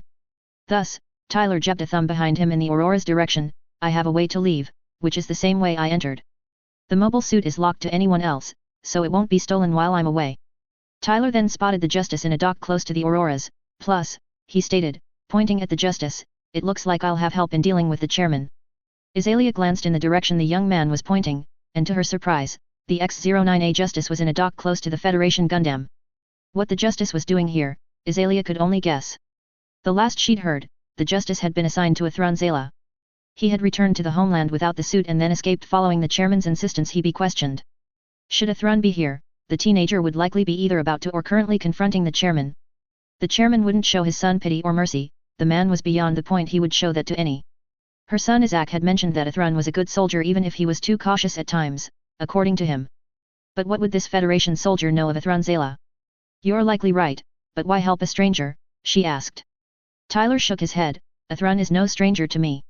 Tyler wouldn't let his friend go through confronting the chairman alone. There was also the chance the chairman would try to kill his friend where the man had gone down. Tyler was confident that he and a Thron could handle the chairman and whatever that involved. But that gave him the motivation to speed this up so he could go help his friend. He is a friend, Tyler replied. Friend? Azalea questioned, what kind? Tyler smiled as the phrase he held to when describing his friendship with Kira and a Thron came to mind. As the old phrase goes, no greater love can a man have, but that he is willing to lay down his life for a friend. That is what kind of friend a Thron is to me, and I am to him, Tyler answered without hesitation. He is one of my best friends, and I will do whatever it takes for him to leave this place alive after dealing with the chairman. Yuki was as floored as he didn't doubt most would be at hearing what the young man had just said. He'd listened to the exchange a bit as he directed the shuttle loading. Yuki could recall a Thron mentioning in passing he had two more than good friends, which he had wished he'd kept in better contact than he had. If this young man was one of those, Yuki could understand why a Thron would consider him more than a good friend. That this young man was clearly willing to risk his life for a Thron was amazing. Yuki saluted Tyler, thank you for your help, and may you have good luck and fortune in your endeavors. Yuki faced Azalea, ma'am, we need to go if we are to leave here safely as possible. Azalea knew Yuki was right, her group needed to leave if they were to get away from the chairman. But she did want to thank the young man who had saved her and others properly. So, she bowed again, thank you again, Mr. McGregor. I pray for your success in stopping Chairman Zala from dooming us all.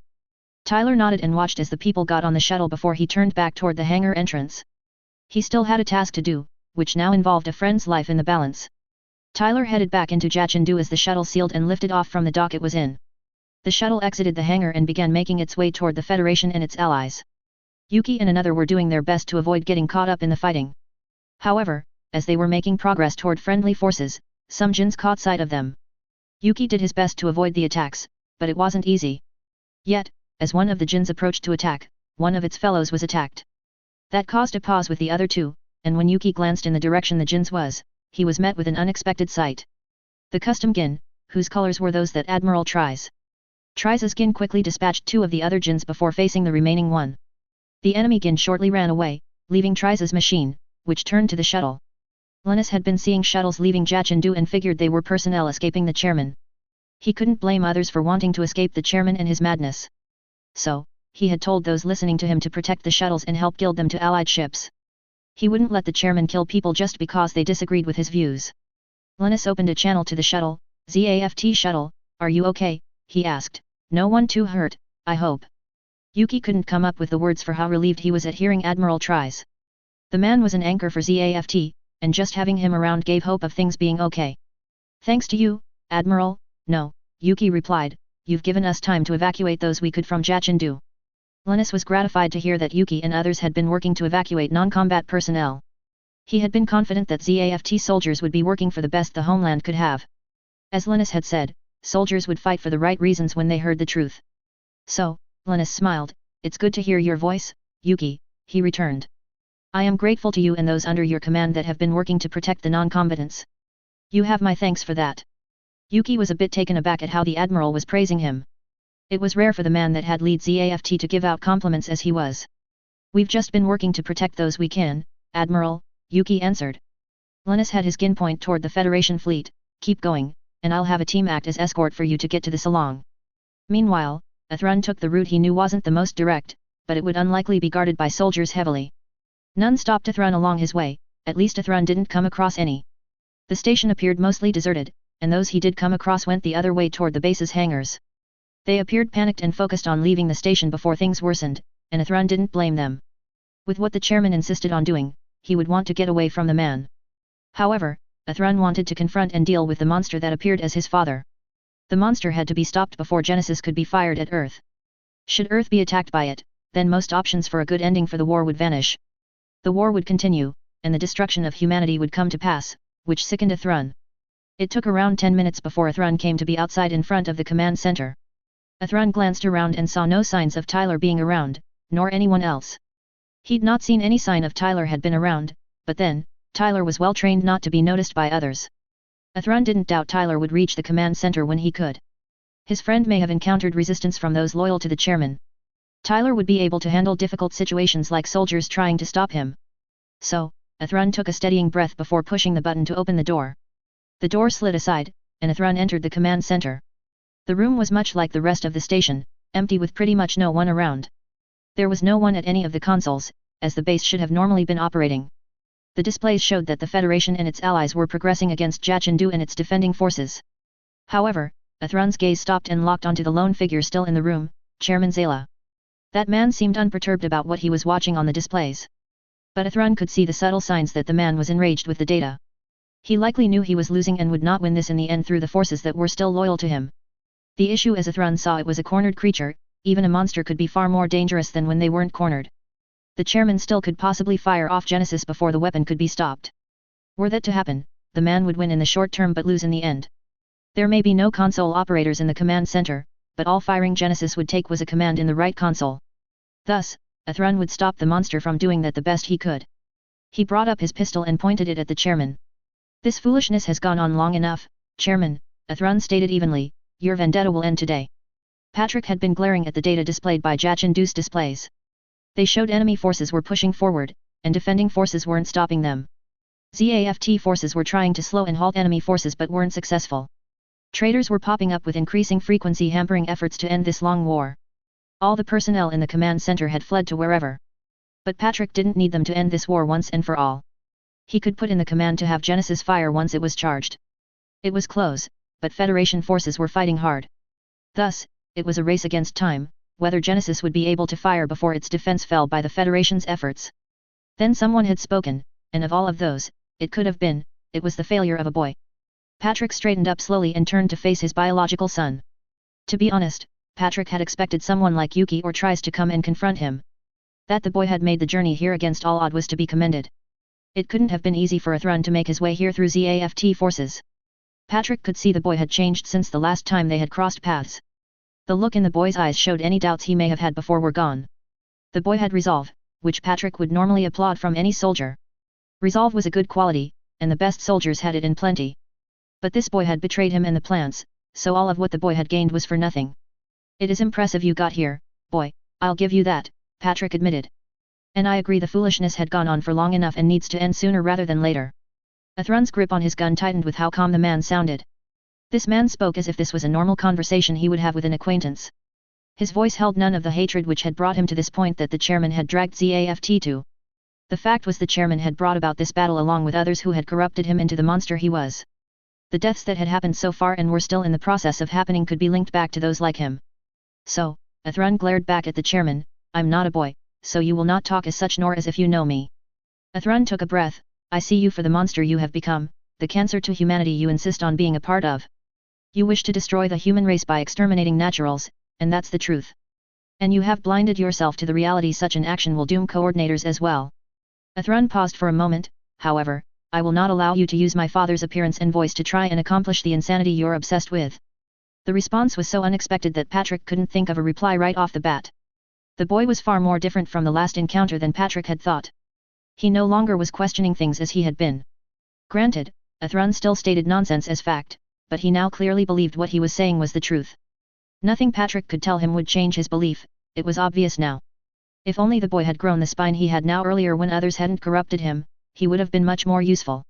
You've grown a spine, that's progress I wish you had shown before now, Patrick returned. It is a disappointment you have been taken in by the lies others spout. Patrick gazed coldly at his son, the extermination of all non-coordinators is the only way to end this war and bring about lasting peace. Sacrifices are necessary to achieve that long-term goal. Those that give their lives for the bright future will be honored and never forgotten by those to come.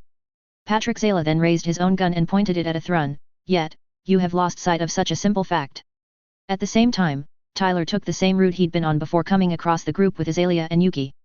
He met none along his way before he could get to the outside the door to the command center. He stopped and took a deep breath to ready himself to enter and take care of business. Tyler tried opening the door, but it was locked and sealed. So he blasted the controls for the door, disabling the hydraulics which kept it sealed. Tyler forced the door open and slipped inside the base's command center. He instantly saw the two before him, one his friend and the other the one he was here to handle. Tyler ducked behind some equipment and listened to the conversation.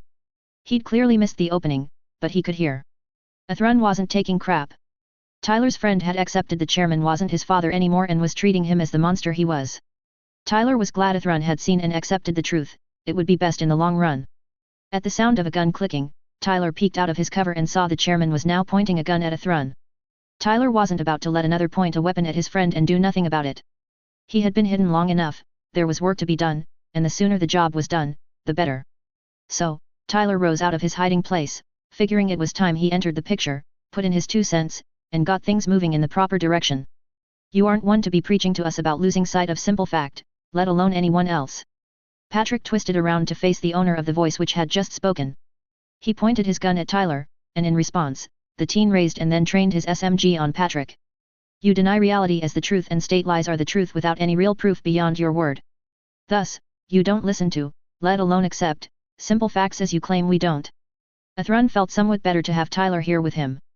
This event was bad enough for him, so he appreciated a friend going through it alongside him. What Tyler had said about the chairman was true, he was preaching something he didn't practice in the slightest. I called you a monster, but you are more a demon in human skin. As Minister Blass stated, you are one of humankind's true enemies, Athrun remarked. Patrick glared at his son for referring to a blasted natural's statements as a means to judge him. Naturals weren't worthy to judge coordinators, they were too blinded by jealousy to be fair. But Tyler spoke, drawing Patrick's attention, I would agree, you, Chairman, are one of humankind's true enemy per the definition given by Minister Blass. Tyler paused for a moment, and it is sad as you once respected her by going to her for advice on forms of government for the plants. You once valued her views on government and leading people. Patrick wouldn't talk to the woman that ran the Republic. Not only was she a natural, but the nation was part of the Federation, which was reasons enough not to have anything to do with them. Patrick glared at Tyler, and who do you think you are, he demanded, that you believe you can speak to me in such a familiar manner. Tyler didn't know which was sadder with this picture, that this man had forgotten what good he'd done in the past or the monster he'd become. He knew Athrun would be hurting in this even if he'd accepted this man wasn't his father anymore. But Tyler would stand by his friend and do what he could to make this more manageable. That was how important Athrun was to Tyler, and he would do pretty much anything for him to help. So, Tyler made his way closer until he was a few meters away from the monster of a man. I'm surprised that you've forgotten me already. We've met more than once, and some of those were memorable to me even when I was younger, and they apparently weren't for you, Tyler replied. I used to respect and admire what you stood for and believed in. Yet, I don't anymore with the complete change in your rhetoric. But my name is Tyler McGregor, and I can give you a hint which I would bet you will connect quickly enough. Patrick was silent, which Tyler took to continue. So he raised his left hand with only the middle finger pointing up and displayed it to the chairman. Patrick stared at the gesture, and a split second later, anger shot through him as it pointed to an event that had enraged him. The gesture was the same as the one who had stolen the freedom from the armory months ago. That strongly implied that this McGregor was the thief who had evaded capture by those assigned to hunt the thief. Section 2 had been working on finding the thief, but they had found nothing to explain who they were or worked for. Chairman Zayla's eyes widened at seeing this. You're the thief that stole the freedom, he shouted in rage. Tyler knew those who would have viewed his display before leaving with the freedom would have reactions to it. Those in charge around the plants would be mad about what he did, which had been the intention. Tyler had been aiming to get as much attention as he could so that less would be directed toward Lakis and Siegel. The chairman's response was what Tyler would expect from fanatical leaders who wanted to destroy the alliance. And yet, Tyler wanted this man off his normal game so he would be so distracted he wouldn't be thinking about using that weapon of his. Thus, Tyler smiled, hell yeah, I'm the one who took the freedom, and out from ZAFT's own noses, no less. It's the one thing I wouldn't doubt you want to do horrible things to me for flipping you off for others to see and laugh at. Tyler's expression became totally serious, and that's still my view of the quality which you run things around the plants with. The only difference between then and now is you've gotten worse than before. Tyler shrugged, where I can understand the anger you feel with some within the alliance trying to launch nukes at the plants as I feel some of the same, that's no excuse for what you're trying to do. Athrun could see what Tyler was getting at with what he'd been saying. While the fear of a nuclear strike against the plants was very real. But that fear shouldn't translate into attacking people that had nothing to do with the events. However, this also distracted the monster from the displays, so he wasn't waiting to fire Genesis. So, Athrun picked up where Tyler had been going. We can comprehend wanting those responsible for the Bloody Valentine incident to pay for what they did and took from many. Patrick twisted to look at Athrun as he continued, but for you to use a nuclear weapon on the moon and then point it at Earth shows you are just as much a monster as those criminals are. You are no different than those you claim are the cause for the war, nor those you hate and rant against. Patrick was furious that these two teenagers had the gall to compare him to the filthy naturals. He was leading coordinators into the future where they would be the human race, pure and worthy. It was high time humanity had the cancer it had carried for so long removed and continue forward. He would purge the darkness from humanity that had plagued it for countless generations. Even if he died to do it, coordinators would live on and have the best future possible for them. How dare you compare me to those filthy naturals, Patrick roared. We coordinators are nothing like them. We are superior and will always be no matter what they do. Tyler knew for a fact the man couldn't be reasoned with any longer. He'd suspected that the chairman was a lost cause to reason, but there had been the slim change that wasn't so. Yet, the man wasn't even pretending to listen to facts being told to him. Instead, the man was ranting about his hatred being the reason he was right, and all else was wrong. But Tyler would allow him to justify what he did, though he didn't expect much. So, Tyler scoffed, and just how are you different, Chairman? Tyler gestured to the chairman to go on, please, provide evidence of how we are mistaken beyond just your word. Athrun nodded, yes, tell us how you are actually different than those who are more than willing to attack the plants you see as enemies, Chairman. This is your chance to prove us and others wrong, and you're right. We won't talk over you as you would make your opinion the only one heard. The two went silent, waiting for the chairman to give some kind of answer to their challenge. Patrick scoffed, there is no correlation, he replied simply. Tyler hadn't expected much, but this was as low as could be. The chairman was setting himself up to have his justification ripped apart by Athrun and him. Tyler shook his head, are you sure you want that to be your answer, he posed. If that's what you want on the record, fine, I'll personally make sure it is recorded that way. But Athrun and I will then get down to proving how wrong your answer is with actual evidence. Athrun nodded in agreement, indeed, you get one more chance to change what you just said. Or else we will rip apart your answer and tell you the truth you refuse to hear. The boys didn't know what they were talking about. Patrick wouldn't change his answer just because these two didn't want to hear the truth. Tyler waited a full minute, but the chairman had said nothing. So, he took that as the chairman didn't want to change his answer. Okay, Tyler began, you want to be brutally proven wrong, far be it from me to deny that for you. He paused for a moment, where to start on how wrong you are? Your demand for the war being the solution to your grievances is a good place. Athrun picked up from there, having soldiers throw away their lives most of the time unknowingly and say there is no other way to bring peace but through fighting. Tyler took the narrative from Athrun, using nuclear weapons against your enemies just as those you have been fighting want and are willing to do. Athrun took back the conversation, they cry for the deaths of coordinators while you shout for the necessity that naturals are to be exterminated. Tyler shrugged and spoke, just to name a few, the comparison is much like a mirror reflecting what stands in front of it. Thus, you saying there is no correlation is an outright lie that even a child could see if presented with it. What they said was utter nonsense, and none of it was true. So, Patrick gazed murderously at Tyler, then turned back to look at Athrun. And it was becoming clear that Athrun had been corrupted by the other here, among others that had done the job. That was enough of a reason to kill the teen, and he would pay for leading Athrun to betray those who should have his loyalty. The two of you are fools, and as for you, the man snarled at Athrun. You are a complete disappointment and failure. Patrick swung back to face Tyler, who was gazing back, not backing down. Then you dare compare me to terrorists and criminals. I will make you pay for that and corrupt him into a traitor. Tyler could see this was going to get violent and began moving to evade, yet it was already too late. The guns going off echoed around the room as weapons were fired. Tyler felt a stinging in his left shoulder as he aimed his SMG at Chairman Zayla. Tyler had pulled the trigger, but his bullet missed striking equipment behind the chairman. However, Athrun had fired his gun aiming at the chairman's hand, which gripped the gun he had. Patrick had been shooting at the fool who had corrupted his son, but he didn't get a lethal hit. But that wouldn't stop him from ending the teen's life for all he'd done. Yet, his hand burst in pain as a bullet struck him and forced him to release his gun. Patrick's face contorted in pain as he glared at Athrun, whose gun was pointed at him. Athrun had pulled the trigger, firing at the chairman, who used his father's appearance and voice to do horrible things. The monster had shot one of his best friends and had been attempting to kill him. Athrun couldn't imagine a world without Tyler, which would be completely dark for him. He'd already come to see that kind of world when he'd thought Tyler was dead with the destruction of the shadow.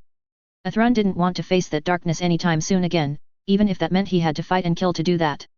He wasn't going to let this monster take what gave his life meaning just because the chairman wanted foolish revenge. Athrun was more surprised that his hands were as steady as they were with shooting the man. But he had the resolve to see this through to the end, no matter what they would be. Patrick growled at what had happened as it wasn't supposed to occur. The boy should see the truth of the Federation being fools that needed to be destroyed for the future. He brought up his gun to point at Athrun, to shoot the boy and be rid of him as he wouldn't see the truth. Yet, another gunshot sounded, and Chairman Zayla was forced to let go of his gun again as the gun took a bullet. Smoke came from the SMG Tyler was holding from its use. Tyler knew what needed to be done. There was one more chance for this man to live to see another day, monster or not. Should he refuse the offer/order, then today would be the day he died so the human race could survive. Tyler's face was impassive and showed little emotion as he spoke words he didn't think he would have to. Patrick Zayla, under the United Nations Charter, Article 4, Section 7, Tyler stated clearly, I hereby place you under arrest for committing war crimes, as stated per Clause C subsection 1's definition. You have the right to remain silent as anything can be used against you in the Ecumenical Humanity Court of Law. Patrick wouldn't acknowledge any that would call him a war criminal. He was making a future for coordinators, which was far from being a crime. The Federation's definition of war crimes came from when naturals were dominant. So he grabbed the pistol he had been using in his left hand and swung it up to a point at Tyler. You think you can judge me, he screeched. I'm bringing about a bright future for coordinators, and none will stop that. However, Tyler had adjusted the barrel of his gun and fired another round, which struck the man in the right side of the chest. The crack of gunfire rang as Athrun pulled his trigger and landed a shot in the left side of the chairman's chest. Even with blood flowing from multiple wounds, Patrick pointed his gun at Tyler, determined to kill the one who had corrupted Athrun. The man never got off a shot as Tyler pulled the trigger again, putting a bullet hole in the chairman's forehead. Tyler lowered his gun before flicking his safety back on and storing the weapon in its holster along his right thigh. He raised a hand to his left shoulder to inspect the wound as it stung with pain. From what Tyler could feel, the bullet had punched a small neat hole through his shoulder. Blood was trickling out of the wound, but Tyler still had the full range of motion in his left arm as far as he could tell. He would need to see a doctor to patch up the hole after the battle, but it wasn't an immediate concern. Athrun could see Tyler checking over the injury on his right shoulder, which had come from being shot. He moved over to where Tyler was, but Athrun glanced back at the body of Chairman Zayla. Athrun didn't regret what had happened, and the man was less than a shadow of his father. And now, this monster couldn't use his father's appearance and voice for horrible things. The killing didn't feel nice any more than doing to others did, but this was easier to swallow, seeing the creature as a monster rather than human. Meanwhile, Kagalai had come into the hangar and saw both the Justice and Aurora in the docks. She had taken that as Athrun and Tyler were inside Jachindu, an enemy base and thus a dangerous place. 2 Astray pilots had followed Kagalai when she'd entered Jachindu, among them Mayura Labat. Mayura had been separated from Juri and Asajai during the battle, but she had found herself around the Asuka. So, she had kept close to Lady Kagalai since being separated from her team. She and the other pilot were to protect Lady Kagalai from any that would do her harm.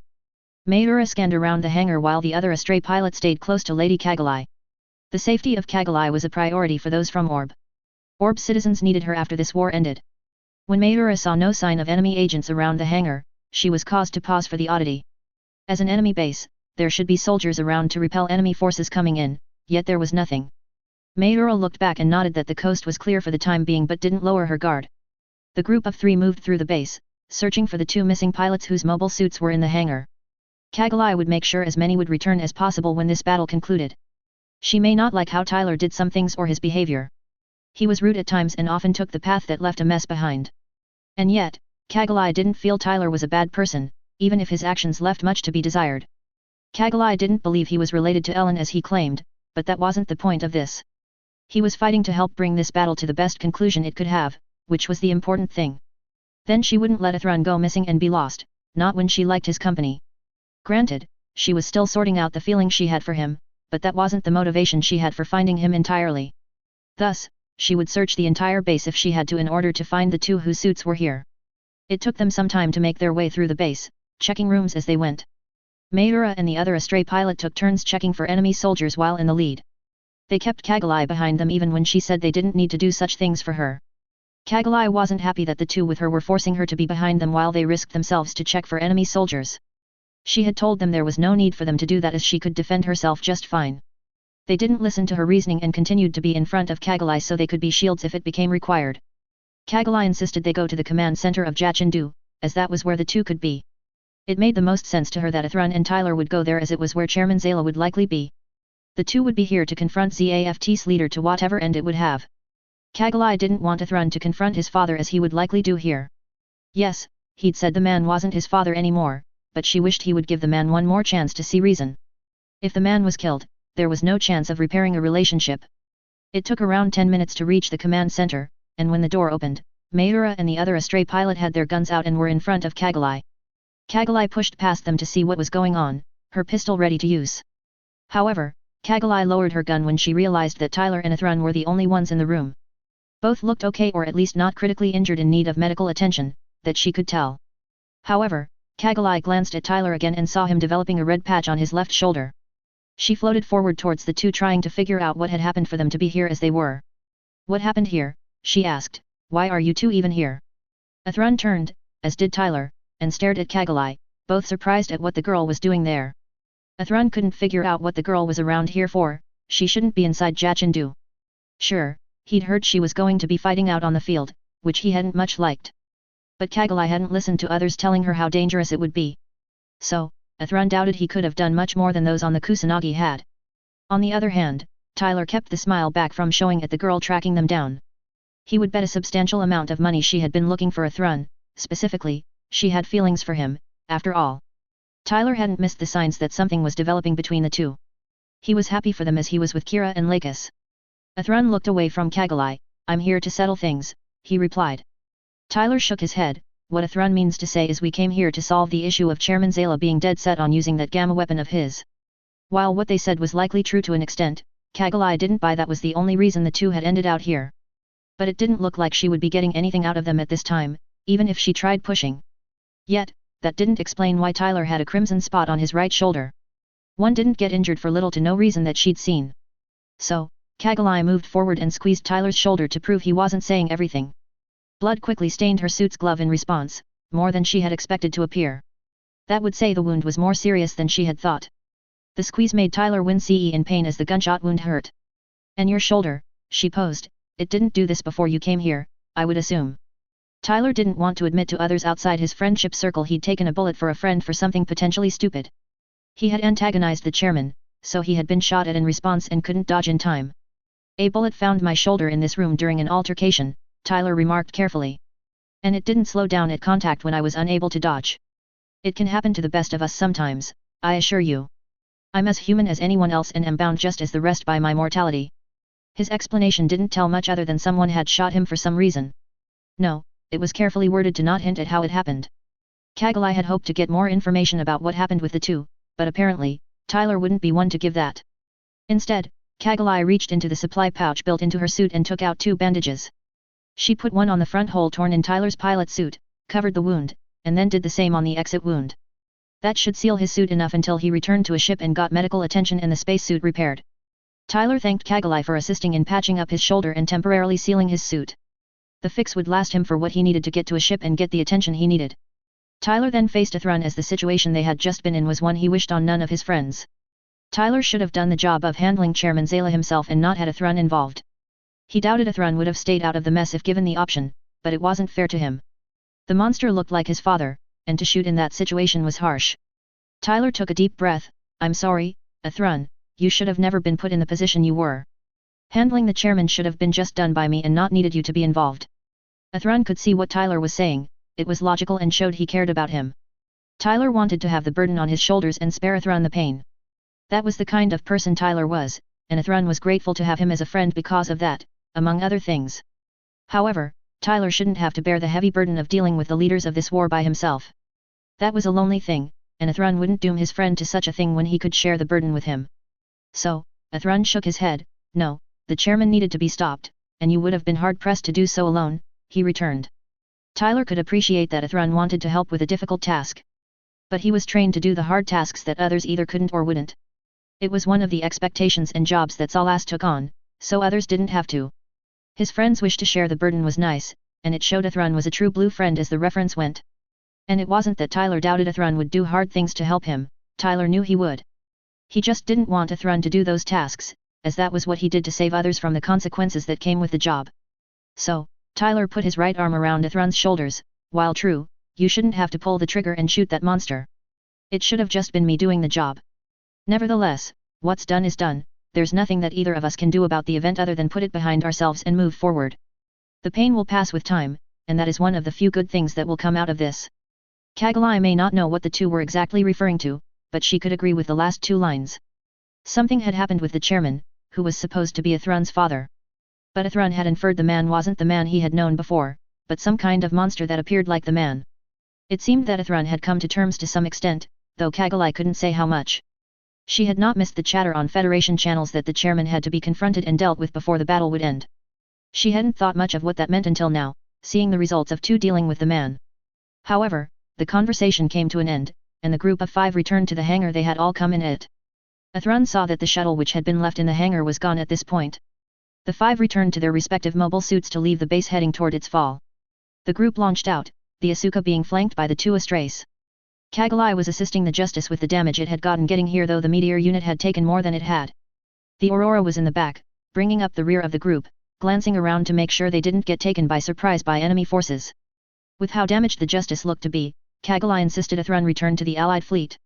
Athrun knew the Justice was not in the best condition to continue fighting in the battle.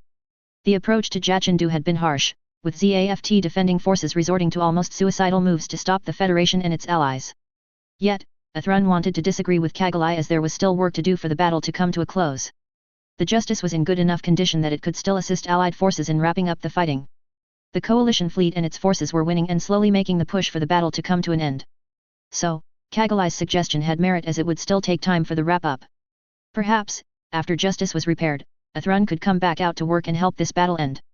Thus, Athrun said nothing to counter Kagalai's insistence he not jump back into the fighting. Tyler separated from the other 4 as they headed toward the coalition fleet, engaging his stealth system. The Aurora was okay overall, with minimal damage from the battle so far, but it was slightly below 50% on power levels. When this battle was done, there would need to be repaired. Tyler wouldn't argue that point. But Tyler wanted to find Kira and ensure he was doing well since he hadn't seen him earlier in the battle. Should Kira be in a bind or trouble, Tyler would do what he could to bail him out of whatever crapshoot he was in. He'd already saved one friend from potential death, Tyler may end out saving the other before this battle was done. Yet, Tyler wouldn't know what would need to be done until he found Kira. And the rat was still around somewhere, which was concerning to Tyler with what the masked man had set up with Genesis. Meanwhile, Ra had finally shaken off Aker and Tries, who had been fighting him toward a corner that they could use to finish him. The two had been irritating, and if not for the Gundam he was in, it would have been a dangerous combo to go against, if not lethal. Even in the Providence, Ra had been hard-pressed to defend himself against the two. The two had worked together to get Ra into a position they could finish the battle. Ra had avoided each attempt, but each try the two made became closer to being inescapable. Thus, Ra knew he had to get away from the two before they trapped and dispatched him. That task hadn't been simple in any way, and it had taken every skill Ra had to pull off. There had also been some luck involved since the two had been insistent, along with having Allied forces take the fall to give him time to get away. By the time Ra broke away from the two who haunted him, he had glanced around to take stock of the battle. ZAFT was doing poorly, with a good portion having switched sides and joined Tries and his allies. Jachin-Du's defenses had folded, and enemy forces attacked the base to bring about its fall, which wouldn't take long. Genesis had been stopped from firing twice by the Federation. The first time had been done by one of those odd rifles which seemed to disable nuclear weapons. The second instance was Federation forces knocking the aiming mirror out of alignment and then destroying it.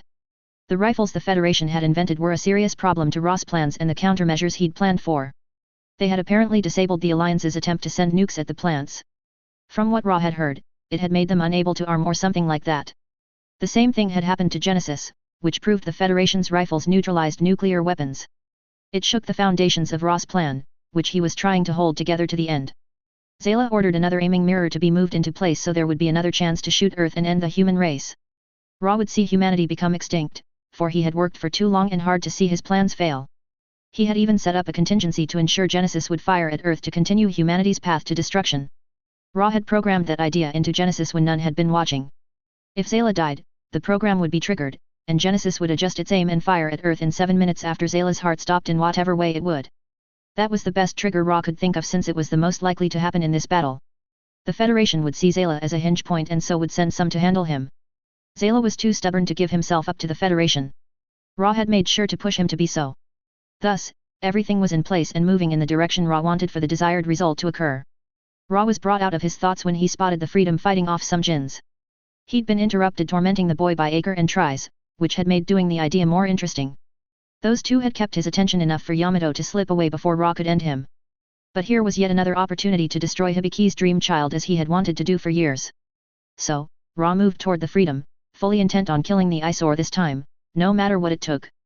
Kira had just finished the last of the Jins he'd been dealing with when he was forced to dodge a beam shot at him.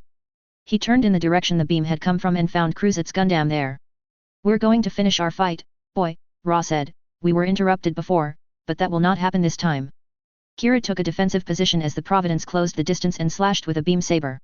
He blocked it with his shield as Ra spoke again. "If humanity learns of your existence, they would all want to be just like you. That's what your sire desired the most, to create the mold for humanity to use for itself. He was so obsessed with the idea he did unforgivable things to produce you as his mold he was so proud of. And after that, they would accept nothing less than perfect designed people like yourself." Tyler came upon the pair as they began fighting and didn't like what he saw. That Kira was fighting a Gundam concerned Tyler. A scan of the enemy unit increased Tyler's worry as it strongly suggested the machine had a nuclear reactor for power. That had all come before Tyler had overheard the rant from the enemy machine. Tyler had seen Cruzet's serious interest in Kira, which Tyler didn't like. The interest quickly became a dangerous obsession that Tyler would not allow to go too far. The rat wanted Kira dead, and Tyler wouldn't let him do that. Tyler would use his skills to kill Cruzet if that was required to protect Kira from being dead. Then, the Freedom was in okay condition but was worse than it had started at the start of the battle. It no longer had the Meteor unit to work with. From what Tyler saw, it had been removed rapidly or by force. He believed that because there were marks on the Freedom's torso that matched the Meteor's docking clamps.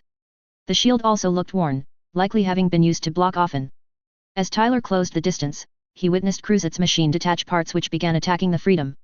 It was very similar to what Cormac's custom fighter had done with its gun barrels. Tyler put on speed yet saw the Freedom lose some wings from Cruzet's assault, which only motivated Tyler. By the time he reached the point he could influence the battle, the Freedom had lost more. The machine no longer had its right arm, beam rifle, only half of its right leg was still connected, and the shield and its head were gone. Kira used his plasma cannons and nailed 2 parts. Cruzet had lost those 2 parts from the plasma beam attack, but other pieces then took out the cannons. However, Kira had taken the shield arm of Cruzet's suit during the attacks made on the Freedom. Tyler wasted no more time and used his plasma cannons to dispatch 2 more parts of Cruzet's arsenal. Kira had been doing what he could to fend off Cruzet's assault on him but hadn't been doing well. And yet, red beams came from behind Cruzet, which took out more of his bits. Kira glanced in that direction and saw a rippling. The rippling turned into the Aurora, which Kira was glad to see coming to his aid. Kira could really use some help in this fight, and Tyler would more than provide that. Ra drew back a bit with the newcomer's appearance on the current battlefield. The red Gundam had come from behind in the direction of Jachin-Du. And it had been using Federation stealth tech, which inferred it was the Federation's version of a Gundam.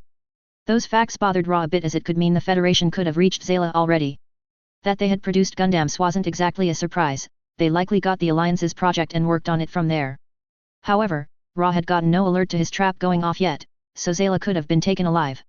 If he was killed, the alert hadn't been sent, which didn't mean Genesis was not doing what he wanted, but it made him worry something was off. Plus, Ra had heard the chatter about a red Gundam attacking the aiming mirror of Genesis. This machine could be what was being referred to. If so, Ra had a bone to pick with them as they had been hindering things he had worked hard for. Tyler shifted the Aurora into its suit mode and used his beam rifle to take precision shots at the bits the enemy Gundam had. The less of the bits that could shoot beams the rat had, the better Tyler would feel. And he got the rat down to 4 remaining bits to work with before the masked man recalled them to him. Tyler aimed his beam rifle at the Providence and moved to be in front of the Freedom. Tyler would have the Aurora shield the Freedom as needed to keep Kira alive and away from the dirty rat. Then Tyler opened a channel that the rat should be on for ZAFT. "Back off you, dirty rat," he growled. Then Tyler turned his attention somewhat to his friend. "Kira, are you okay? Need a hand dealing with the rat? The Freedom wasn't looking too good when I was approaching." The voice was familiar to Ra, and he'd heard it off and on during this current year of the war. McGregor had been trouble before to Ra, and he didn't expect the teen to be any different this time. He had meddled before multiple times and had shown he was a skilled pilot as he'd bested Ra more than once. Then the meddler had a Federation-designed Gundam was problematic in many ways for him. The Gundam had just proven it was powerful and had taken out some of his Dragoon pods in quick succession. However, Ra found it amusing that McGregor had appeared at this time to save the Freedom. The teen had a connection to Hibiki's dream child, though what kind didn't matter to Ra. It had been clear that McGregor was a defender of humanity as it was now, perhaps even a hero. Should the boy be a hero, that would bring other problems and serious irritations for Ra. But the boy would fail in his efforts to help humanity survive, and Ra would cackle as it came crashing down. Ra couldn't stop the laughter that came from him. Well, what an amusing coincidence to hear your voice again, McGregor." Then Ra turned back to Kira. "Humans made this, they brought themselves to this point. They had to be stronger. They had to be smarter." Ra's voice rose to close to a shout. "They had to go higher." Kira didn't like where this was going with what Cruzet was saying. He accused humanity of going too far for their own good, and Kira didn't agree with that. Humans were driven to fulfill their potential, each and every one had. That urge and wish were not wrong and have led humanity since it began. "Your logic is twisted as it is insane, Cruzet," Kira snapped back. "You're wrong." The two facing Ra were blind to what humanity had become, of how twisted it had made itself. They had chosen the path it was on, chose the precipice it now stood at. Humanity had forged the path toward the destruction it was racing toward. And it would face that end with Ra cackling as it met its demise. "People compete, they hate, they envy, they devour each other," Ra shouted. "And the two of you are far too late to stop humanity from facing its just reward. Humans brought this on themselves, it's the way they think, deny it as you wish, but that's the truth. Humans created me, and that's how I know what they work for. People knew where they were heading when they chose to forge this path. The darkness that devours all will swallow humanity whole, and its rightful extinction will come to pass. So then, why do you believe what you believe?" Tyler was irritated to hear Cruzet was disparaging humanity's potential. It was quite an insult to all of what Tyler believed in and stood for. Humans' potential is what made them a godlike species and stand apart from other creatures on Earth. The insult made Tyler wish to destroy the Providence one piece at a time and make the rat squirm more than any urge he'd had before. He was beyond tired of hearing the crap Cruzet was spouting as it was the lies he stood against. His parents had taught him the good humanity had within it, that no matter what darkness surrounded it, humanity's goodness would shine forth. The light of hope and goodness would stand against the evil some could produce. One of the lines that his father would often say was, "Humans would always carry the fire of faith and hope."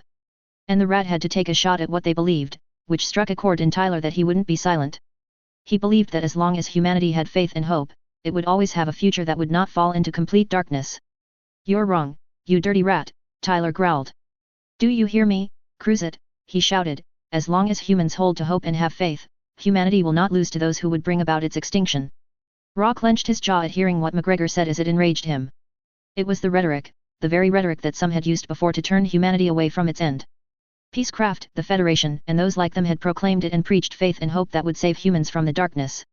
It had all been to stop conflict from ruining the human race, and it had been successful. However, Ra wouldn't accept it now as he had back when he was younger. He would make sure humanity would fall to the darkness it had produced. "Humans are foolish," Ra shot back. He moved forward using his beam rifle at the Aurora, which Tyler dodged. "You are both too late," Ra screeched. "The faith you claim humanity has, McGregor is blind and short-sighted. So many state they believe in justice, but their actions show they don't want justice but vengeance. This battle and its effects are witnesses to that very point. Humans flee what they don't understand, leading to hatred and destruction. You both know I speak the truth." Tyler had to deploy his shield to deflect the barrage as Cruzet continued. "Their ignorance led us to this precipice we are on. They'll never learn, and they'll never listen. The fighting in this war prove that beyond any shred of reasonable doubt.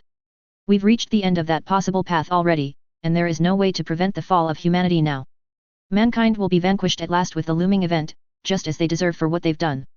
Tyler could only shake his head from side to side at the horrible rant he'd been forced to listen to while evading attacks. He wanted to barf at the things the rat was saying. It proved to Tyler that Cruzit was a certifiable nutcase if ever there was one. The event that Tyler was sure the rat was referring to is the trap he set up with Genesis. Unbeknownst to him, Tyler had already changed it to do something entirely different than shoot at Earth. And Tyler was more than willing to correct and inform the rat of what was about to happen in less than a minute by what he could figure. There had been a timer attached to the trigger, and it would be ticking down to 0 shortly. Then would come the misfire and explosive detonation of the gamma beam generator. The Aurora rushed forward at the Providence. I'm beyond sick and tired of listening to a rat go on about his crappy views and force others to listen to them. You obviously have not taken the time to understand humanity at all. Ra dodged the beam rifle's bolt before deploying the 4 Dragoons to attack the Red Gundam. Oh really, McGregor? Ra posed in mocking tones, then tell me what are they like? Tyler used his shield to block the shots of 2 pods and had the Aurora twist to evade the others. He then nailed 2 of them with bolts from his rifle. However, one of the remaining 2 shot the Aurora's rifle. Tyler tried to throw the rifle away, but the beams destroyed both the rifle and a portion of the Aurora's right arm. Humanity has had millennia to learn from its mistakes, but they haven't done so. They never learn and never bother to ask, Cruzit stated like a religious preacher. This is the path humanity forged for itself, and there is no longer any way to stop its conclusion. All forms of humanity will become extinct, as they should be. The other remaining bit got a shot in and hit the Aurora's head, disabling Tyler's main camera set. The rat then cackled manically, face it, no matter what either of you do now, it's all for naught. Earth will burn, and the ensuing tears and screams will make sure the destruction of the rest of humanity will happen. This will be the day of reckoning for humanity. With his remaining camera, Kira had been watching the fight between the Aurora and the Providence. And Kira didn't like what he'd seen since Tyler appeared to be losing slowly but surely to Cruzit. So, Kira was going through the options he had to work with to save one of his best friends. The beam sabers were still working, as were the railguns, so Kira drew out a saber and had the railguns come out and move forward. He attacked the Providence with the railguns and made a swing forcing Cruzit to back off a bit. Tyler had shifted the Aurora to its flight mode, and the array's camera set gave Tyler a view outside his display screens. He had done so in time to see Kira's work to get the rat to leave him alone rather than finish the job. Tyler wasn't about to let the rat have the word. He would throw him the best curveball he could to prove the rat wrong. Hey Cruzit, I know about your plan to have Genesis fire its beam at Earth, Tyler stated. It was a heck of an idea, which is surprising coming from you if you hadn't proved you're a dirty rat. But newsflash, it isn't going to happen, I personally saw to that myself. Ra had forced the Freedom away as McGregor had spouted what he had. He'd been impressed the Freedom had been still able to attack him with its railguns. However, Ra was caused to pause at what McGregor said as it was too specific to be a coincidence. McGregor had found out about what Ra had done to Genesis for it to fire at Earth somehow. There were only 2 ways for that to be so, either the teen had hacked into Jachindu's command center, or he had done the same inside Genesis itself. If the teen was skilled to do a system hack to see that, he could potentially be skilled enough to change the planned trap. But Ra didn't want to believe McGregor was serious about what he had said about changing things. McGregor, I was almost convinced that you were being serious about messing with Genesis, Ra replied. But no amount of lying changes your chances or the outcome of this battle. Tyler spotted the 2 remaining pods aiming at him but appeared to be waiting for the moment. So, Tyler took that to keep going and justify the point he'd claimed with Cruzit. You should take your own advice, dirty rat, Tyler returned.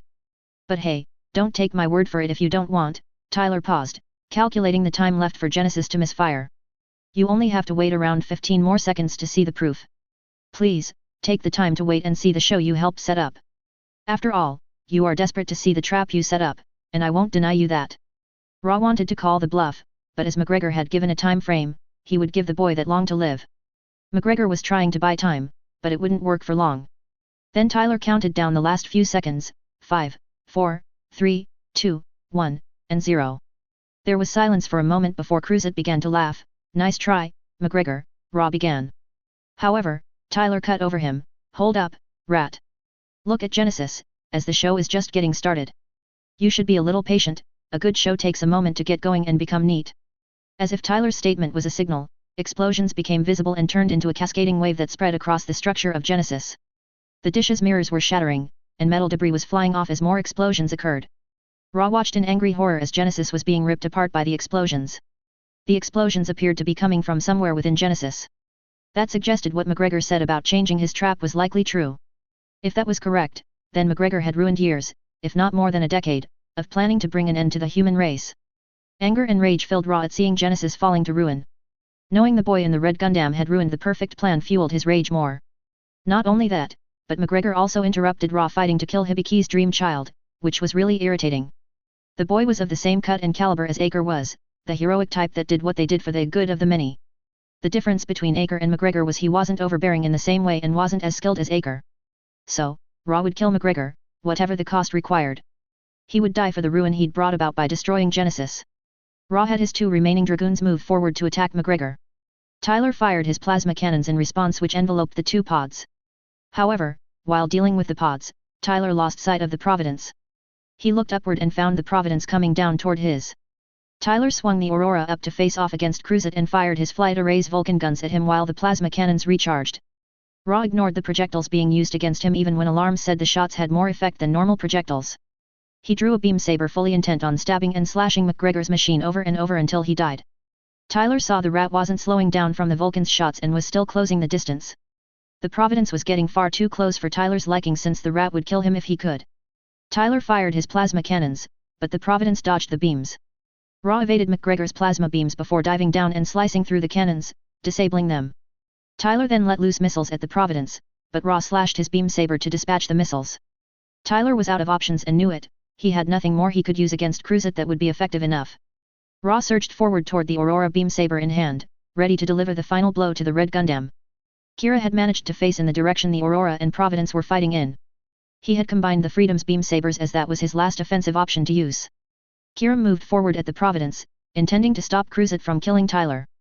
Kira wouldn't face a world again where one of his best friends was gone. Ra was above the Aurora with his beam saber pointed down at where he believed the cockpit of the Gundam was. McGregor, Ra yelled as he moved in for the kill. Kira rushed forward and thrust his saber halberd at the Providence. Ra saw something to his left and glanced that way to see the Freedom coming at him. He could do nothing as the Freedom saber went through the Providence's torso and messed with the onboard reactor's control circuits. Ra couldn't stop the smile as his helmet's visor shattered.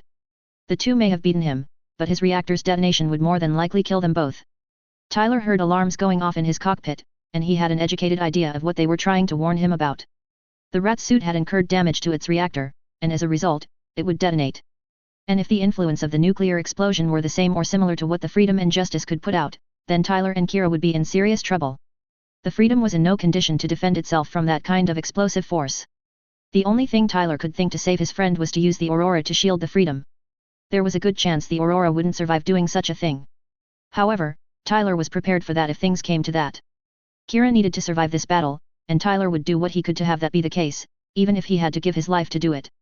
Ideally, both of them would make it out of this, but the odds weren't high for that outcome. Thus, Tyler rushed forward, had the Aurora shift to its suit mode, and grabbed the Freedom before putting on as much thrust as he could. Kira had just enough time to see the Aurora zoom toward him and grab the Freedom before things went white. When the explosion began, Tyler was grateful for the restraints in his cockpit as he would have been tossed around it violently if not. Tyler felt parts of his suit become rigid to keep him from whipping around just as the shaking started.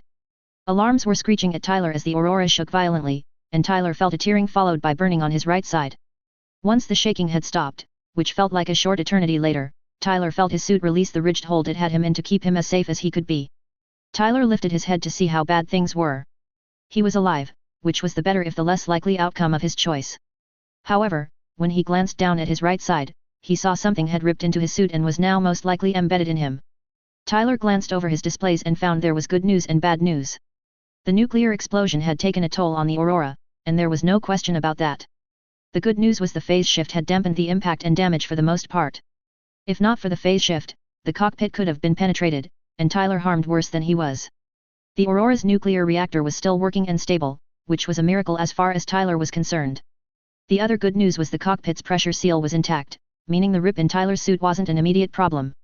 Unfortunately, the bad news was more plentiful, and Tyler knew that hurt him more right now. The back of the Aurora had taken the worst of the damage, but not the only place damaged. The Aurora had lost the lower half of its legs, and the upper parts were damaged badly.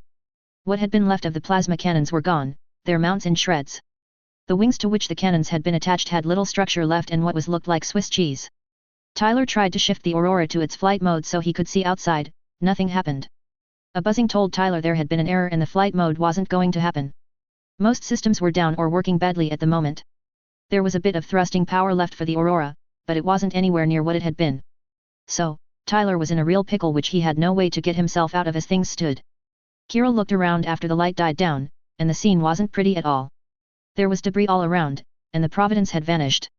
Yet, Kira's gaze stopped on the Aurora as it was in horrible shape. The backpack was almost gone from the Aurora and was missing portions of its legs. What remained of the legs was visibly damaged and likely wouldn't work well, if at all. There were parts of metal sticking out on the Aurora, clearly having impacted and penetrated. And with the Aurora grey now, its phase shift was down, having protected Tyler as it could. Tyler could be hurt after all the damage the Aurora had taken. And he had taken it all to protect the freedom, protecting Kira from what had come their way. Kira opened a channel to the Aurora. "Ty," he called with a concern, "can you hear me? Are you okay?" Tyler hit the button to connect the audio channel. "I'm alive, Kira," Tyler returned. "I can't say how I am as the odds of it were below 50%. Tyler winced as the burning in his right side flared up. "I will need to see a medical professional sometime soon, but I'm okay for the moment. However, my suit's optics are out though I have an amount of my thrusters responding. But in essence, I'm driving blind, and I can do nothing to change that. Perhaps if you can see, then I can provide the thrust for us to make it back to everyone else." Kira was worried that Tyler had said he would need a medical professional for something. It suggested that Tyler had been hurt in some way that was more than just a scratch. But with the Freedom's working camera and the Aurora's thrusters, they could get back to a ship and find the needed help. So, Kira began giving Tyler instructions over the short-range radio, and they flew in the direction of the Coalition fleet. Along the way, Kira glanced back at what had been Genesis moments ago before explosions had surrounded it. "Ty, what did you do to that gamma weapon?" Kira asked. Tyler snickered, which transitioned into a cough. "The Rat Crusade had set up a trap for that thing to fire on Earth if certain circumstances were met. I tweaked the trap he set up to make the weapon to misfire and destroy itself. It was a pleasure to make the rat mad and deny him what he had been working for." Tyler paused for a moment. "Hopefully, with things going the way they are, this battle can come to a close. And perhaps, this war can follow to a conclusion. A/N. And that's where I will leave off with this phase. I hope you readers liked the battle scene that took place over the last 3 phases. Sorry it took 3 phases to do this, but it became much longer with the polishing and changes. I'm not saying I regret the changes or what they produced since I'm proud of what I'm posting. Anyway, let's get on to the highlighting and point out of the changes I made. I'll start with the first scene as you may expect it, and there are important things I do want to point out. So, the chairman is mad about how things are going, think that should be obvious. However, I would point out he still isn't admitting reality as others are at this point. The chairman is so focused on ending the war his way that nothing else matters. He believed the Federation interference would be handled with Genesis, then everything would fall into place. Of course, that isn't what happens, as you readers know, with the disruptor rifle takes away the chance. But I would highlight the reactions of Yuki and Azalea in this.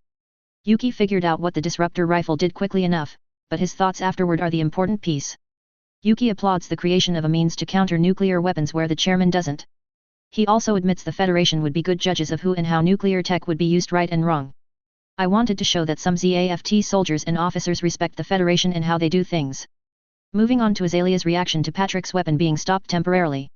The woman quickly realized how the disruptor rifles are a war-changing advantage. Not only does she see how the disruptor rifles could be a good thing, she goes further.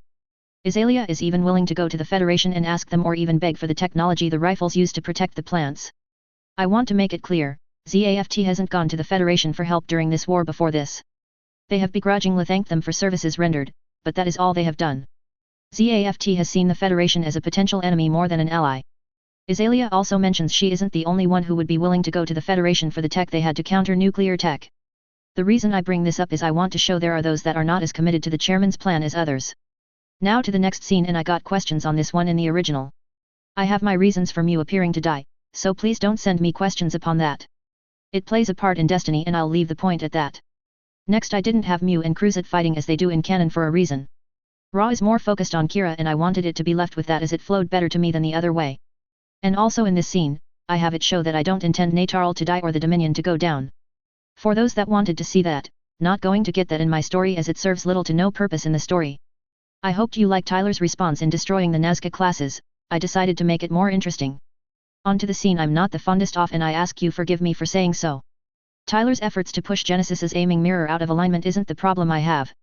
For those who have read my stories, whether this one or my others, you may have noticed I take time to make my own characters and give them depth. They are like real people to me, especially my main characters. So, killing or taking out any of my characters is a hard decision. It is both because I care about my characters and hate hurting my main ones. Hence, sacrificing Alan Knight was not a fun thing to do. However, I feel there is purpose in the death, which is why I did so even when it didn't feel nice.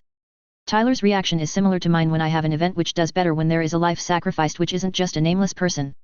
So, forgive me for the scene's flow as it was a painful one for me. But let me move on from the scene I'm not fond of and get to others which I'm better with. So, let me give a brief highlight of Tyler going into Genesis. It isn't his actions I want to point out, but the skill description I gave. Before now, I have implied Tyler is extremely skilled and that's why he is in Salas and other branches of the Federation want him, and that is true. But I've never stated he is a specialist and because of that he was recruited by Salas. I hinted that Tyler hacked the Federation's information network and he did do that, which he still holds the record for. That should tell you just how good he is at hacking and add sabotage to that which he picked up. I'm not saying Tyler's efforts aren't to be recognized, but that comes later. Let's move on to the second to last scene which was fun to rewrite and make better. Now, for those who hadn't read the original, you shouldn't be surprised that Tyler was going to Jachindu to confront the chairman. I've been dropping hints it was going to happen before now, so it was bound to occur. Tyler goes in expecting to have to kill Chairman Zayla, though he hopes it doesn't come to that. But in this, he now comes across a group trying to escape and helps them. I wanted to further say what Azalea had been doing to hinder the chairman and I added Yuki's efforts to that. And come on, you readers can't tell me you didn't enjoy Tyler owning the Section 2 agents as he did, right? I was hearing the Matrix theme when I was right that part and I wonder if some of you did. So, Tyler kicks ass and gets to be the awesome hero for that. Tyler then helps escort the group to the hangar. In the hangar, Tyler is asked what kind of friend Athrun is to him. I'm religious but I rarely bring that into my writing, but the line I use is an exception. It is a biblical reference but I appreciate the meaning of it and want to say that is the friendship Tyler has with both Kira and Athrun. The small bit after Tyler helps the group leave I added as it seemed appropriate. Now on to the other half of the scene, which is the interaction between Tyler, Athrun, and the chairman. In canon Yuki is the one that kills the chairman, but that obviously can't happen as the man is on the shuttle that left. The other difference I want to state is Athrun doesn't see the man as his father as was stated already, and that makes a world of difference. But on with the more interesting things of this part. Patrick's realization of Athrun standing up to him and able to argue effectively is interesting. In canon, Patrick pretty much disowned his son and did in my story. But there is little interaction after Athrun went back to the plants, so this is newer. The chairman hadn't been watching the changes that Athrun had been going through recently. Of course, the big piece is the comparison that Tyler and Athrun make of the chairman to his enemies. The other note I would point out from the original, is Athrun has no hesitation where he did in the original. The other part of the scene I would highlight is Kagalai's part along with those with her. Some of you readers may have noticed that I didn't let the 3 female Astray pilots get killed. Again, I didn't see a reason to have them die as it served little purpose. Instead, I've been giving them some screen time, at least 2 have gotten some and the last will 2 later. Also, Kagalai is still sorting out her feelings she has with Athrun, so she hasn't figured out she more than likes him. The girl is working on it, and for those who had read the original, you know it does go somewhere later. And the last scene of Cruzat getting what he deserves finally. So, his rant is based on what is said in the remastered version of the anime if you want to hear it. But I did change pieces to make it more meaningful at getting the point across. I wanted to show Tyler is a believer of hope and faith, which is what he uses to defend humanity. I hope you liked the fight between the 3 as that is similar yet different for the original. In conclusion, I once again apologize for the length of these closing notes, but I hope you appreciate the insights I give you readers. Sorry this turned out as long as it did, but I wanted to tell the story so you could enjoy it. I will tell you all there will be at least 3 phases before the transition to Seed Destiny. Yes, you heard me right, there will be 2 new phases coming for this story. That is why as of the first of the year, updates will be more 3 weeks between each for a time. Anyway, some of you take the time to write a review and tell me what you think of the story thus far. The next phase is titled, What Comes After. Peace out all until the next phase. Chapter 54, Phase 57, What Comes After. A/N. Here is Phase 57, it is the first of the new phases I'm writing, hope you enjoy it. Phase 57, What Comes After. September 27, 71 CE. Jachindu Battlefield, Lagrange 5. Graham was flying over the field, searching for any in need of help of any kind he could provide. The destruction of Genesis was a wonderful thing and had been needed for the battle to end in the best way possible. Graham didn't know why the weapon seemed to destroy itself, but he wouldn't complain about the event or how it happened. ZAFT forces who hadn't been listening to Linus were falling back from the battle toward the colonies. Azalea Jowl had helped that along and had gotten the fighting to lessen. However, Graham was brought out of his thoughts when he spotted something moving slowly toward the coalition fleet. As he got closer, he found two damaged mobile suits moving slowly. One was the Aurora that Tyler had been using, and another one that Graham didn't recognize at first glance. But a moment later, Graham saw the other seemed to be the one Cruzat had been fighting when he'd come upon the masked man. From what Graham could see of the two, Tyler and his companion were in a serious bind. So, he flew over the two and opened a channel. "I must say, Tyler," Graham began, "you and your companion appear to be much worse for wear." Kira glanced up and saw the blue Gundam from before, which interrupted the fight between Kira and Cruzat. Apparently, the suit's pilot knew Tyler, though Kira couldn't say how or why his friend would know the man speaking to them. While Tyler may not appreciate Graham's attitude most of the time, he knew it wasn't the time to be picky. He and Kira needed help to get back to a ship and get assistance as soon as possible. "Do you need some help?" Graham posed. Tyler admitted this was the time to put aside his reservations about asking for help from those he would rather not. Thus, he sighed, "Yes, Graham, we could use some help right now. My companion has pretty much no thrusters, and I'm flying blind. So, an assist back to a ship would be appreciated right now." Graham had the Thanatos shift into flight mode, and the grapple carrier system came into place. Then he came around to be behind the two and slowly came to connect the carrier system to latch onto the Aurora. Tyler felt the jerk of something connecting to the Aurora, and then he was moving forward at a brisker pace. Graham was pulling the two toward the coalition fleet so the two could get the help they needed. "Is there any particular ship you want to get to?" Graham asked. "I can get you to where you wish to go."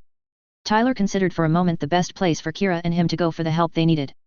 The Archangel could have the equipment, and there would be medical personnel which Tyler would require. The Archangel's doctor had done a good job the last time Tyler needed the work done, so he figured it would be the same. However, Tyler assumed Kira would want to see Lakis as soon as he was able. Thus, there was one choice as to the ships they could go to. "The Eternal would probably be best for the time being, Graham," Tyler replied. "They will have the needed equipment and personnel we may need for our plight." Graham changed his course while Tyler kept a hold of the Freedom as they traveled. The pace Graham had set was brisk, which Tyler appreciated as his side was still bleeding, even if slowly. Graham had spotted the Eternal and connected a channel to the ship. "Eternal, this is the Thanatos. I have two mobile suits in need of assistance. They are the Freedom and the Aurora and look to have been damaged pretty badly." Andrew blinked at the communication, both at what had been said and the voice which had said it. He swore that he'd heard the voice before now, but Andrew couldn't place where he could have heard it. It was good to hear that the Freedom and Aurora were still around, even if damaged. Those two had been among the missing from the Eternal's mobile suits. The Justice had gone to the Kusanagi, while the Regenerate had returned to the Eternal. The Regenerate had come back with the Black CGUE belonging to the Black Zephyr. Thankfully, the woman hadn't done anything to take over command. It wasn't unheard of for the Black Zephyr to take command of the ship she came on. However, nothing had been heard about the Freedom or Aurora until now. Miss Lakis had been worrying about the lack of news about the Freedom and Aurora. Aisha replied to the Thanatos pilot as Andrew seemed to be lost in thought about something. After the communication, Aisha turned to Andrew. "Andy, is there something on your mind?" she asked. Andrew came out of his thoughts, and it was at that point he recalled why the voice had been so familiar. The one who had talked to them was none other than the Comet, Graham Aker, the missing champion of ZAFT. That the man appeared on the battlefield was something else when there hadn't been a single rumor of him being alive or where he'd been. Those in ZAFT still told stories about the Comet and his escapades and victories against the Alliance. The man was ZAFT's hero even these days, as he was during the early years. Talk about him gave hope to ZAFT soldiers during hard times which had been coming lately. "The one we were just talking to was Aker, the Comet," Andrew stated in slight disbelief. "There was a rumor that he could be alive and here, but I thought those were just rumors being spread to give us from ZAFT hope." While Aisha was surprised at what Andy had said, there were more pressing matters. "Whether that is true or not, we have damaged mobile suits coming in, that is a priority," she replied. Andrew knew his partner was right, the priority was for the incoming machines and their pilots. And from what he saw approaching, the damage was being downplayed from how bad it was. The view of the damage was getting worse as the two were being brought closer by the blue Gundam. "Have hangar personnel standing by for the Freedom and Aurora," Andrew ordered. "Make sure emergency crews and medical teams are ready for whatever comes in." Aisha was on the same page. "Catapult to open position and have deceleration cables set for the two to bring them to a stop." Graham lined up those he carried with the Eternal's catapult, which had opened. Then he readied the carrier system to release the two and impart momentum for them to use. "I've brought you two here," Graham said. "I wish you both the best of luck." He released the link he had and veered off, leaving the two sailing forward. Tyler was still completely blind to what was happening outside, with his cameras still dead. He hoped that with what Graham had said, he and Kira were somehow moving toward the Eternal's hangar. Kira watched as they were released and kept the momentum that the Thanatos had. They were sailing toward the Eternal and flew down the catapult right at the deceleration cables at the end. Tyler felt a jerk, and his suit's frame was forced to keep him connected to the seat with his backpack holding him to it. It was one of the reasons Tyler preferred the Federation's method of using repulsion to slow down mobile suits rather than cables to bring one to a stop. Meanwhile, in the hangar lounge, Sakura held onto Lakis to ensure she didn't do something foolish. Her baby sister had been worried about some that she said had been on the Eternal before the battle. One was her beloved Tyler, and the other was a friend of his. Both had gone out to the battle and hadn't returned yet. Sakura was confident Tyler would come back in some way or another. And knowing him, he would make sure his friend did the same, even if he had to drag himself to do so. Lakis, Sakura started, your worrying is doing nothing but stressing you more. They will return, do not doubt it. Lakis wanted to believe her sister. Oh, how she wanted to believe her. She'd always wanted the unmovable confidence that Sakura seemed to have. It was one of the qualities Lakis had never been able to learn or get from her. Lakis knew Sakura wanted some of her qualities, but her sister seemed to forge ahead instead. The ability to keep going like there was nothing difficult about it had both irritated Lakis and made her jealous. She hadn't even brought up such feelings with Sakura. Lakis didn't know how to talk to her older sister or broach the jealousy she had of her. But with the battle she'd just been in the current year, Lakis couldn't keep silent anymore. Lakis's eyes became overshadowed as she spoke. You say my worrying is for nothing, she said coldly. And what would you know about worrying about others as I do? Sakura blinked at what her baby sister was saying. She hadn't meant telling Lakis not to worry as an insult or anything. Sakura had been attempting to comfort her little sister, which was rare for her to do for anyone. And yet, Lakis was taking her attempt to comfort as something it wasn't. Sakura hadn't said Lakis's worry was for nothing since she'd just mentioned it was stressing her. Lakis was being unlike her usual self and was seemingly cold. I didn't say your worry was for nothing, Sakura began, I said you were stressing yourself needlessly. They will return, there is no reason to doubt that. Lakis wasn't about to stop as her sister was talking. She had been quiet about things when it came to Sakura. From as far back as Lakis could remember, she had always been compared to Sakura. Their father never did, but pretty much all the rest around Lakis had. She'd lost count of how many times she had heard she should be more like Sakura. It had been Sakura can do such and such, why couldn't she, or Sakura can do amazing things, couldn't Lakis do the same, and the like. She didn't want to hold such things against her sister, for she wasn't at fault. Sakura hadn't tried to be better or be a bar of comparison that Lakis was measured by. However, that didn't change the fact that Lakis had been compared and measured to her even to this day. And Lakis was tired of others contrasting her to Sakura, living in her older sister's shadow, so to speak. Lakis would speak her mind, and Sakura would listen to what she had to say and know how she felt. You never had to worry about measuring up to others' expectations, Lakis snapped. You've always been the amazing one everyone looked up to. Lakis glared at Sakura, do you have any idea what it is like to live in the shadow of the accomplishments you have? How often I get compared to you and asked why I can't do what you do. Sakura didn't know what to say in response to Lakis. In truth, Sakura had to bear others comparing her to Lakis, but more their mother, Tazura. What Lakis was describing was similar to what Sakura had faced when she was growing up. She'd always been compared to her mother and told to be more like her by those around her. Tazura hadn't said that, nor had their father, but most others had that Sakura could recall. Once Tazura had died, the comparison shifted from her mother to her baby sister. Lakis had been more like their mother than Sakura had ever been. Thus, Sakura had lived in their mother's shadow much as Lakis claimed to live in hers. She had learned to ignore it, make her choices, and stick to them regardless of what others said of her. Hard as it may be to believe, yes, Sakura replied. I do know what it is like to be compared to another a great deal. I used to be compared to our mother while I was growing up more often than not. Told I should be more like her, to change myself to emulate what mother is like countless times. It motivated me to make my own choices regardless of what others said. Lakis's anger and frustration drained away at Sakura, saying she was compared to their mother just like Lakis was to Sakura. Sakura nor their father had said anything about her being compared to their mother. And it sounded like she had been living in their mother's shadow, much as Lakis had been doing with Sakura. Her reply was of one that knew through experience what being compared to another was like. And because of that, Lakis's complaints now seemed foolish and nonsensical. Her sister had been through what she had already. Lakis could have known that if she had asked Sakura and talked to her about what she'd been going through. Sakura, Lakis started, I'm sorry, I didn't. Sakura moved forward and hugged her sister. Lakis, she began, I never wanted you to be compared to me or what I can do. It isn't right for others to do, and I feel for you as others forced me to live in our mother's shadow. It was why I tried not to be like you, so others wouldn't measure you against me. I have tried to curtail that but haven't had a great deal of success. Sakura paused, I'm sorry we didn't have this conversation sooner. We've drifted apart and don't talk as much as we once did, which has had consequences. Lakis would have replied, but the ship's paw interrupted her before she could. Emergency crews stand ready, said Aisha's voice, the Freedom and Aurora are coming in. Lakis spun around to the panel, which gave a view into the hangar from the lounge. A portion of her worry was fading after hearing the Freedom and Aurora were coming in at long last. Sakura smiled, as I said, have faith in them, she stated. They have proven they will do what they say, so you can have that faith and count on it. Lakis turned and nodded, but the paw sounded again, both machines have been severely damaged. Emergency crews prepare for potential issues. Medical team report to the hangar immediately. Lakis whipped around back to the window, her worry returning and slamming into her with full force. She then moved in the direction of the antechamber that led to the hangar but was stopped by Sakura. Her older sister shook her head, we can't help them right now. We will have to be patient for the time we can be of assistance, Sakura stated firmly. Lakis was about in tears at the thought of Tyler or Kira being injured. If they were, they would need help, and Lakis wanted to assist them both. For a medical team to be called down to the hangar didn't encourage her that the two were okay any more than hearing their machines were severely damaged. But what if they are hurt? Lakis just about sobbed. They will need help, and I can't stay here with that being the case. Inside the hangar, there was chatter just before deceleration cables came into view, stretching to bring what hit them to a stop.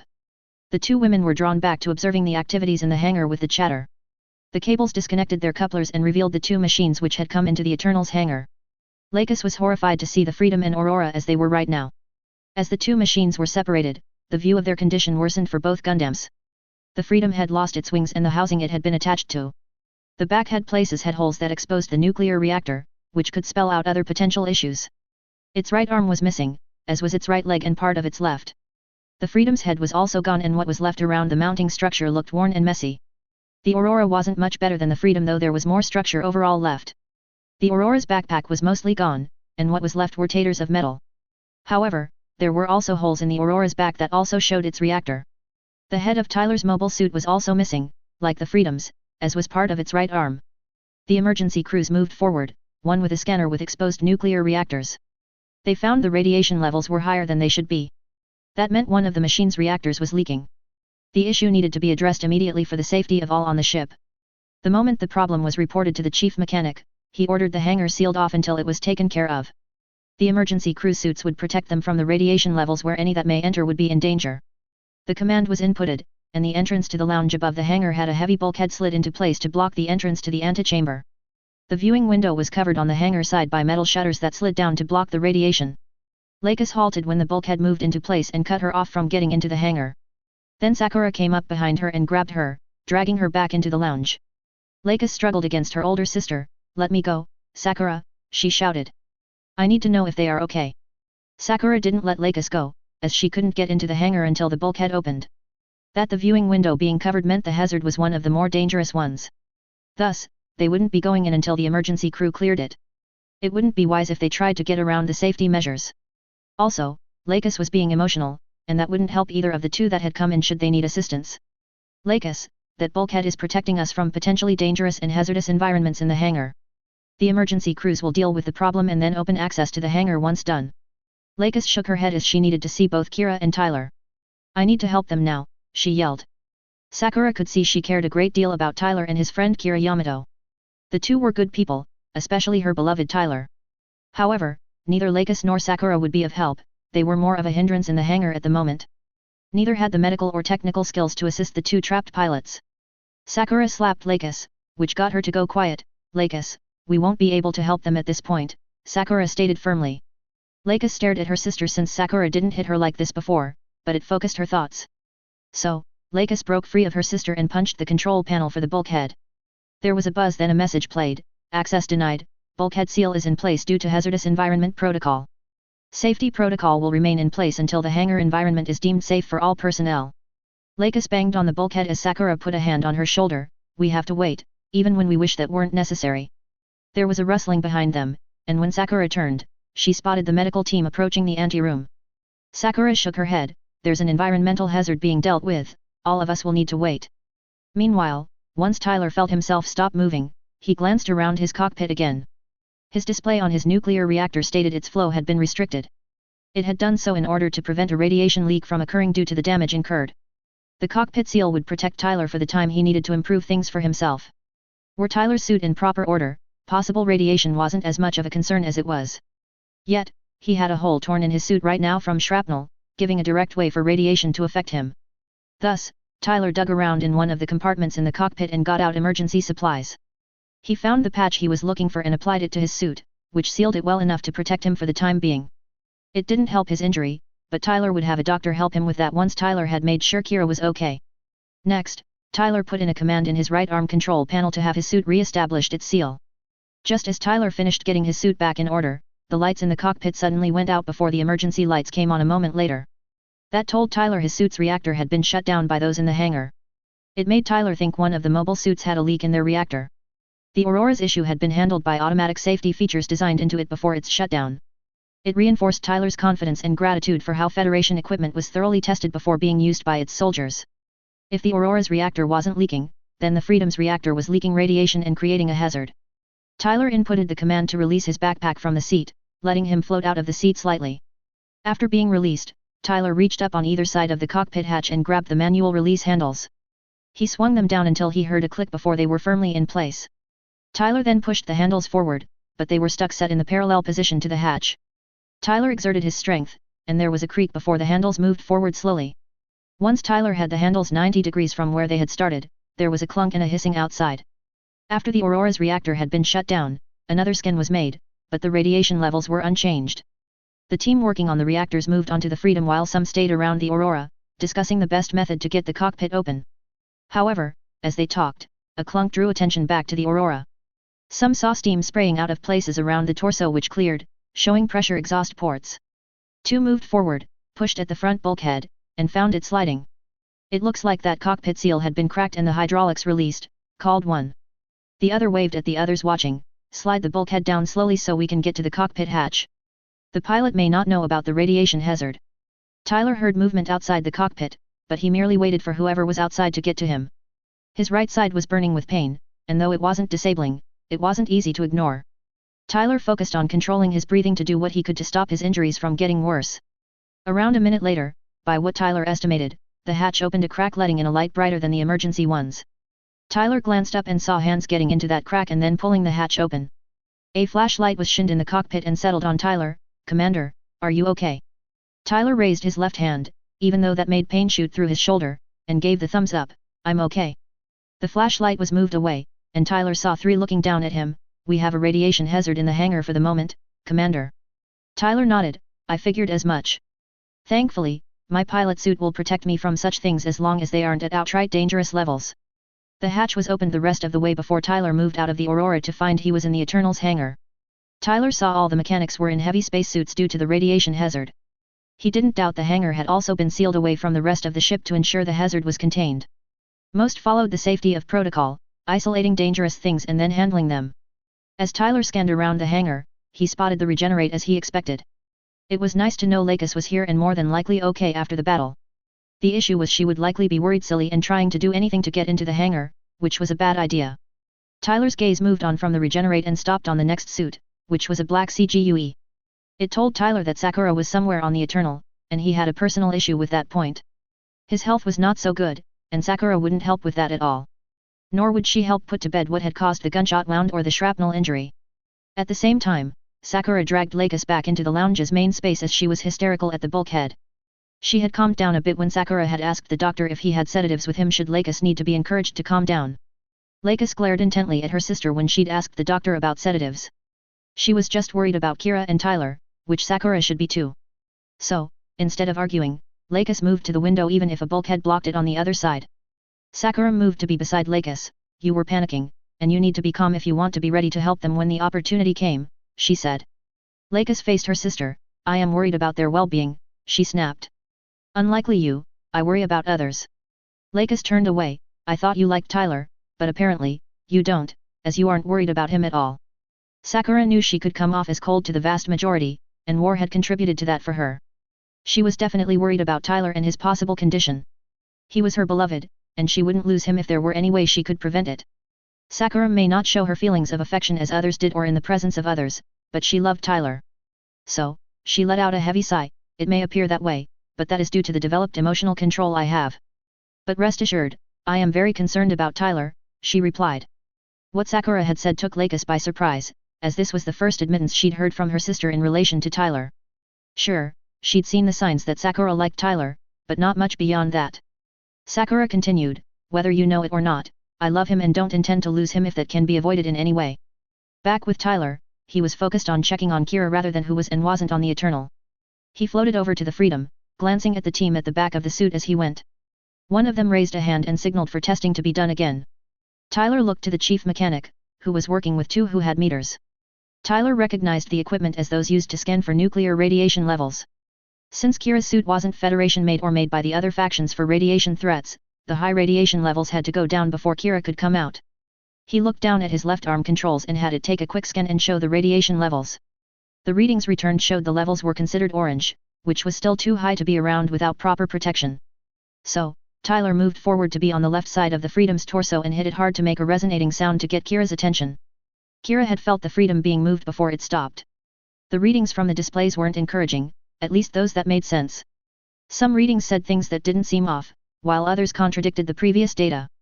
From what he saw, Kira had a sneaking suspicion that the Freedom's reactor could have been damaged and possibly leaking nuclear radiation. As far as Kira knew, the Omni suit he'd been using wasn't rated to protect him from nuclear radiation if the need arose. The cockpit's pressure seal would keep Kira safe from such things as long as it was kept intact. However, Kira noticed the hydraulics, which normally opened the cockpit, were damaged and wouldn't respond correctly. So, Kira didn't know how he would get out of the Freedom's cockpit. It may end out that others would have to cut their way into the cockpit to get him out.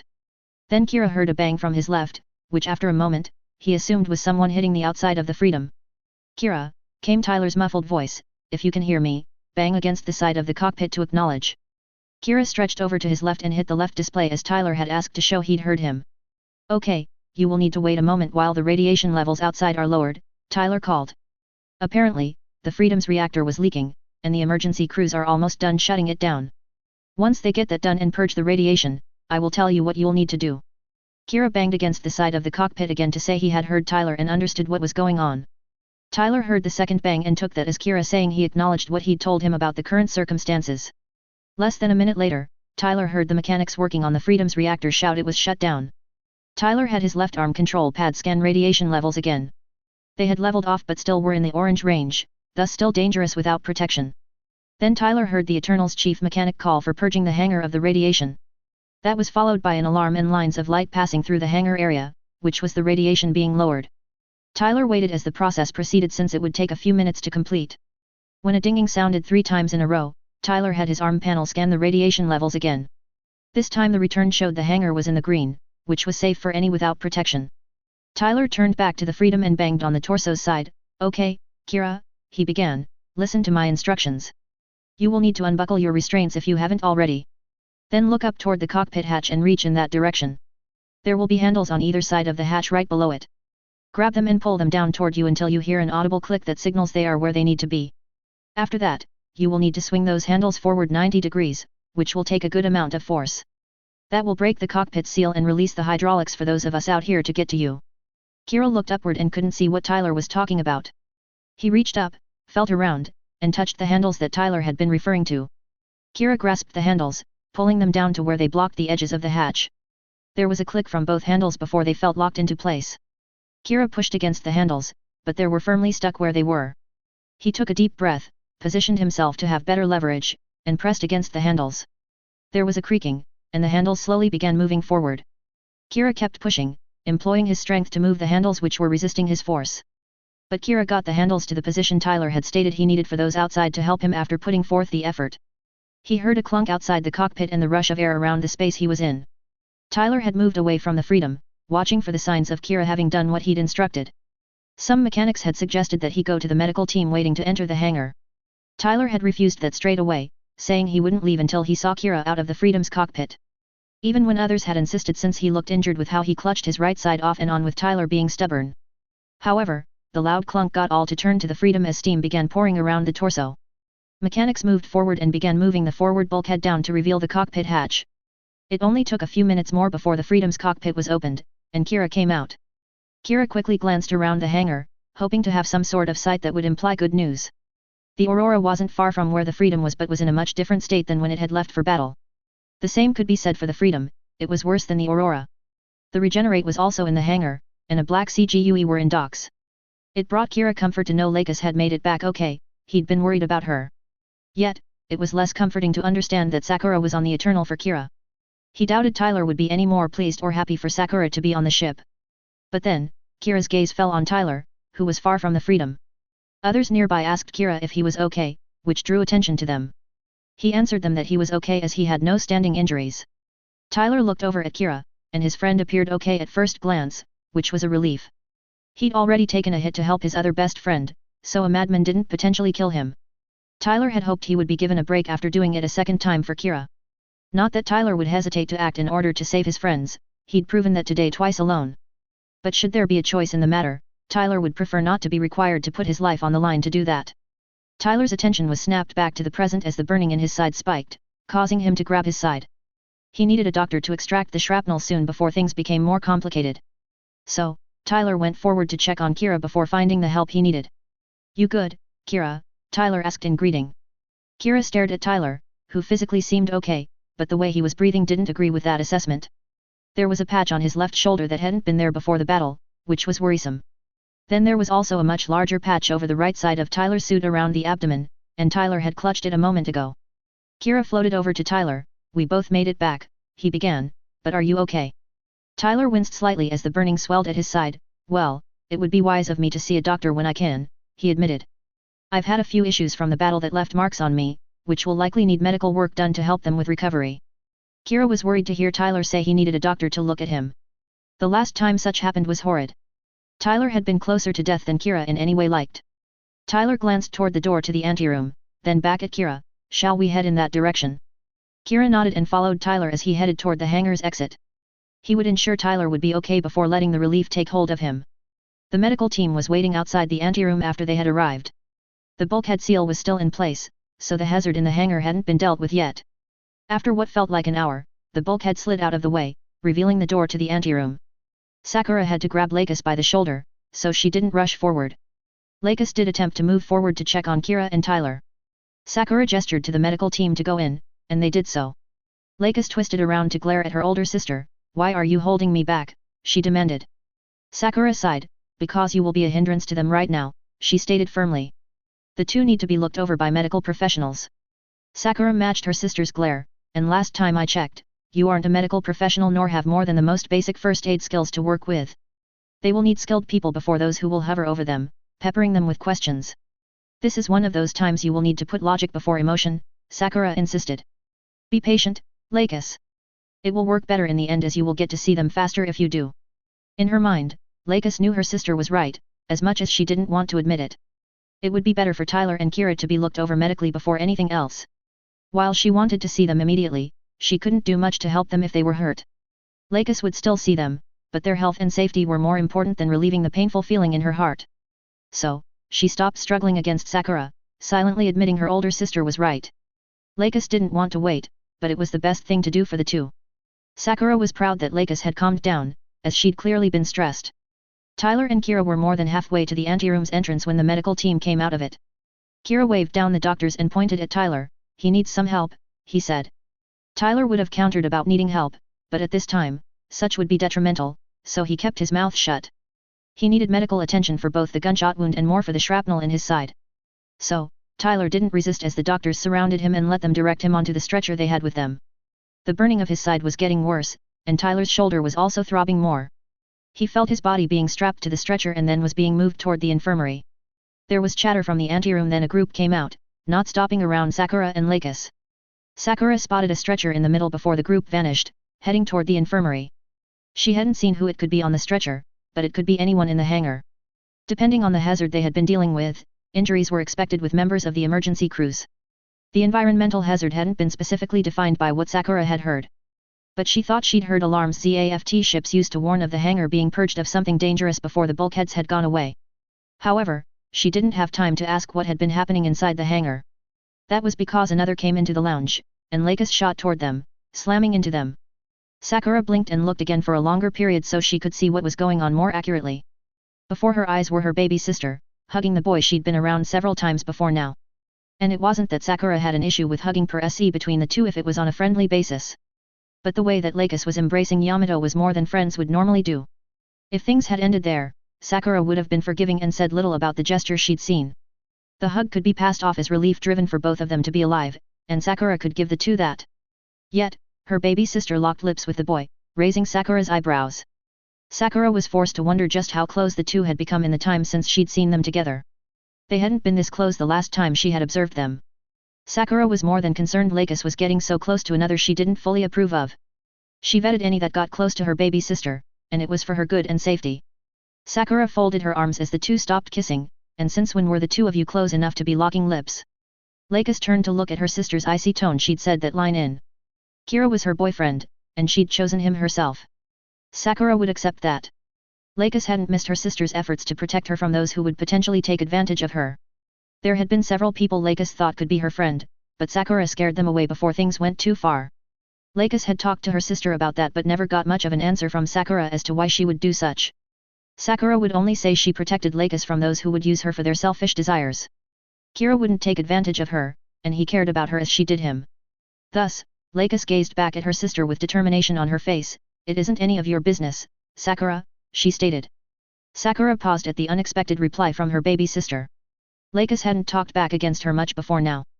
Sakura assumed it came from the trust Lakis had in her to do her utmost to protect her from others. This was the first time Sakura could recall that Lakis had said something happening to her wasn't Sakura's business. No, Sakura must have heard wrong. Her baby sister wouldn't say such things to her. What was that, Lakis? Sakura asked evenly. I don't think I heard you correctly. Lakis continued to gaze steadily at her sister. I said this is none of your business, Sakura. What is going on between Kira and me is private, and you don't need to know about it. Sakura was silent for a long moment at Lakis's reply since it was so different than what she was used to. Her baby sister's relationships had been Sakura's business for years now. Why should that change now? Any boy who wanted to be close to her sister would first have to earn Sakura's approval.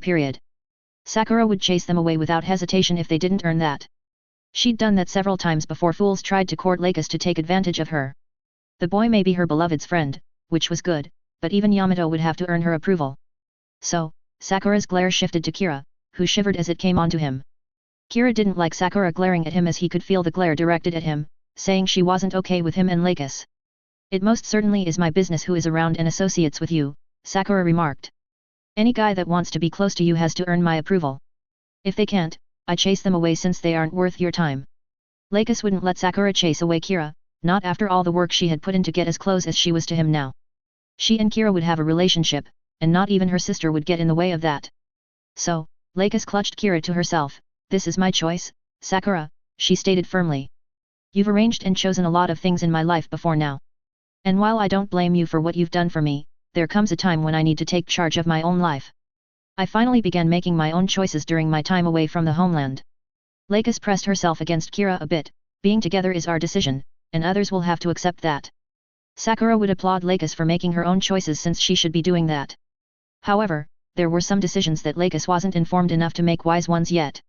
An intimate relationship was one of those kinds of choices that Sakura's baby sister wasn't ready to make. And Yamato had yet to earn her permission, and he would get that before she would allow him to be close to Lakis. While the boy was in better standing than others who had come before him, he still had a ways to go before getting her approval. I applaud you are trying to make your own decisions, Lakis, Sakura remarked. But this is one of those decisions you aren't ready to make on your own. Kira didn't like Lakis and Sakura heading for the position of fighting one another. He knew they were close since they had been younger, and he didn't want to hurt that relationship. Kira had heard from some that Sakura's approval would be required to be with Lakis. Before her confession, Kira would have not thought about getting her older sister's approval. But now, Lakis wanted to be with him, and he was with her, so he knew it would be best to have Sakura's approval. It wouldn't be easy, not by anything he'd heard about trying to please Sakura. Tyler may have some ideas for getting on Sakura's good side. He seemed to be on the woman's good side himself, so he would likely know some ways for another to get there. Thus, Kira took a deep breath. I fully intend to work on getting your approval, Sakura, he said. Lakis and Sakura stopped glaring at one another and shifted their gazes to Kira as he continued. I want to be with Lakis, but I also want her to be on good terms with her family, including you. So, I will work to get you to approve of our relationship. I just ask you to give me the chance and time to earn it. Sakura blinked as she was paused by what the boy had just said. He was the first she could recall saying he would work for her approval. Most would ignore her until she got on their case and chased them away from her baby sister. But Yamato had gone and requested she give him a chance and time to earn her approval. It certainly showed the boy had potential and good manners, which was a step in the right direction. She would be asking her beloved about Yamato and what merits he had. So, Sakura folded her arms as she gazed at Kira. I'll admit, Yamato, you are the first to say you are willing to work for my approval. All before you just tried to dazzle Lakis to get her attention and hope it would be enough to get around me. Sakura's gaze hardened a bit, but don't think Lakis's adoration will in any way make it easier to earn my approval, boy. You may be a step ahead of the rest, but that is just a single step, not a kilometer. You'll be working hard if you want my permission to remain with my sister. Don't you dare mistake that, Kira Yamato. Lakis would argue with Sakura about what she was saying to Kira. Her older sister had no right to bully her boyfriend, especially not in front of her. However, Sakura held up a hand. I'm not saying he has no chance, Lakis. That he says he is willing to work for it has gotten him a shot at earning my approval. That is more than any other has done or gotten from me, so he has a chance. Sakura gazed at Lakis. If he cares about you, he will do everything he can to show it and earn my approval. Look at this as a test for him to show how much he cares for you, with him having to prove it to me. While Kira was more than willing to earn Sakura's approval for Lakis's sake, his thoughts shifted to the other concern he had. Tyler had been on the stretcher, which had headed off to the Eternal's infirmary. He hadn't looked good with the patch on the right side of his suit and a small one on his left shoulder. It wasn't as bad as when he'd returned from the Shadow's destruction, but his friend being hurt still worried Kira. Thus, it would be best to put this discussion on hold and see if Tyler was okay. Kira started, not to lessen anything that has been said, but could we talk about this later? Both women looked at Kira as he kept going. I really want to check on Tyler and make sure he is okay. The mention of Tyler got both women to put aside their quarrel about Lakis's and Kira's relationship. Lakis realized she hadn't seen Tyler yet. She had been so relieved that Kira was alive and okay that the lack of her friend's presence had been missed. And by what Kira said, Tyler wasn't in the best condition right now after the battle. Lakis didn't want to see Tyler injured again as he had been when at her home. On the other hand, Sakura's seriousness with Lakis and Yamato vanished as it implied her beloved could be injured. She wouldn't lose Tyler if there were anything she could do to prevent it. The thought of the medical team carrying the stretcher came back to Sakura's mind. She'd not seen the one on the stretcher, and she had just assumed it had been one of the emergency crew members. But there was the possibility it could have been Tyler, and she had not noticed. The three said no more and made their way to the ship's infirmary to see what they could find out about Tyler. Meanwhile, Tyler was in the Eternal's infirmary getting worked on, and he was unhappy about what he was going through. He did indeed have pieces of shrapnel in his side, as in more than one piece buried. And the removal of the shrapnel, while it was progressing, was slow and painful for Tyler. 2 of the 4 pieces had gone in deep enough to be more of a problem. The doctor had to dig for them, while the other 2 pieces were small and difficult to get out. The bullet wound in his left shoulder had been sewn up with stitches but still stung a bit. He didn't blame the doctor or his assistants, they were doing what they should be. Tyler needed the shrapnel out of him as soon as possible before they could do more damage with his movements.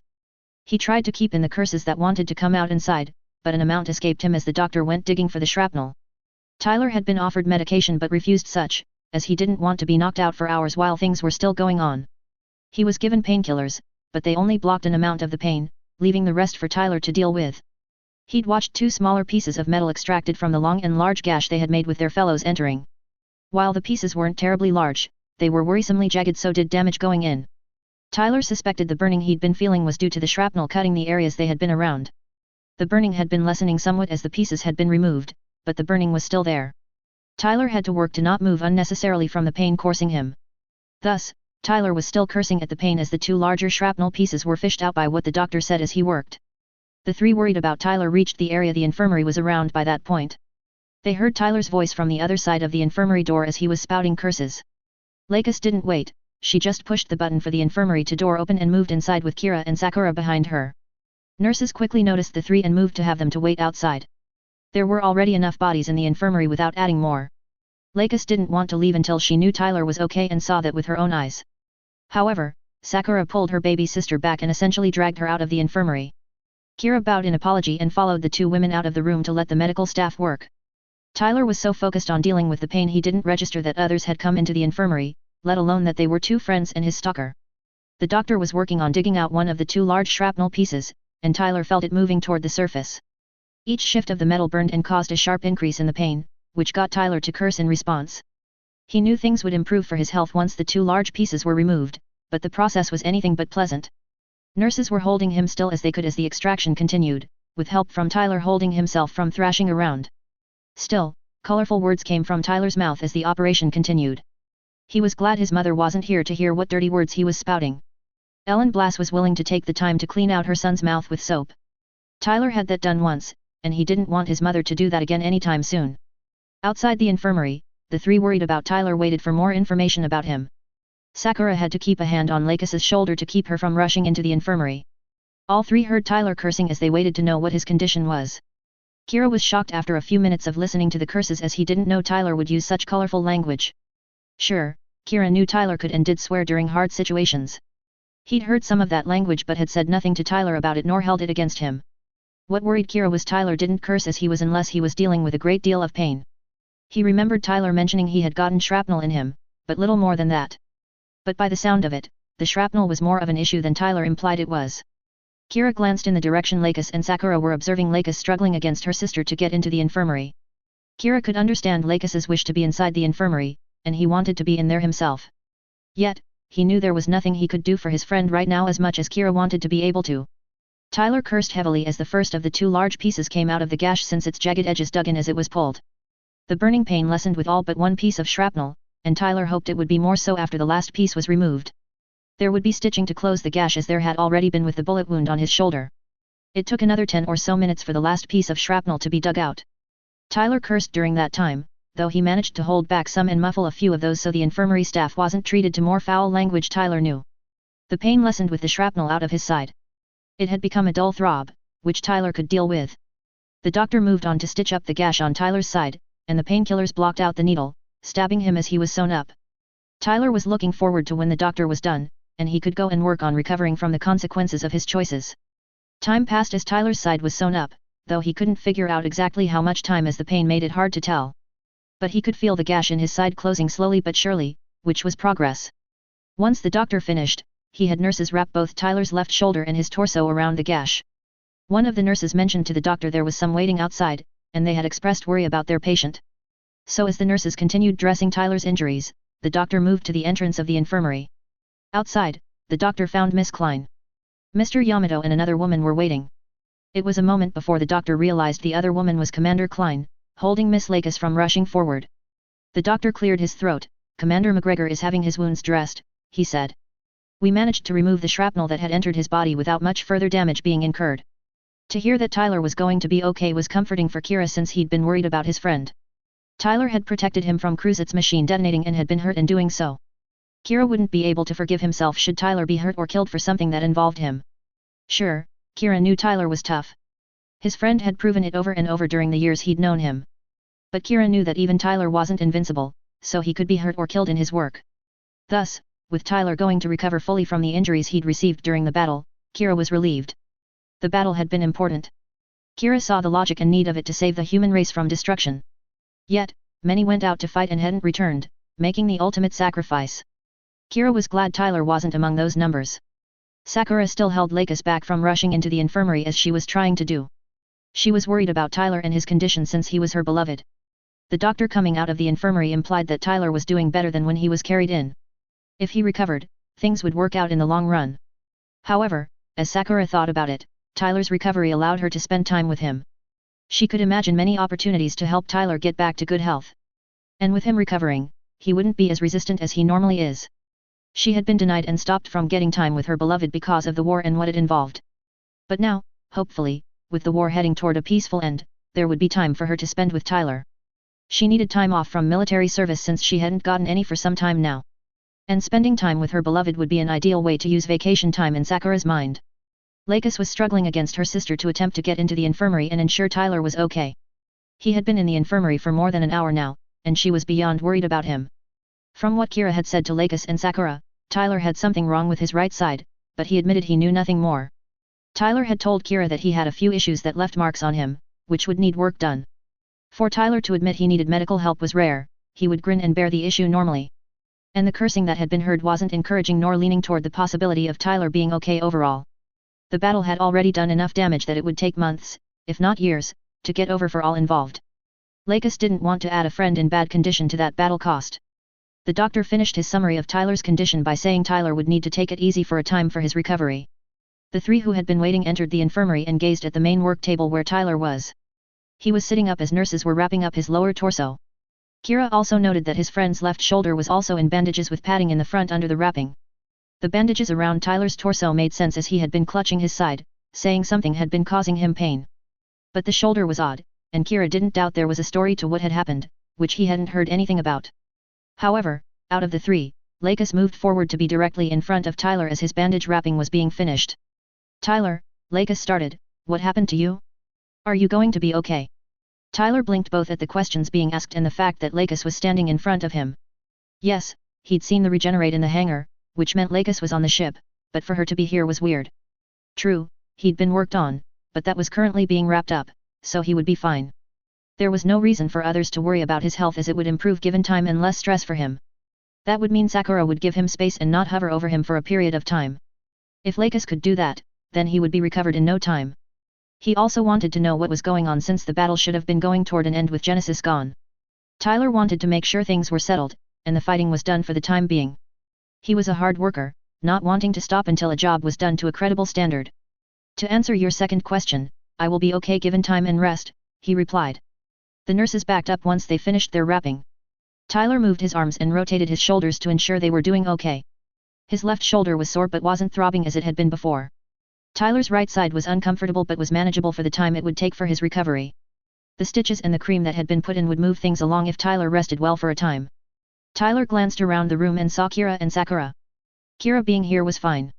Tyler expected that his friend would be worried about him. That was totally natural. On the other hand, Sakura being in the room was not helpful and would be detrimental to his health. The woman hadn't left him alone when she was around him, not after their encounter after their first meeting.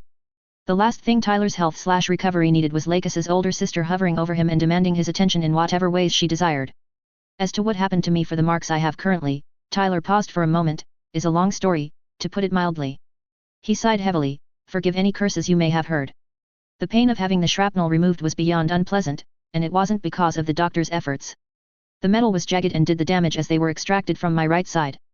Lakis didn't like the shortness of Tyler's explanation since it didn't clarify anything for those worried about him.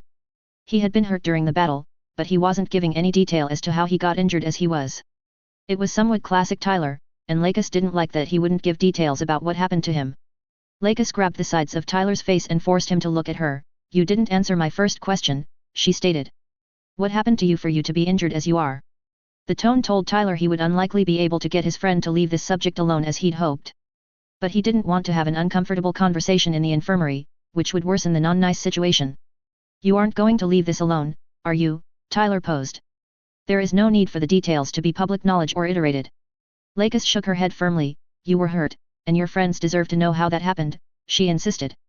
While Sakura wanted to know how her beloved got into his current condition, she knew badgering him wouldn't help that come out. Her baby sister's concern was nice, but she was letting that cloud her judgment. So, Sakura moved forward and pulled Lakis back a short distance. Lakis, she began, that isn't helping.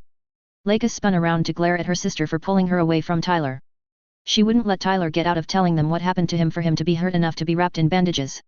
Don't interfere, Sakura, Lakis snapped back. I will not let Tyler wave off what hurts him and say nothing to those that care about him. Tyler observed the two women start arguing with each other, wondering why this was happening in front of him and because of him. He was trying to save his friends the pain of telling them what he'd done to protect others. Tyler had put his life on the line for his best friends and had done so willingly without hesitation. It was part of his personality, a good part in Tyler's view, so he would practice it as the need arose. His friends should know that he would do what it took to protect and save them by this point, including risking his life.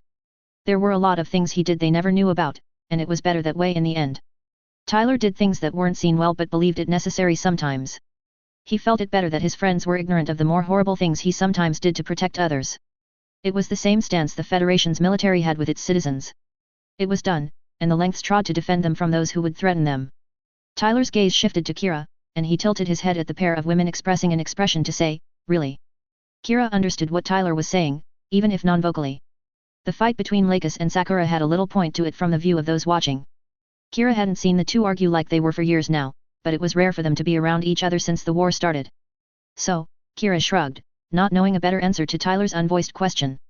Tyler waved a hand to have Kira come over to him and whispered to him to help get him to his quarters. Kira didn't know if that was the best idea, but Tyler said the woman would find them once they were done venting. Kira sighed and helped Tyler leave the infirmary and get him to his quarters. Tyler took off his pilot suit and dressed in civilian clothes while Kira slipped away and did the same.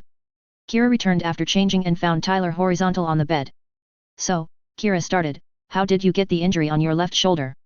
Tyler didn't answer immediately, organizing his thoughts on how he wanted to explain what happened with Ithrun and Chairman Zayla. Dealing with Chairman Zayla had been nasty, and Tyler knew it would be that way from the beginning. Ithrun's involvement had added a layer of difficulty even if Ithrun had accepted Chairman Zayla wasn't the man who had been his father. In the end, Tyler had done the kill shot in the chairman's head, even though the two chest shots, one from him and the other from Ithrun, would have done the job given a little more time. The result of a complicated altercation, I guess you could say, Tyler replied. Kira waited as Tyler paused, which he took to say to keep going. I got it while confronting Chairman Zayla, Tyler stated evenly. Ithrun was there facing off against the man, and the conversation wasn't going well, by what I heard after arriving. At the same time, Lakis and Sakura had come to the point they had gone from speaking to just glaring at one another.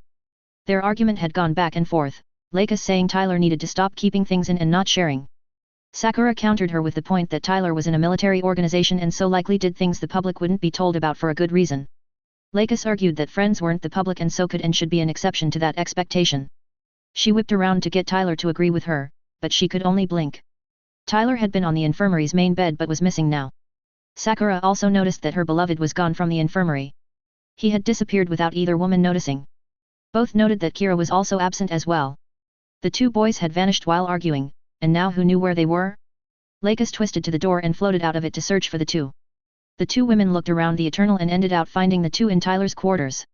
Lakis was fully ready to charge in, but Sakura held her back as she heard Tyler's voice. The two listened to what Tyler was saying and were halted. Tyler mentioned he had gone to confront Chairman Zayla, implying he had trekked into Jachindu. Tyler's voice carried to the two outside. When I came in, Ithrun and the chairman were at a standoff with guns pointed at one another. There was a pause before Tyler continued. I told the chairman he was denying reality and insisting radical fiction was the truth. Ithrun backed me up, ironically using my mother's words from her speech to condemn the man. The chairman didn't much like what we said, which wasn't that much of a surprise seeing as we were shooting his view and reasoning down. Then, to remind him who I was as he'd forgotten my face apparently, I gave him the gesture he had been cursing ever since viewing it in the security footage of me taking the freedom. Inside Tyler's quarters, Kira could only smack his forehead at his friend's disregard for his safety in dangerous situations. He had the urge for a moment to ask Tyler if he really did such a reckless thing, but it would have been a waste as Tyler had clearly done what he said. And in doing so, he had further incensed an unstable man willing to use weapons to kill those that stood against him. Thus, Kira could only sigh, I take it that Chairman Zayla didn't take that well, did he? Tyler chuckled, oh, not in the slightest. He just about flew off the handle, really, to tell the truth. But I didn't see a reason to be nice to the man who was insistent on attacking Earth with his gamma-ray cannon. That man would be fine with killing millions of innocent people, one of which is my mother and others are my friends. I'm not in any way okay with that kind of event or the results of it any more than you should be, Kira. The chairman was out to exterminate naturals regardless of who they are, meaning our friends would be killed without hesitation and those like your parents if the man got his way. Lakis hadn't thought about what Chairman Zayla's vendetta would do if it came to pass. Kira's friends from Heliopolis had become her friends over the journey she'd been on. So, she didn't want them to die, but by what Tyler said, they would have died if Chairman Zayla had been allowed to do what he wanted. Then there would be all the innocent lives on Earth that would be lost if Genesis had been used on the planet. Tyler kept saying, I mean, I can sympathize with having an issue with the Alliance shooting nukes at the plants. Defending your homeland is within the rights of any, I won't dispute that. However, when that transitions into destroying the home of those who have nothing to do with the crap being attempted, that's crossing a line. Ithrun and I pointed out such to the chairman, who didn't take kindly to our statements. He snapped at us, growling for having the gall to compare him to filthy naturals who would nuke the plants. Tyler paused in his summary to Kira, thinking about how to put what came next as things had gone south. After that, things took a turn and rapidly went down a path I had known could happen but had been trying to avoid. There was no reasoning with the man by that point. That much had become clear. I tried to give him a chance to justify himself and his actions, to explain why he was so intent on wiping out naturals. He could have told us of there being similarities between him and the radicals on the Alliance's side who were focused on using nukes on the plants, admit the truth. Yet, he didn't give an answer, merely a denial of any correlation between him and those from the Alliance. Ithrun and I then went through listing the parallels between him and them, which the chairman didn't accept. That shifted to things becoming violent, with the chairman pointing his gun at me rather than Ithrun as I had expected. I tried dodging but was a tad slow on the fly, and that's where I got the hole in my left shoulder. Tyler would have kept going, but the door to his quarters slid open before Sakura and Lakis rushed inside. Tyler had wondered how long it would take for the two women to track Kira and him down once they noticed they were gone from the infirmary. However, Tyler hadn't expected them to eavesdrop on his conversation with Kira. Lakis should know better than to listen in on a conversation that didn't include her, and the girl had better manners than to do that. Sakura would just come in and demand information. That's what Tyler expected from her, not eavesdropping. Tyler glared at the two women. See, you two are done with your argument, he began. How did that transition to you eavesdropping, might I ask? I would expect you two not to resort to that type of thing. Tyler focused on Lakis. You have better manners than to listen into a conversation that doesn't involve you, Lakis. You can just come to me and ask, and I'll tell you when the time is right. You should know that of me by this point.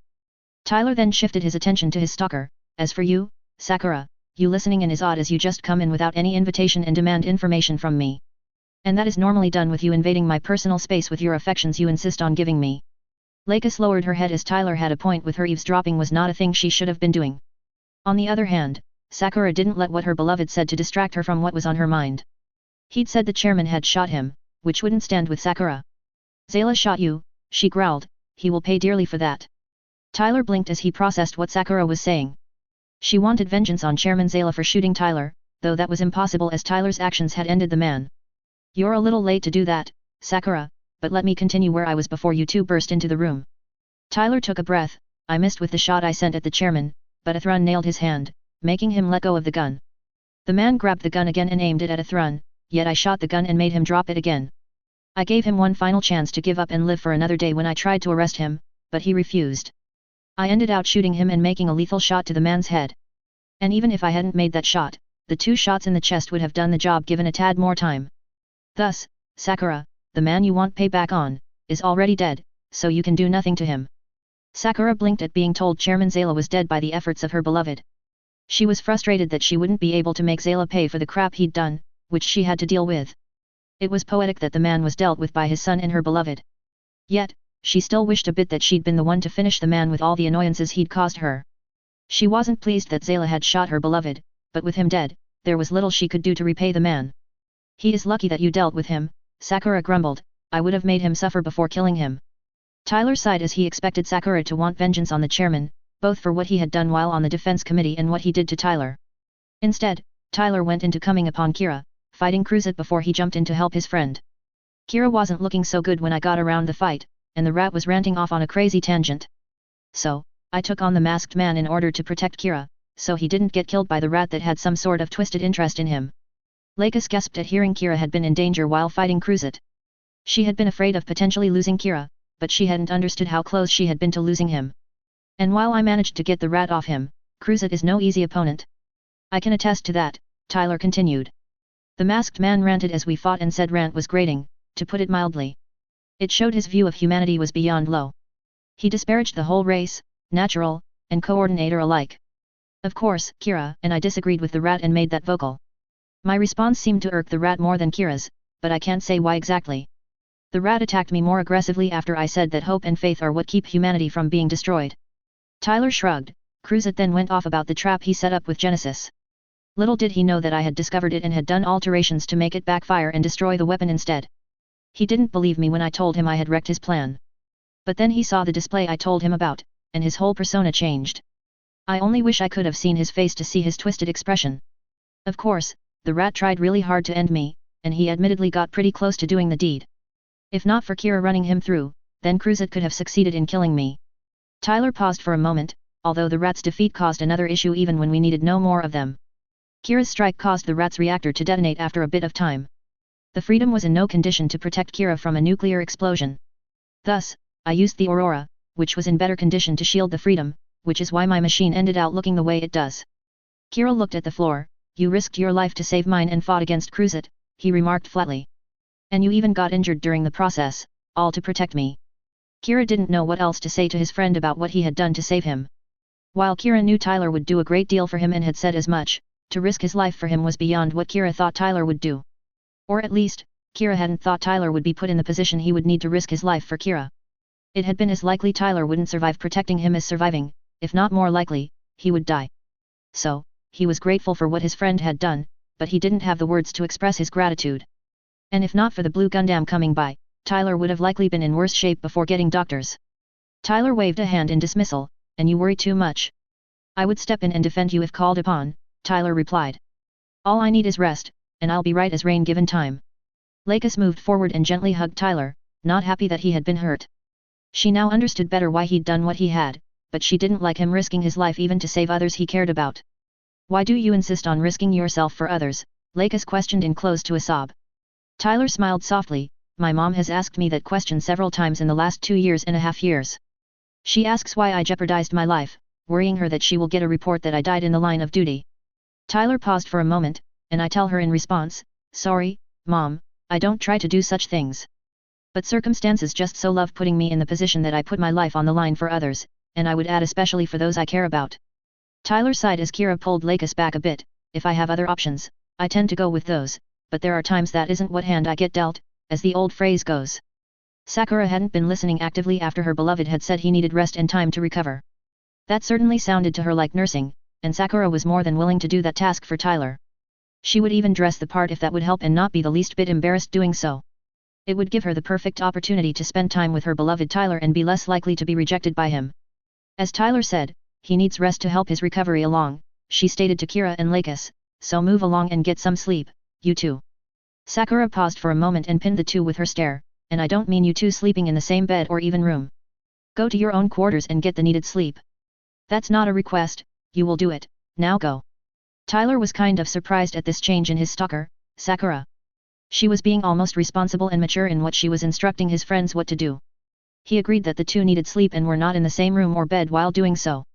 They could be lovey-dovey at a later time when things weren't still happening. But this behavior was unlike the Sakura Tyler had unfortunately gotten to know, which caused him to be suspicious. Tyler didn't have the strength to fight off the woman, and he was well aware of that problem. If Lakis's older sister left his quarters too, things would be fine. However, Tyler had the nagging feeling he wouldn't be so lucky to have that occur. He was going to be in unique trouble he dealt with when it came to Sakura Klein quite soon. Tyler was becoming sure of that. Tyler would have asked Kira and Lakis to take Sakura with them, but the woman shooed them out before he could. Then Sakura turned around, facing him with a sweet smile that didn't bring any form of comfort to Tyler. He swallowed before he spoke, correct me should I be wrong, but I get the feeling you won't be leaving me alone to rest as I envision. Leave her beloved alone with the opportunity presented to her in this? There would be no chance of that which Sakura would miss. She intended to dote on him and make up for her time apart from him. So, she shook her head, leave you alone, my beloved Tyler, Sakura posed, not going to happen. Rest assured, we've been apart for a while and will compensate for the lost time. Tyler didn't like what he heard from Sakura at all. It more said what he would be forced to endure. The very idea brought back to mind Kira mentioning Sakura visiting him while he had been around the Klein residence. For all he knew, Sakura might go and find a nurse's outfit for such an occasion. He wouldn't put it past the woman in order to tempt him to do things with her. You could exercise patience, you know, and let me regain my strength, Tyler suggested hopefully. My condition really won't let me do a great deal of things you may want, Sakura. Sakura smirked, we'll see about that, she replied before she left the room. Tyler was more worried now about what the woman was up to than before. She hadn't left his quarters to give him peace and quiet. Tyler was confident about that. Sakura would be back, and Tyler was concerned about what she may have when she returned and what she had in mind. And he didn't have to wait long to find out what awaited him, for Sakura returned after around 10 minutes. When the door to his quarters slid open and shut, he couldn't help but blink at the sight which met his eyes. The nurse's outfit image had been a joke at first, then an unwanted scenario.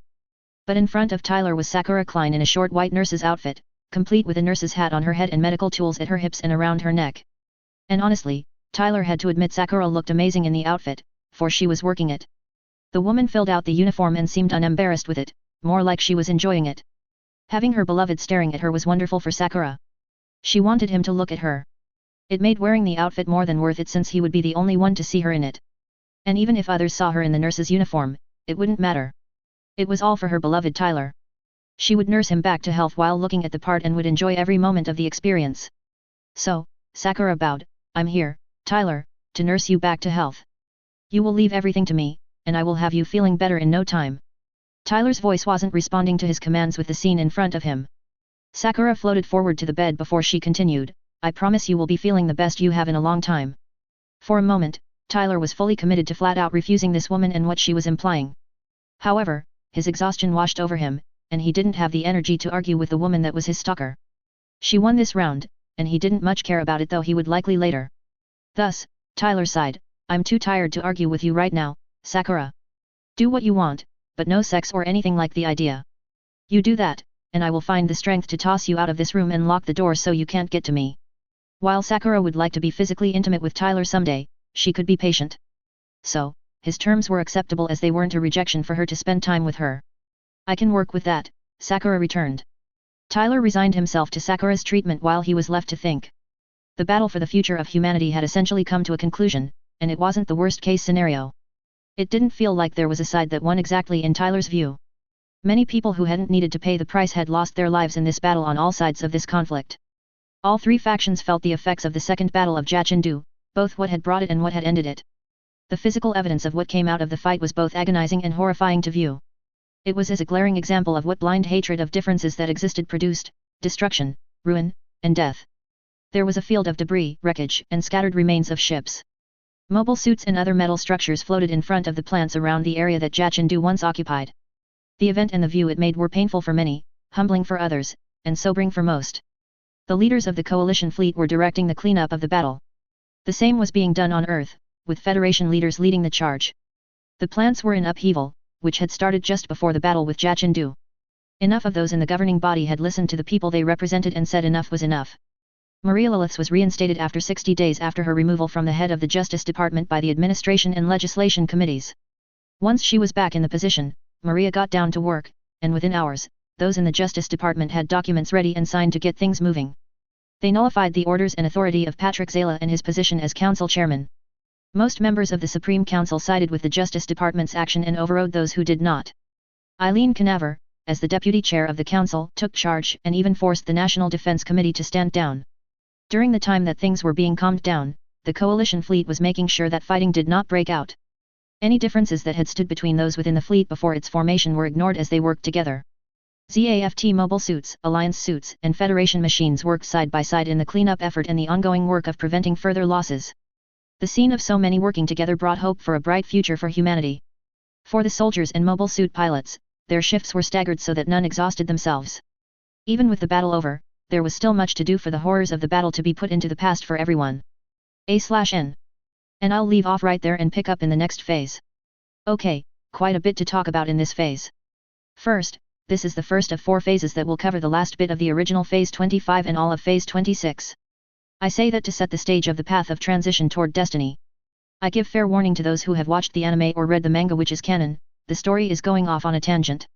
I've done this before in this story, changing some events, but this will be a wider variance than before. For those of you that dislike such ideas, thank you for your patience, and you may want to look into a different fanfiction than this one. And I'm not saying this isn't a good story, it just isn't what canon does. I see canon as loose guidelines an author can work in should they choose. With that point out of the way, let me get to the phase's subject matter I want to highlight. So this phase is one I originally argued with myself whether to include or not, and as it is here, you can guess which side won. The expansion of the events on the Eternal after the battle play more a part than they do originally. First thing I would like to highlight in this is Andrew's reaction to Graham. There is inference here which I've only lightly done before this with Graham's reputation or how he is held by those in ZAFT. Put simply, Graham is their hero, the one that gives them hope and inspires them. Graham was the one that nothing seemed to be impossible for him, and so he was dependable to all.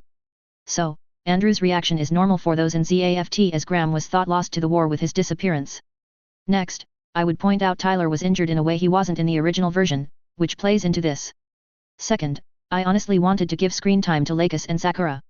They haven't gotten much for a few phases and they are fun characters.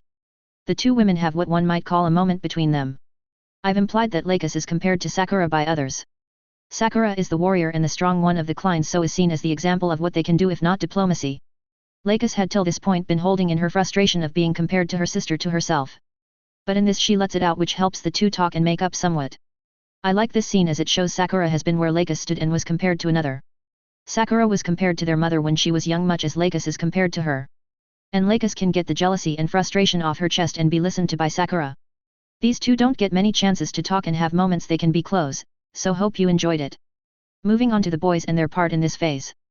Both the Freedom and Aurora are trashed if the last phase didn't make that clear.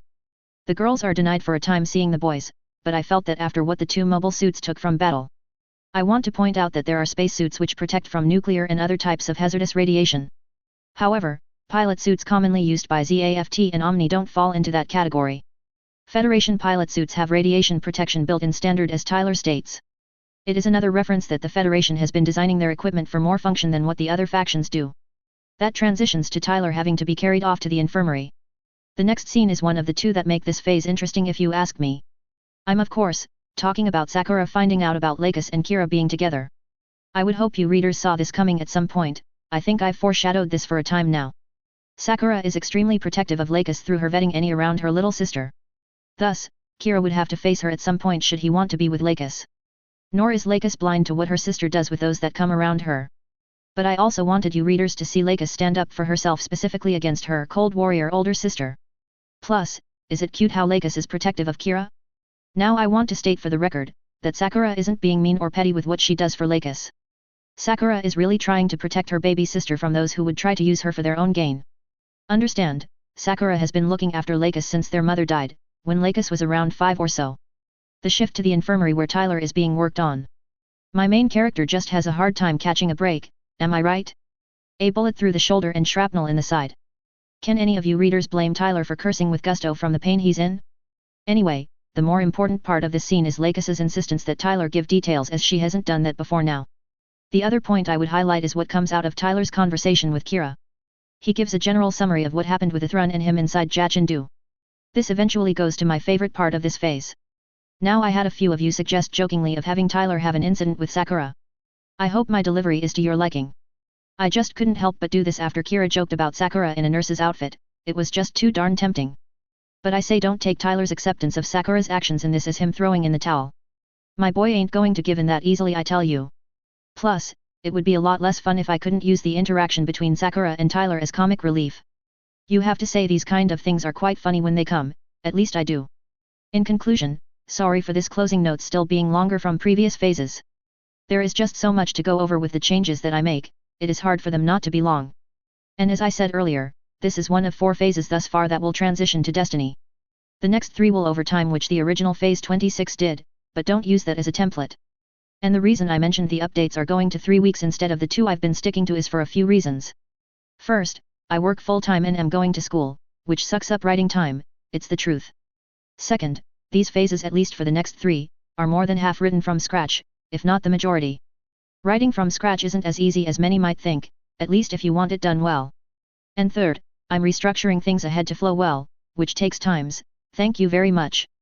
As always, some of you take the time to write a review and tell me what you think of the phase/story thus far.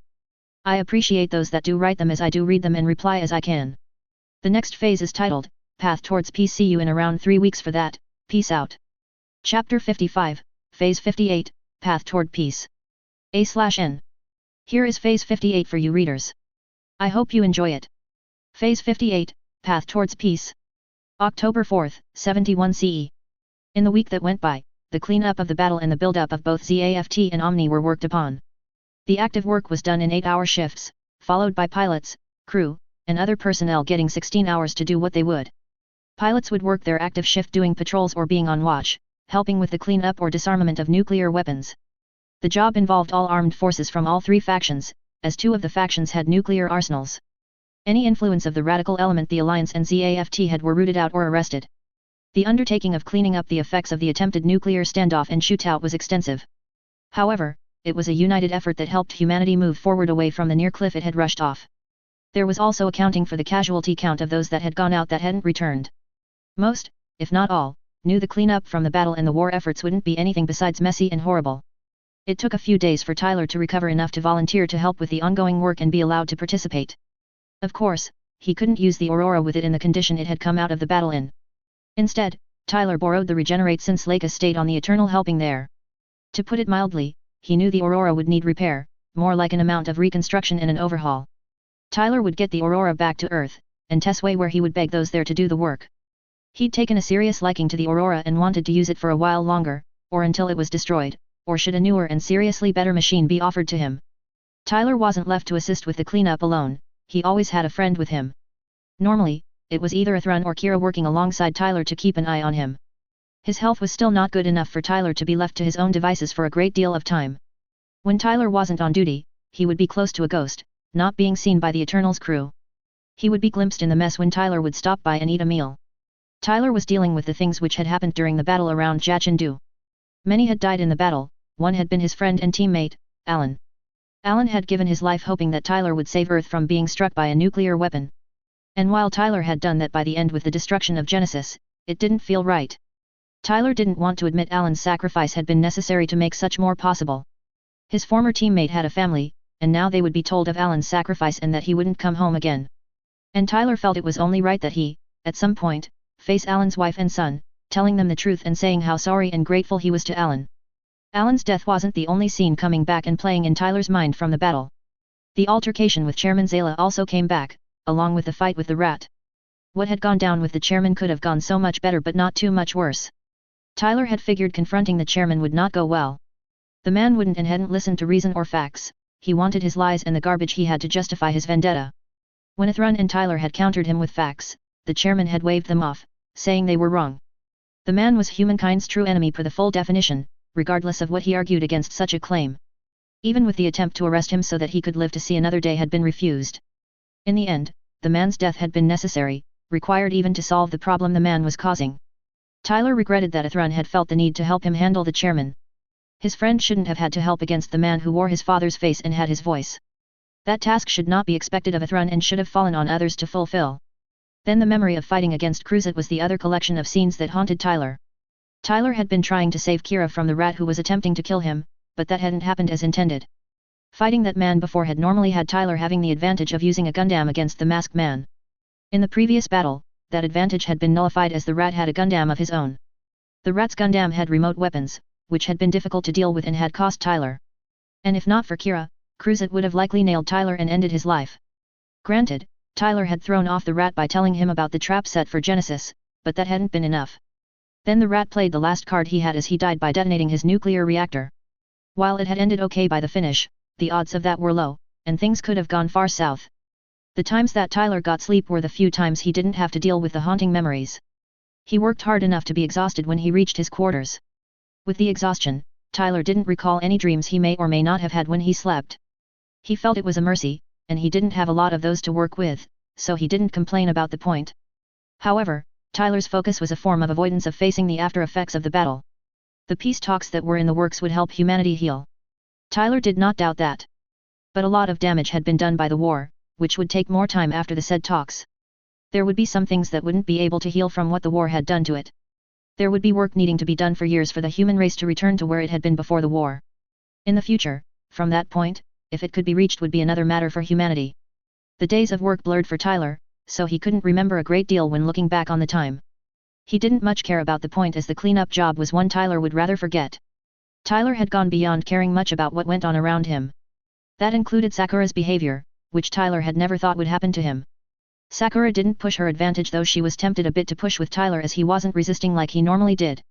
She certainly enjoyed the cuddling she got with her beloved, which she'd been denied due to the war. Sakura may not get the response she wanted yet, but Tyler wasn't outright rejecting her. And it wasn't just the cuddling that Sakura liked, she was getting time with her beloved. She didn't let him out of her sight for long. When Tyler went out to work, so did she. When Tyler was eating or sleeping, so too was Sakura. Nevertheless, as the cleanup work went on, Tyler's mind shifted to something else. Of those who had given their lives in the battle, his thoughts dwelled on Mu La Flaga. The man had died defending the Archangel and had seemed to have done so without hesitation. Tyler could respect those who fought for what was right and were willing to do anything, even give their life to do such. Mu had stood up and protected what he saw as important by making the ultimate sacrifice while others would shrink from it. The man had certainly been of a rare caliber that humanity didn't see every day, of a heroic level even. Humanity did need heroes in dark times such as the war had brought, Tyler believed that. Mu had stepped forward when called upon and had done all he could to make a difference. Such dedication deserved recognition for the valor and courage it required. Tyler felt Mu deserved a medal for what he'd done, not just for the Archangel but for the efforts to end the war. However, recognition medals weren't given out to just anyone or without good reason. Nevertheless, Tyler was confident he could successfully argue for Mu to get a medal. And if Tyler had his way, it would be the Federation's Medal of Honor, which was the highest honor a soldier could receive. So, Tyler shook off Sakura and got over to the Britannia to make his case to Admiral Moses. Moses had been busy with the cleanup operation that had been in full swing for a week. He had never imagined he would be overseeing the largest effort to disarm war efforts during his service to the Federation. Yet, he was doing just that, and while he was proud of the work going on, he wondered if it would be the start many wanted it to be for humanity. The human race could move forward into a future it had only dreamed of before. However, it was also possible to swing back to the habits that had brought about the war. Of course, Moses would love nothing more than to see humanity leave behind the bloody dark past it had been stuck in and seize a brighter future. Yet, that wouldn't be simple or easy since humans were creatures that were prone to habitual behavior. However, Moses was interrupted by a knock coming on his quarters door, which got him to raise his head. Moses wasn't expecting any to come by, and there had been no reports that implied officers would be communicating in person. When Tyler heard the response to come in, he entered the Admiral's quarters. He'd readied himself to debate and argued his view that Mew deserved a medal for the service he had given. Tyler was no stranger to arguing his position on a given subject, not with how often he had to do such during his service in the Federation. It happened a few times a year but was normally done through reports and not in person. But Mew had made a serious impression on Tyler, so he would do what he could to get the man what he deserved. Thus, Tyler floated in and to the front of the Admiral's desk and saluted, "Begging your pardon if I'm interrupting something, Admiral." Moses blinked, slightly surprised to see McGregor here. From what Moses had read, the teen had been injured during the battle and had been working on recovery. Tyler had been working when he could be, but that was his work ethic by what Moses had seen. McGregor had a reputation for not listening to doctors, as he probably should when he got injured. However, with the serious look on the teen's face, Moses wondered what he was there for. "Commander McGregor, it's a surprise to see you so soon again," Moses greeted. "It is good to see you on the mend, as I hear you were injured from the battle around Jachindu." Tyler nodded, "Yeah, I got injured a bit during the event, which is why I have stitches and staples in me. But I'm on the mend and so am fit to work even if not at my best right now." Tyler paused for a moment and breathed, "However, that isn't why I'm here, sir. I'm here to recommend and justify a medal being awarded to someone I happen to know." Moses stared at McGregor since this was the first time the teen would recommend any for a medal that Moses knew of. Truthfully, the teen was being recommended by some to receive the Federation's Medal of Honor for his critical efforts in the battle around Jachindu. The teen had been absolutely needed to defend Earth and the plants from being struck by nuclear weapons. McGregor had easily gone well beyond the call of duty and any expectations set on his shoulders. And it was becoming likely that Tyler would be awarded the medal given a little more time from what Moses had heard.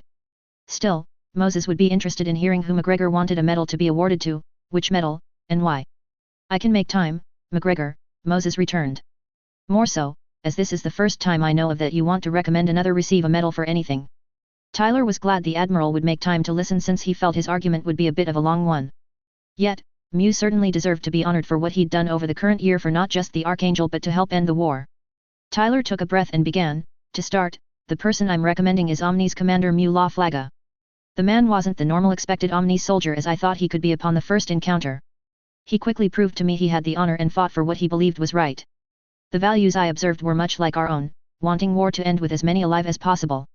The man defended the ship he was on under serious hardship, even when odds were high, he would die doing such." Tyler continued talking about Mew, describing his character, which set him apart from Omni. And he had no shortage of material to say about Mew being an honorable man with real integrity. Moses listened to McGregor's argument about this Mew Laflaga. He'd heard about the man who was Omni's Hawk of Endymion, for there had been reports about him. Laflaga was one of the few good pilots Omni had left at the start of this year. Most of the rest had either died or come to the Federation to work to end the war. There had been discussions as Moses had heard to approach Laflaga and offer him a place in the Federation's military. However, he couldn't say where those had gone as the intelligence agency or the Mobile Suit Corps normally did such things. Yet, for Tyler to talk about the man as he held Moses's attention as the teen was an uncannily accurate judge of character. He was willing to defy orders to save his life to help others that had been consigned to die. Tyler took a breath and kept going. The Alliance still had use for him, but he decided for himself to fight for the right reasons rather than follow orders that would keep him alive. If that doesn't show his character, then I don't know what could do much better. At Josha, Laflaga dove into a battle he knew would be a lost cause, but he didn't hesitate to do what he did. And while I know Omni and the Alliance aren't above tossing away lives for their benefit, Josha was a new low. Due to the efforts of the man, odds were better for us to defend our citizens along with ending the war as we have. Tyler kept stopping for a moment, thinking about what Mew had done while in space, not just for the Archangel but for many. In the end, he made the ultimate sacrifice to save the Archangel and gave a better chance for others.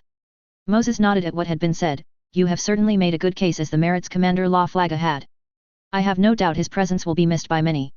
However, you have said little about what medal you want him to receive and why.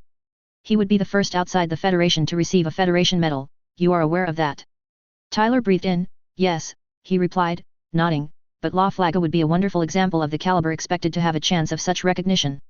And I was getting to my reasoning. I wanted to recommend Mew Laflaga be awarded the Medal of Honor for his service.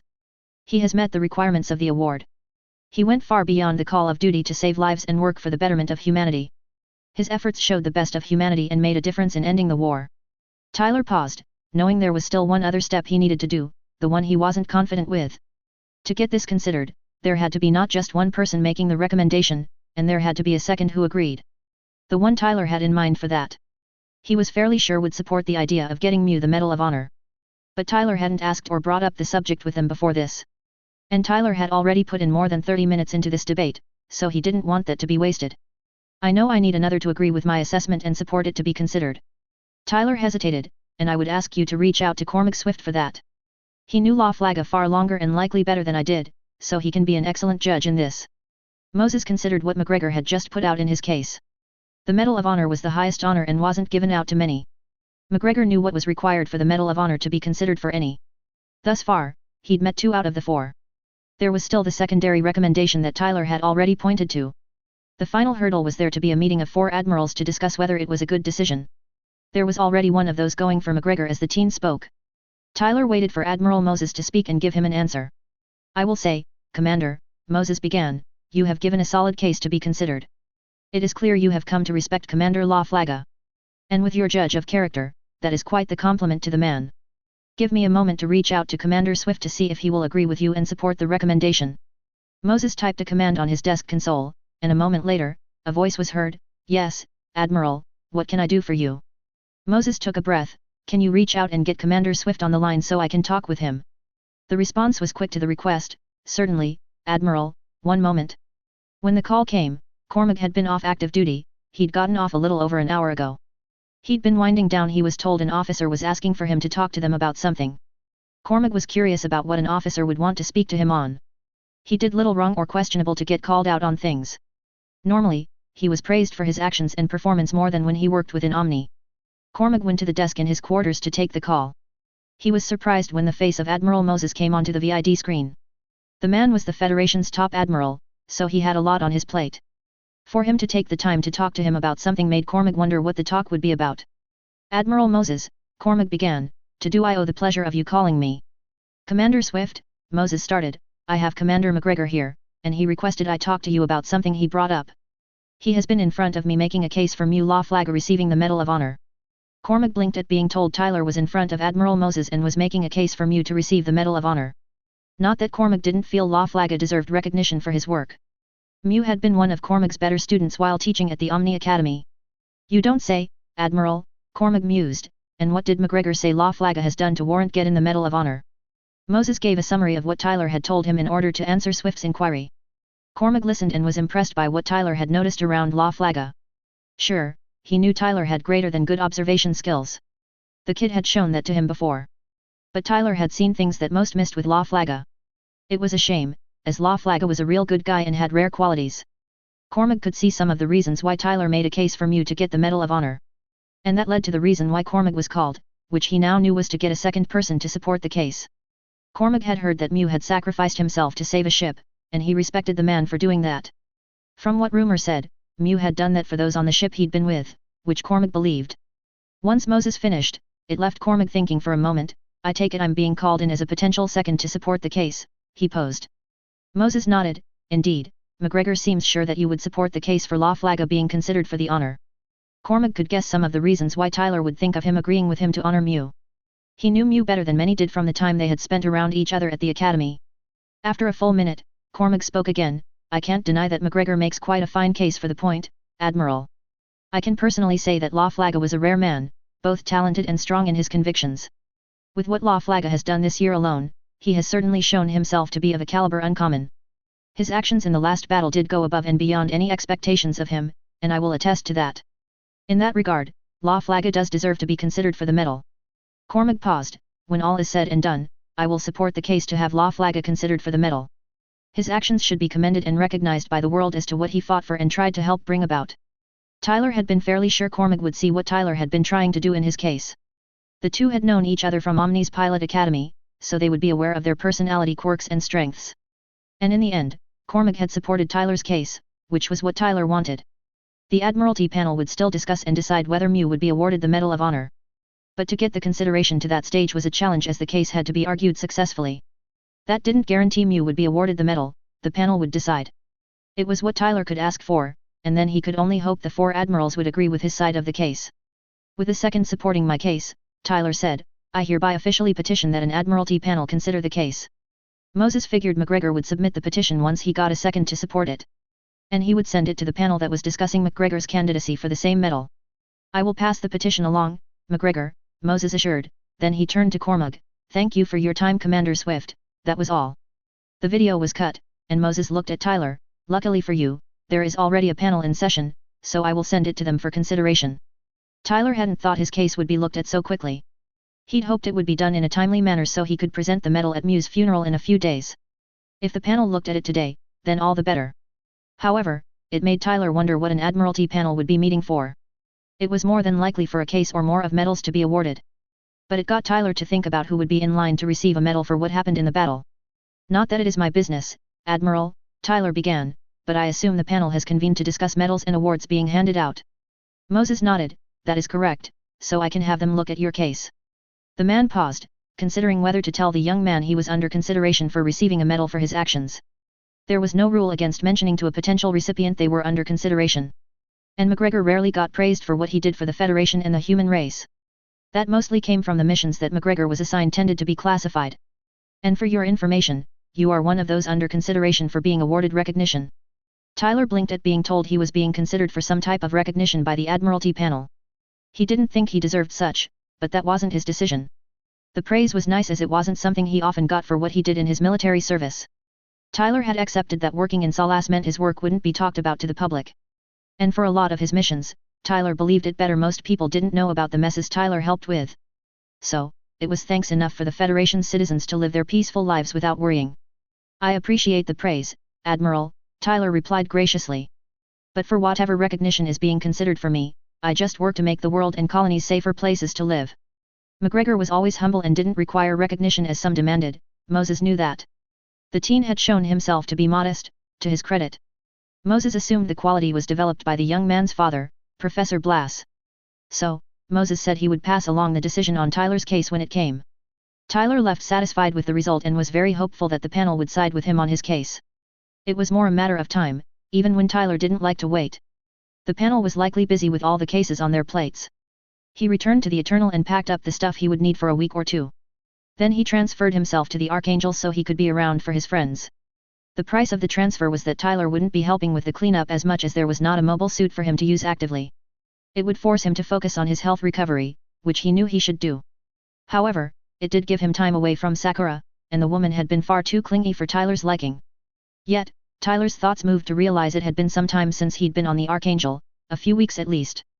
The shuttle Tyler had taken to the Archangel dropped him off and headed out from the ship quickly afterward. He saw that the Shadow was in its normal dock in the hangar. There was also the Duel, Buster, and Blitz in docks as well. So, he could still go out and help with the cleanup should he borrow one of the mobile suits here. Tyler didn't consider asking to borrow the Duel since the pilot was too much of a hothead for that idea to go well. But perhaps Dirka or Nicole would be willing to let him if the opportunity came up. If worst came to worst, Tyler could go to Crystal and ask her to use the Shadow for a bit. The other thing that Tyler noticed upon arrival was the glum and melancholy mood that hung over the hangar. And he guessed it would be much the same around the rest of the Archangel. It wasn't surprising to Tyler that this was the case with recent events. It would have been more shocking if there wasn't the mood with Mew having given his life to protect the ship. There hadn't been all that many crew losses for the Archangel along its journey, which was surprising with what it faced along the way. So each that had happened felt harder than it would be on other ships. Tyler's presence appeared to be unnoticed as he left the hangar and traveled through the ship. Tyler could do that when he wanted to, but he wasn't doing the idea actively. It seemed to Tyler that the crew was going through the motions rather than working on their duties. It was being used as a coping mechanism from what Tyler could see, which only said the loss of Mew was hitting them hard. Tyler made his way to the mess hall to see if his friends were in there. Should they be in there, Tyler could prove to them he was doing much better, and any rumors about him being in bad straits were not true. The last time he'd been injured and came back, his friends had been more than worried. That had translated into them hovering over him, which he detested being done to him. The 4 from Heliopolis were in a mess during the rare time that they all had off-duty time at the same moment. They were grabbing a meal while they could during the downtime. The mood on the ship was low as the cleanup operation had been going on during the last week. Commander La Flaga's memorial service was set to be in the hangar in 4 days. It was great the man was being honored, but it was still hard to accept he was gone. Then, from what Kira said, Tyler had been recovering from being hurt during the battle against those who insisted on using nuclear weapons. There had been little more detail about Tyler's condition, even when questions had been raised about it. But apparently, from the rumors, Tyler was good enough to go and work, according to Lakis, who hadn't sounded happy about Tyler doing that. That implied Tyler was, as normal, pushing forward and not paying attention to his health, even when others were telling him to. They were sitting at a table when the door to the corridor opened. When they looked up, they paused as Tyler stood in the doorway. Mirelia was the first up from the table and rushed toward Tyler. She was relieved that Tyler seemed okay rather than the alternative possibilities. The loss of the commander was hard enough, and she didn't want to mourn another she knew, especially not a friend. She embraced Tyler, tears coming from her eyes, happy he was here. Tyler, she sobbed, I'm so glad you're still alive and okay. I was scared and worried when Kira said you had been hurt during the battle. The others had risen from the table and made their way over to where Mirelia and Tyler were. What Mirelia had said was hard to understand between her sobs by the boys. Sai and Tall could see they would need to calm Mirelia down before they could separate her from Tyler. Although, like her, the three boys were glad to see Tyler seemed okay when it came to his health. Tall, Sai, and Cuzzy worked hard for 5 minutes to calm Mirelia down so they could get her to let go of Tyler. Tyler was still trying to figure out what Mirelia had been saying through the sobbing she was doing.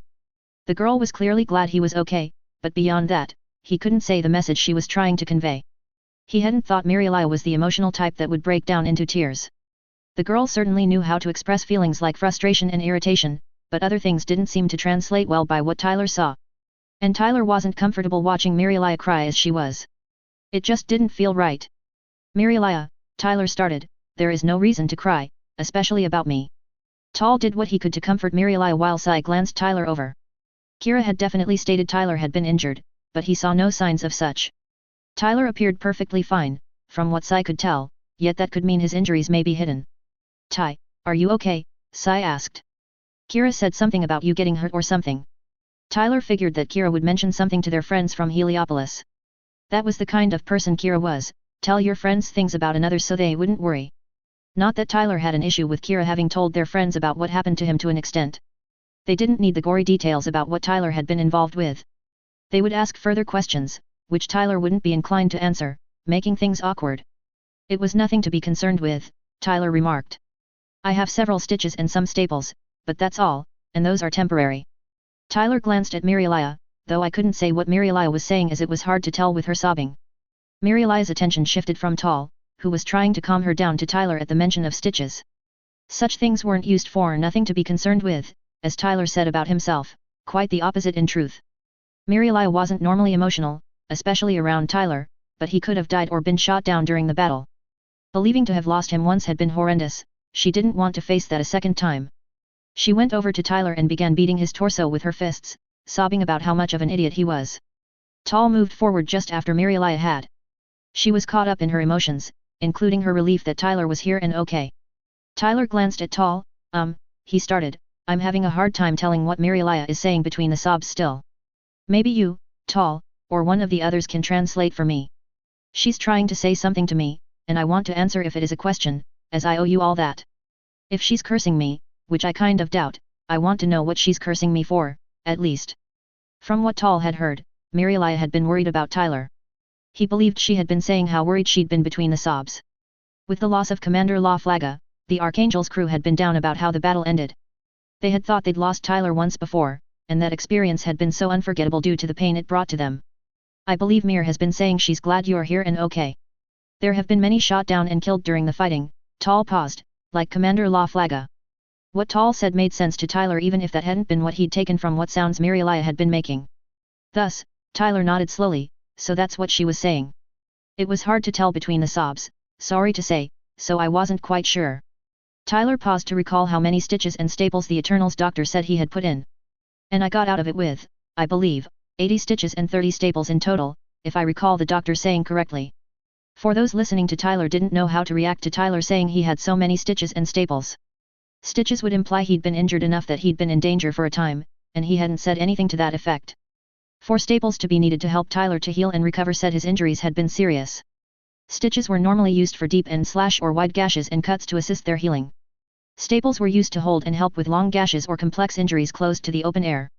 That both had been employed to help fix up, Tyler didn't bode well even if he did look okay upon simple examination. Sai was the first to speak after the moment of silence, what happened for you to need that many stitches and staples? Tyler hesitated for a moment, not wanting to explain what he'd been through during the battle in any real detail. Telling Kira, Lakis, and Sakura had been hard enough, and they had to understand the stuff that went into the events. And it wasn't that Tyler doubted his friends from Heliopolis would not believe him or see the reasons he'd work with them. He had faith they would understand why he took the actions he did. They knew Ithrun was a friend of Kira, and he had told them as much. And Tyler left no doubt he went far beyond what most did when helping friends when they were in trouble. But to take a bullet was a more extreme example of what Tyler would do when called upon. Saving Kira ended up putting shrapnel in Tyler's side, which the Eternals doctor had dug out, was yet another example. However, the details that led to the two events weren't something one brought up in normal or even uncommon conversation. So, what could Tyler tell his friends to say how he'd end out with the stitches and staples? Thus, Tyler hesitated at the question Sai put forth. Well, he began, the battle was harsh on a smaller level than you may have seen. Tyler paused for a moment, and I was kept real busy since I was certainly popular in my Gundam with enemy forces. It made me a magnet for enemy ZAFT and Omni forces. I had to go against those 3 Gundams we have encountered a few times. Then I ended up doing more precision work that others didn't take up, which is how I got my injuries. Tyler held up his hands. I assure you I did try to avoid what led me to get hurt, but things didn't work out for the best as hoped. Sai blinked at Tyler's answer since it addressed the given question, yet it didn't give much detail to support it. Granted, Tyler admitted he'd done precision work, but that didn't say what the said work actually was. Tal scratched his head, unable to make much sense of Tyler's answer. You're being vague about saying how you got injured, Ty. You're more avoiding the subject and not giving up key details that would answer the question, Tal remarked. Sai nodded. Indeed, you are dancing around the answer by not saying what happened to you other than in loose terms. Tyler knew he was dancing around the point, and it was for good reason that he did so. He wanted to shield his friends from the horrors he got involved in. They were good people, so they shouldn't have to bear the weight of knowing a friend did horrible things to work for peace. Thus, Tyler sighed. Okay, look, I did some hard stuff that others didn't as the opportunity came to me, that's the truth, Tyler replied, jabbing a finger at his left shoulder. Some things I do, whether I choose to or not, come with hazards to my health, it's part of the job I chose. The journey from Heliopolis should have shown you what work I get handed can be and usually is risky. As a soldier, the odds that one will get hurt from time to time in risky business fluctuates from low to high, depending on the situation. In my case, in this instance, I got hurt, and that's what it is. Tyler shrugged. I've taken time for partial recovery, and I'm on the road to improving health. I was forced to rest before going out to help with the cleanup, and even then, I was accompanied each time I went out. Tyler looked at the floor and frowned. Plus, I had another who insisted on helping my health improve even when I refused. Mirialia had calmed down somewhat as Tyler had been talking and giving his answer, which hadn't been an answer to her. His reasoning about the risk of what work he did, likely for the Federation military, was common sense, but he still didn't check out with her. Tyler tended to be prepared for dangerous things and avoided them most of the time to dodge problematic consequences. So for him to have been injured was rare, but it did happen, admittedly. She wasn't happy Ty had been hurt, but he looked to be on the mend from what she could tell. And by what he said, others had forced him to take the time to rest and recover before he did things again. However, Tyler mentioning one helping his health improve caught Mirialia's attention. Specifically, the way he'd said insisted was odd as it held a tired yet frustrated tone with it. It implied that whoever it was that helped Tyler's health improve hadn't made Tyler comfortable about what they were doing. She'd never seen Tyler uncomfortable with what another was doing, at least not without making that opinion vocal and clear. That was normally followed, much to her frustration with Tyler shooing said individual away. It made her curious about who and what that person had done to have Tyler remember the unpleasant experience. Who was this other who helped your health improve, Ty? Mirialia asked. Tyler visibly flinched at Mirialia's question, which reaction was very rare from what Tyler's friends had seen. He wasn't one to show emotional reactions most of the time, if at all, in this way. It had been frustrating to Mirialia since nothing seemed to faze him when it should. At least, nothing she or her friends had done appeared to have fazed Tyler notably. However, whoever the person was who had helped Tyler in his recovery affected him drastically. And Mirialia wasn't the only one to be taken aback by Tyler's reaction to her question. The 3 boys noticed Tyler flinching and wondered what had happened for him to do that. But it was Tal that spoke first. Man, Ty, who is it that can get you to flinch as you did? And what did they do to affect you so? Tyler shuddered at the memories of Sakura's nursing she insisted on doing for him during his early recovery. The woman hadn't left him alone, which unfortunately had become an expectation if he didn't work hard to change that. She had gone beyond invading his personal space back then, and Tyler hadn't liked that at all. Granted, Sakura had been true to her word and hadn't pushed and essentially raped him as she had gotten close to doing at his house, which Tyler was grateful for. But her cuddling had been uncomfortable yet somewhat interesting and had a warmth that had not comforted him. The other feelings that had come besides discomfort had concerned Tyler, as Sakura could take advantage of them. "Please don't ask, Tall," Tyler remarked, "I rather not recall or talk about it." Sai's eyes widened at the response Tyler had, for it was so out of step from what Tyler would normally have. Oh, Tyler would have some bad responses to some people, which in the end tended to be a warning flag about said individual. Yet, for him not to want to recall the person or what they did said a great deal. When Tyler didn't like another, he would still talk about them and mention why he didn't prefer their company. That he didn't do so made Sai all the more curious about who it was to put off Tyler and what they did. "It's rare for you not to want to even talk about one that puts you off, Ty. You've at least mentioned what one did to get you not to like them before now," Sai commented. While what Sai said was true, Sakura was a different story for Tyler and had been for a while. First, she was a freaking stalker, even that wasn't a completely accurate term with how determined she was to get whatever she wanted from him. If he only had to deal with that, Tyler would figure out a way to avoid her better and think little of it. But with Sakura being Lakis's older sister, it complicated things when it came to the woman. Tyler didn't want to estrange Lakis if there was a way around it, even if it meant tolerating her older sister. That led to him suffering in silence, which was the kind of friend he was. And while he cursed that he did so at times, it gave far more benefits, which was why Tyler dealt with the non-pleasant things that came with friendship. However, explaining that to others, even friends, was difficult and have it make sense. Tyler had tried to do such with Kira and Athrun with less than desirable results. With Kira, Tyler didn't know why he'd attempted to explain to him. The guy's naivete had doomed any attempt Tyler made, and he really should have known better and not wasted time. When it came to Athrun, his friend had gone away from it bewildered, which wasn't what Tyler had wanted. So, another try to explain could go either way or a different result entirely. Tyler mulled over whether it was worth the hassle and decided to try. "I wouldn't disagree with that point, Sai." Tyler sighed heavily with thoughts of what he'd dealt with when it came to Sakura. He shook his head and kept going in a softer voice, "Dealing with that woman has never been simple, and she always makes things harder for me." Tall had thought he had heard wrong for a moment when Tyler mumbled something about dealing with a woman. As far as he knew, Tyler didn't have anything that would be akin to a love interest, such as a girlfriend and the like. However, whatever had happened to him recently may provide evidence to the contrary. Sure, Tall had teased Tyler about not having a girlfriend, while Kira had Lakis. Yet, that had been in jest, not meant to be any more than that, definitely not an encouragement. "Dude, Ty, I know I teased you about it, but for you to go out and get a girlfriend is amazing." Tyler flinched and twisted around to look at Tall as he kept going. "But good for you, so what's her name, and where did you meet her?" Tyler so didn't want to get into the crap he was forced to deal with when Sakura was involved. His best friends didn't believe him when he told them about Sakura's antics. It wasn't until they saw the point firsthand that they apologized for not listening and believing him at his word. That was the power of Sakura's reputation, even though that wouldn't come up since Tyler didn't see a reason to mention Sakura being Zaft's Black Zephyr. Yet, Tyler didn't think saying he was involved with Lakis's older sister would go over well, either. And it wasn't the teasing that would come to him that Tyler was concerned with. It was the further questions that would be the problem. Sakura wasn't his girlfriend, nothing close. She was his unwanted stalker, period. Tall's question irked Tyler as it just reminded him what crap had come to him because of Sakura. First and foremost, she ain't my girlfriend or anything close to it. She won't leave me alone even when I demand her to. She never hears no when I say it, she freaking ignores it or takes it as encouragement. Tyler backed up a bit as an irritated expression came to his face, and second, it isn't anyone else's fudging business, so don't pry. At the same time, the door to the mess slid open, revealing Kira and Lakis.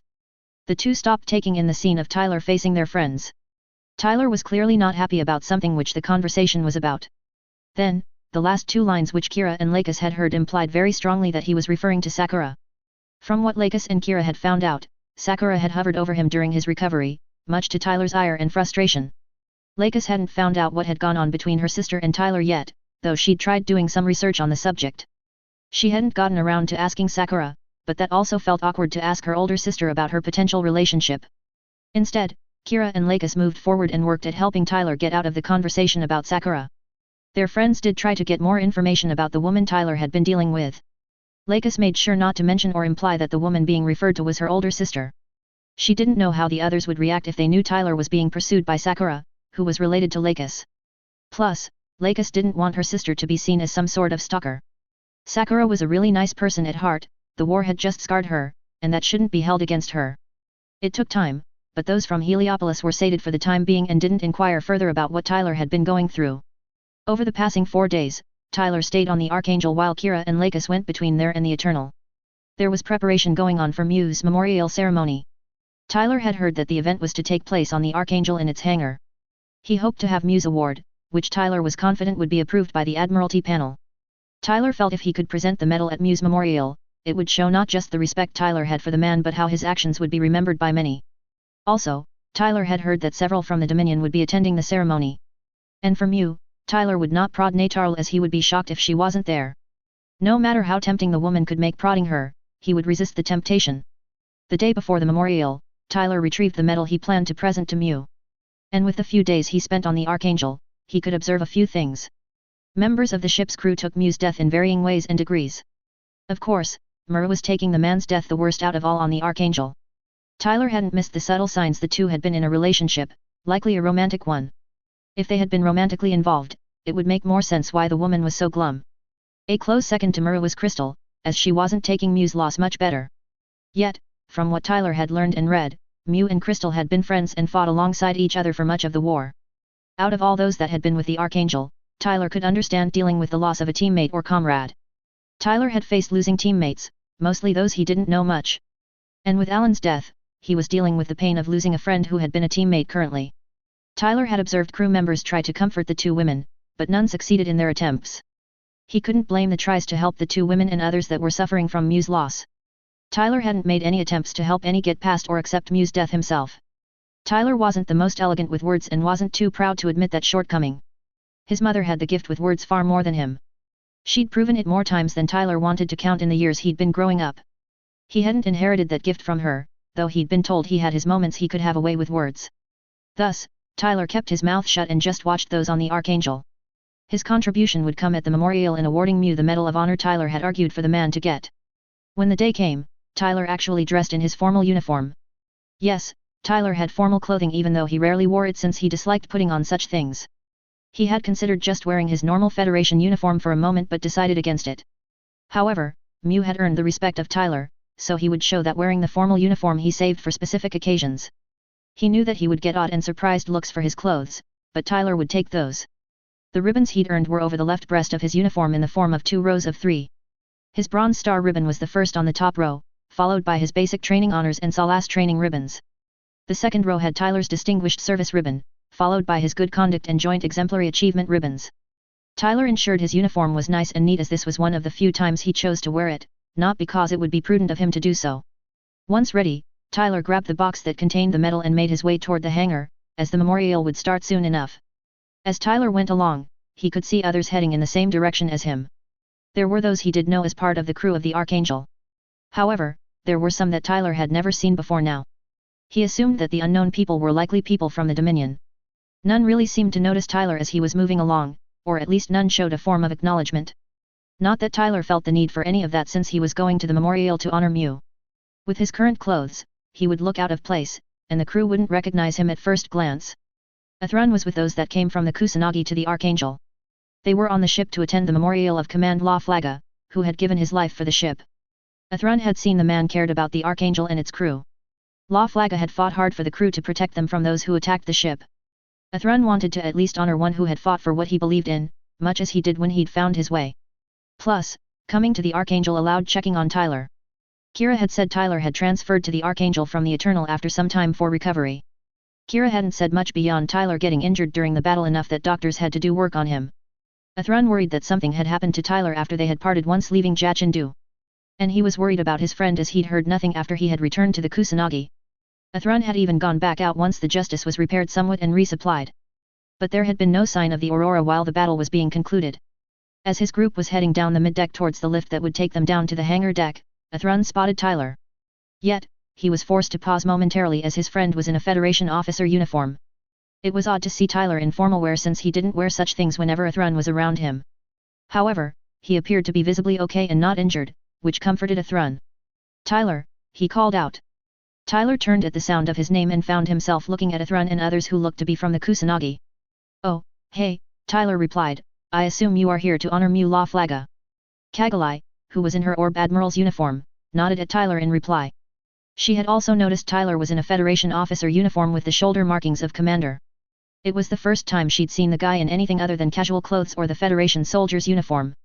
Tyler was the most formal-looking Kaggle I had seen him before now.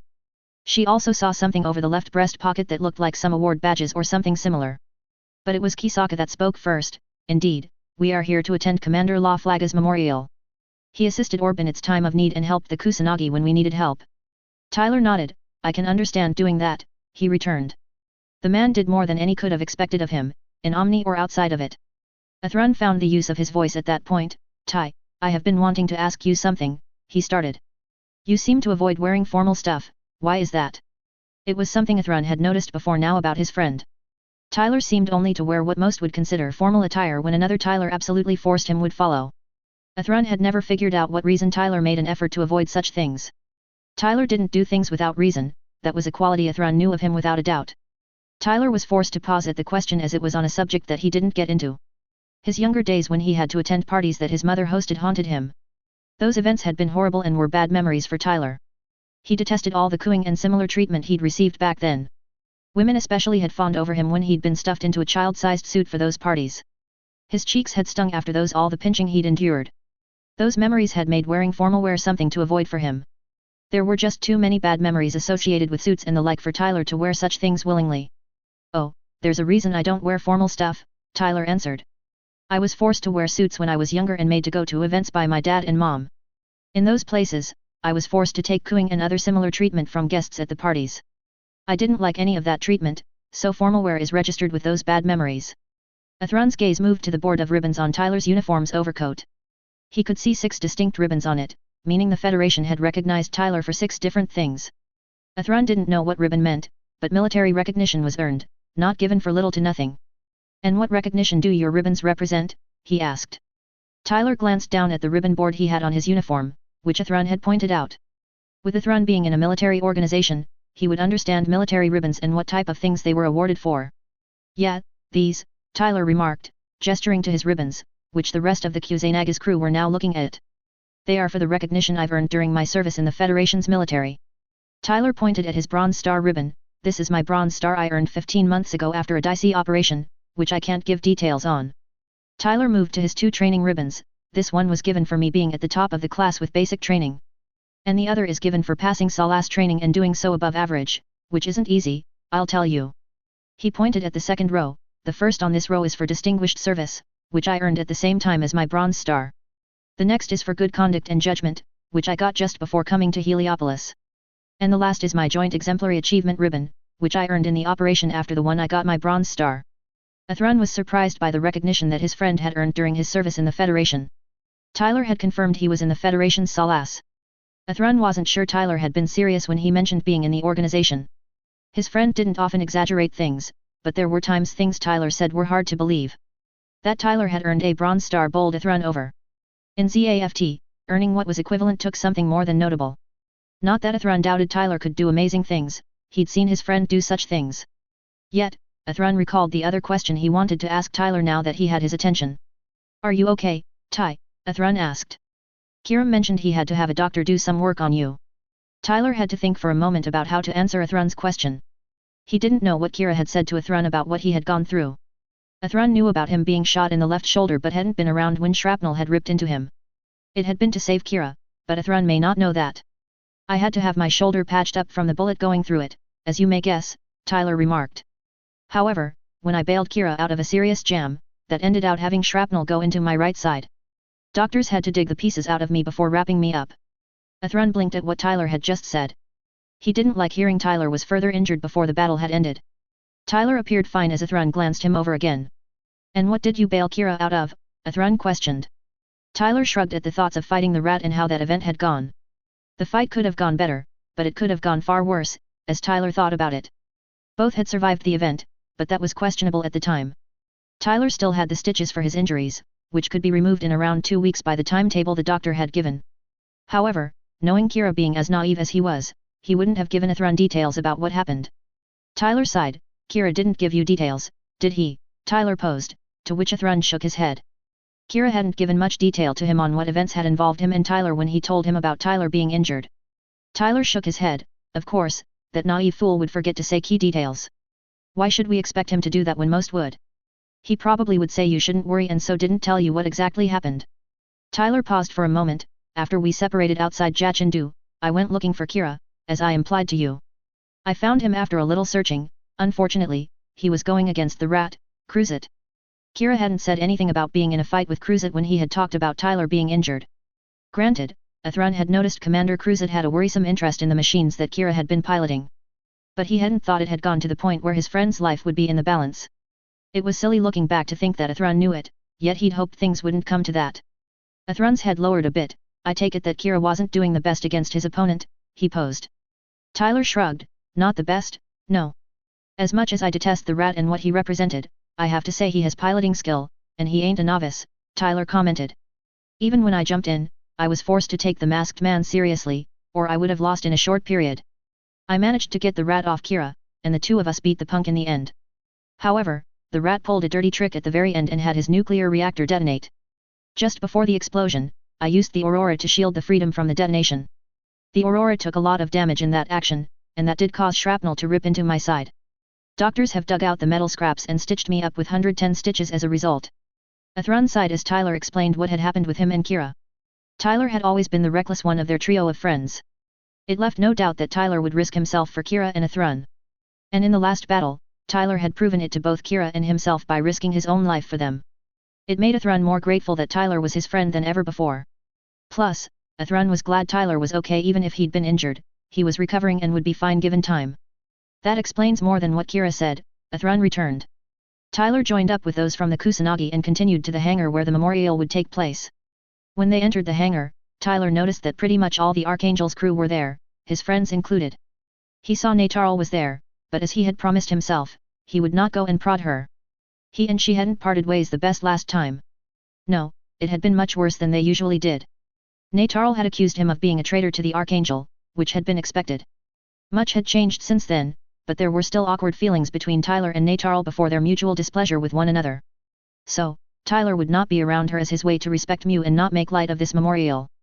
Thus, Tyler separated from the Kusanagi crew and moseyed his way over to where his friends intended to be with them to not give in to bad behavior. His friends would help make it easier not to give in to the urges that led to the behavior he was lectured for. Kira was the first to notice Tyler popping up, and he was caused to pause at the sight of what his friend was wearing. From what Kira saw, Tyler wore the uniform Federation's military officers tended to wear. And as long as Kira had known Tyler, his friend didn't wear formal attire unless another forced him, which he actually listened to told him. When Kira had asked, Tyler avoided formal wear like the plague, though he didn't go into a great amount of detail as to why. The only thing Kira had gotten from Tyler was his implication that something in his childhood had made formal wear something he cursed and shied away from. So, to see him in the officer's uniform was odd since it clashed with Tyler's personality. Ty, Kira began, what are you wearing? Kira's question got the rest from Heliopolis, plus Lakis to turn and look at Tyler. They all paused at seeing Tyler in the Federation's officer uniform, as it was so different for him. None had seen Tyler in what most would consider formal wear before now. Lakis and Mirialia had to admit that Tyler cleaned up really nicely when he put forth the effort. Tyler knew he would get odd looks from most that had gotten to know him. Formal wear wasn't his thing, and he clarified that point to most. It came from his childhood when he'd been stuffed into suits for formal events. When he was younger, Tyler had detested being cooed over by many, mostly women. His father had laughed at Tyler's plight when it had been brought up. The man had found Tyler being fawned over hysterical with how much he had laughed about it. When Tyler came to her, his mother told him just to tolerate it. That was why when Tyler got older, he avoided formal wear when he could. The memories of being endlessly cooed over were unpleasant, and he didn't like recalling them as he did when wearing formal stuff. Instead of snapping, Tyler sighed, I'm well aware I'm not one to wear formal stuff when others would. But as this is a memorial service, I feel that counts as an exception to my avoidance of formal wear. And this uniform is the more formal set of clothes I have to work with. Tyler shivered slightly, I don't own a suit and don't plan to anytime in the near future. Please don't ask why I don't own one nor wish to, I would rather not talk about it. Tall had known Tyler dressed the way he did for some reason which he didn't state out loud. Nor did Tall miss Mirialia and Lakis staring at Tyler, saying they were shocked at Tyler trusted us in the uniform. Thus, he smirked, must say, Ty, he started, didn't know you could clean up so good. You're giving the ladies some eye candy to treat themselves to. Tyler's gaze swept across the group seeing Lakis and Mirialia taking in his uniform as Tall implied. He hadn't been trying to look good for the ladies, and his good looks did that for him without much effort from him. Tyler had dressed the way he had to honor Mew as the man had earned respect from Tyler. Thus, Tyler waved a hand in dismissal. That wasn't my intention. I'm respecting Mew for what he has done, and this is my way of doing so. Sai had spotted the badges or awards over Tyler's uniform's left breast. The colors meant nothing to Sai, but there were a few on the badge, meaning Tyler likely had earned a few awards for his service. So, Sai pointed at the ribbons, and what do those mean, he asked. Tyler glanced down at the ribbon board he had on his uniform. The 6 ribbons he'd earned during his service would likely mean nothing to his friends as they wouldn't know military awards and recognition. Oh, these, Tyler remarked, gesturing to his ribbons. They are forms of recognition I've earned during my service in the Federation's military. Tyler pointed at his Bronze Star ribbon. This is my Bronze Star I earned 15 months ago after a dicey operation, which I can't give details on. Tyler moved to his 2 training ribbons. This one was given for me being among the top of the class with basic training. And the other is given for passing SALAS training and doing so above average, which isn't easy, I'll tell you. He pointed at the second row. The first on this row is for distinguished service, which I earned at the same time as my Bronze Star. The next is for good conduct and judgment, which I got just before coming to Heliopolis. And the last is my Joint Exemplary Achievement ribbon, which I earned in the operation after the one I got my Bronze Star. Tyler's friends were stunned at hearing about the awards and recognition he'd earned while in the Federation's military. It made them curious as Tyler saying he couldn't give detail implied the missions he'd been assigned were not public knowledge. It also echoed that they didn't know much, if anything, about Tyler's military service. At Heliopolis, his job had been working for a news organization, or that was what he said. That didn't change the trust they had in Tyler. It was just a side they didn't know as his friends. Tyler could see the uncomfortable silence between him and his friends and didn't like it. So, he shrugged, I do what I can to protect people, that's my story, and I'm sticking to it. I'm still myself the vast majority of the time. My soldier duties don't come up frequently, comes from me being a specialist. You don't need to treat me differently now that you know I've been recognized for my work. The conversation ended as Muru stepped forward to be next to the table that was being used for Mew's memorial. She had been trying to think of what to say about Mew to summarize his life and the service he'd given. However, her pain of losing him had made thinking about him much harder than it normally was. Crystal could see Muru floundering in speaking about Mew. She couldn't blame Muru as the loss of Mew was hitting her the hardest. Thus, Crystal moved forward and started talking about how good of a man Mew had been. She had a lot of experience to draw upon as she and Mew had worked together for most of the war. They had known one another around the pilot academy when they had been there. Mew's service was hard to argue for the Alliance before the Archangel, and he had been one of the Alliance's better pilots. When with the Archangel, Mew had done much for the ship, and the crew would attest to his efforts. And in the end, Mew was the same, not hesitating when protecting those he cared about was in danger. The man gave his life to protect them and hadn't thought about what that would do to him. Tyler listened to the speech and would admit Crystal had done a great job at summarizing Mew Laflaga's life. He could imagine the man modestly beaming at the summary being given for him. The man had been the type to be modest and not take credit and inflate pride. There were several in tears by the end of Crystal's sermon, Muru being one of the more visible ones. And Tyler felt his presenting the Federation's Medal of Honor would only amplify the feelings in the hangar. That wouldn't stop Tyler from presenting the award, not after the case he'd made for it. Mew deserved the recognition the Medal of Honor came with, Tyler would stand by that.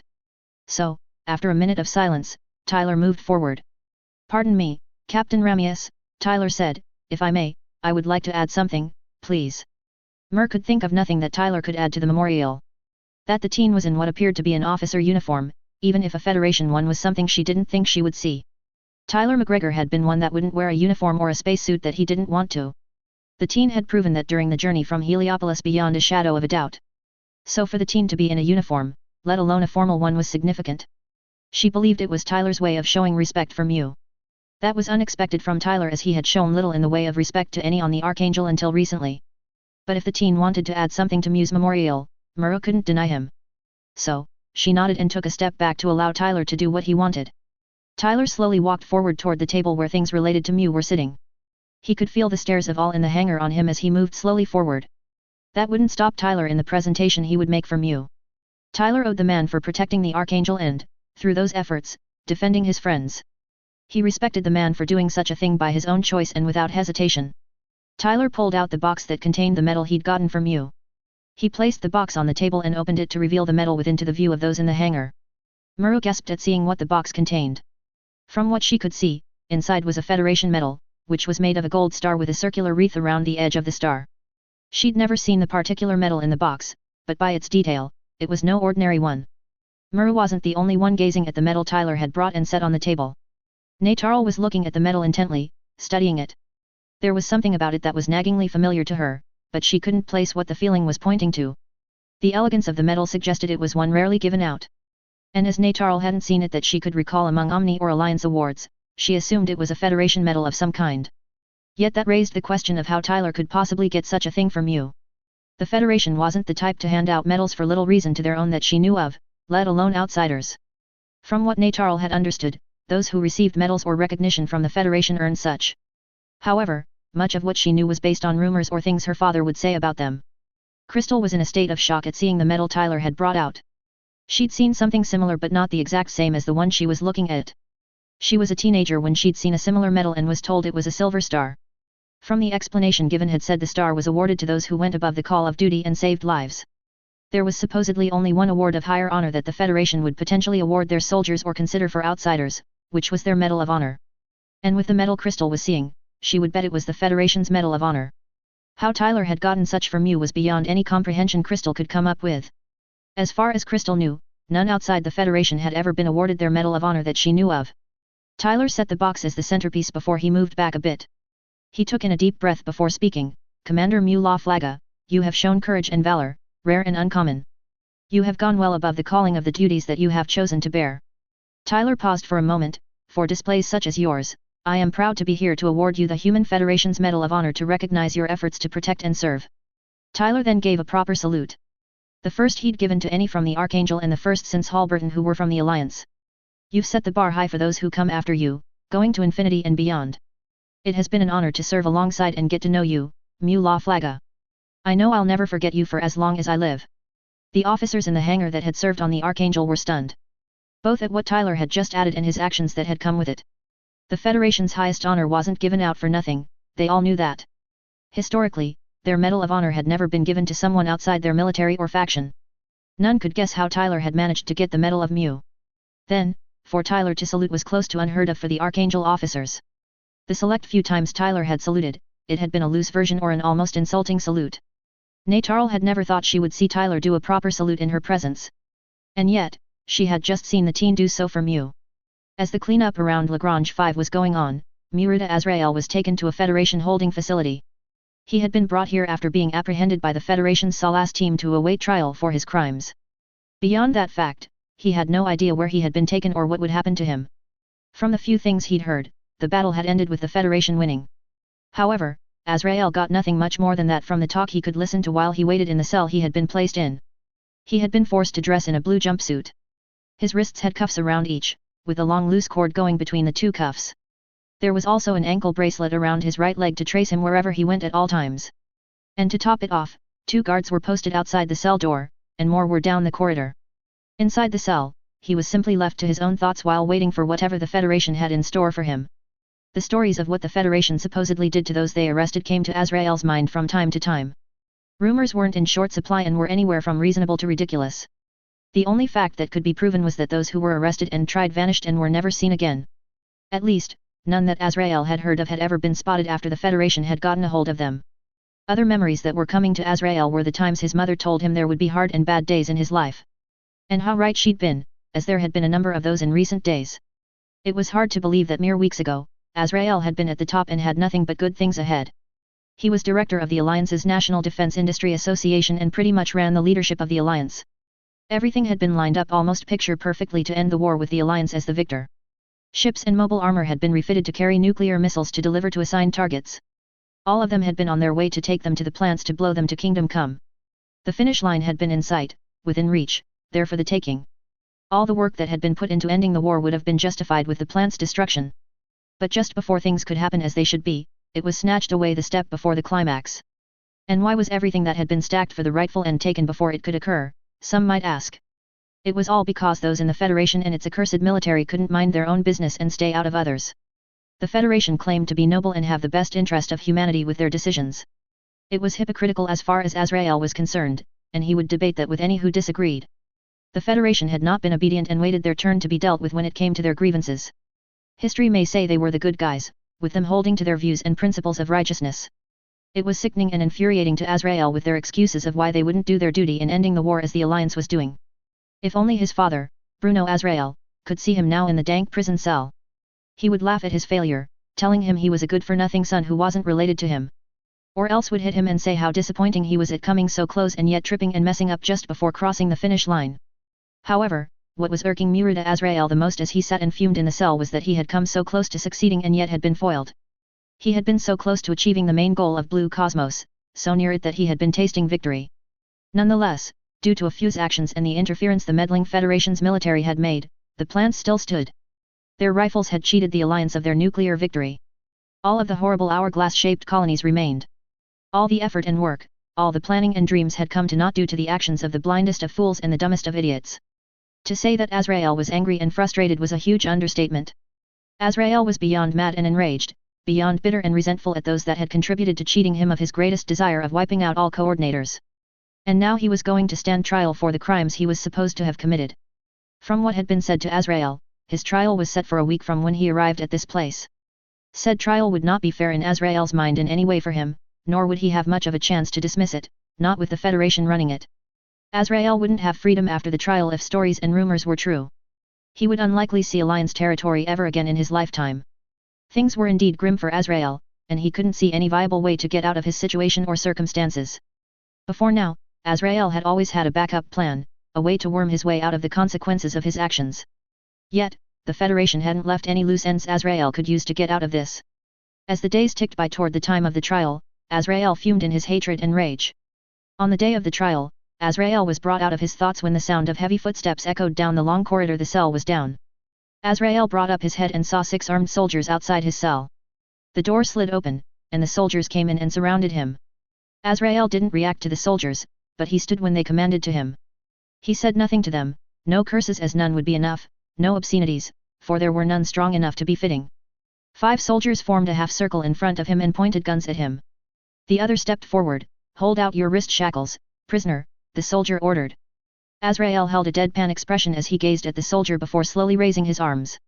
The lead soldier moved forward and tapped a device onto the right shackle, making the cord connected to the wrist shackles retract into part of the restraints and have the cuffs come together. The 5 other soldiers shifted to be behind and to Azrael's side, and the lead ordered him to move forward. Azrael assumed these soldiers were here to escort him to wherever the trial was to take place. Azrael's pace was measured while he stood tall, showing that his treatment hadn't broken his spirit at all. Once outside the cell, 3 soldiers set themselves in front, the other 3 took the rear, and the party began moving forward. The journey was not terribly long, nor was any of the scenery Azrael caught sight of telling about where he could be. His thoughts were swirling on what possible defense he could put forth to get out of whatever crimes the Federation could pin on him. Azrael still said nothing even as he entered a large room that was clearly where the trial would take place. The room was set up as a large courtroom, and the setup was not unknown to Murata Azrael. It was as the pictures he'd seen of the Ecumenical Humanity Court of Law from historic accounts. The only real difference in this instance was no group decided the verdict, the jury who could be influenced as there had been. No, a tribunal did that instead, along with the prosecution and sentencing. And one glance around the room told Azrael his chances would be beyond slim to get out of this. Azrael was brought to a desk in the center of the room and sat down in the chair by the soldiers. Then, the soldiers backed away, fading into the shadows at the room's edges and out of sight of Azrael himself. Azrael looked up to see and face those who would judge him, his eyes filled with hatred and rage. There were 8 of them, most he didn't know directly, but more by reputation if they were who he suspected. Some were talking to each other while others were reading papers. However, there were 3 of the 8 that he did know on a personal level. One was a representative from the Federation's Euros coalition by the name of Irma Belterchika, their chief diplomat. Belterchika had always been an annoying diplomat to be around, always asking for proof and statistics of proposals. She never took anything the Alliance said as it was said. She required proof of what was said. Another was none other than the senior member of the Alliance's General Council, who Azrael was seething to see here. Most of the time, the man had been against Azrael's ideas he brought to the council. The one that had been outspoken against him, so for him to be here didn't help Azrael's case. Then the other was the wench Ellen Blass herself, he already had a lot of enmity against her. Azrael had no wish to see her without horrible things occurring to the woman first. Blass was the most stubborn of the Federation's political leaders and had irritated Azrael. The rest of the 8 had signs which inferred who they could be, like their clothing, for example. The man who was in a white dress shirt, maroon suit jacket, and same color dress pants had to be from the Orb Union. It was the outfit that the country's representative council wore, so the individual had to be from there. However, it wasn't Izumi Ithha, but there appeared to be a resemblance between them and Ithha, so likely a relation. One of the other men was dressed as the governmental staff from the Equatorial Union. They were likely from either their administration or foreign staff. The other non-military person here looked to be representing the Kingdom of Scandinavia. The remaining 3 were in the Federation military's uniform, saying they were a part of the organization. Matilda Ajin was in charge of this trial for the war criminal Murida Azrael. She was the second admiral that led the Federation military's admiralty with Ben Moses. She was 49, almost 50. Possessing an average figure and height for a female, Matilda was a coordinator that hailed from the Kingdom of Scandinavia. With Ben Moses overseeing the cleanup of the mess that the Second Battle of Jachindu had made, the trial of this particular man fallen to her. Murida Azrael had been able to avoid capture for close to 4 years since the Bloody Valentine. There was no way a criminal of his caliber would be allowed to worm out of facing justice for his actions with the Bloody Valentine and other horrible events he was involved in since then. Those gathered here for the tribunal had been specially selected to judge Azrael. It was why it had taken a week for the trial to be scheduled and set up. The Alliance Council member had been a last thought. But the man had led the Alliance's General Council in rejecting the radicals. After some questioning, Matilda had been sure the man would be a fair judge in Azrael's trial. "This court is called to order," Matilda stated. The other 7 took their seats, faced forward, and gazed at Azrael in the chair in the center. Matilda focused on Azrael, Murida Azrael, former leader of the anti-coordinator organization Blue Cosmos. Former director of the Earth Alliance's National Defense Industry Association. "You have been brought here to this ecumenical humanity court of law to stand and be judged for the crimes you are accused of committing, including war crimes." Matilda's opening was a good and strong one, her next-door neighbor would admit that. He was a barrel-chested man named Kaises Bayer and was the second in charge of the Federation military's intelligence agency. He knew of the crimes Azrael had committed. The man was on the Federation's most wanted list and had held the top spot for years. It had been a standing embarrassment for the intelligence agency for the man to avoid capture with the information they'd provided. So, Bayer wouldn't miss this trial and see the man sentenced for life for the many crimes he'd committed. His boss Cecilia Irene would have been here, but she was busy making sure any others involved with the nuclear weapon use and the war efforts were collected to be dealt with. Thus, he picked up where Matilda left off. "Rest assured, Azrael, the list of the crimes and wrongs you are held responsible for and/or were involved in is not short. We in the Federation's intelligence agency have kept records and gathered evidence connecting you to each of them."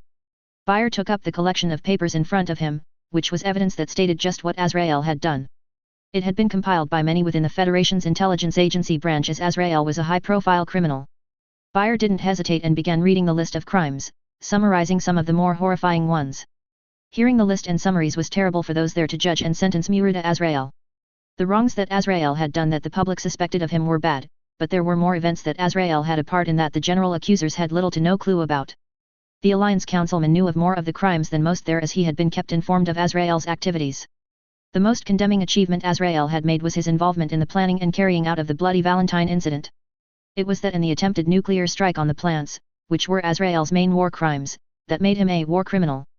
Azrael said nothing as the list of his crimes was read to the tribunal. He was not given an opportunity to argue or justify the claims anyways. He regretted none of his actions that were being stated and implied were crimes. To Azrael, he was ridding the world of the scourge that coordinators are since few apparently saw them for the monsters they were. Azrael had been doing what he saw as necessary, plain and simple. He had been cleansing the world of what didn't belong in the human race. So, as it was being titled, this accounting was a waste of time to him and was boring to listen to.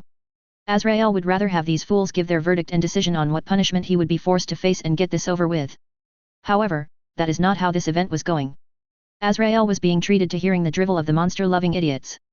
All in the room listened for a little over an hour to Azrael's efforts to end as many coordinators as possible.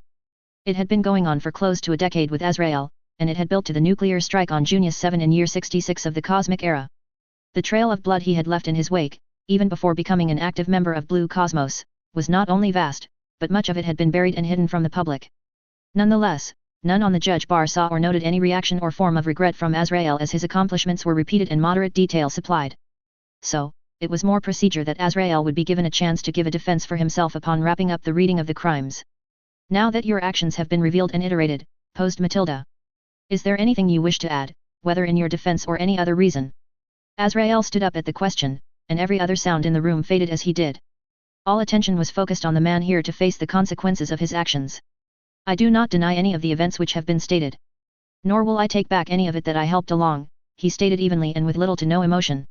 He then took a breath and continued, "You claim what I have done is wrong when I'm just assisting natural selection to do what it's done since history began being recorded.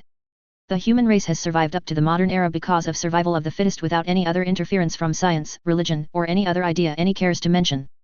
So, why I ask, should such be thrown away for the unnatural choices science brings simply because it can and gain money for it? Azrael would use what science had done to humanity to defend his actions. Science had driven humans to make horrible mistakes. He was just helping clean up some of those mistakes and correcting them.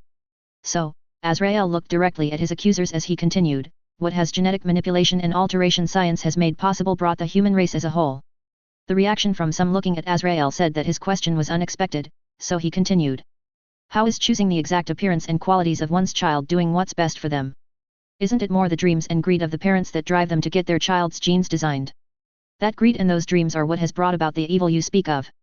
He kept going as none were stopping him. It feeds the chaos that exists in the world and space today, which leads to war. Coordinators look down on naturals because they have been engineered to be better than everyone else naturally born. How long will you blind yourselves into thinking that no coordinator would do the exact same things that you state are crimes? If the nuclear strike hadn't been made on June 7, it would have been done somewhere on Earth. Done by coordinators who believed themselves above the rest of the human race. And where would any of us be if that was what happened instead? Some of the soldiers came out of the shadows in order to restrain him as his voice had been rising in volume. If anything, I am a hero working to bring back the system that has proven to work just fine before now. Saving other people from foolish lies and machinations told to them by madmen who think science makes them gods. And along with doing that, I would bring peace for the human species, he screeched as the soldiers reached him and grabbed him. There was outrage and indignation at the last few lines that came from Azrael from all of those who were to judge him. It took some time to restore order in the room while Azrael was forced back into the chair he had been put in at the start of this by the soldiers. The 6 stayed around him to keep him in check as needed. Matilda, along with Bayer and Frederick Algrius managed to regain order before they all faced Muruta Azrael. I am sorry you see things in such a way as you have stated, Muruta Azrael. I pity you for closing your eyes to the progress you infer hasn't been made. However, by the definition in the United Nations Charter, which is still completely valid, you have committed 2 counts of war crimes according to evidence and potentially more, Matilda remarked. The consequences of performing such actions are clearly stated to be decided by a council, which we are representative of. Azrael was kept in the chair as the 8 above him left the room to discuss what they said should be done with him. He returned to brooding as he was forced to wait for the verdict. He didn't expect it to be nice in any way, really. None of them understood what work he'd been doing for the human race. So, when the 8 re-entered the room, Azrael had become nearly absolutely despondent. Muruta Azrael, Matilda stated firmly. Your sentence has been decided by unanimous vote.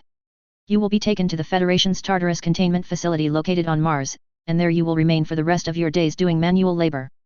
Muruta Azrael was brought out of his despondency, stunned at the sentence handed to him.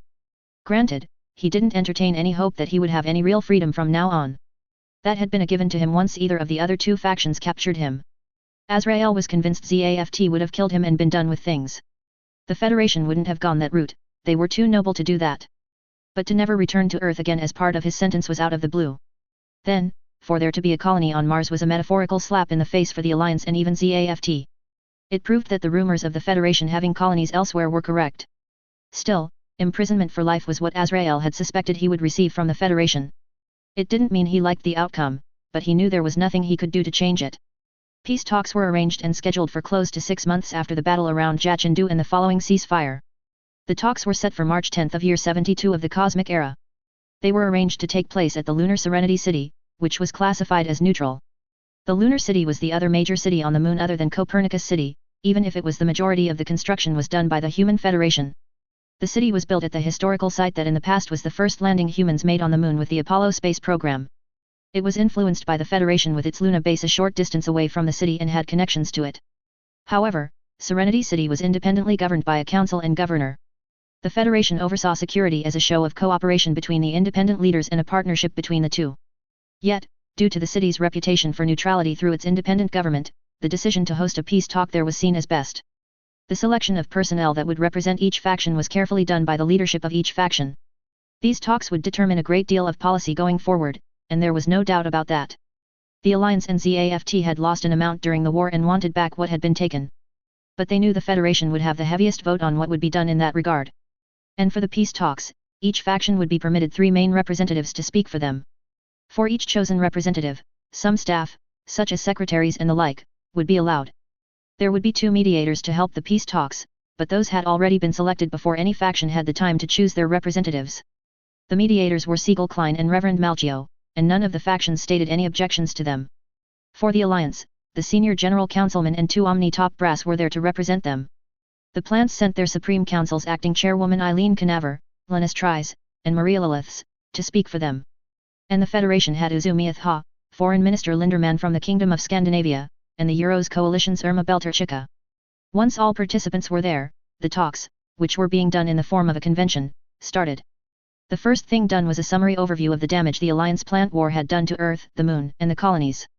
There was little held back during the summary, it was more the damage and victims that were stated rather than who was responsible. That set the stage for what could be done to prevent such things from occurring again in the near future. These talks aimed to create a treaty that would stand as a standard for the factions to follow. The treaty would need to be specific to ensure it could be enforced and upheld. Thus, the convention drafted the Junius 7 treaty for all factions to follow. The first point of the treaty was all faction boundaries were redrawn and essentially returned to status quo ante bellum or what they were before the war officially started. There had been debate on territorial lines, with the Alliance being the most vocal. ZAFT had originally taken an amount of territory and land on Earth that had belonged to the Alliance, and they wanted it back. There were arguments that those who lived in the stated territories were used to ZAFT governing them. After close to an hour of debate, it was agreed, even if begrudgingly, that the Oceania Union and the northern part of the African Union would remain under ZAFT control for the time being. However, over the next 5 years, those living in said territories would decide who they would be allied with. ZAFT would get to keep their Gibraltar base and their Carpentaria base, even when the Alliance had taken Carpentaria. Yet, any other territory ZAFT had taken from the Alliance was to be returned. The other end of that was territory taken by the Alliance during the war was to be returned to its previous owners. Federation territory was drawn to be what it was before the Alliance had begun its assault on them. It took hours for the territory discussion to be done, and all 3 sides agreed to the terms overall. The talks moved on to the treaty's second major point, which was the first preventative measure. It was suggested by the Federation that there should be a ban on sharing data that had to do with military applications. Data for military use had led to nuclear weapons being developed and used against one another.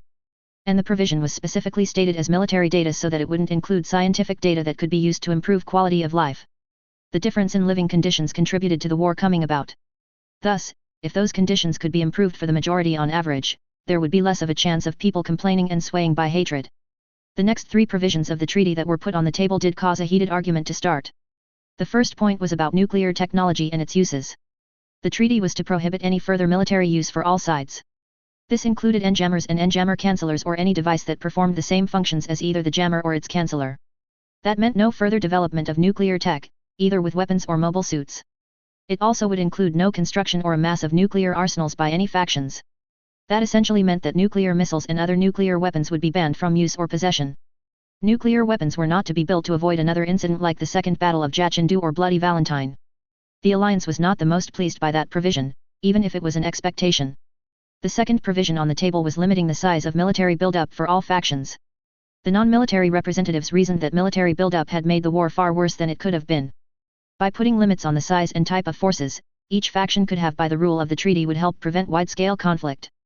Limiting size referred to ships on Earth and in space, mobile weapons, and restrictions on Gundam types and custom mobile suits. Each faction would be required to state how many they had of each specialized mobile suit and the number of ships in general. The provision that Lindemann had written up would have the size of the military organization proportional to the resources, population, and economic output of the nations that made up each faction overall. With how the provision was written, there wouldn't be one faction that would have a large advantage over the others, as the Oceania Union and the North African Community were included with the plants, which equaled out the nations that were with the Federation and the Alliance.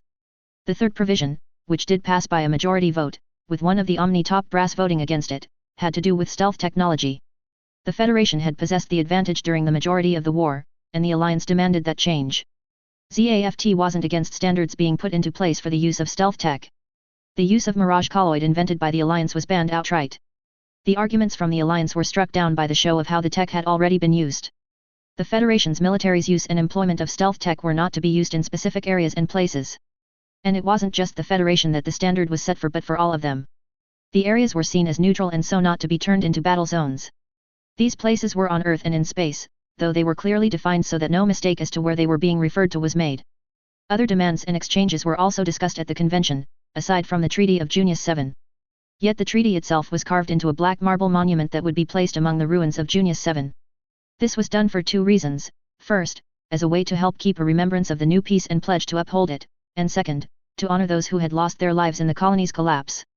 Another major subject that came up was the ongoing energy crisis on Earth in Alliance territory. Nuclear power had been what had provided power to the citizens before the April Fool's crisis. Alternatives had been attempted but had failed either due to implementation issues or insufficient power production. An exception was made for using N-jammer cancellers to provide the needed power for those in Alliance territory.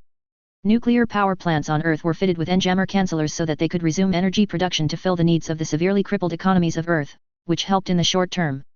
To assist in the long term, groups were assigned to begin the process of removing the N-jammers, which would be a long and costly endeavor. However, it was done with the understanding that nuclear power would not be used for military use. The Alliance was forced to promise they wouldn't use the N-jammer cancellers for military use. The second to last item that was discussed while the talks were going on was the punishments for those accused of war crimes committed during the war. Terrorist groups such as Blue Cosmos were to be disbanded and punished for the crimes they committed. The faction's leadership was to look at the evidence provided and then hand over the criminals they had. There were calls for the criminals to face justice and go on trial for what they had done. They would be sentenced if proven guilty or released if found innocent. This included several soldiers for their actions during the war, but it would come at a later date after the talks ended. The tribunal that would judge the individuals would be made from representatives from each faction, so it would be fair. The last item that came up at the peace talks was a proposal made by the Federation. The proposal was a project to search for all the victims of the Bloody Valentine and identify them. Once identified, they could be sent to their next of kin, giving closure to many and helping in healing. It would be an extensive undertaking, but it would do much to help humanity move forward. The project would involve personnel from all three factions, both to complete it in a timely manner and to be thorough. Linus was instantly on board with the project and promised ZAFT's assistance and participation in it. Omni said they would help with it but couldn't provide a great deal due to the losses from the war. But it was agreed the project would be initiated in the coming months. After the convention came to a close, the marble monument was escorted to where it would be set, and the official end of the Alliance plant war was acknowledged. Things settled down from where they had been during the war between the Alliance, the Federation, and the plants. The trials of those classified as war criminals came and went without much fuss. Each faction's military handled the conduct of their other soldiers that had done wrong during the fighting.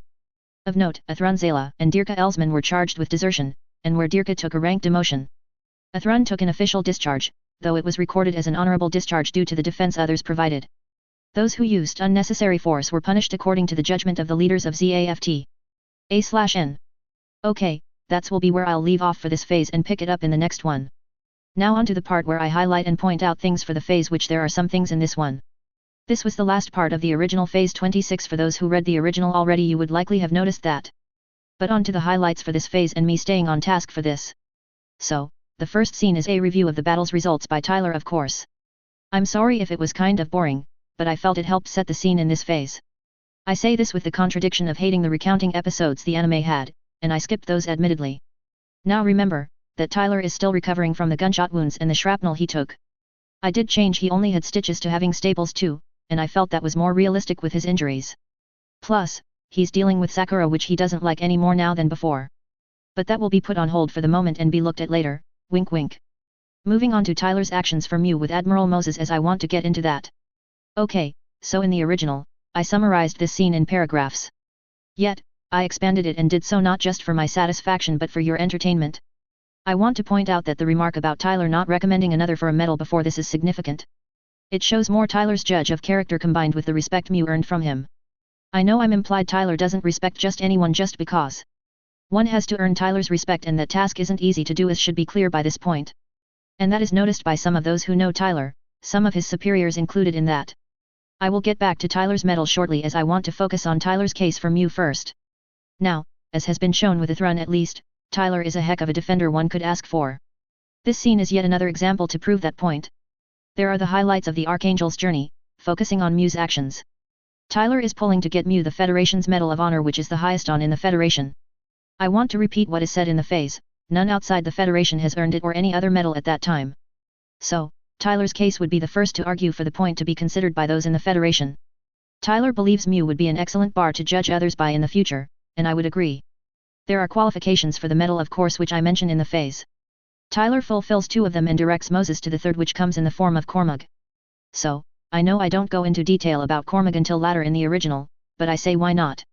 As stated, or rather implied, he was a teach at Omni's Pilot Academy when he was with the Alliance. He was also their ace pilot, put simply. He was the one that recommended Mew and Crystal try the Zero armors. Anyway, back to the point of Tyler being in line to earn the Medal of Honor for himself. With what he did in the second battle of Jachindu, is it really all that surprising he earned a medal? I chose the Medal of Honor as Tyler is humble and wouldn't want it. But he won't be given the choice in the matter, which will be seen later. It isn't the first award or recognition Tyler has received, but we know that from a later scene. The other thing I want to highlight is the top brass of the Federation's military do know who Tyler really is. They know who his family is and don't hold him hiding that against him. Let's move on to the next scene where Tyler goes back to the Archangel and encounters his friends, shall we? So, we know Mirelia can be emotional and she shows that, but she does care about Tyler. The relationship between Tyler and her has its ups and downs as has been implied. However, I actually spell out what she says where I didn't in the original. And of course, Tyler waves off his injuries so others don't worry about him, which does the opposite. Now the funny part which I added is the reference to Sakura Tyler makes that his friends pick up on. And his avoidance on not wanting to talk about Sakura makes his situation worse. Remember, Tyler is seen as a pillar of strength, one cool under pressure, takes things as they come and handles them with relative ease. So, his friends ask about his reaction as it is out of character for Tyler as they know him. I hope I've established Tyler's suffering with Sakura and why he does it by this point in the story. If I haven't made it clear through the comical situations it provides, then I suggest you read this from the beginning again and pay attention to the goods. Tyler's misstep comes when he mentions his issue is with a woman. As you should recall, Tall teased Tyler in the earlier phases that Kira was beating him with Lakis as his girlfriend. Now you will hear about Sakura's and Tyler's first encounter at a later point, so don't ask about that right now please. So, Tyler reacts badly as we would expect when it comes to Sakura. But this is a comical point which will come back later, I assure you. On to Muse Memorial, as that scene has a point to it if not a few to work with. Tyler wears his officer's uniform, which is the most formal set of clothes he has. As I explained, when Tyler was a child, he was fawned over by others and hated it. So a suit is registered with those memories which Tyler detests, which is why he doesn't own one. That uniform includes the recognition ribbons he's earned during his service. The ribbons' appearance are based on the US military ribbons if you want to look them up to see them. But let me point to a few. The Salas ribbon is the same as the Air Force Honor Graduate. The others are as the names would refer to ribbons in the US military. The other change in Muse Memorial from the original is the guests that attended, which some of you readers may have noticed. I felt it better to have those from the Kusanagi and Natarl to be there as they had known him. The second to last scene with Azrael is, I feel, an important one to have in this phase and the story in general. I know most hate Azrael, and rightly so, with the things he's done both in canon and what I've implied in my story. He is one of the villains of this half of Gundam Seed, so we aren't meant to like him. However, I wanted to show what happens to him, as it both shows one doesn't escape the consequences in the end and justice can and should prevail. Now of course, Azrael isn't happy with what he sees ahead of him. His reflection may be dull, but it does put forth the view of Azrael's past. He knew what he was doing the whole time, don't mistake his actions as anything else. While Azrael is partially a product of the environment he grew up in, he made the choices to get to where he is. As is stated, the Federation's reputation with holding criminals accountable is well established, especially for war criminals. What those criminals face if captured isn't public, it is merely said they are handled and little else. So this scene also gives you readers a peek behind the curtain on some things that are implied but not said outright in my world of Gundam. The trial is a bit different from the original with who is on the tribunal, which I chose for a reason. Some make sense and others may not, but I still picked them carefully. There is a representative from each Federation member nation, even if I don't name all of them, like Homura Atha for example. I did add the head of the Alliance's General Council, the man who disagreed with Azrael during the meeting phases ago. I did so as I thought, would it not give more validity to the trial if one of Azrael's own peers were there? And then there were 3 members of the Federation's Admiralty there as well. Their names can be looked up on the Gundam Wikia if you want clear images, meaning I don't own them but am borrowing them. Now during the trial, I imply that Azrael has been a top target of the Federation's military, as I have done before now. It is much like in the crimes shows like NCIS with the wall of their most wanted pictures in a fashion. The flow of the trial is much as it was in the original overall, so not much to say about that. And finally, the last scene is the peace talks, which ends with the Treaty of Junius 7. I fleshed this out more as I wanted to give more detail than canon ever does. In canon the talks take place at Copernicus City, but this gave me the chance to showcase my lunar city that is non-canon. Serenity City has significance in my Gundam world more than Copernicus in a few ways. One point which I go into later is it is around where the moon landing which the Apollo program made, and there is a museum over that site. The other more important point of the city is it is nearby and has a connection to the Federation's Luna base. However, I make it clear the city itself is independent from the Federation even if it works with them a lot. Now I took the time to select who would participate in the conference, and I hope some of you can appreciate the point. It is a view into my valuing characters, whether my own which I created or those I've borrowed from other places and universes. I do see characters and almost real people one can talk to and laugh with face to face. That is a difference in my personal view from a casual writer and a passionate one, loving the characters and world you create and work with. I want that to be understood as some changes I do going forward really show some hard work I put into characters to make them human and not just figments of imagination. The talks themselves are fairly straightforward, but note things that will come into play in future phases. The territorial arrangements are I feel clear and self-explanatory, so not much to say about them other than the ZAFT territory piece.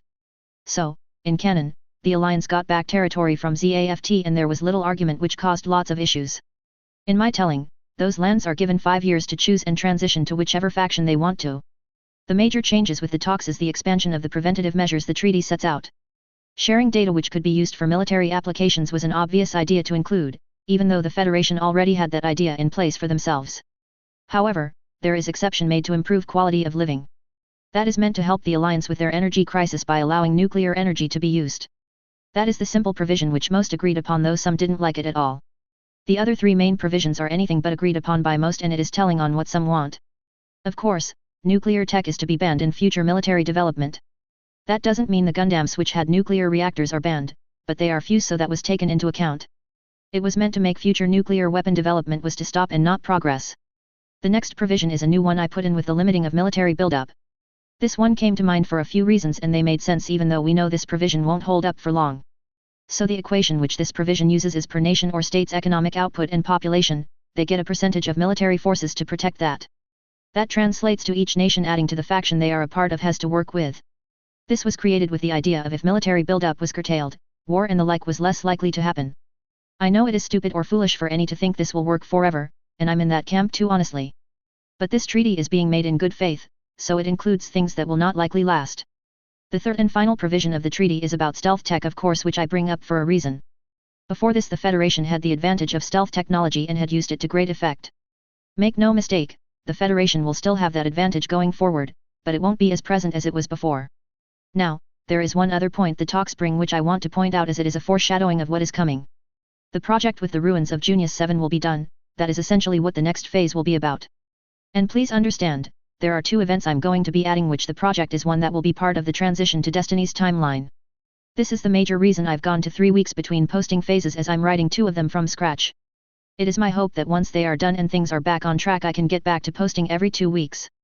I do not promise that will happen, but I will be trying to return to that when it is possible. In conclusion, I apologize once again, the ending notes are as long as they are.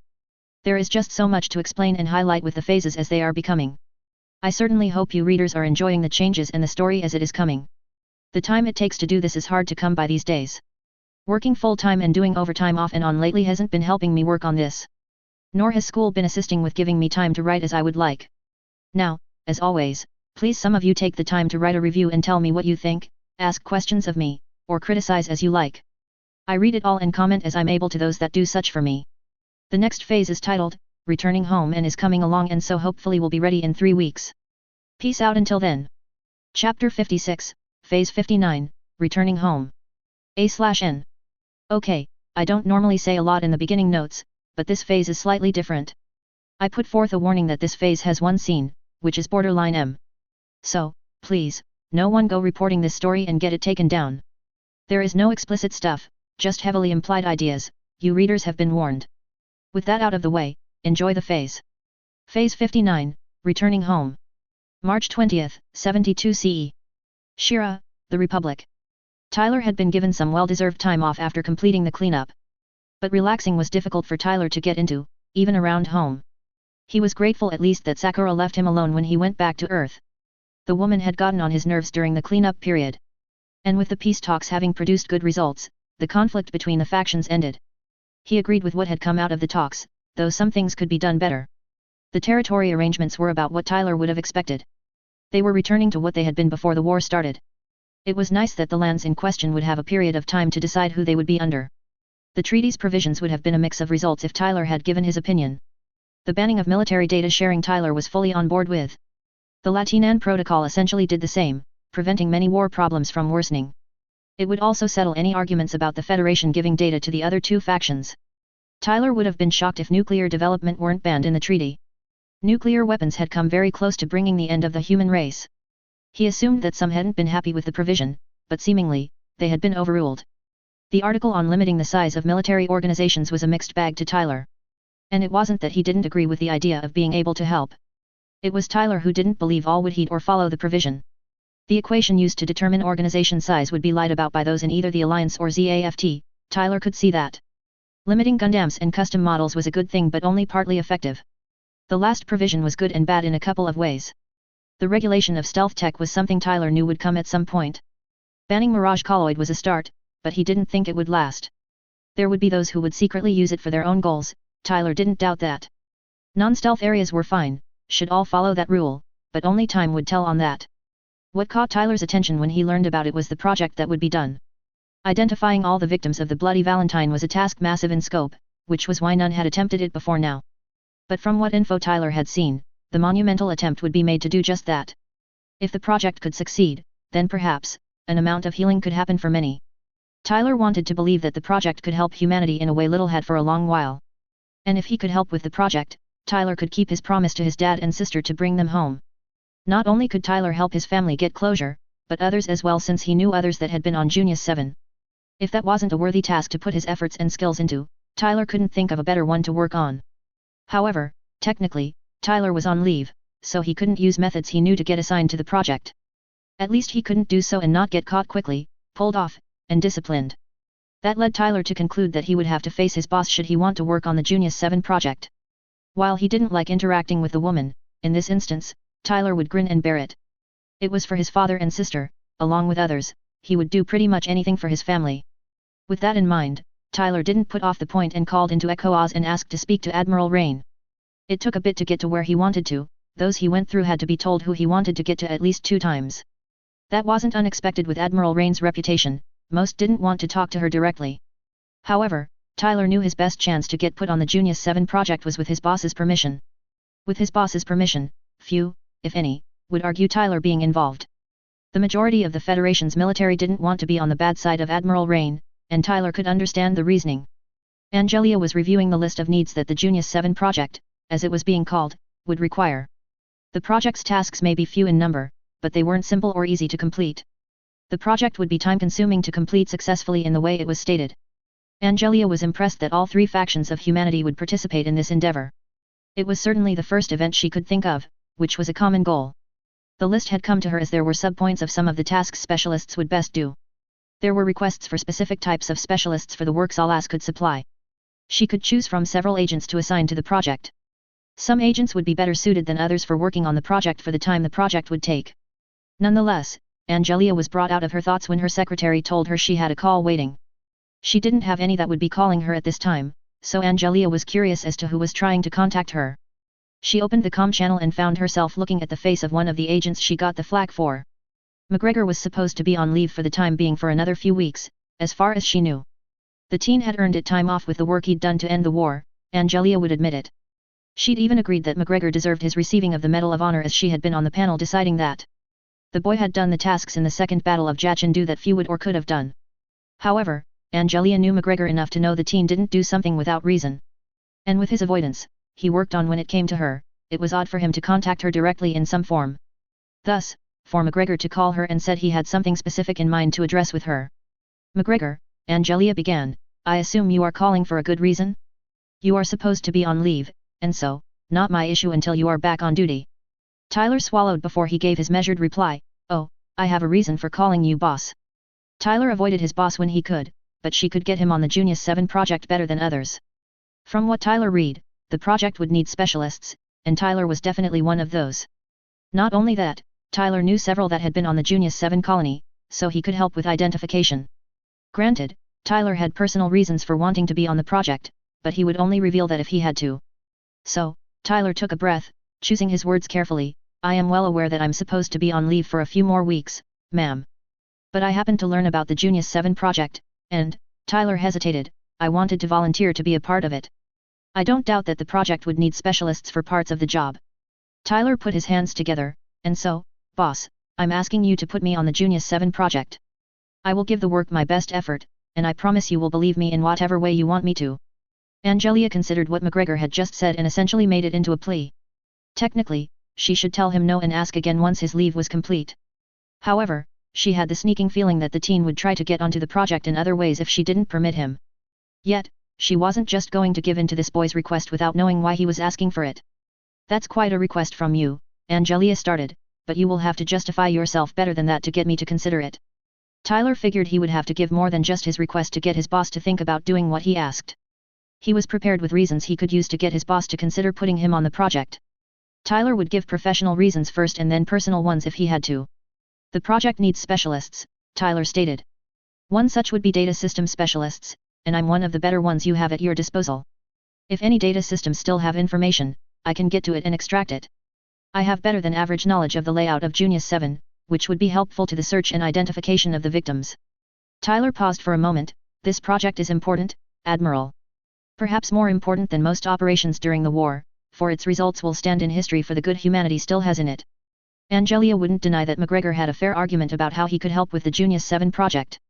His skill set was on the list of specialists requested by those heading this work. But something in her said what the teen was saying wasn't why he insisted on being on the project. McGregor didn't volunteer for things he didn't believe in or had a personal interest in the point. You're making a good professional argument for your case, McGregor. Angelia showed a stern expression. However, you have more reasons than that. I can tell you want to be on this project, and I would guess it is for personal ones. He felt that his personal reasons would have to come to the table. Tyler knew his boss would want all his reasons on the table before she gave her answer. And while he didn't have an issue putting forth his personal reasons, he didn't want them to cheat him of the chance to be on the project. If it came to it, Tyler would set a time and place where he would beg his boss face to face. Yes, Tyler was willing to get down on his hands and knees and beg his boss to be on this project. That was how much he cared about getting his father and sister home so they could have rest. Tyler straightened before he spoke. Boss, he started, I do have personal reasons for wanting to be on the project. I have family among the missing victims of the Bloody Valentine that I want to bring home. Tyler took a deep breath and gave the offer he hoped would get his boss to consider putting him on the project. If I need to get down on my hands and knees and beg you to put me on the Junius 7 project, then pick a time and place. I will show up and do exactly that face to face for you to see. Angelia blinked at what the teen had just said and offered her. She didn't think McGregor was lying about having had family killed by the Bloody Valentine. The teen who had offered to beg on his hands and knees in front of her caught her by surprise.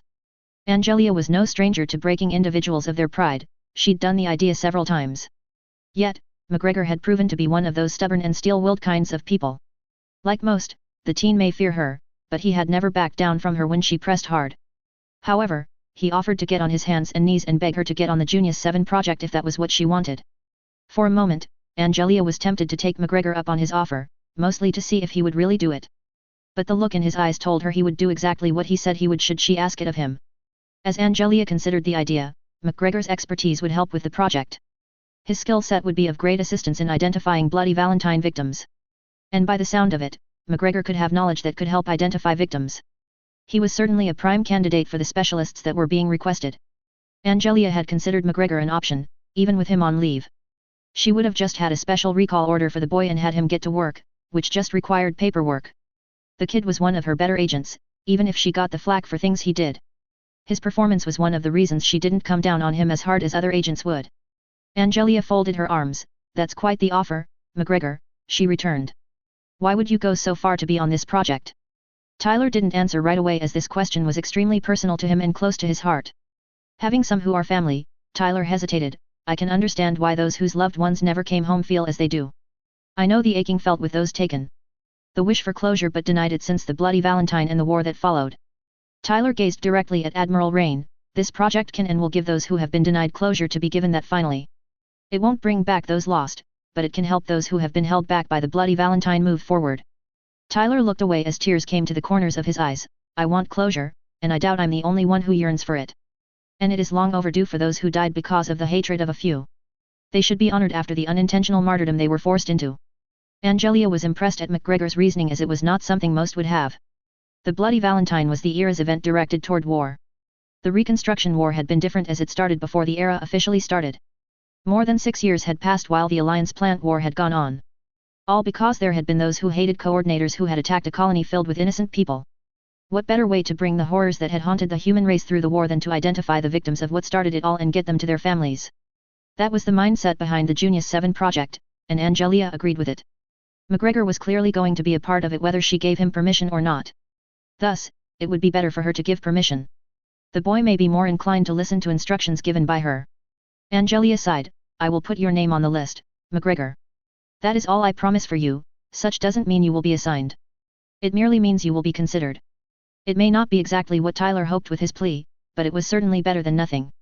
To be under consideration gave a chance to be chosen, and Tyler would take that for the moment.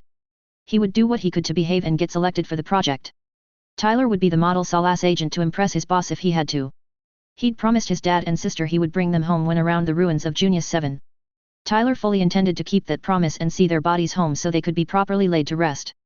Tyler also wanted to help give closure to others whose families had been left wondering and worrying. So, Tyler accepted what Admiral Rain said to him and thanked her for the time she had listened to his request. Tyler had to wait a week for any more information about his request to be put on the Junius 7 project. But then the message from Federation High Command came to him, which broke the dull drum. Tyler had to read it twice to ensure he saw it correctly and not just imagine things. The message did say that Tyler was to be assigned to the Junius 7 project. As such, a special recall order had been made to suspend his leave immediately. In the next 24 hours, he would ascend to space and report to the Voyager-class Resilience. It was what Tyler had wanted upon learning of the project. It was why he'd gone directly to his boss and made his case with her. He had even offered to beg to get assigned to it, and Tyler had never considered doing that before. Tyler quickly packed a suitcase with what he would need for a month or more. Before returning home with his family, he would work on this project until it was finished. As evening fell, Tyler headed to Tesway to get the Aurora and head to the Shenlong station. His mobile suit had been restored from the damage incurred during the Second Battle of Jachindu. From what Carlos had told Tyler, the Aurora had to be rebuilt in the end, as the damage had been too extensive. Tyler had apologized to those at Tesway for bringing the Aurora back in the condition he had. Tyler didn't want those at Tesway mad at him. He enjoyed being the equipment tester they called upon for the work they did. Tyler didn't want to lose that position just because he brought something they made back in bad condition. So, Tyler had been grateful when Carlos said the Aurora had been rebuilt, and those at the lab didn't hold the point against him. The Aurora was quickly transferred to the train before Tyler, and his suit was on its way to the Shenlong station.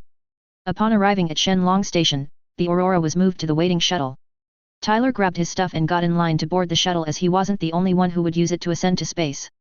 Due to Tyler's rank and the branch he worked in, he was given first-class seating. Tyler wasn't interested in using the perk that came with his rank and being Salas, but the flight crew didn't let him argue about it. He was more focused on getting to the Voyager class he was to get to and then get to work. Tyler had left a letter to his mother saying why he had left before his leave was officially finished. He had no doubt she would understand why he wanted to work on the project as he did. Tyler buckled himself into the first-class seat he had been assigned when the shuttle captain announced for all to be seated. The flight crew secured the cabin as all passengers buckled themselves in. The shuttle's outer door was closed and sealed before the flight crew went to their own seats. Tyler glanced out the window his seat was next to and saw the catapult area was lit up with the launch being at night. He felt the initial jerk of the shuttle starting to move forward with the rail connectors moving down the track. The shuttle rapidly picked up speed as it raced down the track. Tyler leaned back in the seat as the acceleration increased before the shuttle changed its orientation. Tyler heard the rams disconnect, releasing the shuttle with engines taking over the flight.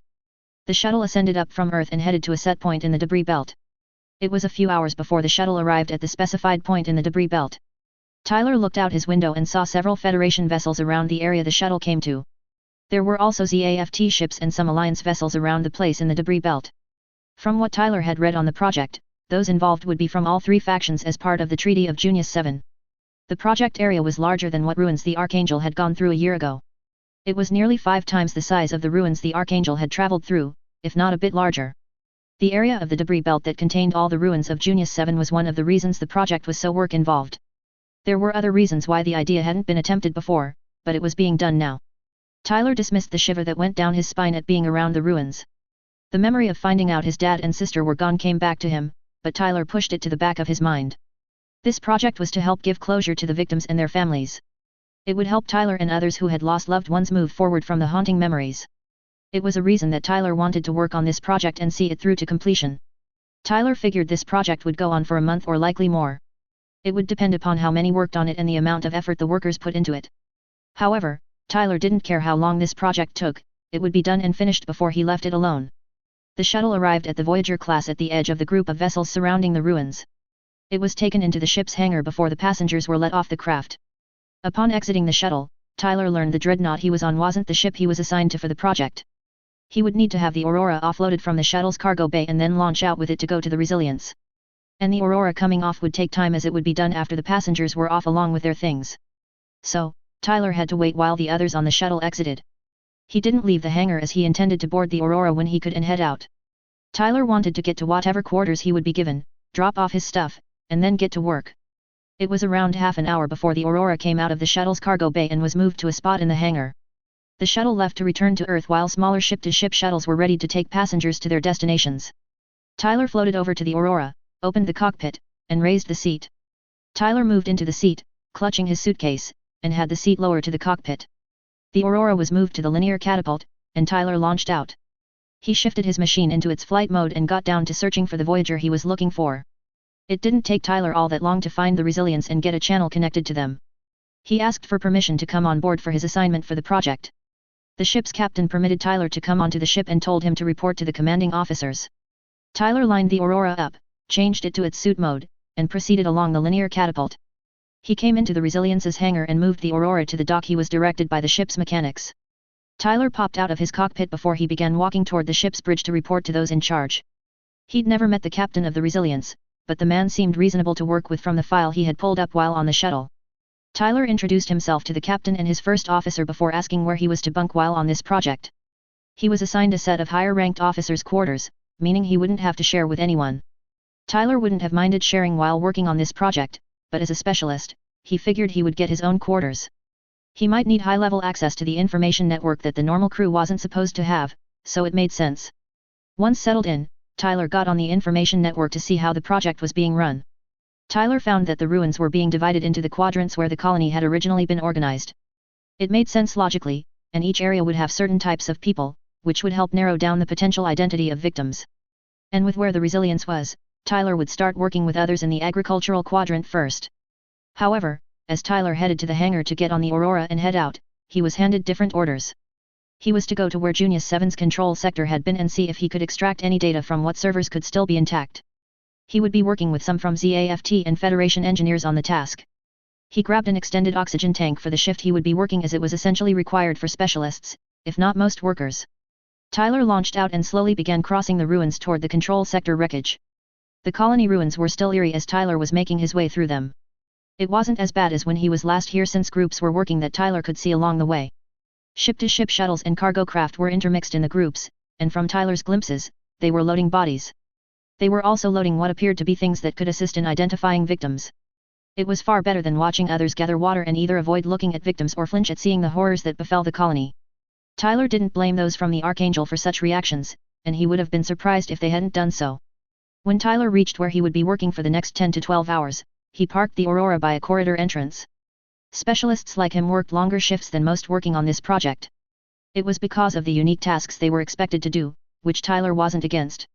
Tyler exited his suit and held onto a case with possible tools he may use for the job he was going to do. His pilot suit's thrusters propelled Tyler forward into the control sector wreckage that was partly intact. Flashlights snapped out on either shoulder framework of Tyler's suit to illuminate the path ahead. His helmet's sound filters had Tyler hearing voices faintly ahead of him, deeper inside the large mass that had been a part of the colony's control sector.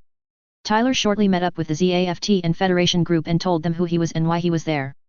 The team was pleased to see Tyler, as they had been hoping the specialist they had been told would be helping them would arrive quickly. 3 servers they found that were operational after being linked to power were heavily encrypted. After Tyler was shown the servers the team needed help getting into, he got to work. He quickly found the servers' data had not just been encrypted as was standard with ZAFT colonies. Their level of encryption strongly suggested they were the colony's black boxes, which held critical data for the colony. They might have the colony's final moments and where some people could have been when the colony collapsed.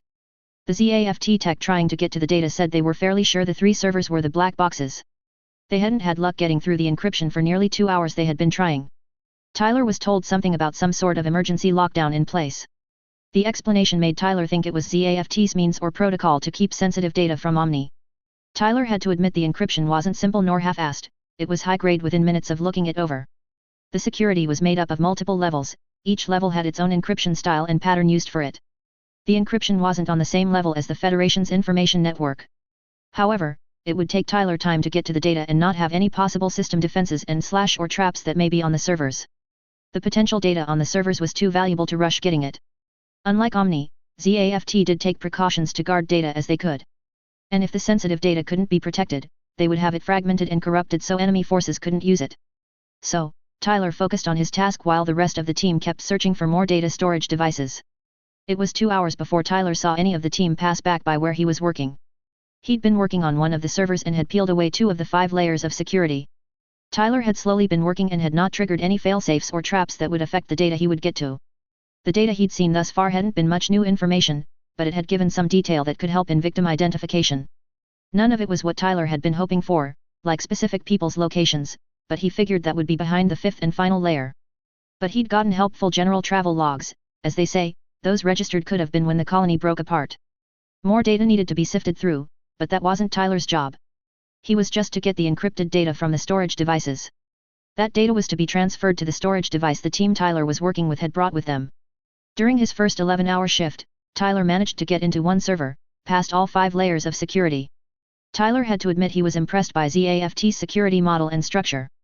The first 2 layers had been straightforward to get past without triggering any system response.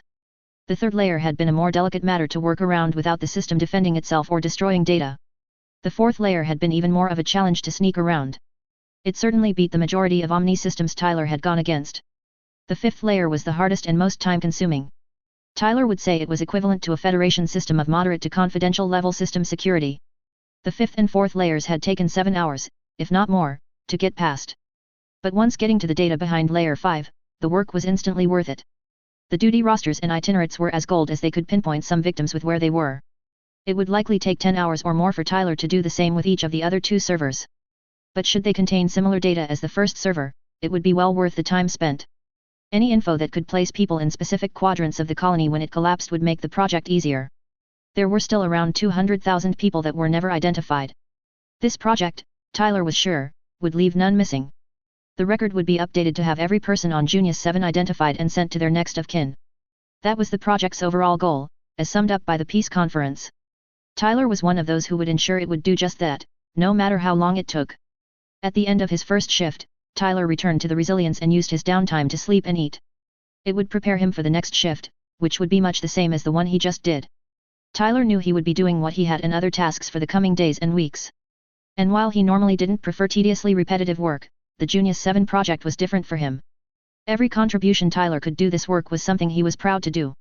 Tyler was committed to seeing this through all the more now after his first shift as much as to get his dad and sister home as for the rest that had been waiting for the same courtesy. During the first week, the work on the project plugged along steadily, with ships coming and going. Shuttles were bringing personnel to work and switched others out for a time. Ships were bringing supplies and taking the victims to the place where they would be stored until they could be identified and sent to where they were to go. Oxygen and other basic supplies were brought for those working around the ruins every other day. Tyler didn't notice much of the passage of time on a given day and was kept busy enough not to notice. And the gossip he heard while taking a meal in the mess hall said he wasn't the only one losing themselves in the work. At the start of the second week, ships were switched out on the site of the ruins. Among the incoming ZAFT ships was the Black Jade, who would take charge of the ZAFT personnel working the ruins. Sakura hadn't exactly been against the assignment when Linus had asked it of her. The Bloody Valentine incident was an unfinished tragedy that the war had produced. And with how Linus had been around the colony defending it before it had collapsed, she could only imagine how he felt. Linus wanted to see this tragedy come to a close for the victim and their families. He had heard their final screams, and that haunted the leader of ZAFT, showing he had compassion for innocent bystanders. This project was the best way to close the tragedy and move forward. As others did, Sakura agreed with that sentiment, but the work would be long and tedious. She wanted to spend time with her beloved, who had vanished last month. Sakura had yet to figure out where Tyler had gone, and he'd covered his tracks well. After this assignment, she would take leave to track Tyler down and catch up with him for the time they had been apart. Once the Black Jade and the others switched out ships that had been working for nearly 2 weeks, Sakura got a progress report. The project was moving along slowly but surely, both with victim collection and sorting and gathering data to help identify the victims. Sakura was somewhat impressed at the amount of work that had been accomplished in 2 weeks. It was even more impressive that teams of Alliance, ZAFT, and Federation personnel were working together on this project. The efforts being achieved were to be applauded, even Sakura would admit that. However, she wanted to see how much progress had really been done with her own eyes. Thus, she had the Black Jade's captain get on the same page with the ZAFT vessels on site while she went out and inspected the ruins in her mobile suit. Sakura suited up and took the extended oxygen tank that was handed to her. From what the report said, those that were working among the ruins were to carry extra oxygen tanks each shift they went out. She also grabbed a thruster set for her pilot suit should she want to look at something closer. Sakura headed out by herself in her CGUE to inspect things. She saw no need for others to be with her for such. There were enough mobile suits around that having a team was unnecessary. Her data showed that the ruins were divided into quadrants as the colony had been organized in when working. The black jade was at the edge of the industrial quadrant, so Sakura glanced around there as she sailed along. While others were searching the general area, Sakura spotted teams bringing bodies to cargo shuttles. She did notice that a minimum level of respect was being shown to the victims by all working on the project. It was nice to see the victims being shown respect by collecting them. They were being treated as people, unlike how the terrorists had when they had struck the colony. The colony's inhabitants had been innocent and hadn't deserved to die the way they had. None of them had done anything to ask for what the bloody Valentine had done to them. They had been made into unwilling and unwanted martyrs for many, both in ZAFT and in the Federation. So, it was no surprise that the Federation had suggested this project and that all participate in it. For a good solid hour and a half, Sakura inspected the efforts being made in the industrial quadrant and the education area that the college Junius 7 had on it. From what her father had mentioned in passing while she'd been listening, Zayla's wife had been working at the college when the nuke hit. Supposedly, the man had been interested in work being done at the college and in the colony, but Sakura couldn't say what that had been. As Sakura recalled, Zayla had been a decent man before the bloody Valentine. He hadn't been a radical, more a neutral/moderate, but Junius 7 collapsing changed that. Sakura could understand losing a loved one did things to a person which words couldn't accurately describe. The loss of her mother had affected Sakura, and she had been forced to grow up and look after Lakis. From the educational quadrant, Sakura moved toward what was left of the colony's control sector. As she approached, she saw the colony's central structure in 5 major pieces. 3 large sections and 2 smaller parts of the wreckage were floating in the general area. The solar arrays were in many shards that surrounded the wreckage that a shuttle said was being worked in. Sakura was about to move on to the next quadrant, but something caught her eye that stopped her. Behind the largest part of the wreckage was the machine that her beloved Tyler had used during the later part of the war. It was in its aircraft form, but Sakura could tell it was the same unit. With that mobile suit around, it meant her Tyler was working on this project. It made this assignment far better than she had thought it would be coming here. Granted, she would have to do actual work on this project, but nothing about that would stop her from spending time with her beloved as she did so. She had to ensure she worked the same general shift Tyler did. That would be enough of an excuse to get time with him, and she would take that in a heartbeat. She would even tell Linus she would take over the ZAFT side's management for the rest of the project. The more opportunity she got with Tyler, the happier she would be, which translated into less uneasy ZAFT personnel following her orders. And if she could coax Tyler to the Black Jade once a week during downtime, she would be the most pleasant she could be. Should she manage more than once a week, Sakura would enjoy this assignment more than any she had in a while. Sakura flew her suit next to Tyler's and exited her cockpit. Sakura grabbed his thruster set before proceeding inside the wreckage to search for her beloved. Her need to hug Tyler had surged up when she realized he was around the ruins. It had been more than a month since she had gotten to embrace him. And if she could cuddle, even if only for a few minutes, she would take that. It took a few minutes of her going deeper into the structure before she found a figure ahead of her. It only took a moment for her to see they were in a Federation pilot suit, not a space suit. That implied the figure was her, Tyler, who seemed to be focused on his work with the data servers in front of him. Her heart swelled with warmth and happiness before she sailed forward to hug her beloved Tyler. Tyler was focused on his work, the servers that had been found in this section of wreckage. It had taken others time to get to them as the surrounding structure had collapsed and had to be cut and removed before he could work. Not that Tyler minded the time it took, for that had allowed Tyler to use his skills in other places. He wanted to help in any way possible to make this project as successful and efficient as possible. He just finished getting through layer 3 of the current server he was working on. Tyler was glancing through what data he had made available to view but was interrupted by a pair of arms going around his torso. None of the team he was working with would hug him like this. They had had conversations about the data he was getting, and they had thanked him for his efforts. Yet, that was as far as interactions had gone thus far. There had been no physical contact beyond an occasional handshake. Plus, a moment after the arms wrapped around Tyler, their owner's torso pressed against Tyler's right side. The torso didn't feel like a male's, and only 3 females were on the 15-member team he was working with. The women had been professional, so they would unlikely be so upfront to hug him like this. Tyler put down the terminal he had been using and tried to twist it to see who it was that had interrupted him. But the person's face or other defining features kept being out of Tyler's view, so he couldn't tell who it was. However, Tyler heard a voice he hadn't for over a month and wasn't interested in hearing. "Fate is at work again, beloved," Sakura greeted, "bringing us together like this." Sakura tightened the embrace a bit while rubbing her body against Tyler a little to show her love. "You and I will work well together and spend downtime around each other so we can catch up," she purred. "Oh, the wonderful time we will spend together, Tyler. I can hardly wait for it." Tyler didn't want to deal with Sakura's antics, she did around him and a few others. But that was warring with his determination to see this project through to the end. Tyler then made a decision he thought he would never make. It was for his father, sister, and the victims among the ruins. He would agree to work with Sakura with some set conditions to keep the work going. Okay, Tyler started, if you are here, Sakura, you are to be working hard like the rest of us. No slacking off to play or cuddle with me while on shift. Tyler paused, choosing his words carefully. Second, you are not to get us into a situation that both or either of us would regret. You agree to those two conditions, and we can make this work for the benefit of the project. Sakura blinked at what her beloved had said sunk in. She knew while on shift, she would have to keep displays of affection to a minimum, at least while others were around. Sakura was fine with that, as they could make up for that during downtime. His second condition was the loosest one she'd ever gotten from him for time together. It had quite a loophole she could work with, as activities with Tyler were something she would never regret. Heck, having sex with Tyler was something she would be interested in trying and didn't doubt she would enjoy thoroughly. Of course, they would have to take steps so that Sakura didn't get pregnant, and she knew that. Given some more time and work, Sakura would be more than willing to be knocked up by her beloved, but it was too early for that. And she was confident in her technique with sex that she would have Tyler satisfied before the end, thus, he wouldn't regret it. She and Carrie had dabbled in amount and, admittedly, helped one another get good practice for when they found the one they wanted. But she would have to do some coaxing before sex was possible, which Sakura would put in effort for. Sakura couldn't help the smile that came to her, nor could she hold in the happy squeal that came out of her. She grabbed Tyler's shoulder, whipped him to face her, and hugged him face to face.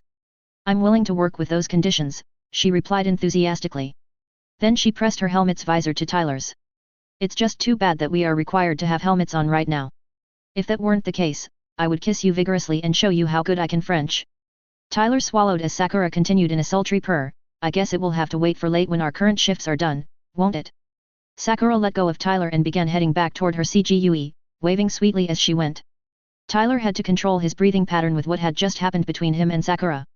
She had been flirting with him, and he wasn't so clueless as Kira to miss that. And it wasn't the flirting that concerned Tyler as it sometimes did before. No, what worried him was that a part of him actually liked Sakura doing what she had been. Worse, that part was growing and wouldn't be ignored as it had before. Admittedly, the way she had purred at first had been cute, but he wouldn't say that to her. Yet, what she had said and implied after touching their visors together scared him an amount. It was much for the same reason as the flirting, and a part of him wanted what the woman was offering. Her sultry purring heated up his blood in a way that hadn't happened before. Tyler wouldn't deny that Sakura was gorgeous when it came to physical looks. Her figure was hard not to stare at, as her womanly curves were not something a guy saw often. He could only guess that Sakura had inherited those from her mother. And if that was so, then Tyler had to say Siegel was a seriously lucky man to have had a woman that beautiful as a wife. The issue again with Tyler taking Sakura's offer was he was scared that he would more than like what she did. Tyler didn't like Sakura's dominating part of her personality, which clashed with his independence he wanted to keep. If she didn't have that which played into her stalking him, he would have seriously considered dating her. The problem cropping up was that her flirtatious side was getting harder to ignore and not respond to the more she used it lately.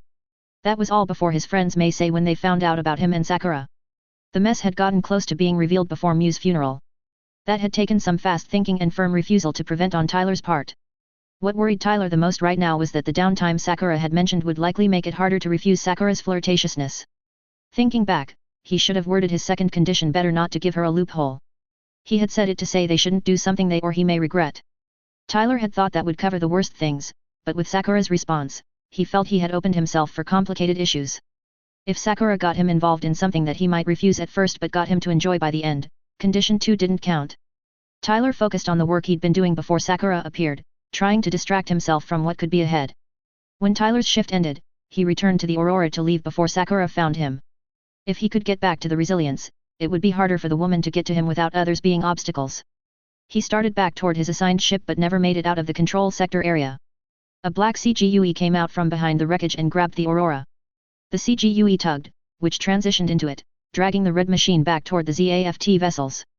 The next thing Tyler knew, Sakura's face appeared on one of the VID screens, and the woman smiled. "Where are you going, beloved?" she chirped sweetly. "We're both done with our shifts, so get downtime for the next 12 hours. Sakura's voice changed over to the sultry purr, "There is so much catching up for us to do." Tyler groaned, "Why did I make the second condition so open without realizing it?" Sakura giggled, "I would find a way to get around whatever you would come up with, Tyler." She paused and returned to the sultry purr, "And I promise you will enjoy the time we spend together. You needn't worry, I won't rape you or anything. We'll work our way toward more intimate activities, and I'll work that way slowly just for you." Tyler stopped struggling against Sakura dragging the Aurora, for it was pointless. He was worried when the woman said, intimate activities, she meant sex and what came with it. Tyler wasn't ready for that kind of thing and would fight it the whole way to ensure the second condition could be used in his defense. And as Tyler spotted Zaft's Black Jade, he knew he would get no help from any while on board that vessel. From what he'd heard, all on the Black Jade were loyal to Sakura. Thus, a happy commander would be something they would want and help to keep. As he put Sakura in a happy mood, the crew would be against him in most ways. Tyler started breathing exercises to steel his discipline to resist the temptations Sakura would push onto him. The hangar crew couldn't help but stare as the Zephyr CGUE returned to the ship with another suit in tow. It looked like a Gundam type, but not of any design Zaft had come up with yet. The Alliance was said not to have Gundams at the moment, leaving the machine a Federation unit. The mechanics couldn't help but wonder for a moment why the Zephyr would bring a Federation pilot on board. The two suits were directed into docks as the hangar was closed and pressurized. Then came the second and more incredible shock for those in the hangar. Commander Klein came out of her suit and removed her helmet, and she had a happy and joyful expression on her face. None of them had ever seen their commanding officer and champion with a happy expression. The woman was serious when on duty, and her reputation had come because of that. Sakura didn't care if others saw her as happy as she was right now, let them look. She would get cuddle time with Tyler and couldn't be happier and more excited. And the sight of Tyler popping up from his suit's cockpit only increased the warmth in her heart. Tyler had a blank expression on his face and continued to breathe steadily. Sakura grabbed his arm and pulled him out of the hangar, leaving those there in dumbfounded shock. Tyler caught glimpses of similar dumbfounded look from crew members they passed. Much like Athrun and Kira, Tyler assumed Sakura hadn't shown anything like she was right now to the ship's crew. If Tyler hadn't come to know Sakura was completely different from what her reputation would suggest, he would be right beside them in shock. Sakura dragged him into what Tyler figured were her personal quarters on the ship. From what Tyler could tell, they seemed to be modeled like captain's quarters or similar. He assumed the woman would bring him to her quarters. It was the place where she could have him alone and show whatever affection she wanted. Even though Tyler generally knew what Sakura would have in mind for their downtime, it didn't make it easier to be proven right. The door to the main corridor shut, and Tyler clearly heard something sliding in the motion of locking. When he glanced back toward Sakura, she was already stripped down to the shorts and tank top under her pilot suit. Sakura didn't see a reason to waste time by staying in her pilot suit. She wanted cuddle time with Tyler, and she wanted it as quickly as she could have it. Once out of her suit, she floated over to Tyler. "Come on, shed that pilot suit so we can cuddle," she whined. "We aren't on shift, so we can be together, and I can shower you with affection." Sakura's hands were unbuckling and unzipping the upper part of Tyler's pilot suit. Tyler grabbed the woman's hands to stop her from doing what he could do very well for himself. "I get that you are excited," Tyler stated clearly, "but I can take off my own pilot suit, thank you very much." Tyler took the time to casually remove his suit while Sakura was like a kid waiting for something they wanted. The moment Tyler was separated from his pilot suit, leaving him in a t-shirt and shorts, Sakura tackled him. The two were sent sailing toward the queen-sized bed in the room. Sakura pressed herself against her beloved Tyler, her heart filled with warmth being so close to him. The two came to a gentle stop when they collided with the bed, with Tyler on the bottom. Tyler could feel Sakura pressing her body against his, and he didn't doubt she was doing so on purpose. Her scent and body being so close already made resisting temptation difficult. Sakura noticed Tyler's resistance to her affections. She wouldn't have that. She would have Tyler respond to her cuddles and other signs of her love for him. Then she remembered she had not been able to kiss him before as they had been in spacesuits. She shifted her hands to be on the sides of Tyler's face. "We weren't able to do things when we were out." Sakura gained a smirk. "Shall we pick up where we left off, then?" Sakura didn't wait for a reply from Tyler. She moved forward and kissed him on the lips. Tyler was caught off guard again by Sakura's kissing skill and couldn't do anything to counter her. Then Sakura shifted from gentle kissing to French kissing Tyler, pressing her tongue into his mouth.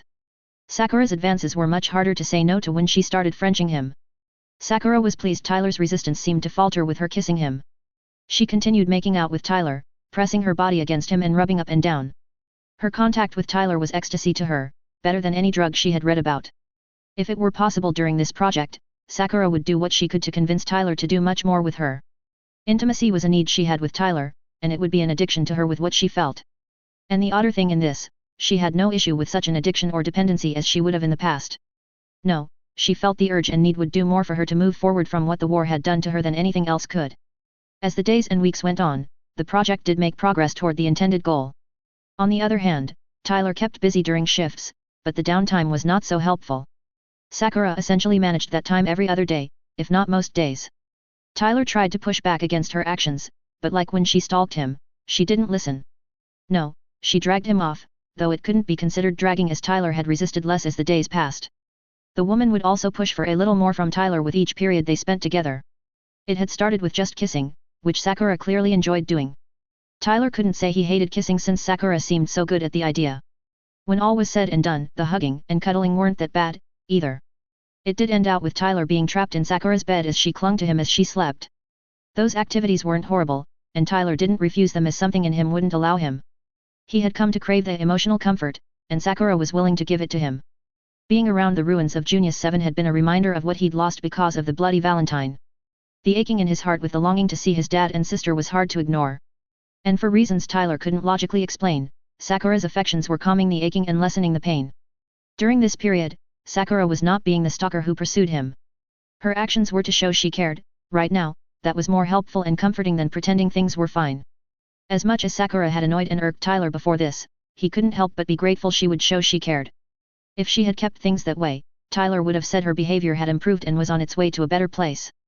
But no, Sakura had kept pushing and towing the line, seeing how far she could take the second condition Tyler had set.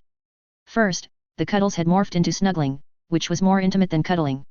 Next were nips and licks being added to the kissing Sakura liked to do. Those had been concerning but not a violation of the conditions set.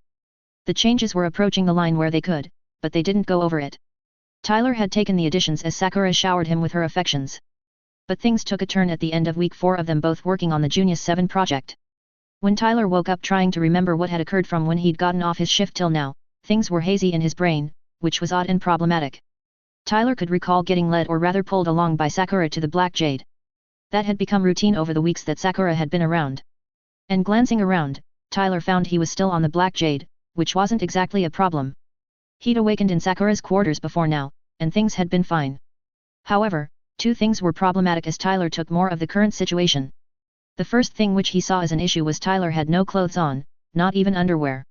The second factor that caused Tyler concern was when he looked to his right side and saw Sakura there. From what he could gather, she was also naked since he saw nothing but exposed skin other than what the sheet covered.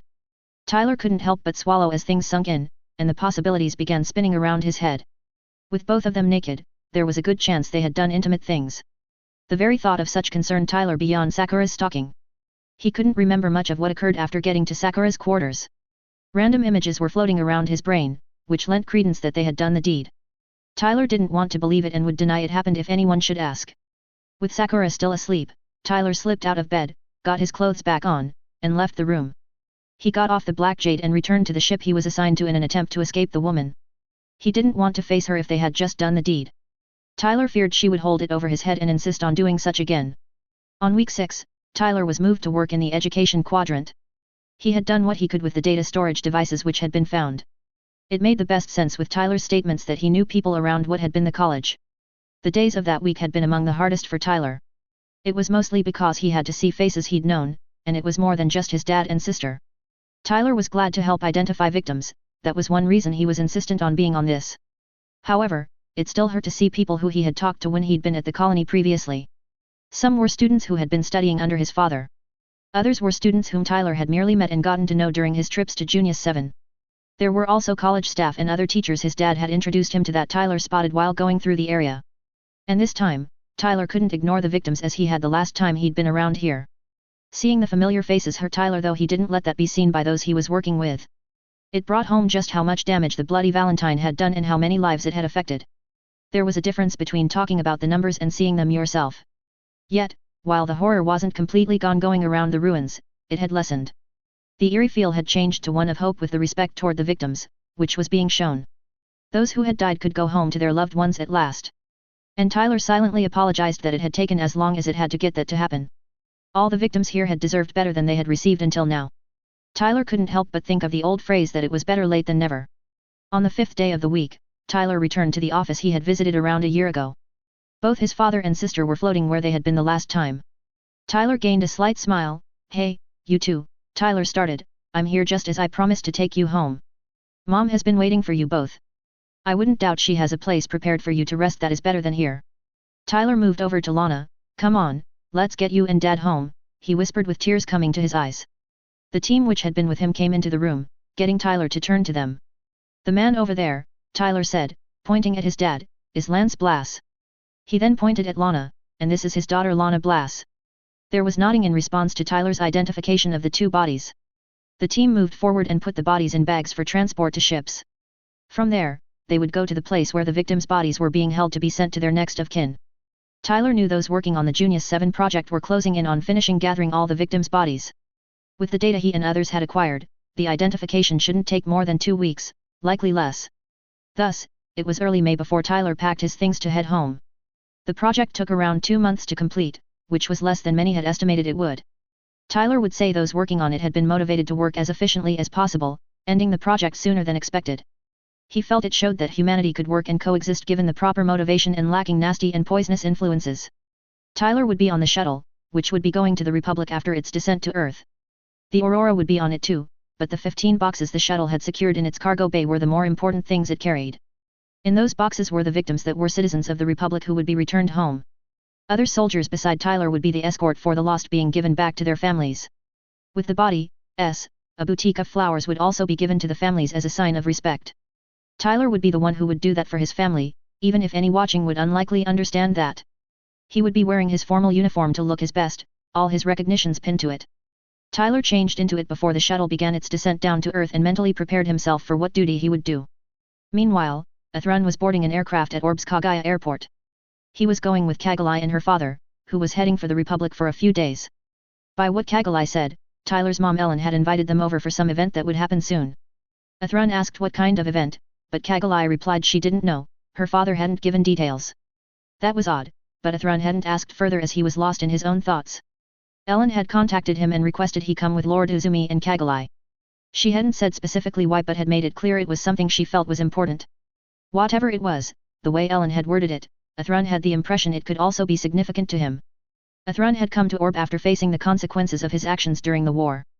He killed people in ZAFT, and Athrun wouldn't deny that. Athrun had fought for what was right, but it hadn't started that way, and he had done so during the latter part.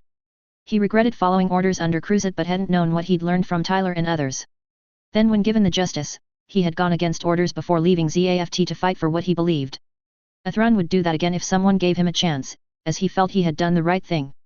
However, even done for the best of reasons, it was technically still desertion per the definition ZAFT had for the idea.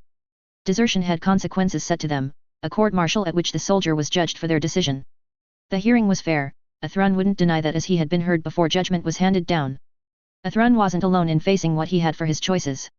His teammates faced the same as he did in the form of a court-martial. In the end, the punishment handed out varied between the 4 of them, but the choice they had to make didn't.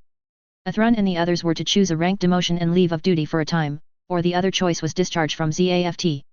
The other 3 had taken the first option given to them by ZAFT higher UPS. Athrun respected them for wanting to serve the homeland in that way still. Yet, Athrun couldn't do that and just continued as if nothing had happened. Instead, Athrun had taken the discharge option and left the plants to see what else he could do to bring good to humanity. The monster who had used his father's appearance and voice had done serious damage before being stopped. Athrun wanted to do what he could to help repair that damage. It might restore his father's name and legacy, or at least that's what Athrun hoped. Back to the present, Kagalai seemed excited to go and see Ellen, at least from what Athrun could see, that was so. When he'd asked her, Kagalai had gone off on how she loved Ellen and never missed a chance to see her. From what Athrun was hearing, Ellen was like a mother figure to Kagalai. Lord Uzumi added that his wife had died from illness when Kagalai was very young. So, apparently, Kagalai would talk and travel to see Ellen often enough over the years. That made him wonder why she never asked her about Ellen's family. Kagalai clearly didn't believe Tyler when he'd told her that Ellen was his mother. Granted, Tyler's behavior didn't help his case as it clashed so much with Ellen's mannerisms. But Tyler had left no doubt with Athrun he cared about his mother and would do what he could for her. Athrun was also surprised that Kira wasn't coming on this trip. Kira had taken up residence around Orb but in the countryside rather than in a city. Kira still interacted with Kagalai since they were siblings, and it was more Kagalai to see him than the other way around. And the last time Athrun had gone to see Kira, he found out Lakis had been there too. She said she had slipped away from the plants and didn't intend to return unless there was a serious need. Lakis had left after some started pushing for her to take a more active role in the governance of the plants. Lakis said her father had also gone into hiding as she had. It was to get away from those who wanted to have them lead, but in reality, to use them. Siegel had been offered the Supreme Council's chairman position but had refused that. However, Lakis said she didn't know where her father had gone, just that he kept in contact with her. Athrun had considered reaching out to Tyler and see if he knew what his mother could be planning. Yet, Tyler had been busy and hadn't picked up his comm device for weeks. Kiram mentioned something about Tyler being recalled for something back in March. Athrun couldn't help but wonder what Tyler could have been recalled for, as no official operations were going on that he knew of. Not that Tyler couldn't look after himself, his friend had repeatedly proven that. But Tyler rarely just disappeared without a word and then didn't communicate for long without saying something beforehand. Athrun was left in his thoughts during the aircraft's journey to Shira. After the aircraft landed and the passengers exited it, they were led to a car. They were driven to the minister's residence, where Ellen was waiting for them. Ellen welcomed her guests warmly, though she didn't fully feel it. The message of the Junius 7 project finishing up had hit her hard, for it meant the bodies of her husband and daughter would be brought to Shira. Planning the private burial service had been difficult not because of her duties but of the memories that came to her. Having to arrange services for your best friend and significant other had been heart-wrenching for Ellen. Doing that for her daughter had been just as taxing, merely in a different way than it was for Lance. Then she had also been working on a service for Lenore as she had been more than a friend. Ellen had been doing a more symbolic ceremony for Patrick as his body was gone. She would, however, make sure he would have a marker next to Lenore. She owed her friend that. Friend's coming was to make this time easier to get through. She'd selfishly requested this of Uzumi, but the man hadn't hesitated in saying he would come. Uzumi could tell that Ellen was going through the motions to an extent right now and likely had for days. The Junius 7 project's success was great, but for those it would affect, it reminded them of those they lost. It was why he'd rearranged things to be here for Ellen when the bodies of her husband and daughter were returned. None should have to go through mourning alone and suffer. And from what Uzumi had heard, her son Tyler had been working on the project from near its beginning. He could only imagine what those who had been working on the project had been going through. Their work was important, but it had to be emotionally taxing, more so for any that had lost family from the colony's collapse. Thus, after Athrun had tugged Kagalai back from hugging Ellen, Uzumi moved forward and took one of Ellen's hands. "When was the last time you got decent sleep, Ellen?" he asked worriedly. Ellen figured Uzumi could see past the face she had put up. The man knew how to put up a face for others to see and look past them. He even knew the reason why she was so taxed right now. She didn't doubt it. The Federation leaders had been told about the Junius 7 project and kept up to date on it. As for his question, it had been weeks, if not more, since she had gotten good quality sleep. Lund and Nicole had been picking up the slack in governmental work, which she was grateful for. However, Ellen didn't want Kagalai to worry about her. The girl loved her and was close to worshipping her, which Ellen didn't like. Ellen was human like any other, so she had times of weakness just like any. It was why she had told Uzumi to bring Kagalai so she could see for herself that Ellen wasn't infallible. So, Ellen let out a sigh. "I can't say exactly," Ellen admitted, a frown coming to her face. "Weeks at least, likely more, were I to guess. Others are helping the Republic keep running while things are trying." Kagalai turned and looked at Ellen and was shocked at the worn expression she had. Ellen was the strongest woman she knew, and Kagalai tried to emulate her. She never let things faze her, no matter how unexpected they could be. This was the first show of something weighing on Ellen's shoulders and pulling her down that Kagalai had seen. She wanted to ask Ellen what was going on, but her voice wouldn't work. "As you can imagine, Uzumi," Ellen continued, "recent events have been weighing on me." Ellen then turned to face the two teens. "I assume you two heard about the peace conference that took place back in March." Athrun nodded slowly, wondering what Ellen was getting at. As far as he'd heard, the talks had produced good results that would help prevent conflict. Territories had been returned to what they had been at the start of the war. For the lands that had been the alliances but were under ZAFT's control, that was going to be settled differently. They would be given a few years to decide for themselves which faction they would be with. The provisions the treaty had were expected if one used logic. Making data that could be militarized exchange banned would prevent potential weapon development. Athrun hadn't doubted nuclear tech would be regulated if not outright banned in the treaty, and it had been seriously regulated. The limiting of military forces and mobile weapons could help if followed. The equation used to determine organization size was based on territory and economic production. It was fair to an extent, but Athrun could see how it could be abused. The last provision was supposed to regulate the use of stealth technology. Athrun didn't know whether that would be a good thing or not. The banning of the Alliance's invention, Mirage Colloid, was for the best. It was too dangerous to use as there was too much chance terrorists would employ it. However, the Federation's use of stealth had been done with the best intentions. Athrun didn't see why they should be punished or give that up just because others felt it unfair they had it. So he didn't think the provision leveled the field as some claimed it did. Thus, Athrun spoke, "Yes, I've heard about what came out of it." "What of it?" "You may have heard about what provisions were agreed upon," Ellen remarked. Uzumi's brother Homura was one of the Federation's representatives in the talks. Kagalai was surprised that her uncle was one of those that represented the Federation in the talks. He had just been away for a time, saying he was going to some sort of meeting. She would be one of those who would stay home. Atha was a good choice for the point. Her uncle was an amazing negotiator, she'd seen him in action. However, a part was discussed that the public wasn't aware of. Perhaps it will be soon enough, I can't say about that since it isn't my decision. But the effects of the idea should be starting to be felt rather soon, by what I understand. Athrun and Kagalai blinked, not understanding what Ellen was referring to. What are you talking about? They both asked. A project was proposed at the talks, Ellen remarked. That project was approved and started a week or two after the talks. Its purpose is to collect and then identify the victims that were still floating among the ruins of Junius 7. Kagalai gasped while Athrun's mouth dropped open at Ellen's statement. Kagalai was in shock at hearing there were efforts to identify Bloody Valentine. She'd always heard that such an idea of collecting and identifying them wouldn't happen. To collect all the bodies would take months, if not years, to search all the ruins. The identification was a different matter which would take just as long as most said when asked. Athrun was just as shocked as Kagalai was at the revelation, if not more so than her. His mother's body had never been found since Bloody Valentine. It was a fact that had haunted him, so he never forgot it. If the project was doing what Ellen said it was, then Athrun may be able to say a proper goodbye to his mother. Ellen continued, a task viewed as futile due to the effort it would involve until recently. The project was a real attempt to see if it could be done and, if so, to do just that to help humanity heal. Uzumi had heard the project had more volunteers than had been expected. There had even been a group from Orb's military that had insisted they could help with the work. He hadn't refused their request, and he'd encouraged the wish. And from what I read, Uzumi remarked, there were more volunteers than were expected upon the project's proposal. It is heartening that humans can unite for a goal when they have the right motivation. The results, as Ellen said, will help many move forward from the past and have closure from it. Uzumi paused, looking at Ellen, even if that closure hurts for a time. Ellen shook her head at Uzumi's implications, I will always miss those I lost. But I will get a chance to say farewells to them where I didn't before. She looked at Athrun, who had a sorrowful yet thoughtful expression on his face. Ellen could only assume that he was thinking of his mother, who had been among the lost. She had been ensuring Athrun had what he needed to live life, get an education, and make choices for himself. Even though it should have been Patrick doing the idea, Ellen had done that for Lenore. She had been providing money to Athrun in a way that it appeared there had been a fund set aside for him by his mother. Ellen could only hope her efforts had made a difference for Athrun. I would imagine you are thinking about your mother, are you not, Athrun? Kagalai's gaze whipped from Ellen to Athrun. She hadn't been looking at him since Ellen had begun to explain the project. Yet, the expression on Athrun's face was painful for her to see. Athrun was jerked out of his thoughts at Ellen's question. He'd been thinking about what had been revealed and what that could mean for him.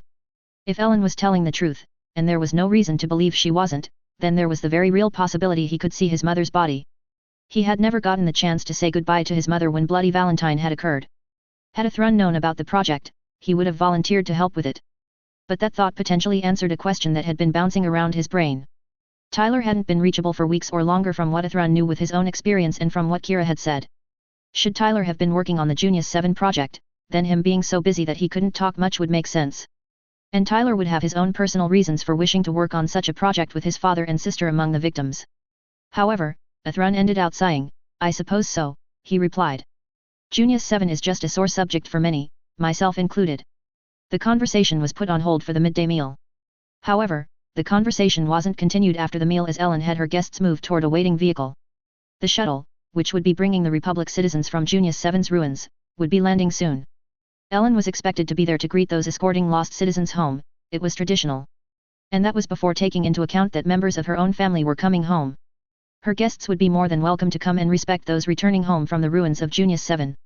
Meanwhile, Tyler was thinking to himself as the shuttle he was on made its final approach to the Jing airport. He was dressed in his formal uniform as he would be escorting his family to where his mother was waiting. His uniform had the plate of 6 ribbons he'd worn to Muse Memorial. However, there was a new recognition on Tyler's uniform that hadn't been there before. The gold medal was pinned right below the ribbon plate, which was the Medal of Honor Tyler had been awarded. He hadn't wanted the medal, nor had he thought that was the award Admiral Moses had been implying he was being considered for at the time. Tyler hadn't been given a chance to refuse the recognition politely. Plus, one didn't refuse such a medal or its recognition without insulting the efforts required to earn it. Thus, Tyler accepted the award and said nothing about others who deserved the honors. The Junius 7 project had been a hard and trying experience for Tyler and all those who participated. The idea the project had been set to accomplish had been considered pointless and a waste of time. Tyler had heard that some of the press and media permitted on the ruins site had laughed at the efforts. They had supposedly said it wouldn't make a difference if it were ever to be finished. Not all those from the media had been of that opinion, but there had been some. Those who had said such had been ignored, and the work had gone on until its completion. After the identification of the victims, ships carried them toward where they were to go. It was worth the efforts as the victims would give closure to many affected by the bloody Valentine. Even if it had been painful for Tyler, as the project reminded him of what had been lost, he was still glad he'd helped. Tyler glanced down in the direction of the cargo bay where the caskets of the victims were secured. There were 15 caskets, 14 of which had been Republican citizens being brought home. The last was one that Tyler had mixed feelings about. The one it contained wasn't a Republican citizen but someone who had been there several times. Tyler felt his mother had some influence on the victim, who was different from the others on the plane. What was causing Tyler to wonder and worry was the 15th was none other than Lenore Zayla, Athrun's mother. While the project had been ongoing, communication was strictly regulated. It wasn't to keep the work a secret, it had been not to overload and gum up the comm channels constantly.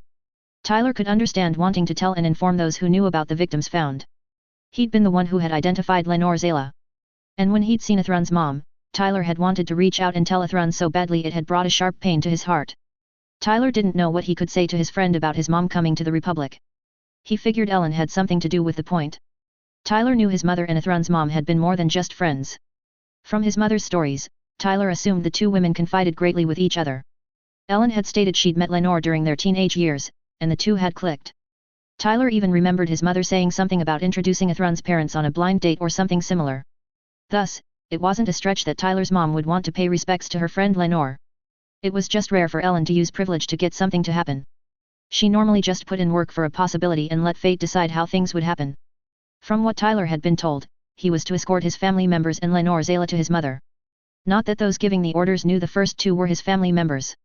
That fact was classified on Tyler's record so that the public and even most soldiers who looked at his file wouldn't find out. He could only wonder what kind of services his mother had in mind for the three he would escort to her. His mother had a plan and a reason for what she did. Tyler had observed the woman who had brought him into the world long enough to know that. However, Tyler still had a difficult time figuring out what was in his mother's mind. Smart as he was, Tyler just couldn't tell what some would do for the reasons they had. Tyler was brought out of his thought when the announcement was made the shuttle was on its final approach. The time was almost here when Tyler had to do an extremely hard thing for him. Escorting the caskets of his dad, sister, and best friend's mother would tax him. It was an event he both dreaded and was proud he could do. Tyler dreaded it as no child wanted to present a parent with the bodies of their family members. No child wanted to outlive a parent or sibling that Tyler had ever known of. And yet, Tyler was able to keep the promise he'd made the last time he'd been around the ruins of Junius 7. He'd brought his and Lana home as he had vowed he would. And because of keeping that promise, they could have rest from what had befallen them. And perhaps, Athrun's mother could also find rest in the Republic as well. If that could be, then maybe Athrun could have closure. Tyler would do pretty much anything to help Athrun find his way forward and drop some of the weight he and Tyler had been carrying from the bloody Valentine. At the same time, the car containing Ellen and her guests arrived at the Jing airport. After Ellen exited the car, she glanced around and saw other families waiting to receive their loved ones, which had been found among the ruins. Ellen also saw that soldiers were waiting to give military honors as the cargo plane was taxiing in. She could sympathize with the feelings they had to be having. She shared much the same feelings with members of her own family coming on the cargo plane. It was going to be harder for Ellen. She felt it was extremely likely her son would be the one to deliver Lance and Lana's bodies. She feared it would be just as hard for Tyler since he loved and respected his father and adored his sister. Tyler had been in pain when he'd given her Lance's wedding ring, and it had been clearly hard for him. And she expected this would be even more difficult for her son, but Tyler would soldier on as he tended to. If one could be said about today, it was the day would be long and hard for many reasons. Kagalai could feel the glum in the air coming from the people who were gathered there.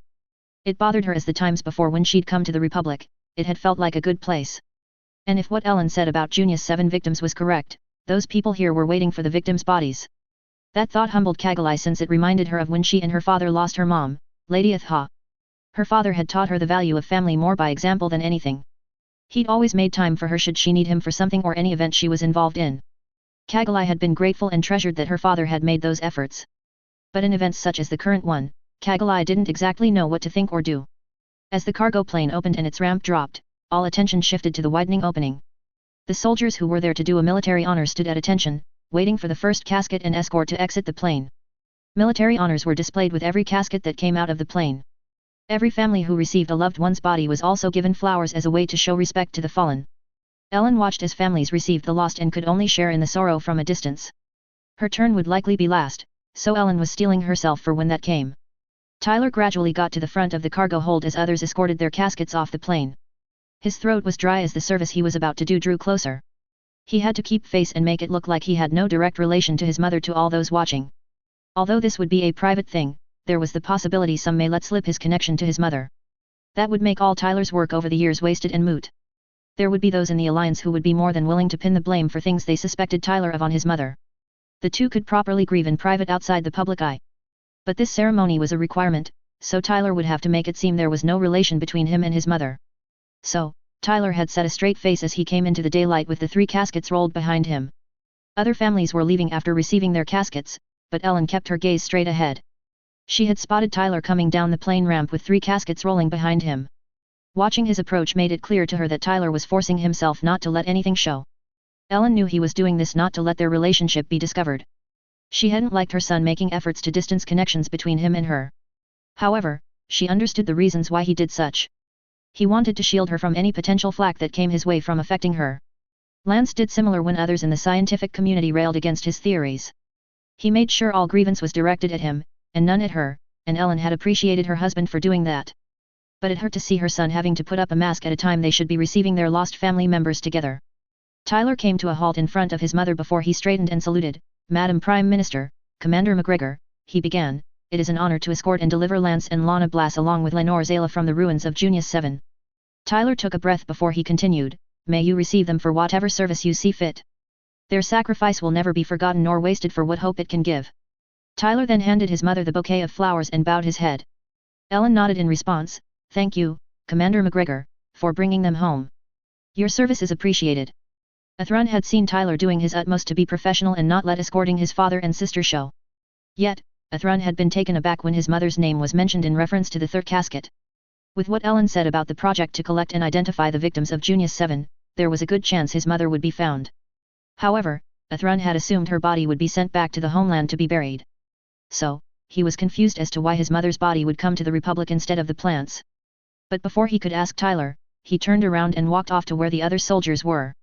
He took that to mean Tyler would pop up again later when he could slip away and make his way unseen to them. Tyler still kept his connections to Ellen a secret from the public, not that Athrun blamed him for doing so. Thus, Athrun turned to Ellen. "Why would my mother's body be sent here?" he asked. "It would make more sense for her to be sent back to the plants, wouldn't it?" Ellen glanced at Athrun with a saddened expression on her face. She grieved that her friend's son had to follow the man who had been his father and turned into a monster. No child should have to suffer through that type of thing. Lenore had been so proud to show off her son when he'd been born. It had been funny back at the time to Ellen. Lenore had been beaming with pride displaying her son in any she could. On the other hand, Patrick had been hesitant to hold Athrun when Lenore had insisted he do so. It reminded Ellen how Lance had been at first when Tyler had been born. He hadn't known how to react or be around the babe. Then that changed drastically when Tyler became a toddler. Lance had taken a shine to Tyler and had taken more time with him. Ellen could only hope that Athrun's father had done similar before the Bloody Valentine, but it was unlikely with how things went. It was because of Ellen's friendship with Lenore, which she had her brought here, so she could be next to Patrick's marker. Lenore had loved Patrick so much that she did everything she could to help him realize his dream of peaceful coexistence for all. That was partly the reason she had worked with Lance and been an assistant, to help with Patrick's dream. Then Bloody Valentine happened, and everything had changed forever for many. Thus, Ellen sighed at the question. Logically, if one goes by nationality, yes, the plants would be the place your mother would go to, Athrun. However, Ellen paused momentarily. As Lenore's best friend, I felt it better that she be brought here. Later, you will see the reason, Athrun, so I ask you to be patient for just a little longer. Athrun didn't quite understand what Ellen was implying by there being a reason for his mother to come here. Truthfully, he hadn't known his mom was friends with Tyler's mother, at least, it was news to him. He'd never known, nor had Tyler mentioned anything to that effect if he had known about it. Tyler was the first of his family Athrun had met and gotten to know, which had happened at some sort of conference. It had been on Junius 7, as Athrun recalled, and they had met by chance before his father had introduced Tyler's parents to him. Athrun couldn't remember much of that event as he'd been really young. But as Ellen had said, he would see the reason later and give her the time and chance to do that.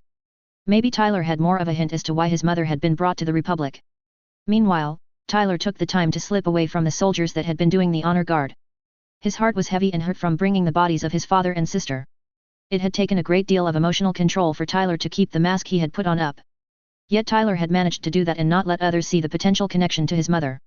Once he got away, he could then go to join his mother in honoring and saying farewell to the family. Tyler could also apologize to Athrun for not saying anything about his mother being found. He wanted to tell his friend about the idea when he'd identified Lenore Zayla. It was due to the restrictions on communications during the project that made it impossible. That didn't make the point feel any better for Tyler, as he still hurt a friend, and that never sat well. Tyler didn't take the time to change his clothes even though he disliked formal wear. His formal uniform was his closest clothes, akin to a suit. Tyler would neither confirm nor deny the suits he had when he'd been younger had found their way to disposal with help from him. However, he wanted to show respect to his father and sister in what way he could, and wearing his formal uniform would be a start. He found a car and drove it to the minister's mansion, where Tyler felt he would find his mother. From there, they could go to the site Ellen had picked out that Tyler knew about. He would find the time to talk to Athrun when he could, but his father and sister had already waited longer than they should have. When Tyler arrived at the mansion, he was told his mother hadn't returned from the airport yet. Thus, Tyler decided to wait for her to get back so they could go to the grave site Ellen had chosen. After receiving the 3 caskets, Ellen had them taken to the car waiting for them. However, Ellen couldn't leave directly after that as people approached her and those in her party. Ellen did notice that Tyler vanished as he had a knack for doing when he wanted to. It took time to move Ozumi, Kagalai, and Athrun to the waiting cars, followed by Ellen. Once in the car, the party began moving toward the minister's mansion. Along the way, Ozumi put a hand over one of Ellen's. "You did well, Ellen," he assured. "Others wouldn't have been able to keep it together as you did." The feelings swirling around Ellen's mind right now weighed on her heart and shoulders. As the Republic's leader, she was expected to be strong and unwavering for the people. But at times like this, she wished she wasn't the nation's leader, as much as she loved the Republic's citizens. It was difficult and tiring to be the strong one all the time, the one that others looked to. It was the hard part of the leadership job that Ellen had been doing for nearly 16 years. The point had gotten her to consider retirement a few times, but the Republic still needed those like her in her cabinet. And while Uzumi's comment was more a compliment, it was more a reminder of the hardship the leadership role could be. "The compliment is nice, Uzumi," Ellen started, "but I'm tired of being the strong leader all the time, especially right now." Kagalai blinked at what Ellen just said about being tired of leading the Republic as she did. However, before she could say anything, Ellen continued, "I love the Republic and its citizens, don't mistake that. Yet recent events have affected me just as they have on others." Uzumi knew what Ellen was inferring to from what she was saying. He could understand the feeling all too well himself. Being a leader of a Federation nation these days was not just a full-time job but a taxing one. The citizens had come to expect their leaders to be pillars of strength through all trials. They seemed to forget that said leaders were still human beings, so they were flawed and had moments of weakness. Thus, he nodded in response, "But they see you as an unmovable pillar of strength that will always make the right decision and put them first before anything personal." Uzumi sighed, "I've had my moments where I wish Orb's people would understand that the other council members and I are human, just as they are. And I don't doubt you and those beside you wish the same, Ellen." Kagalai shifted her gaze to her father, shocked that he had just said what he did. Orb was better off with him and the majority of the council that led them, more so in the world they lived in. Granted, Kagalai could understand wanting time to oneself. With her being treated as a kind of princess, she knew how irritating it could be to be expected to always play a role without ceasing. But her father and Ellen seemed to be such natural leaders that the idea of them wanting time away from it was odd to her. "But you are the leaders of the nations," she started. However, Ellen shook her head, "While true, that doesn't mean we aren't affected by events, Kagalai. We are human and have emotions just as others do, as much as we often don't show them in public." Ellen paused for a moment. "I now have to see to the burial services for my daughter, husband, and best friend. That is something I never imagined I would need to do." Uzumi hummed, "And none should expect you to be unfeeling while doing such, Ellen." He shook his head at the thought that any would expect another not to be emotional with bidding a final farewell to loved ones. "That would be cold-hearted to expect such," Uzumi remarked before looking at his daughter. "And you should know that every person has the right to be sad at partings, Kagalai, especially a final one." Kagalai bowed her head in shame at suggesting Ellen was in the wrong somehow with being tired of filling the leader role. "I'm sorry," she got out, "I didn't mean to imply that you shouldn't feel or anything." Ellen leaned forward and put a hand on Kagalai's shoulder. "I know you didn't, Kagalai," she replied. "But a person is more than what job or title they have. I hope your father and I have instilled that idea in you." Ellen breathed, "Yet, I doubt any parent imagines they will have to arrange services for other family members." Ellen's gaze fell. To have to oversee the burial of one's child, she hesitated. No parent wishes to have to do that. She frowned, nor have to part from their significant other and best friend before old age takes them. The conversation was paused as the car stopped at the mansion, and the door was opened. All inside glanced at the open door, then saw Tyler sliding in. "Hope none mind me joining this ride for its destination," Tyler greeted. Ellen shook her head. "I expected you to be joining," she replied. "It was why I had the motorcade stop by here to pick you up." Ellen glanced her son over for a moment. "I suppose hoping you would wear a suit was too much to ask. I suspect you don't own any with your dislike of them." Tyler rubbed the back of his head. "What can I say? The parties when I was stuffed into suits as a kid started and encouraged the dislike to develop. I am wearing the best formal wear I have available, I'll have you know." Ellen believed Tyler when he said his nice uniform was his best formal wear. And at least it made him look nice for the solemn occasion, which Ellen appreciated. However, she noticed Tyler had a new ribbon which started a third row on the plate and a medal he hadn't had before. "I see you have some new recognition on your uniform," Ellen stated. "Care to say what they are for?" Athrun hadn't been paying much attention to the exchange between Tyler and his mother. Yet, at the mention of new recognition, he glanced at Tyler's uniform. It was but a moment that Athrun was shocked to see the same kind of medal his friend had presented to Commander La Flaga at his memorial. Athrun pointed at the medal. "Isn't that the Federation's Medal of Honor?" he questioned. After a pause, Tyler said, "Yeah, it is." Tyler shook his head and sighed. "I tried to say I don't deserve it, that there were others who should get it, but nothing I said made a difference. It was awarded to me for conspicuous gallantry and intrepidity at the risk of life above and beyond the call of duty, I showed during the Second Battle of Jachindu. It isn't exactly something a soldier is permitted to refuse, and I'm no exception. Please don't make a big deal about it. I don't think I did anything that another wouldn't have done if they could." The conversation turned to small talk until the motorcade arrived at the intended destination. The destination was a grove outside Shira and closed off from outside influence, which Ellen had picked for a grave site years ago, before Bloody Valentine. She hadn't thought she would use it so soon, not for family like it would be employed for. It had more been picked out and arranged by Lance and her for a future date when they would grow old and die. Lance had liked the grove and showed it to Ellen to convince her to acquire it for a grave site. But the difference this time would be bodies would be buried here. Before, there had been just markers for Lance and Lana, yet that would now change. Also, 2 new markers would be placed here for Lenore and Patrick. Both Athrun and Kagalai looked around curiously as the group entered the grove on foot. The 3 caskets were being rolled up behind them. That told Athrun this was likely a chosen grave site for Tyler's family lost to the Bloody Valentine. But none of what Athrun saw explained why his mother's body was being brought here. 4 markers and holes were in front of 3 of them, which further said this was to be a grave site. Tyler knew the place as he'd visited it before leaving for Heliopolis. It was the private grave site his mother had for their family. Tyler could only guess when she had acquired the land, but it didn't exactly matter. The 2 markers were for his dad and sister like the last time, but 2 more were new to Tyler this visit. Tyler's father's stone was the farthest to the left, and the one to the right of that one was Lana's. Tyler squinted at the marker to the right and a small distance from Lana's to read it. To his slight surprise, the words said it was for Lenore Zayla. Tyler could only assume, with his mother's friendship with Athrun's mom, that she would have a marker here. What was more shocking was the stone to the right of Athrun's mom was Patrick Zayla's. Tyler wasn't the only one scanning the stones for what was written on them, Athrun was too. The first 2 markers were Tyler's dad and sister, which was expected, with 2 of the caskets containing their bodies. However, his gaze stopped on the 3rd stone, which the words said was to be his mother's. It was nice of Ellen to wish to honor his mother, and Athrun was grateful for the gesture. But friends or not, Athrun couldn't think of why Ellen would be willing to go so far. His confusion only grew, glancing over at the stone to the right of his mother's as it was for his father's. For his parents' grave markers to be here didn't make sense logically as they lived around the plants. Nor did it make sense for Tyler's mom to have arrangements made for them to be here since they weren't citizens of the Republic. Athrun wanted to ask questions about what was happening and why, but his voice wouldn't do as instructed. Ellen had seen Athrun's confusion as he stared at his parents' markers beside Lance and Lana's. It confirmed her suspicions that the man who had been Patrick Zayla had done little for his son and said nothing about his dereliction. The man's radicalization had warped the man into a monster far more effectively looking back upon it. So, to give Athrun an explanation, Ellen took a breath and began, "It may be more a tradition in places such as the Republic, but having couples laid to rest beside one another is a form of respect. Thus, I believe it was right for the man who was your father to be next to his wife, Lenore. Although Patrick's body may not be buried here as the other markers' owners will be, it is still important to mark one's passing." Ellen bowed her head to Athrun. "It is remembering them for what they worked for that counts going forward. I hope that this way, you might be able to talk with your parents and say what you may not have had the chance to do. It helps to have serious talks, even if it is being listened to, before going forward with your life." Athrun could see what Ellen was saying and the intention it was being given in. There was so much that he wanted to tell his mother and ask her that he'd never gotten the chance due to Bloody Valentine. It was something that Athrun had been somewhat jealous of Tyler for.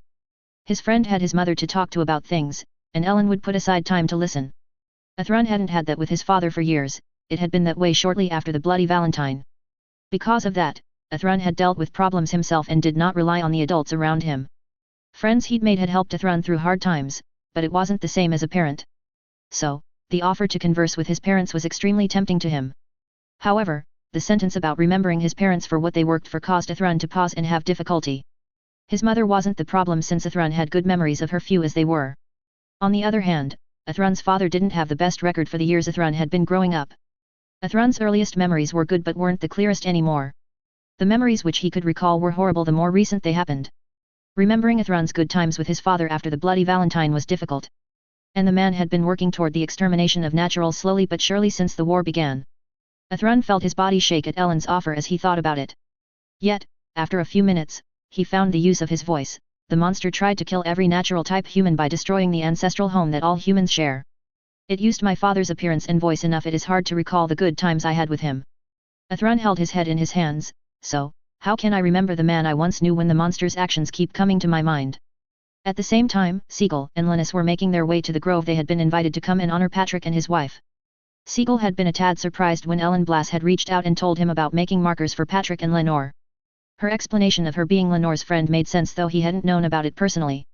And Patrick had come to the Republic a few times before the plans had been completed for governmental advice.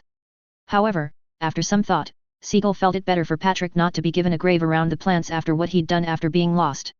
And, in the end, he reunited with his beloved Lenore, whom he'd missed and grieved for. So it was nice of the Republic's leader to invite Patrick's closest friends to the private ceremony to honor the good he'd done. Linus had been happy to accompany Siegel to honor their fallen friend. Patrick had been lost, but he could now rest out of reach from those who had been using him. And from what Siegel had mentioned, he would be reunited with his Lenore. It was a long overdue event, and Patrick deserved to be with the woman he had loved with all his heart. Linus couldn't forget when Patrick had come to him for advice on how to get Lenore's attention and get into a relationship. While his friend was an amazing public figure and a good people person, he'd been ignorant to being in love. Linus had helped Patrick as he could back then, which ended with Patrick getting together with Lenore after some time. And with Patrick away from the plants, the things he'd done when lost would be allowed to fade into memory. Patrick shouldn't be remembered for his actions after Lenore's death. He should be recorded down in history as a fighter for the peaceful coexistence he worked so hard for. The two were coming up when Athrun had iterated what Patrick did while lost, followed by him saying it was hard to remember much else. Patrick, not paying much attention to his son, was now having consequences, which was a shame. Siegel knew and would defend the point that Patrick had a good heart. Others had just buried it with the pain of loss and then twisted it. Athrun, Siegel began, do not focus on the negative. There is much more Patrick did for the world than what happened in the war. The group in the grove turned and saw the two men entering the area. Siegel was in the lead, dressed in a suit for the occasion. With him was Linus Tries in his custom blue ZAFT commander's uniform. Athrun and Ellen knew Linus as they had met in person at least once before now. The other three only stare at the two men approaching their group. Uzumi knew Siegel by reputation, as did Kagalai. However, they couldn't say who the other man was with the plant's former chairman. Tyler knew Siegel and him being here made sense as Athrun's father had been friends with him. He assumed the other man had known and been friends with Patrick Zala, which hinted at their identity. If the ginger-haired man were who Tyler believed they were, this would be a very interesting meeting. Ellen was glad to see the two that Patrick had considered his best friends at one time had made it to the memorial. She had felt it right that friends of Patrick could attend, even if they had become estranged during the war. Those that passed from life should be honored and sent off by those who cared about them during life. So, Ellen inclined her head in greeting, Siegel, nice to see you made it. Ellen gazed at Linus, you as well, Mr. Tries. It is nice to meet you in person at long last now that a war doesn't occupy much of our time. I'm glad you both accepted my invitation to come and honor Patrick. Siegel nodded, I would not be able to call myself his friend if I did not do that, at least, he replied. Siegel and Patrick had worked together for years to make the plants an independent organization and then faction. It had started as moving towards a common dream of peace and coexistence. Had Bloody Valentine not happened, that dream could have been realized by this point. He can now rest from his struggles he'd been weighted with, Siegel remarked. Linus was present much for the same reason Siegel was, to honor a dear friend. He also inclined his head, Patrick was a dear friend for a long time for both of us. He should be sent off in this way rather than during a battle being put down for being manipulated and used for horrible things. Siegel wished Athrun could see Patrick as Linus, and he knew him. Patrick had been a very good man, which the world had been fortunate to have. The world would be much different if Patrick continued to work on his dream and eventually succeeded. Patrick's vision of a world of peaceful coexistence, as he'd told Siegel, had been amazing. Patrick had detailed how the hatred between naturals and coordinators would be dealt with and commonalities encouraged instead. Patrick's dream would have put humanity on a path it had never experienced and toward a future of possibility. But the Bloody Valentine had changed that man, which happened when Athrun was young. Athrun's age made the time when Patrick was a good and visionary man, one he couldn't remember well, if at all. So, Siegel faced Athrun with a sorrowful expression on his face. I will not deny Patrick did regrettable things during the war. However, the man who was the chair of the National Defense Committee and then chairman of the council is not the Patrick the world had known before the war. The Bloody Valentine and Lenore being lost broke parts of him. Linus knew Siegel was trying to defend Patrick by differentiating the man during the war and the one before it. Patrick had been a different man before and during the war, so much so it was night and day by the end. The pain had done horrible things and led to the radical transformation that had happened to Patrick. Thus, Linus hummed in agreement with Siegel's statements. Lenore may not have seemed like it to the public eye, but she was a pillar of strength for Patrick. The pain which came due to her loss hit him hard and wouldn't leave him be. That pain soured him over time and warped him into the blind fool we faced during the later part of the war. Linus smiled before he continued, the man before the war was quite different, and that is the individual to be remembered. Your father's legacy is his efforts to obtain peace for all types of humans. To show that humans living in harmony was well within the realm of possibility and would be beyond beneficial for all. That was the dream and vision he worked toward before the war, and he fully believed in that work. Such a dream along with you is the legacy your father left, and yes, even your mother left for the world. That is the man your father was, Athrun, Linus insisted.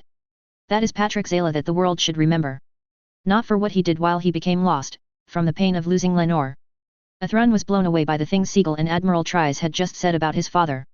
Siegel had made it clear that Chairman Zala and his father were completely separate people. It was both a comfort and a relief for another to state that as fact for Athrun. It had been that fact that Athrun had used to conclude that his father was gone.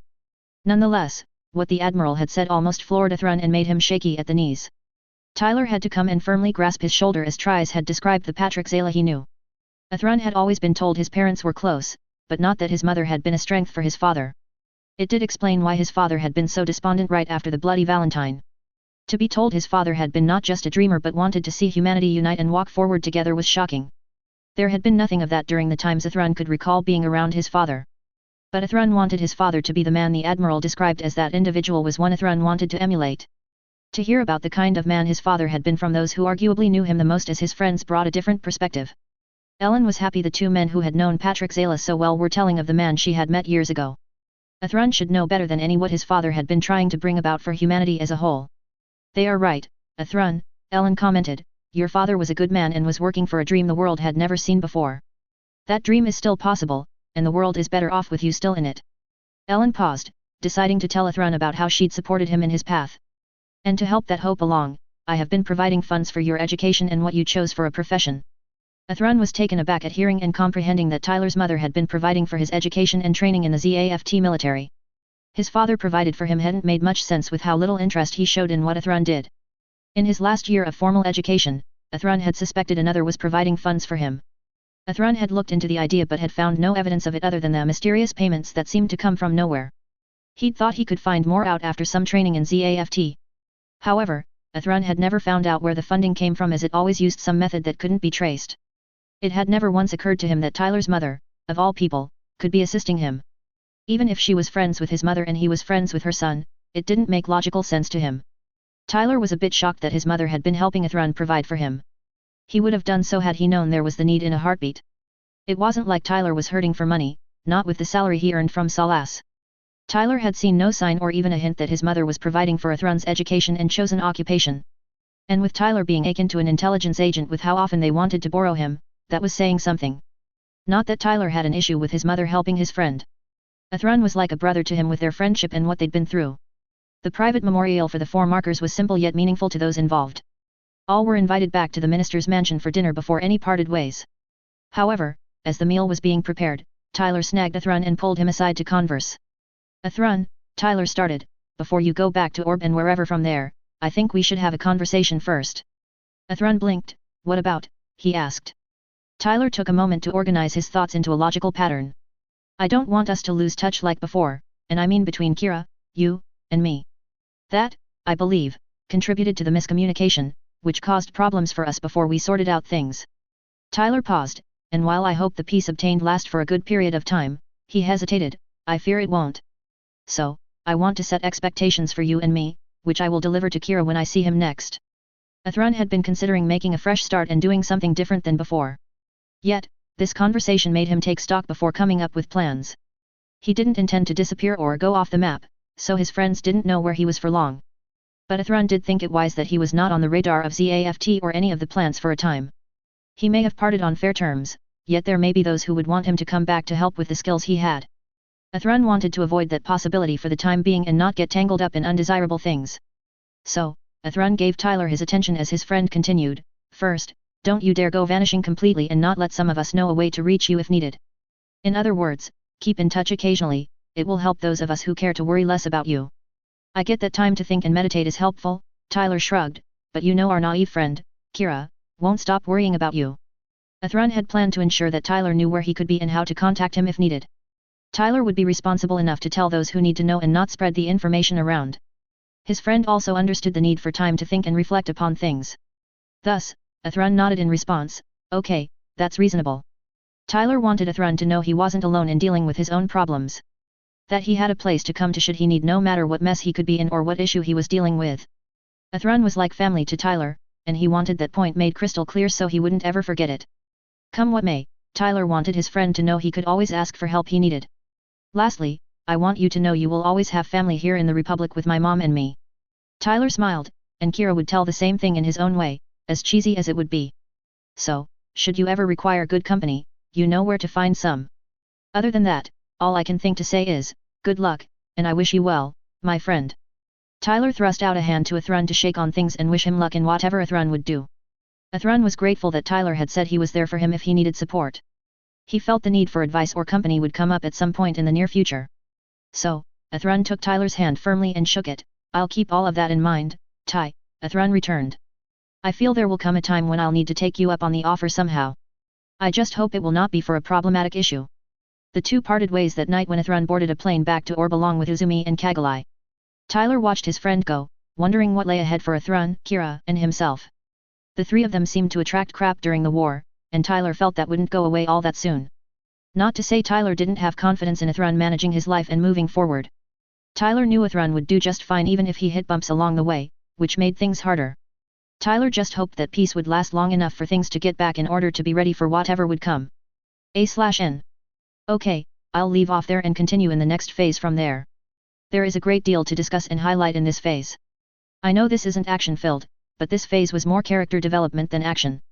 I feel these kinds of chapters/phases have their place and helps a story along. Now, most of this phase is new or as I said written from scratch, which is why it has taken so long.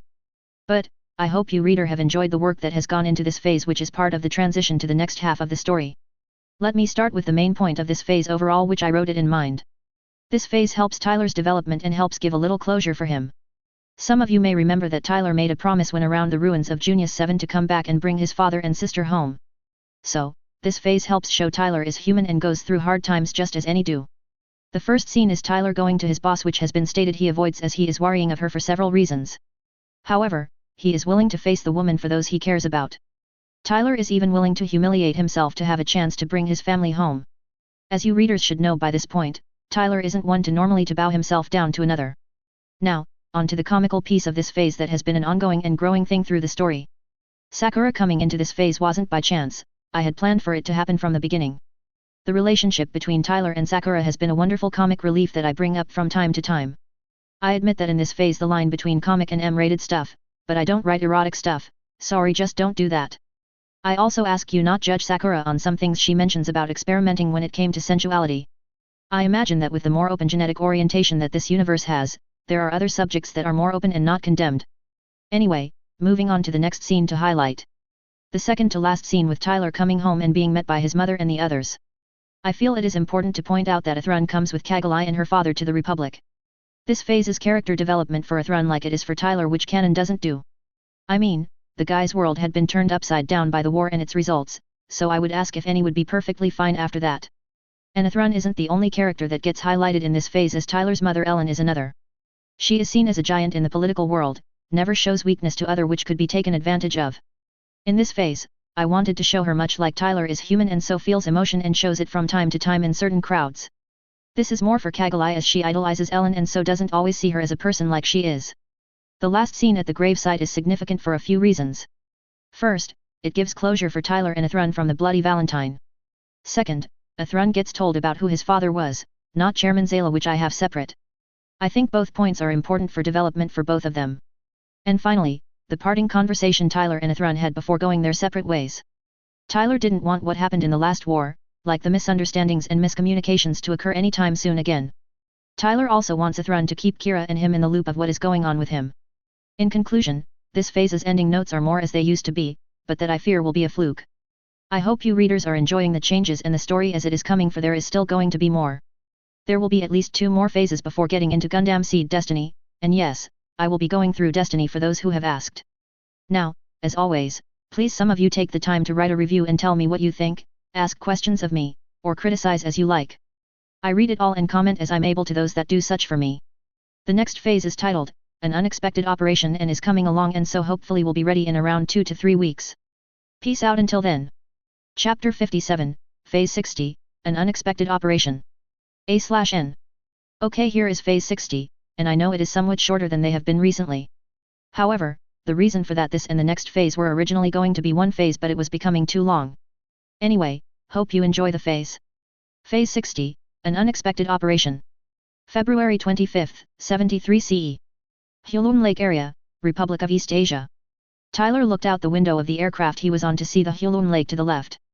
The plane was about to begin its final approach to the Federation's Hulun base on the lake's east side. It was a sizable base for not being within reasonable travel distance to a city, taking up the majority of the eastern shoreline of the lake and stretching east from there for a couple of kilometers.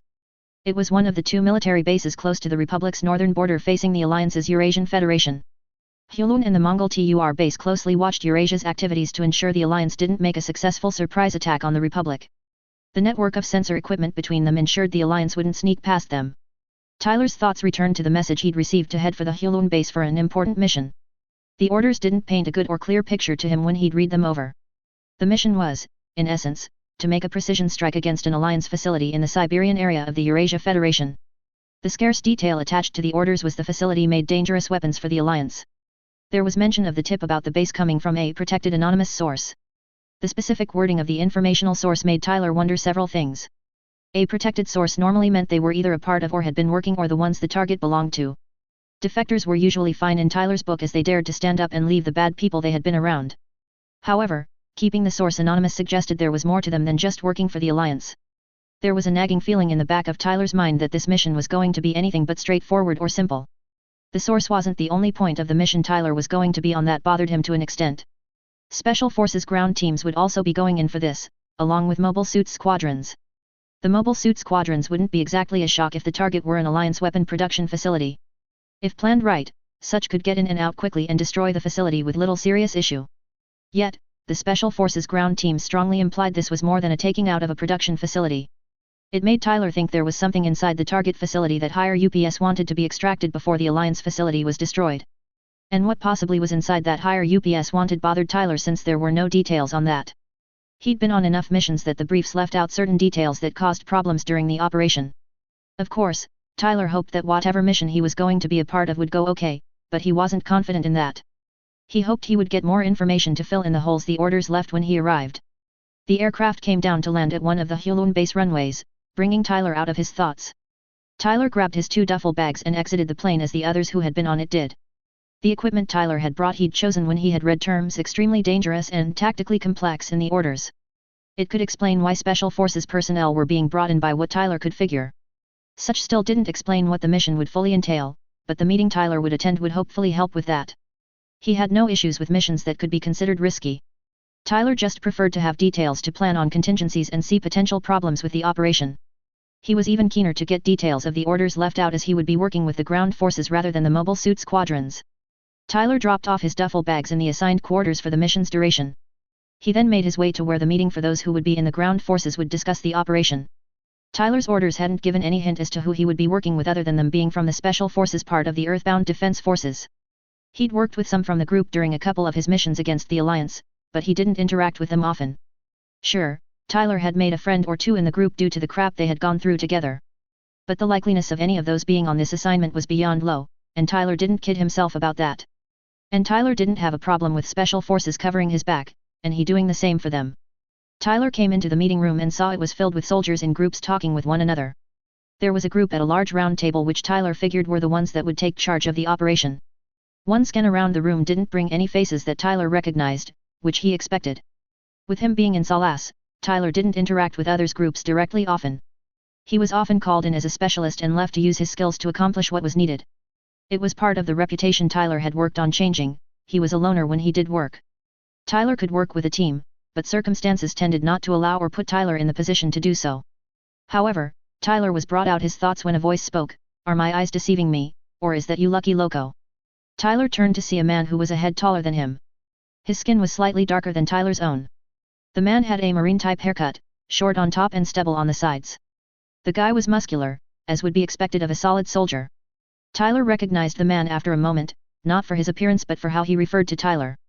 Tyler had gotten a few nicknames from some he'd worked with during his service. Some were memorable, others less, but Lucky Loco was one he'd known and remembered. The man's name was James Vega, and he was a member of the Special Forces in the Earthbound Defense Force.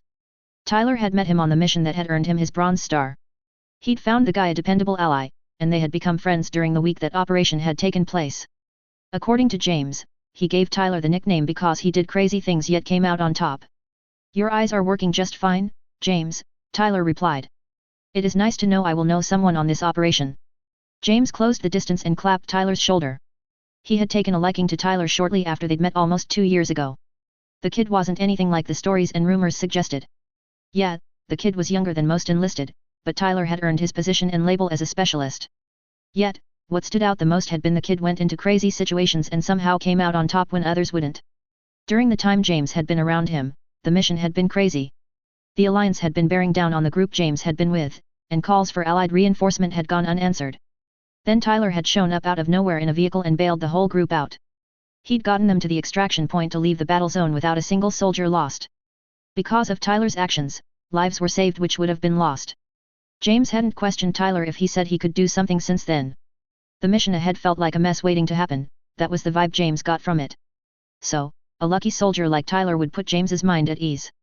"Well, Lucky Loco, I'm kind of glad you're here," James remarked. "The stuff I've heard about this operation is giving me a bad vibe." Tyler was glad to know that he wasn't the only one having uncomfortable feelings with the operation as given. And it wasn't that Tyler believed the mission couldn't be done, for he believed it could be done. There were just missing facts that implied things that Tyler didn't like personally. There was one rumor that had stuck out and bothered Tyler, which hadn't left his mind. That rumor had been the target had a bad reputation with it, even within the Alliance. It was a place that took kids in, and they didn't come out the same. According to what Tyler had read, they were either odd, to put it lightly, or were in body bags when they came out of the place. If the rumor was true, Tyler wondered if an encounter he'd had months ago wasn't significant. Months ago, Tyler had bumped into a trio of girls that had stood out to him at the time. They had given the last name of Galliena and had said they were sisters. From what the one with them had said, they were doing recovery from something done to them for years. What had stuck out in his mind was the youngest girl's voice had been a dead ringer for the Blue Duel-like unit's pilot he'd gone against twice during the war. If the three were the pilots of the Alliance Gundams, then he was curious as to what they were recovering from. The girls had seemed normal enough looking at them, but they couldn't be normal with how they piloted. One line implied they had been improved at a facility the Alliance had controlled. There was no more said as to what that could have meant, but with what Tyler knew of the Alliance, he didn't want to consider how low they had gone to try and gain an advantage. Should the kids that rumors mentioned be like the girls Tyler had met, that would cause problems. They would be stronger, faster, and more cunning than naturals would be, on average, by a notable margin. But if Tyler assumed such was true, then it was possible the information for this upcoming operation was from those who knew of the project that turned kids into what those girls were.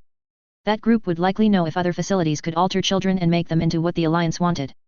Yet, all of what Tyler assumed was true, then the target the operation was going after was an Alliance facility that made living weapons they used to combat coordinators. Tyler put a hand on James's. "You're not the only one getting bad vibes about what we're going to do." Tyler paused. "I just hope that the nagging suspicion coming to mind is wrong." The leader of the ground forces called for everyone to take a seat so the briefing could take place. James and Tyler moved forward, took seats next to each other, and looked forward to the mission leader and the screen behind him. The room dimmed as everyone was seated, and the briefing began.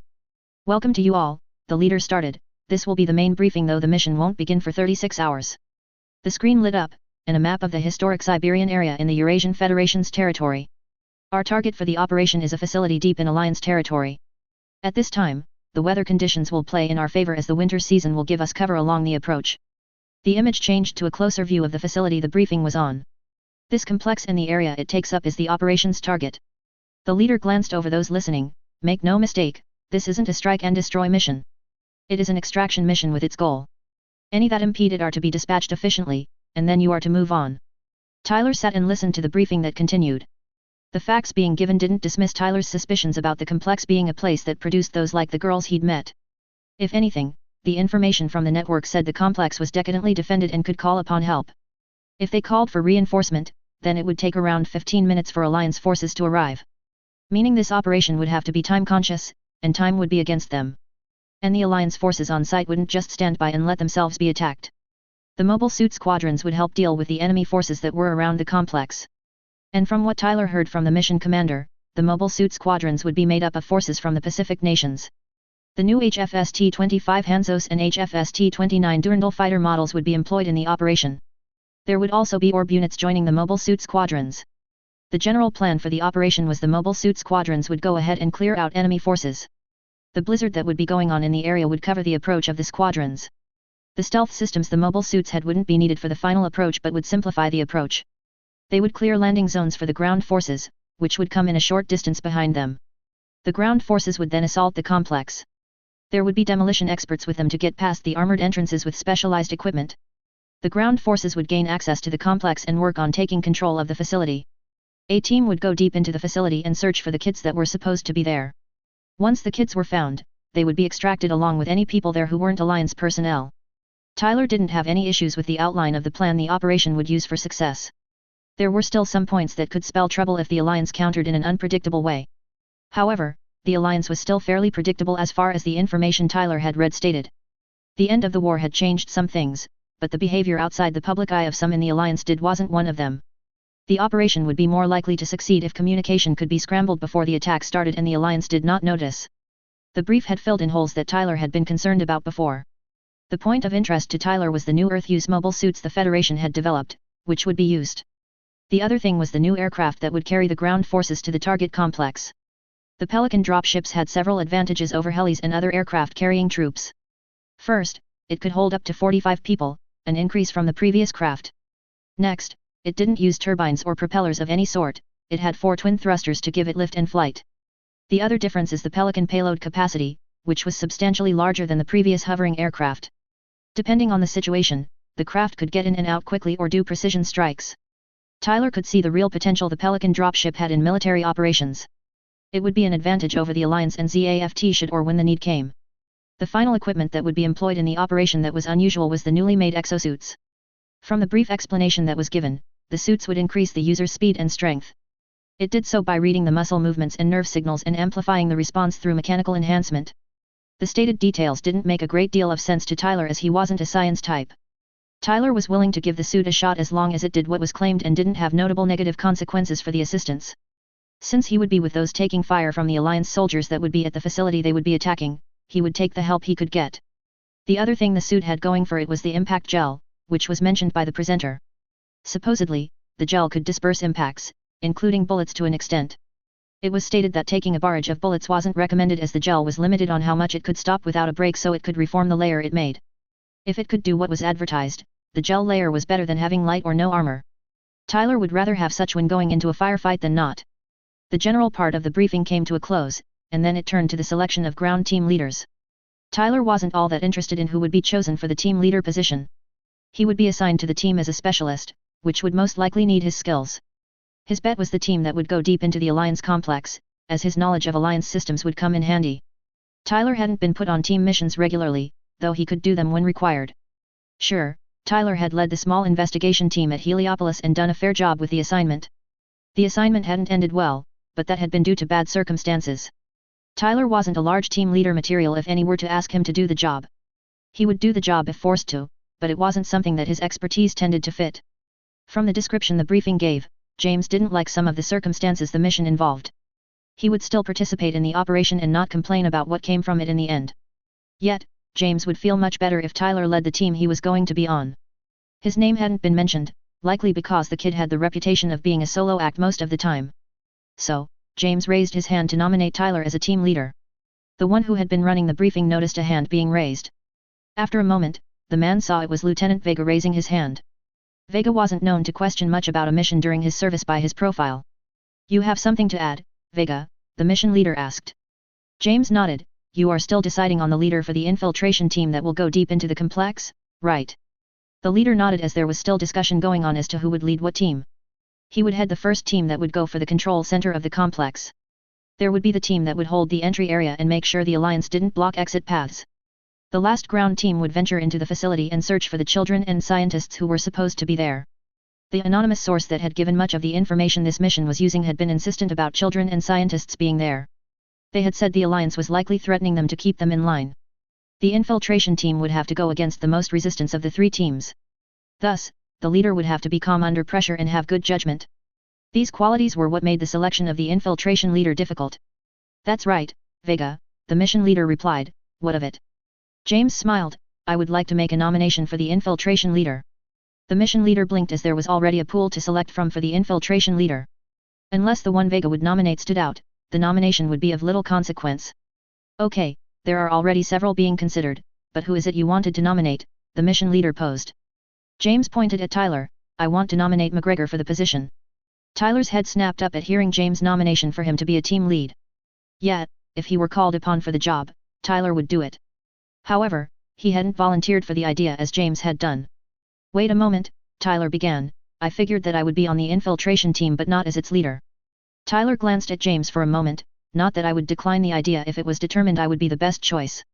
But I'm not the normal type of person chosen for a team led as my style is different than military expectation.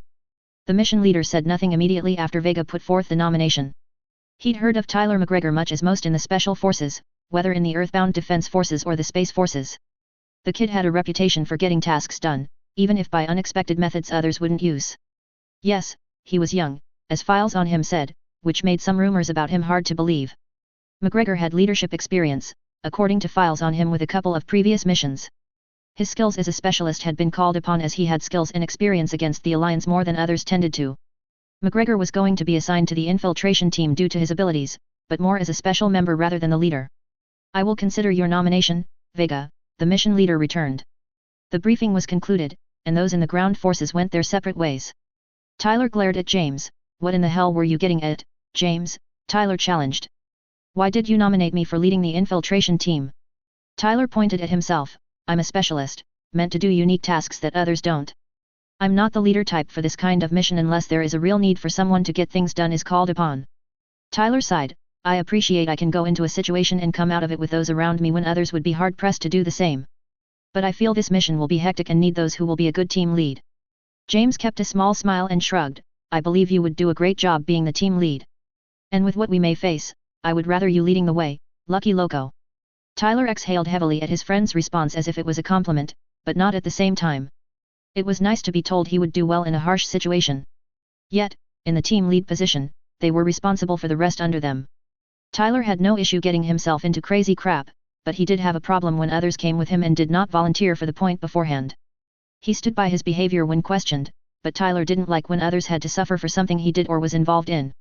Nonetheless, he was just nominated for the position, not chosen for the idea, even if it was still possible. Well, Tyler started, I supposed that is something for later. Tyler paused for a moment. How about we go check out the exosuits that were mentioned and see what we can find out on them, shall we? James agreed to the suggestion since there was enough time before the mobile suit forces would be participating would arrive. Thus, the two headed off to the building the exosuits were supposed to be. Tyler wanted to see the suits that had been talked about and perhaps see them in action if possible. Upon arriving in the building they had been told the exosuits were in, they saw what appeared to be rings surrounded by equipment. Tyler assumed that the ring was for putting on the exosuit for an individual, but he couldn't be sure. Both he and James observed as a soldier stepped into one of the rings and grabbed onto handles on the top. The soldier was wearing what appeared to be some sort of light, flexible one-piece suit. Tyler figured it was the underpiece for the exosuit, so it didn't come into contact with skin. As Tyler watched, the soldier stepped into boots, which shifted and closed snugly over the soldier's feet and ankles. That was followed by mechanical arms moving along the ring, carrying armor pieces to put them into place.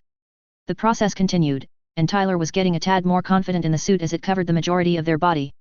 Tyler kept observing as the soldier stepped out of the ring, fully equipped with the exosuit now. The soldier started with simple movements, like slowly extension of the arms and twisting different body parts. That transitioned into the suited soldier moving slowly forward in measured steps.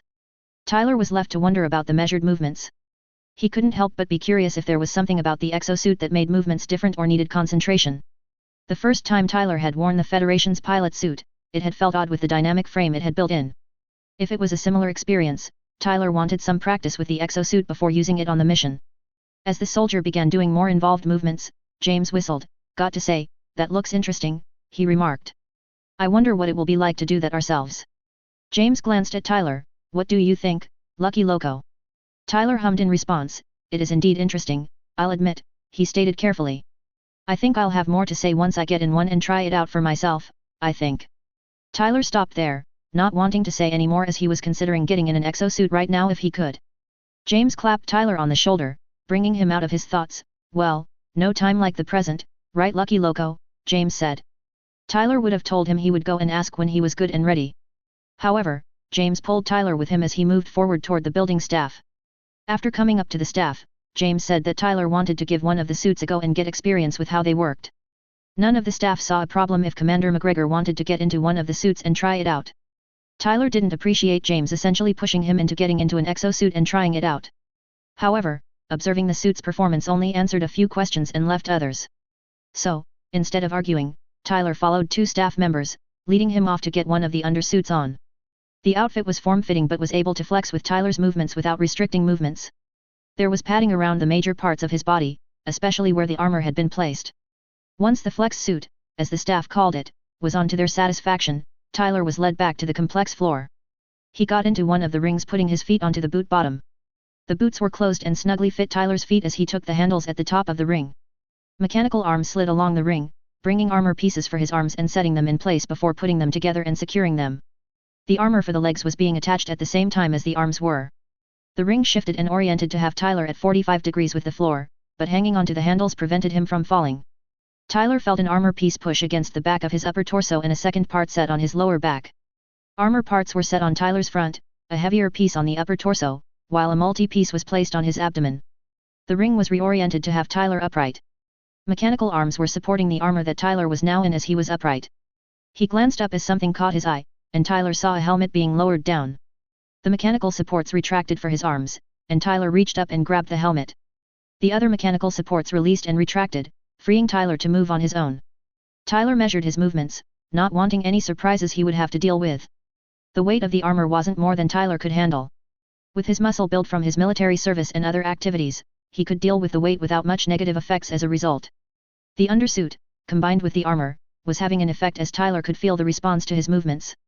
From what he could tell, they were amplifying Tyler's movements. The armor seemed to read his muscles' movements or nerve signals, but Tyler couldn't be sure if either were true. Tyler put on the helmet and saw the heads-up display come up a moment after he did. "Okay," one of the staff said, "take slow steps forward. Make sure you concentrate and don't make sudden movements. The exosuits will amplify movements, and the stronger muscle movement, the more it will be amplified." Tyler did as instructed, took measured steps, and kept upright. As he glanced around, the HUD identified people and actively scanned the surrounding environment. If he didn't have the training he did with Federation spacesuits, then the task of walking would be difficult while paying attention to the HUD display. On the HUD, there was a readout of the suit's condition, which Tyler merely glanced at. He was stopped by the staff, who were watching the movements and readings carefully. Tyler was then instructed on what movements to do and was observed as he did as told. After 10 minutes of doing basic motions to get a baseline for himself and the staff helping him, Tyler was ready to move on. Over the next hour, Tyler worked with the exosuit doing things like running, rolling, and other motions that Tyler may use while in combat. Tyler was impressed at what the exosuit could do for the wearer. It amplified his movements, allowing him to move faster and increasing his range of motion. Tyler could definitely see the clear advantage the suit would give in combat for the wearer. Not only would it be protective armor to a degree, but it would also make the wearer harder to hit and easier for them to get to their opponent. The staff said the impact gel could stop bullets, but taking a barrage wasn't recommended. They also said that Tyler would be tired after wearing the suit, the price one paid using them. However, Tyler took the time to get some more practice with the exosuit while James tried another on. Before depending on one for the upcoming mission, he wanted to be confident in using the exosuit. The sun was setting by the time the two left the building, which was used for the exosuits. Tyler felt drained after the session in the exosuit, much as the staff had said it would. However, Tyler was satisfied with the performance of the exosuit. It had answered questions he'd had about it, which was what Tyler wanted to have done. He was now confident in putting faith in the exosuit working for him in the upcoming mission. The suit would protect him from potential issues the Alliance could create enough that Tyler could manage. Tyler was now convinced the exosuit would give them a real advantage in combat against the other factions. Of course, Tyler hoped that the exosuits wouldn't be needed regularly in combat and other types of operations. In the upcoming operation, with the information which had been given, Tyler felt the use of the exosuit was justified. Tyler returned to the quarters he was assigned to turn in for the day, as the operation would take place tomorrow evening. He reviewed the specs of the two new fighter models participating in the operation. They were more streamlined than the Valkyrie model from which they were developed. Their arsenal consisted of railguns, missiles, and a beam rifle to work with in combat. Tyler could see minor differences between the two, which he assumed were for better performance in different situations. The Hanzo was more aerodynamic than the Durandal and had better top speed and performance for bursts of time. The Durandal was built sturdier and could withstand the stress of high-speed flying and aerial combat. The two models working in tandem would be a force to be reckoned with, Tyler was sure. Orb's mobile suits would only add to that advantage in the mission coming up. Tyler may not get to see the specs on them, though he could have requested them should he'd wanted to. Anything that came out of Morgan Roet was high quality, and they had proven that quickly. The only reason they didn't have the reputation Tesway had was that they hadn't been on the public stage as long. Those were some of his thoughts as Tyler got to his bunk and lay down on it. He fell asleep quickly with the tiredness he was experiencing, but his thoughts were present in the dreams that came to him. When the sun rose, two groups of mobile suits became visible on the horizon. One group was from the Equatorial Union, comprised of a mix of the new HFST-25 Hanzos and HFST-29 Durandal fighter models. The other group was from Orb and had their new MVF M11C Murasame machines, with a few M12A0 Atsukigata variations with them and a custom model in their ranks. The two groups were directed where to land on the base so they could get down. There was a need for a briefing for the newcomers for the upcoming operation so they knew what they would be doing. Tyler had woken up at around half an hour after sunrise as his internal clock seemed to have him do. After dressing, he left the barracks his bunk was in to see what was going on and perhaps get involved. Tyler wanted something to do to occupy his time so it would go by faster and he wouldn't be left to his thoughts. When he got outside, he saw that mobile suits were coming into land at the airfield. Tyler jogged over to the area to get a look as to what suits were arriving. They would be in the group that would be keeping heavy Alliance forces off the ground troops. Tyler liked to know who it was that would be covering him and others during the operation. It would give him peace of mind, and Tyler would prefer that right now. Tyler got to the area of the airfield where mobile suits were landing within 10 minutes. Around half of the arrivals had come to the ground, and the other half was working on the task. Some were the new HFST-25 Hanzos and HFST-29 Durandal fighter models. The insignias on them said they were from the Equatorial Union. Tyler had no issues with that as he knew soldiers from there watched others' backs and bailed allies out without hesitation. The other suits were a model Tyler hadn't seen before, yet the coloration suggested they were new Orb models. They had the same colors as Orb's mass production Astray models, but these machines had different features. These Orb machines had wings, and from those still in the air, Morgan Roet had employed Federation transformation technology. Some had shields, others didn't, yet all had beam rifles and a hilt for a beam saber. A few suits were blue and white, with a strong sensor emitter on their left shoulder. Tyler would applaud that Orb had produced new models of their own in the time since the war had ended. Their implementation of Federation technology would be something Tyler would love to see. He doubted the transformation technology was the only thing Morgan Roet looked at and integrated into their designs. The stealth tech would be another area Tyler would bet they took an interest in and used in their machines. The use of the technology was fine as Orb was a member of the Federation, it was a perk of the idea. They wouldn't use the technology in horrible ways like the Alliance would if they could get access to it. Tyler was more interested in the different paths of development Orb had taken from places as Tesway had gone down. Then Tyler's attention was caught by a custom model taking its turn to land on the ground. Before landing, it shifted into its suit mode, revealing it was a Gundam-type machine. Tyler knew the rules set by the Treaty of Junius 7 had a provision that limited the number of custom models, specifically Gundam types. Even if the Alliance likely wasn't observing the provision, though there wasn't solid evidence of the point, the Federation and ZAFT were doing so thus far. From what Tyler understood, each member nation was told they could have a certain number of Gundam types and custom models. He didn't know the exact number each nation got, but he couldn't help but wonder at seeing Orb's Gundam. The Gundam was mostly white but had blue highlighting and edging with gold vents at the chest level. The lower torso was red, much like the Strike, and appeared to have the same type of cockpit entrance as the Strike. The arms looked to have binders with an emitter, much like the Aurora's shield did, along with a beam saber emitter. The shield emitter made Tyler wonder if the defection field technology had been further developed. With how Tesway worked on things, it wouldn't be a surprise to Tyler if deflection field tech had been advanced. The tech had serious potential in Tyler's mind, more so after he'd used it himself. The Gundam's flight mode also looked good, built for sustainable speed much as the Aurora had for itself. The coloration strongly suggested the Gundam had phase shift armor which was expected of the mobile suit type. The wings had Tyler thinking the Gundam could have the high MAM system as the Aurora did, which gave it an advantage in aerial combat. Tyler wondered who was the pilot of the Gundam as they wouldn't be given out to anyone with the limited numbers. Thus, pilot selection would be considered more than for a mass production machine. Tyler made his way over to where the Gundam was landing, hoping to get a look at the pilot. By the time he had gotten to the desired area, Tyler had found an older teen surrounded by people, likely 2 years or younger than himself.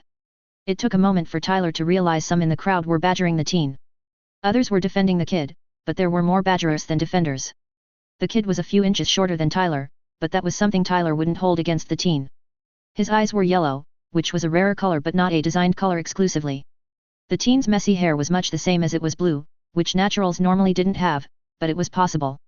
Tyler focused back on the group as a whole and didn't like the kid being picked on. Tyler knew what it felt like to be picked on and bullied, and he'd had more than his fair share during his service. Thus, Tyler pushed some aside to get to where the conversation was taking place. At the same time, Tatsumi Hori kept his mouth shut to those picking on him. He knew that others wouldn't like the fact he'd been selected to pilot the MVFX-08 Eclipse Gundam. The machine was amazing when Tatsumi had looked its specs over after being given them. The Eclipse had tech that Orb hadn't had before joining the Federation in the war. It had the Federation's phase shift armor system as well as the Federation's stealth technology. There was also the system that manipulated air currents which he was told was based on something called the HIMAM system, which the Federation had developed. Then there were the deflection field emitters that had interested Tatsumi. But with the conversation going on, it brought to mind the other fact about Gundams. Pilots of Gundams were held to a higher standard than others, and he'd figured that out with the reading he'd done about them. Granted, he had a good 6-month record with Orb's disaster relief team. His colleagues said he was a very good soldier and that he got good results with given tasks. Tatsumi was still wrapping his brain around how that had translated into him being chosen for the Eclipse's pilot. Miss Simmons had said he was the best candidate who had been considered. Tatsumi had responded he was honored to be considered, but he was too young and inexperienced for the post. Miss Simmons and others had insisted he would do great and that he should be the pilot for the Gundam. Those at Morgenroet had made Tatsumi believe they could be right and that he was qualified to be a Gundam pilot. It would take time and opportunity to prove he could, but he'd been convinced before leaving Orb. Those who he'd traveled with from Orb had echoed what had been said around Morgenroet. That had boosted Tatsumi's confidence in being selected for his piloting job. However, now that he had come to the Republic base his group was to report to for an operation, Tatsumi wasn't as sure he was the right choice. Others said he was too young and inexperienced to be assigned to the Eclipse. The soldiers he faced used the same arguments he'd initially given Morgenroet. Tatsumi did appreciate his teammates defending him, but he couldn't deny the truth being said. He was younger than most, if not all, Gundam pilots on record were. Tatsumi had far less experience than any of those pilots, making him question why he had been selected. Meanwhile, Tyler got through the crowd to where the argument was going on. From what he heard, he'd caught some of what was being said, and the debate had to do with the Gundam pilot. While the teen was young, that shouldn't be a disqualifier for the point. Kira and Lakis had been around the teen's age when they had stepped into Gundams, and they had done amazingly. The kid didn't deserve any of the crap he was taking from others. If he'd been chosen by those at Morgenroet, the teen had potential. Should Morgenroet have confidence the kid could be a Gundam pilot, then the teen should be given that chance. Morgenroet's judgment had been good before now, and there was no reason to doubt it. "Hey," Tyler just about shouted. All turned to face him as he glared at those picking on the kid while Tyler jabbed a thumb at Tatsumi. "What the heck are you doing picking on the kid?" Tatsumi stared at the newcomer that had appeared out of the crowd. They were a tad older than him and looked to have at least some authority, as some saluted him. Juri Wunyen recognized the individual that had spoken out, stopping the argument. It was none other than Tyler McGregor who had helped out the Kusanagi during the war. His rank would help get things in order with this needless argument that had been going on. Mr. Hori didn't deserve the treatment he was getting from others. Yes, he was young to be a Gundam pilot, but Morgenroet had selected him, and that should be enough. The young pilots from the Archangel had been around Tatsumi's age when they stepped into a Gundam's cockpit. "So," Juri saluted Tyler, "Commander McGregor, good to see you again," she greeted. Tyler glanced at the speaker and saw it was one of the 3 girls who had been pilots on the Kusanagi. "Indeed," Tyler replied, "should I ask what sparked the debate which was going on before I interrupted?" Juri pointed at those who had been badgering Tatsumi. They were stating that the Eclipse's pilot, chosen by Morgenroet, is not up to the post he has been put to. Tyler turned to those who, by what he could tell, were from the Equatorial Union. "Whether you think it's right or not, it is not your decision," Tyler stated. "Morgenroet selects their pilots, and the factors they judge by are to a credible standard, I assure you. Tyler waved a hand dismissively, so, move along and leave the kid alone. He isn't your issue, so get over that and move on. The gathered people broke up and moved away from the orb group and Tyler. Tyler shook his head and turned back to those from orb. Apologies for the greeting, he sighed, the upcoming operation is a complicated one and is causing stress for many. While Tatsumai was grateful for this McGregor helping the debate end, he didn't see why the guy would see the need to do that. Tatsumai had never met this McGregor, though the name did sound oddly familiar, even if he couldn't place why. Why did you just help me? Tatsumai asked. Some of the orb group tried to assure Tatsumai that what had been said would be dismissed. However, Tyler smiled before he replied, because I can sympathize with being the target of attention because others think you shouldn't be here for whatever reason. Tyler let out a sigh, I have lost count of how many times I was on the receiving end of such crap during my service. Tyler's voice changed to mocking, you're too young for that, and you don't have the experience to do the job. You're being sent to die on this, and you only have yourself to blame. Tyler exhaled, any of those lines sound like what you got, kid. Tatsumai could only blink as those were extremely similar to the lines he'd heard moments ago. He slowly nodded in response, yeah, but how did you? Tyler cut over Tatsumai, because that's what I used to get when I enlisted. I admit it quickly got annoying to hear from others and irritated me. Tyler sighed, then looked directly at Tatsumai, what they say is wrong.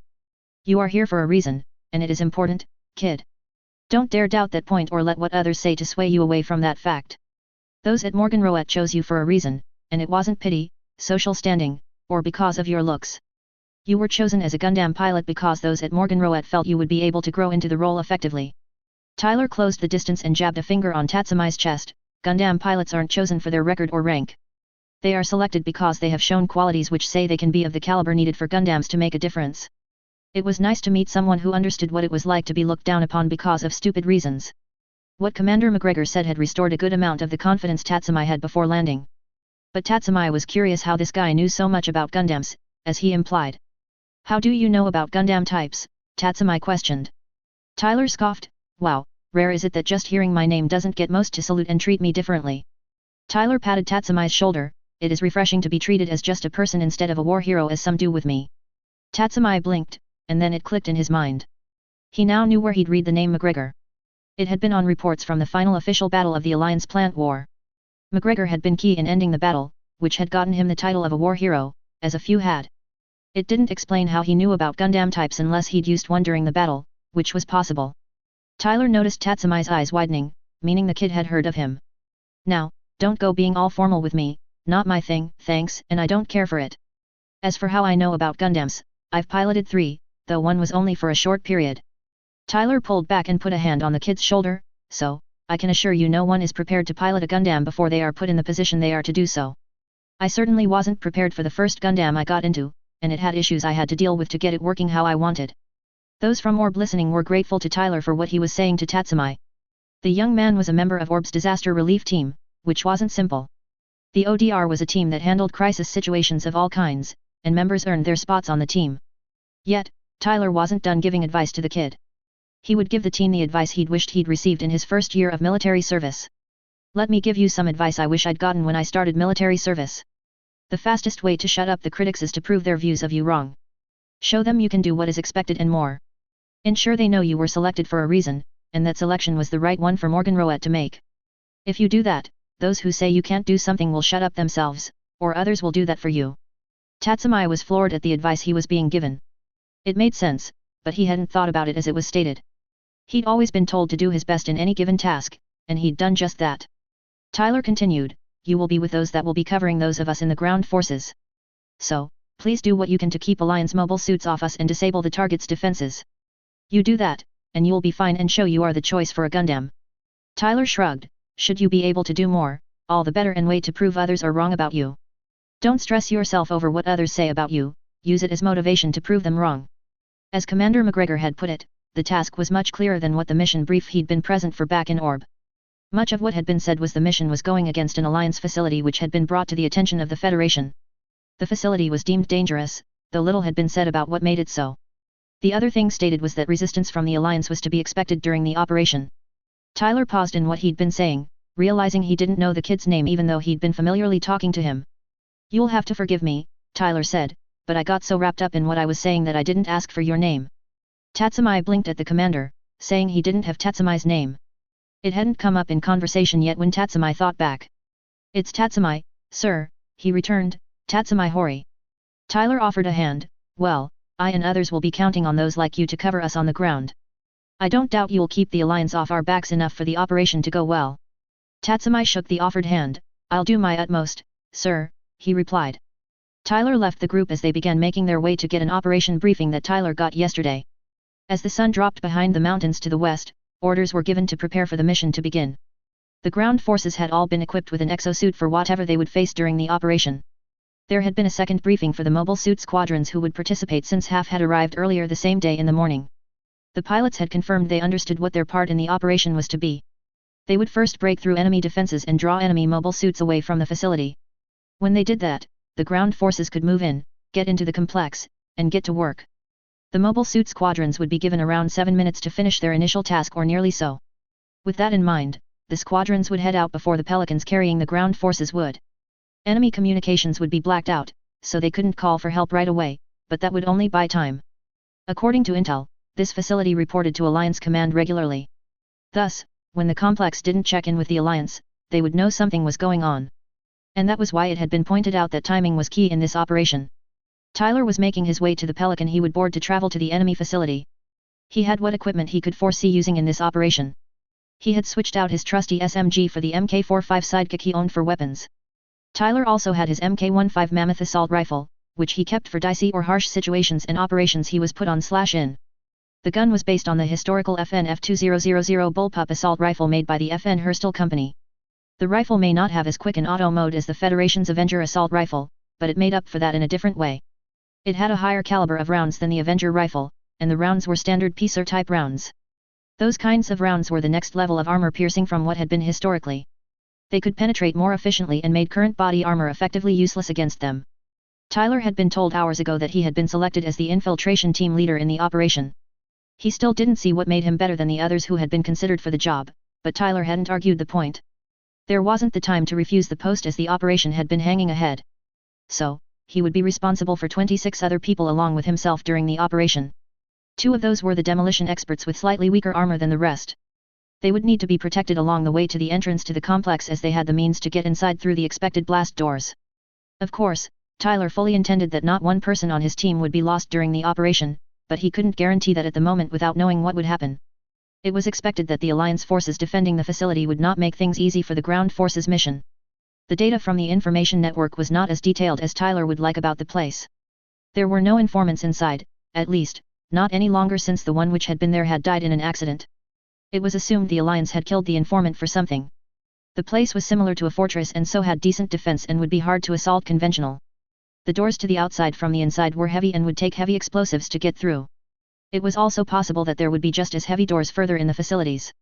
And Tyler's team would be the one that would go the deepest into the complex, so they needed the demolition experts with them more than the other 2 teams.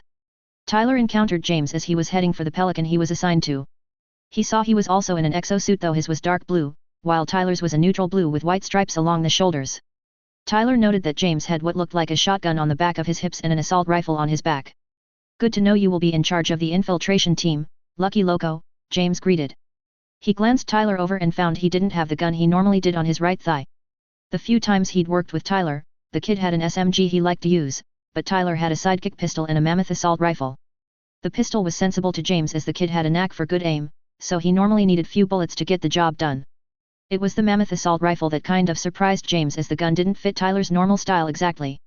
The Avenger assault rifle was the standard gun Federation Special Forces used as it was dependable and effective in most situations. On the other hand, the Mammoth assault rifle was meant for brute force and powering through enemy forces. The latter had more weight than the former, and its ammunition was piercing rounds, normally specialized piercer-type rounds which penetrated body armor with little issue. The other thing the Mammoth did that the Avenger didn't was rip through flesh and splatter gore around the area. James respected Tyler's choices regarding equipment, so he didn't say anything about the rifle selection. Tyler stopped and faced James. "I didn't ask for the idea, but I'm willing to do it in this operation with the factors we have." Tyler paused as pilots boarded mobile suits, which he and James observed. "Now, if they can throw off the Alliance and neutralize the defenses for us before we get to the target facility, then the operation should go smoothly." The mobile suit squadrons began moving to the runways they would launch off from. James watched the suits in their flight modes lining up to take off. And you doubt they can do that before we arrive? James asked. It wasn't that Tyler thought the mobile suit squadrons wouldn't be able to complete their given task in the time they would have. He believed the pilots on the operation would do as expected and more if they could. The ground forces would have a clear enough landing zone for their approach to the target facility, he was confident in that. Tyler was more concerned about the operation going smoothly and not having losses by the end. The Alliance wouldn't just sit by and welcome Federation forces to their complex. That was more so if the place was an illegal development or training facility, which it was looking like. The Alliance's reaction was the thing that would determine what direction the operation would need to take. If they reacted as expectations predicted, then the operation would be relatively smooth as it could be. Should they respond differently, those in the operation would have to adapt the best they could.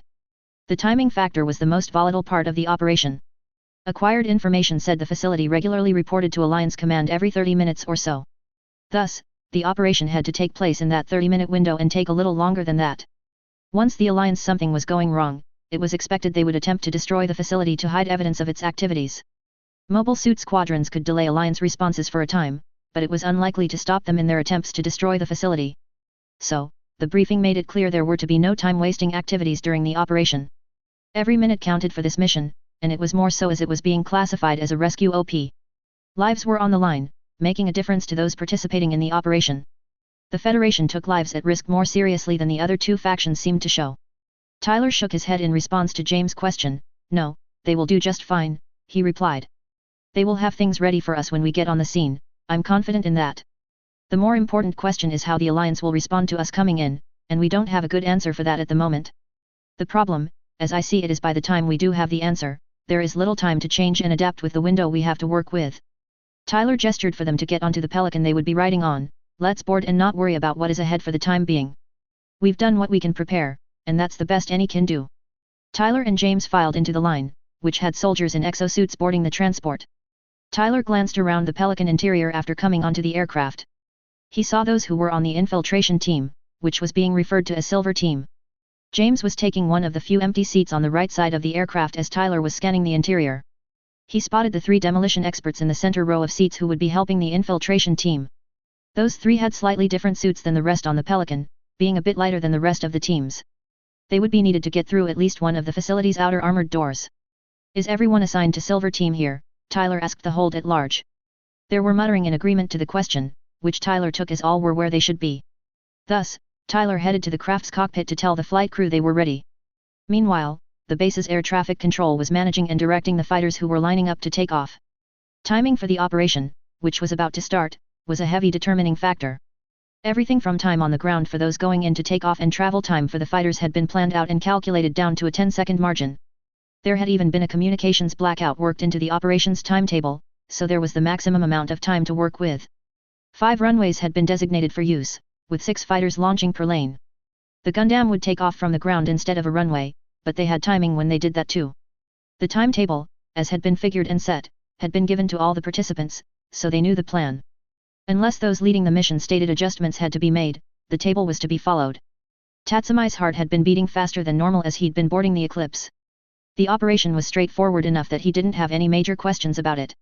Simply put, they were going against a secret alliance facility which was likely doing illegal activities, according to the available information. The mobile suit squadrons were to head out first, deal with enemy units, and neutralize defenses. They were also to clear and secure a landing area for the ground teams to come in and land. There was even a timetable given out to say how long a given task should take. That was because the target kept in regular contact with the Alliance, so when they didn't call in, the Alliance would know something was wrong. If the ground forces needed a bit more time, mobile suits would have to delay Alliance forces. This was Tatsumai's first clear combat assignment he'd had since becoming a member of ODR. Before this, he helped with disaster cleanup and some education issues the ODR had been sent to help with. He'd done the combat simulations which were required of all orb soldiers and had done fine on them. But he wasn't foolish enough to think real-world combat would be different than what the simulations had shown. Tatsumai didn't like the thought he would likely be taking lives soon enough. The very idea sickened him, if he was honest. He'd joined ODR to help save lives, not take them. However, Tatsumai knew there were situations where killing was necessary even though it wasn't nice. Yet, the advice that Commander McGregor had given him was coming back to his mind. This would be a chance to prove his selection by Morgan Rowett to be a Gundam pilot wasn't just by chance. Miss Simmons had said he had qualities that set him apart from other candidates, even if she hadn't said what those were. It had been one of the few times that Tatsumai could remember where another had said something to the effect that he was special. And Tatsumai would love nothing more than to prove to others his youth shouldn't be held against him in what he could do. No, Tatsumai knew he couldn't be the only one that was badgered on their age with what they did for a job. But it had been enlightening to hear the commander talk about how he had suffered through much the same as he had. Tatsumai was brought out of his thoughts when he heard the pause and hold order from the base's control center for the mobile suit squadrons. There was supposed to be an official announcement of the operation starting, more for the timetable than anything else. The timing was important, that was a point made clear at the briefing Tatsumai had been required to go to. In the base's command center, those who would do tactical support were reviewing the data. The current weather report for the area of Siberia in which the facility was located said they were in the middle of a blizzard. The storm's low visibility would help mask the Federation forces' approach. The blizzard would also be blamed for the communications blackout the Federation would initiate. It could make the extraction part of the operation a tad more difficult, but that couldn't be helped. The new moon would also help in the Alliance's response being as predicted, for it would give little to no light for the Alliance to use. There was a tap on the Alliance's communications to know when they reported to their command, which would be the start of the operation window. The factors that could be accounted for had been as much as possible before the beginning of the operation. The mission commander was told the target facility was going to give their regular report to Alliance Command shortly. The captain gave the order for the operation, which had the clock start and the timetable come into play. The mobile suit squadrons began taking off from the runways and climbing to a high altitude. They would need to fly over the mountains before descending into the plains the target was set in. The storm which was reported was below the altitude the squadrons would be at before coming down to the plains. The squadrons would have around 10 minutes to do their tasks before ground forces would arrive. The Pelicans were almost done loading and would take off in approximately 7 minutes to follow the mobile suit squadrons. Tatsumai took position with the second squadron to which those from Orb had been assigned. He was around the squad's center as they flew, focusing on what lay ahead. The operation would have combat which Tatsumai had only done simulations for. He was nervous and not looking forward to the high likelihood he would end out killing others. Killing others had always been described to him as a sick thing that wounded the soul from other soldiers. But the Alliance's Omni wasn't known for being cooperative, even less lately than just after the war. So, it was logical that those on this operation would have to kill Alliance personnel that would resist. That didn't make the sick feeling of killing another go away or lessen it, just made it somewhat simpler to swallow. The mobile suit squadrons had climbed to a height that was above Alliance detection methods as they traveled forward. They were directly above the storm system that was going over the Siberian region. None in the fighters could see the ground below with the heavy masses of clouds moving and dumping snow. The group was to travel for a short distance before they started descending into the storm. The pilots would have to rely on sensors rather than visual input to keep flying forward. The enemy wouldn't see them coming as the blizzard would blind them to their approach until it was too late for them to react quickly enough. And the communication blackout would prevent those at the facility from calling for help immediately and hampering the operation. The mobile suit forces were to get in and neutralize both defending forces and defenses the place could have. The task was to be done efficiently, as the ground forces would be 7 minutes behind. They would need a landing zone that the squadrons were to clear and secure. Tatsumai also had heard during the briefing he'd been in the mobile suit squadrons would be defending the ground forces and their transports. Once the ground forces got inside the Alliance facility, they would be on their own. However, the mobile suits would protect the Pelicans, who would be waiting to extract the teams and those they rescued. The squadrons were to curtail Alliance responses they would make to the operation. There was the chance they could do something unpredictable, and that would require the mobile suits to assist the ground forces. Tatsumai would have plenty of opportunities to prove he could pilot a mobile suit well enough. He could even show that those at Morgenroet had made the right choice in selecting him for the Eclipse Gundam. He was brought out of his thoughts when the order came to begin the descent down toward the target facility. Tatsumai watched as the leaders of the squadrons pointed their noses down and dove into the clouds. When his turn came, Tatsumai pushed his controls forward and tilted downward, following those in front of them. Visibility became almost zero once Tatsumai entered the cloud cover, though sensors were working just fine. The signals of his allies were still around the same distance from him as they were before. Tatsumai focused ahead, keeping an eye on his sensor display to gauge where his allies were with respect to him. A counter also showed the distance remaining to the target facility above the sensor display. As they kept going forward, the squadrons leveled off to be between 200 and 100 feet from the ground. They had moved into smaller formations with 8 groups of 5 as they flew through the heavy blizzard. With the weather as it was, visibility was down to around under 100 feet, though it was blurry. The good thing about that was Alliance forces would have the same issue, and their sensors weren't as good as the Federation's. So, the initial strike would hopefully surprise those at the target facility and throw them off. If the Alliance was thrown off balance, neutralizing their defenses and the majority of their ability to respond should be simpler. Thus, as the squadrons locked into their final approach, the leader gave the order to engage at will and neutralize the Alliance as they could. A/N. All right, I'll leave off here and pick up in the next phase, which will be longer than this one. There is a great deal to go over on this phase. For those who are gamers, I would bet you recognized some of the references I made in this phase. Let's start with the setting for this phase, shall we? So, this chapter is completely written from scratch if that isn't obvious, which I hope you readers appreciate.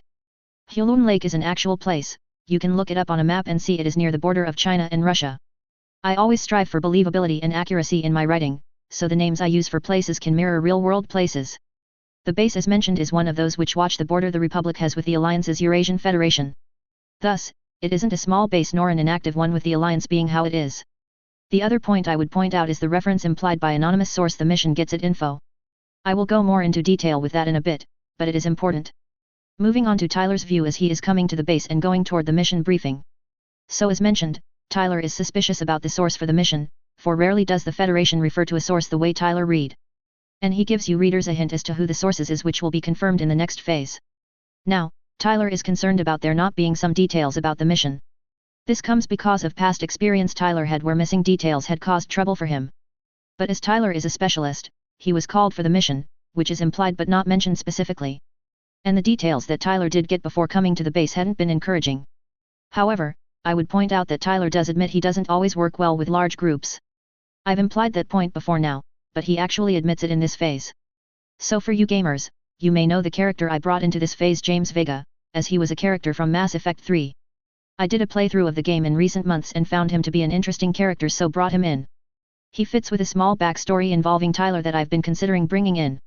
The backstory got recognition from some in the Federation's military, which also lets Tyler get away with some of what he does. Plus, I needed a character I could refer to in the next phase, which you readers will understand then. Next, Tyler's view of the mission and what it involves. So, if the hints don't give you a direction in which to guess, then let me tell you more. If you readers recall, when I went into the Enhanced Human Project, I said there were 3 labs that did the work. I also discussed some of the rumors around the labs which the locals tended to have. So, if I haven't painted a picture of how horrible the labs are, then I've not done my job as I should. The next phase will go into more detail of how horrible the labs can be, but I won't go into more detail than that right now. During the briefing, there are 2 ideas introduced, 2 new mobile suits models and the use of exosuits. The model specs will be at the end of this for you to look at, so I won't say more about them here. The exosuits are based on something gamers would know. For those who have played or heard of Halo, the exosuits are based on the Spartan suits if it wasn't obvious. As in the Halo universe, the suits enhance strength and response, making the wearer stronger and faster than should be humanly possible. The idea of impact gel also came from the Halo universe, which I think worked out nicely. You readers will get to see more of what I used in the next phase, I assure you. But they impressed Tyler and I wanted to bring these in for a while, and this revision gave me the chance to do so. The other addition from the Halo universe that comes into the phase is the Pelicans. I felt there was a need for a different type of aircraft for the Federation to use. The Federation has had a technological advantage over the other factions, and I'm not about to let that change. Moving on to why Tyler will be the infiltration team lead. Was it really that surprising that I had him doing the job? He is a good fit for infiltration, and Tyler is a good team lead when he is put in the position. Tyler may not like the idea when suggested by Vega, but he comes to terms with the point and prepares accordingly. This will more come into play in the next phase, but I wanted to put in this phase and point it out. Now on to the scene that many readers wanted me to write, which brings in Orb's Eclipse Gundam. Readers have asked me to bring in the Gundam and its pilot, which I hope you have appreciated. I wanted to portray Tatsumai as a good kid that wants to help where he can, though I can't say if that's his character in canon, since I've not read the manga for it. So, I take author and artistic license if the character is different than canon. However, I also wanted to have Tatsumai go through some of the things Tyler did when he started his service at around 16. Rest assured, Tatsumai will be in the next phase and will play a part, so this was just an introduction to him as a character and getting a bit of his background. Lastly, I wanted to point out some of the new weapons introduced in this phase since I took the time to create some. The sidekick pistol is much as Master Chief uses in Halo, so you want info on it, go to Halo's Wikia. The Mammoth assault rifle is my invention and is unique in the way that it isn't a semi-auto gun as other assault rifles. It is the trade-off for the powerful ammo it uses and the affix it has. So, the rounds it uses are similar to 50 calories rounds but can piece armor even better. Thus body armor is little to useless against this rifle, which should scare the pants off those going against it. Tyler only uses this gun on risk operations and not for normal stuff he may need a gun for, as the rifle is bulkier than his SMG. You will see how mean this rifle is in the next phase, rest assured. In conclusion, I hope this phase was to your liking and has you excited for the next one which I'm working on. Sorry these closing notes are back to being long. I said the last phase's closing notes were a fluke and I stick to that until further notice. Below are the specs for the new Federation machines for you to look over, they are from Macross. And as always, please some of you write reviews and tell me what you think or ask questions. I appreciate those that do that for me as I read all of them. I'm hoping with how things are going, I will be getting back to the 2-week updates rather than 3, we will see. Peace out until the next phase. Model number, HFST-25. Official name, Hanzos Fighter, C Macross VF-25 Messiah. Unit type, Mass Production Transformable Aerial Combat Mobile Suit. Manufacturer, Federation's Military. Operator, Federation's Military. First deployment, February 27, 73 CE. Accommodation, pilot only, in standard cockpit and torso. Overall height, 18.05 m. Weight, 49.9 tons. Power plant, ultra-compact energy battery. Armor material, phase shift armor. Equipment and design features. Phase shift type beta. A new version of the PS armor invented by the Federation. Type beta is a basic version of the type sigma which takes less power to run. It is a 2-layer armor system with the PS armor in the inner layer activating only when the outer armor is breached, much as trans-phase armor. Wraith stealth system. Much like the previous stealth equipment, the Spectre optical camouflage field, this system allows the fighter not to be detected or seen by projecting a field that shows in real-time images of what's behind the field, though it is more efficient and the field is smaller. Along with the image projection, heat dispersal is changed so that the heat won't give away position of the fighter. The system drain the power supply even less than before. Armaments. Fixed. Mk50 25mm automatic CIWS. The Hanzos has a total of 4 12.5mm CIWS, 2 in its shield and the other 2 on its wings, 1 per wing. These CIWS are mainly used to shoot down incoming missiles or to deter closing in enemy units. The shield-mounted CIWS are usable both in MS and flight mode, while the wing-mounted ones are usable only in flight mode. 35mm Mandus machine gun. 2 located at the wing joint or sides of hip in MS mode. The high-speed machine gun can be loaded with anti-phase shift rounds. FST-40 Vorn beam saber. For close combat, the Hanzos is equipped with a beam saber, which is usually mounted on the suit's left side armor when not in use. The Vorn beam saber is an improved version of the beam saber made from data of Gundams in the Alliance plant war. It has a longer operating time as it consumes less energy, and has better reliability as well as being easier to maintain. LN-68 high-energy beam cannon. Mounted in the central stabilizer right behind and above the cockpit, this beam cannon is usable only in flight mode and its power is slightly better than the suit's beam rifle. MX-90 air-to-air missile. Another ranged weapon of the Hanzos are its 6 anti-air missiles, which are stored in its wings in missile banks, 3 missiles per bank. These missiles are mainly used during flight mode. Handheld. CG-25 Hound beam rifle. Aside from the high-energy beam cannon, the only other ranged beam weapon of the Hanzos is a Hound beam rifle. The rifle is stored on the right side fighter's center when not in use or during flight mode. It differs from the Wasp as it is single bolt shots rather than rapid fire shooting, giving better accuracy. It is usable in both MS and flight mode. In the latter mode, the beam rifle is facing the front due to the repositioning of the side of the fighter and can be fired without its trigger being depressed. Shield. The main defensive equipment of the Hanzos, mounted on center rear dorsal fuselage in fighter mode or on lower left arm section in suit mode. It has an anti-beam coating on it for blocking beams in combat. Optional armaments. Danbo air-to-surface missile. Guided heavy anti-ground target missile mounted on hardpoints on the underside of the suit's wings. It is only usable during flight mode. It is similar to the Alliance's jet assumed to be based on the Danbo. MN321 Quad Shina air-to-air missile pod. Missile pod that each holds 4 anti-air Shina missiles that is mounted on the underside of the suit's wings. It is only usable during it is similar to the Alliance's jet assumed to be based on the Shina. Model number, HFST-29. Official name, Durandal Fighter, C Macross YF-29 Durandal. Unit type, Mass Production Transformable Aerial Combat Mobile Suit. Manufacturer, Federation's Military. Operator, Federation's Military. First deployment, February 27, 73 CE. Accommodation, pilot only, in standard cockpit and torso. Overall height, 18.05 m. Weight, 49.9 tons. Power plant, ultra-compact energy battery. Armor material, phase shift armor. Equipment and design features. Phase shift type beta.